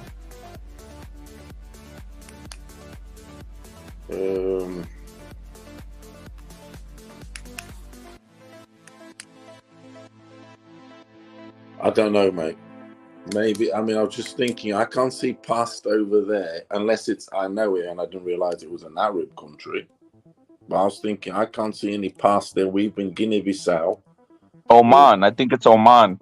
If my memory serves me right, Oman. Oh yeah, obviously. Obviously we know Oman. Do you know what? I didn't know that. They can't. Yeah, I'm not surprised. Yeah, they kicked out the Portuguese. Yeah, they kicked out. I was watching the whole. Remember, I was talking. I started watching this history shit. Yeah, because they kicked them the fuck out. They kicked them the fuck out. Yeah, they're like on some. Get them the fuck out of here. They said that they were savages. That they were like taking the fucking. Right there, like cutting motherfuckers' head. That the Portuguese were savages, bro. When they landed in places, they were fucking savage, bro. Yeah, but they were on some savagery. Yeah, but is that true though? I don't know because we want that. No, it's the truth. No, I believe it though. I believe it. There's no. I know what you mean, but I know what you mean because look, Portugal's they colonized so many places. It's ridiculous. I mean, for you to look, check this out. The guys who left. I do not know how such a small country, such a small population. No, that's what's fucking astonishing, dude. That's what's fucking astonishing, dude. No, that's what's fucking astonishing. Portugal. They didn't have the power. They didn't have the power. Portugal and Spain. No, they had the Navy. That's what's fucking was powerful. The Navy was good, yes. But yeah, the Navy. Yeah, it was one of for the time. Obviously, they invented that shit. Yep. Not invented it, but yeah, that's some of the crazy. The Caravella. I saw the breakdown too, like on how I saw the breakdown. I was studying the breakdown on how basically Portugal came to, like it was part of like that whole like Iberian Peninsula, that Iberian part, right? But it's crazy how the war. They divided it. Yeah, the warring was fucking nuts, bro. That's why they were so fucking like that. That's why then Spain and Portugal were so like fucking nasty back then, because they were literally like, fucking wars for like hundreds of years, bro. So it's like with fucking obviously the what do you call these guys? The fucking Moors or whatever. Oh yeah, they were. Yeah, they kicked the Muslims out also. Yep. And now they're still getting invaded now, though. That's the problem. They got rid of them, and now they're getting raped again. Portugal is Portugal getting that or what? I think they're too soft now to get rid. Is Portugal letting them in now or what? It's not a case of letting them in. It's the problem is Portugal sort of is fucked up because they colonized so much. So many places, so many different races that shit comes back around, doesn't it? Shit comes back around. They're entitled to it because of ancestry. They've even Indians fucking went everywhere. Them fuckers. It's like, I definitely know there's dude. It's definitely coming back to haunt them. That's the way. Dude, you know what I found? You know what I found out the other day when I was watching history shit video, like all that history shit. I found out that India is gonna be like the most populated country, like the most population, even beating China. Oh yeah, of course. Them guys are going crazy, man. They're everywhere. Yeah, it's China, dude. If you go, look, I went to Lisbon not long ago. I'm going in 2 months again. It's China, India, man. Lisboa. and obviously the blacks, but it's China, India. Fucking hell. You tell me you land and there's a bunch of all the shops on the sea, or all the shops that sell, say, souvenirs, fucking any shop, fucking art, anything. It's Chinese and Indians. Chinese and Indians.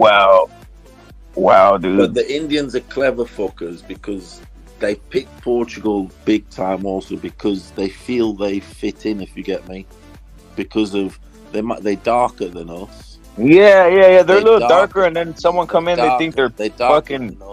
They're darker than us, but there are Portuguese that are also Araby looking. If you get me, because Portugal did get raped by the Arabs. on some Quaresma, or this other motherfucker. Quaresma is a gypsy. They call him gypsy in Portugal. Yeah, he's known as gypsy there. The Roman gypsy. Shout out to the Romans. They started boxing, by the way. How about Nani? The fucking pikey, man. How about Nani? Furioso?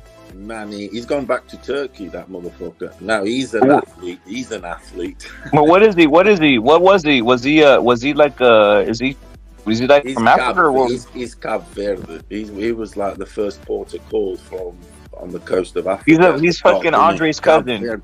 Cabo Verde. He's Andre's cousin. He's Bubu Andre's cousin. Yeah, that island of Cabo Verde. It's not an island. It's on the coast, isn't it? But that Cabo Verde, everyone in that everyone is related basically to everyone. Everyone's a cousin of everyone, so to speak. The Andrade is basically 50% of the population. Hey, how about Souza? Souza.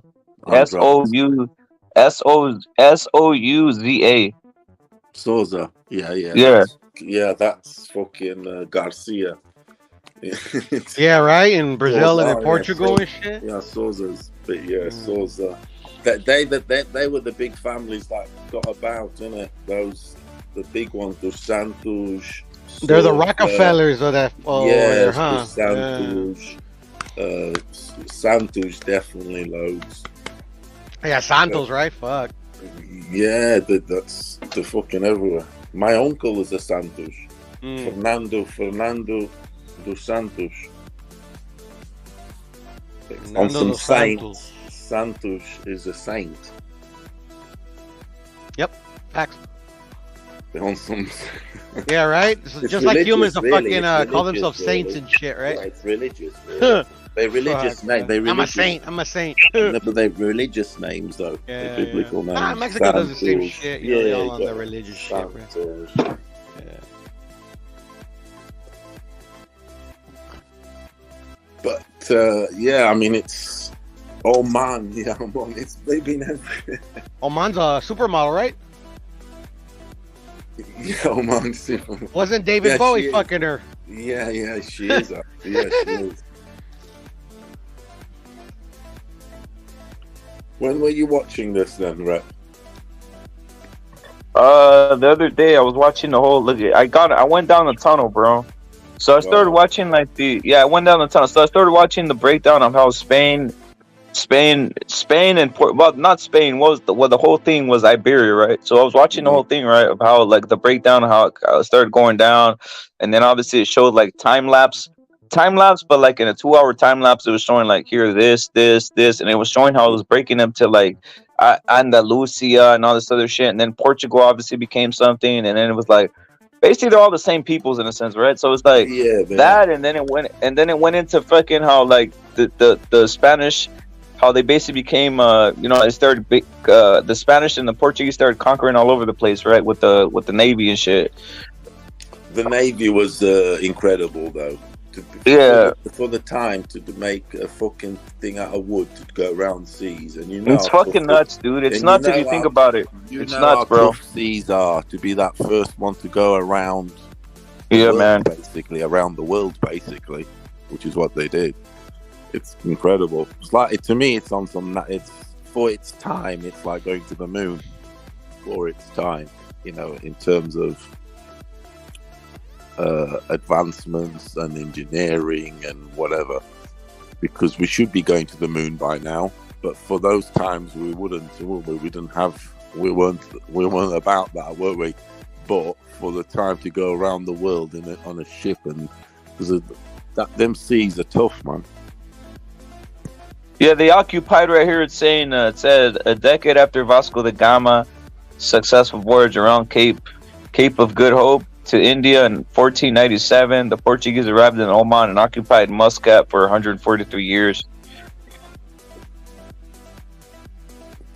He went to India though. That's the thing, and that's why the Indians have got. We've got alliances there, haven't they? No, that's fucking wild, dude. And obviously Spain did all kinds of shit, but yeah, it's just wild how But the way they were saying it, I was kind of like laughing, dude. They were like, "Yo," they went in there and they were like just fucking like they were assaulting these fools. They were assaulting them to keep them in place, man. How can they be assaulting him if there's only a few of them? I mean, that's why you have to be ruthless. That's why you have to be ruthless. No, that's why you have to be ruthless. You have to be ruthless to make an example, or else. I mean, if they spot weakness, those people will just overrun you and just kill you, man. Yep. That's how you got to be in boxing, don't you? Yep. Until you find what they say a real one, though. Then you get fucked up. No. And then when they finally when they spot a weakness, when they see a weakness, that's when they overrun you, right? Like that's what all those people have. Look at the Arab Spring, right? The Arab Spring, the same thing. They spelt a weakness, and then they all started fucking storming the fucking palaces and shit. Yeah. But that's the thing, though. Where they at today? Who the any peoples that have ever done, spot weakness and because they seen weakness, they took advantage of it. Obviously you have the Romans, you got fucking British, but I mean the remnants is all over the place. Nothing's forever. No, I know, but the thing is, once they basically you're gonna have the ancestry all over the place right there, right? Once they put a little. They just need to be there for a certain amount, and it's already it creates another. It just creates a whole thing, man. Yeah, but at the end of the day, like, instead of fucking, spotting that weakness and like trying to fucking, just kind of like not exploiting it, maybe kind of like, I don't know, you kind of what I'm saying. I know what you're saying, bro, because like, fuck it, that's life, bro. I mean, I guess that's human nature, bro, right? We're always gonna take advantage of that weakness, but like I don't know. I'm just kind of looking at it from the other. I just got this here. Look, I used to work with this woman, and she went to Graceland, and she got me this. Look, which one? This bag. This is from Graceland, from the shop in Graceland. The little bag. All it is a little bag, and she bought me some mints. Let me see. There it is. Fucking Elvis, mints. man. I haven't opened them. The so-called what do they call him? The king of pop or no rap? Or I forgot what they called him. The king of rock. King of rock and roll. Where Elvis? King of rock and roll, right? Where Elvis lives. That was Lil Don, bro. That's funny. Where Elvis lives. Where he lived, bro. Or maybe he still lives, right? They say he's still alive. Don't they say that shit? Is he? Nah, he's dead, bro. I know. I think he's dead too. But they always say that shit about fucking.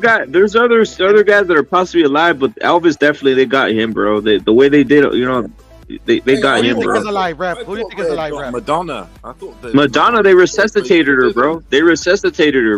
Fucking hell, they still need her, do they? Yeah, they brought her back. They brought her back with some They brought her back with the drug. There's a certain drug that they use on due to overdose, and they had to fucking put Did they? Adrenaline. Yeah. She's a legend. No, it was something else, Budo. It's like another. Maybe it is adrenaline. Narcan. That, bro. That right on, bro. That shit, bro. Yeah, they hit her with that, bro. I would be. I don't know, Cap. She's she's a bit of a legend because I think Narcan or activated charcoal. But yeah, go ahead. We all grew up with her, didn't we? In a sense. Yeah. You could be my lucky star and shit, Yeah, she. I mean, she was. But why the fuck would she be? But why the fuck would she be into drugs? Hey, Furioso, why the fuck would she be into drugs at that age, bro? Because she's human. On what? On drugs, dude. That's my opinion. Was she? Fucking human, bro. Was she? Dude, they hit her with the. Dude, they hit her with the drug that basically revives you from overdose. On some Pulp Fiction. Well, she got lucky though, rep it. Fucking Dolores fucking wasn't so lucky, man. She OD'd and died. Is that the daughter? No, Dolores O'Riordan, the lead singer from the Cranberries. Oh, did she? Yeah. I didn't know that. That's actually one of the. Well, go ahead, bro. That's actually the fucking one of the baddest songs. I mean, dude, the zombie one. That shit's fucking. The zombies of shit, bro. Yeah, but she got injured during like she on the road. She got injured in her back, and she got addicted to the to the back the pain medicine. Yeah, she ended up ODing like I don't know a few years back. That's a badass song, bro. Yeah, rest in peace, Dolores, man. I was listening to her today. Actually. That Zombie's been covered. Some rock band out there covered. Yeah, and that was a pretty good fucking cover too. And they rocked it up basically. Yeah, pretty good. If it needed to be more rocked up and shit, bro, the guitar solo at the end, bro, is fucking epic for me, bro. Yeah, it's as good as it is. Yeah, that shit's badass, bro. Yeah, that shit's badass, dude. It's got her voice is appropriate for it. Yeah, yeah, that shit's fucking badass. That Dolores. When you said Dolores, I think Madonna's daughter's called Dolores. Yeah, it is. Yeah, that's why I was on some. I thought you meant her. She died. Because we. Dolores. Yeah, rest in peace to her, bro. Yeah, she fucking she OD'd and died, bro. Yeah, the fucking that pain meds that they're fucking that shit takes you out, man. Worse than Scante, bro. I tell you what. What is? Fucking the pain medicine that the pharmaceuticals give you and shit. That's why I don't like taking pills or anything, bro. Like if I ever have like prescribed pills for any like a sporting injury or any injury, bro, I just suck it up, bro. I ain't trying to get fucking. RM, he's fighting Gesta, bro. William Cepeda's fighting Gesta, bro. So they're keeping him busy till the bouts open up. Easy work. I'm not surprised. Haney's going down the gangster route. Yeah, that's stage, right? That's a prop, right? So you've seen a lot of music shit, right? That's basically a setup. Yeah, that's a fucking. They're trying to rough him up a bit. Yeah. Because he's a bit too clean cut. He speaks. He's a bit all timid. So yeah. What more to rough your image up with than a gun? I mean, Chapo got nothing against Devin Haney, bro. Like, fucking Devin Haney scares me. Chapo ain't nothing, bro. Or is it a problem? Or is it just a problem with American society that you guys are allowed to play with guns? Nah. And I'm American. Right? Shit. Hey, but I mean, it's like it's everyday. It's an everyday thing there, really. Yeah, fucking Americans love their guns, man. That's what I mean. It's like whatever. It's like he's only doing what.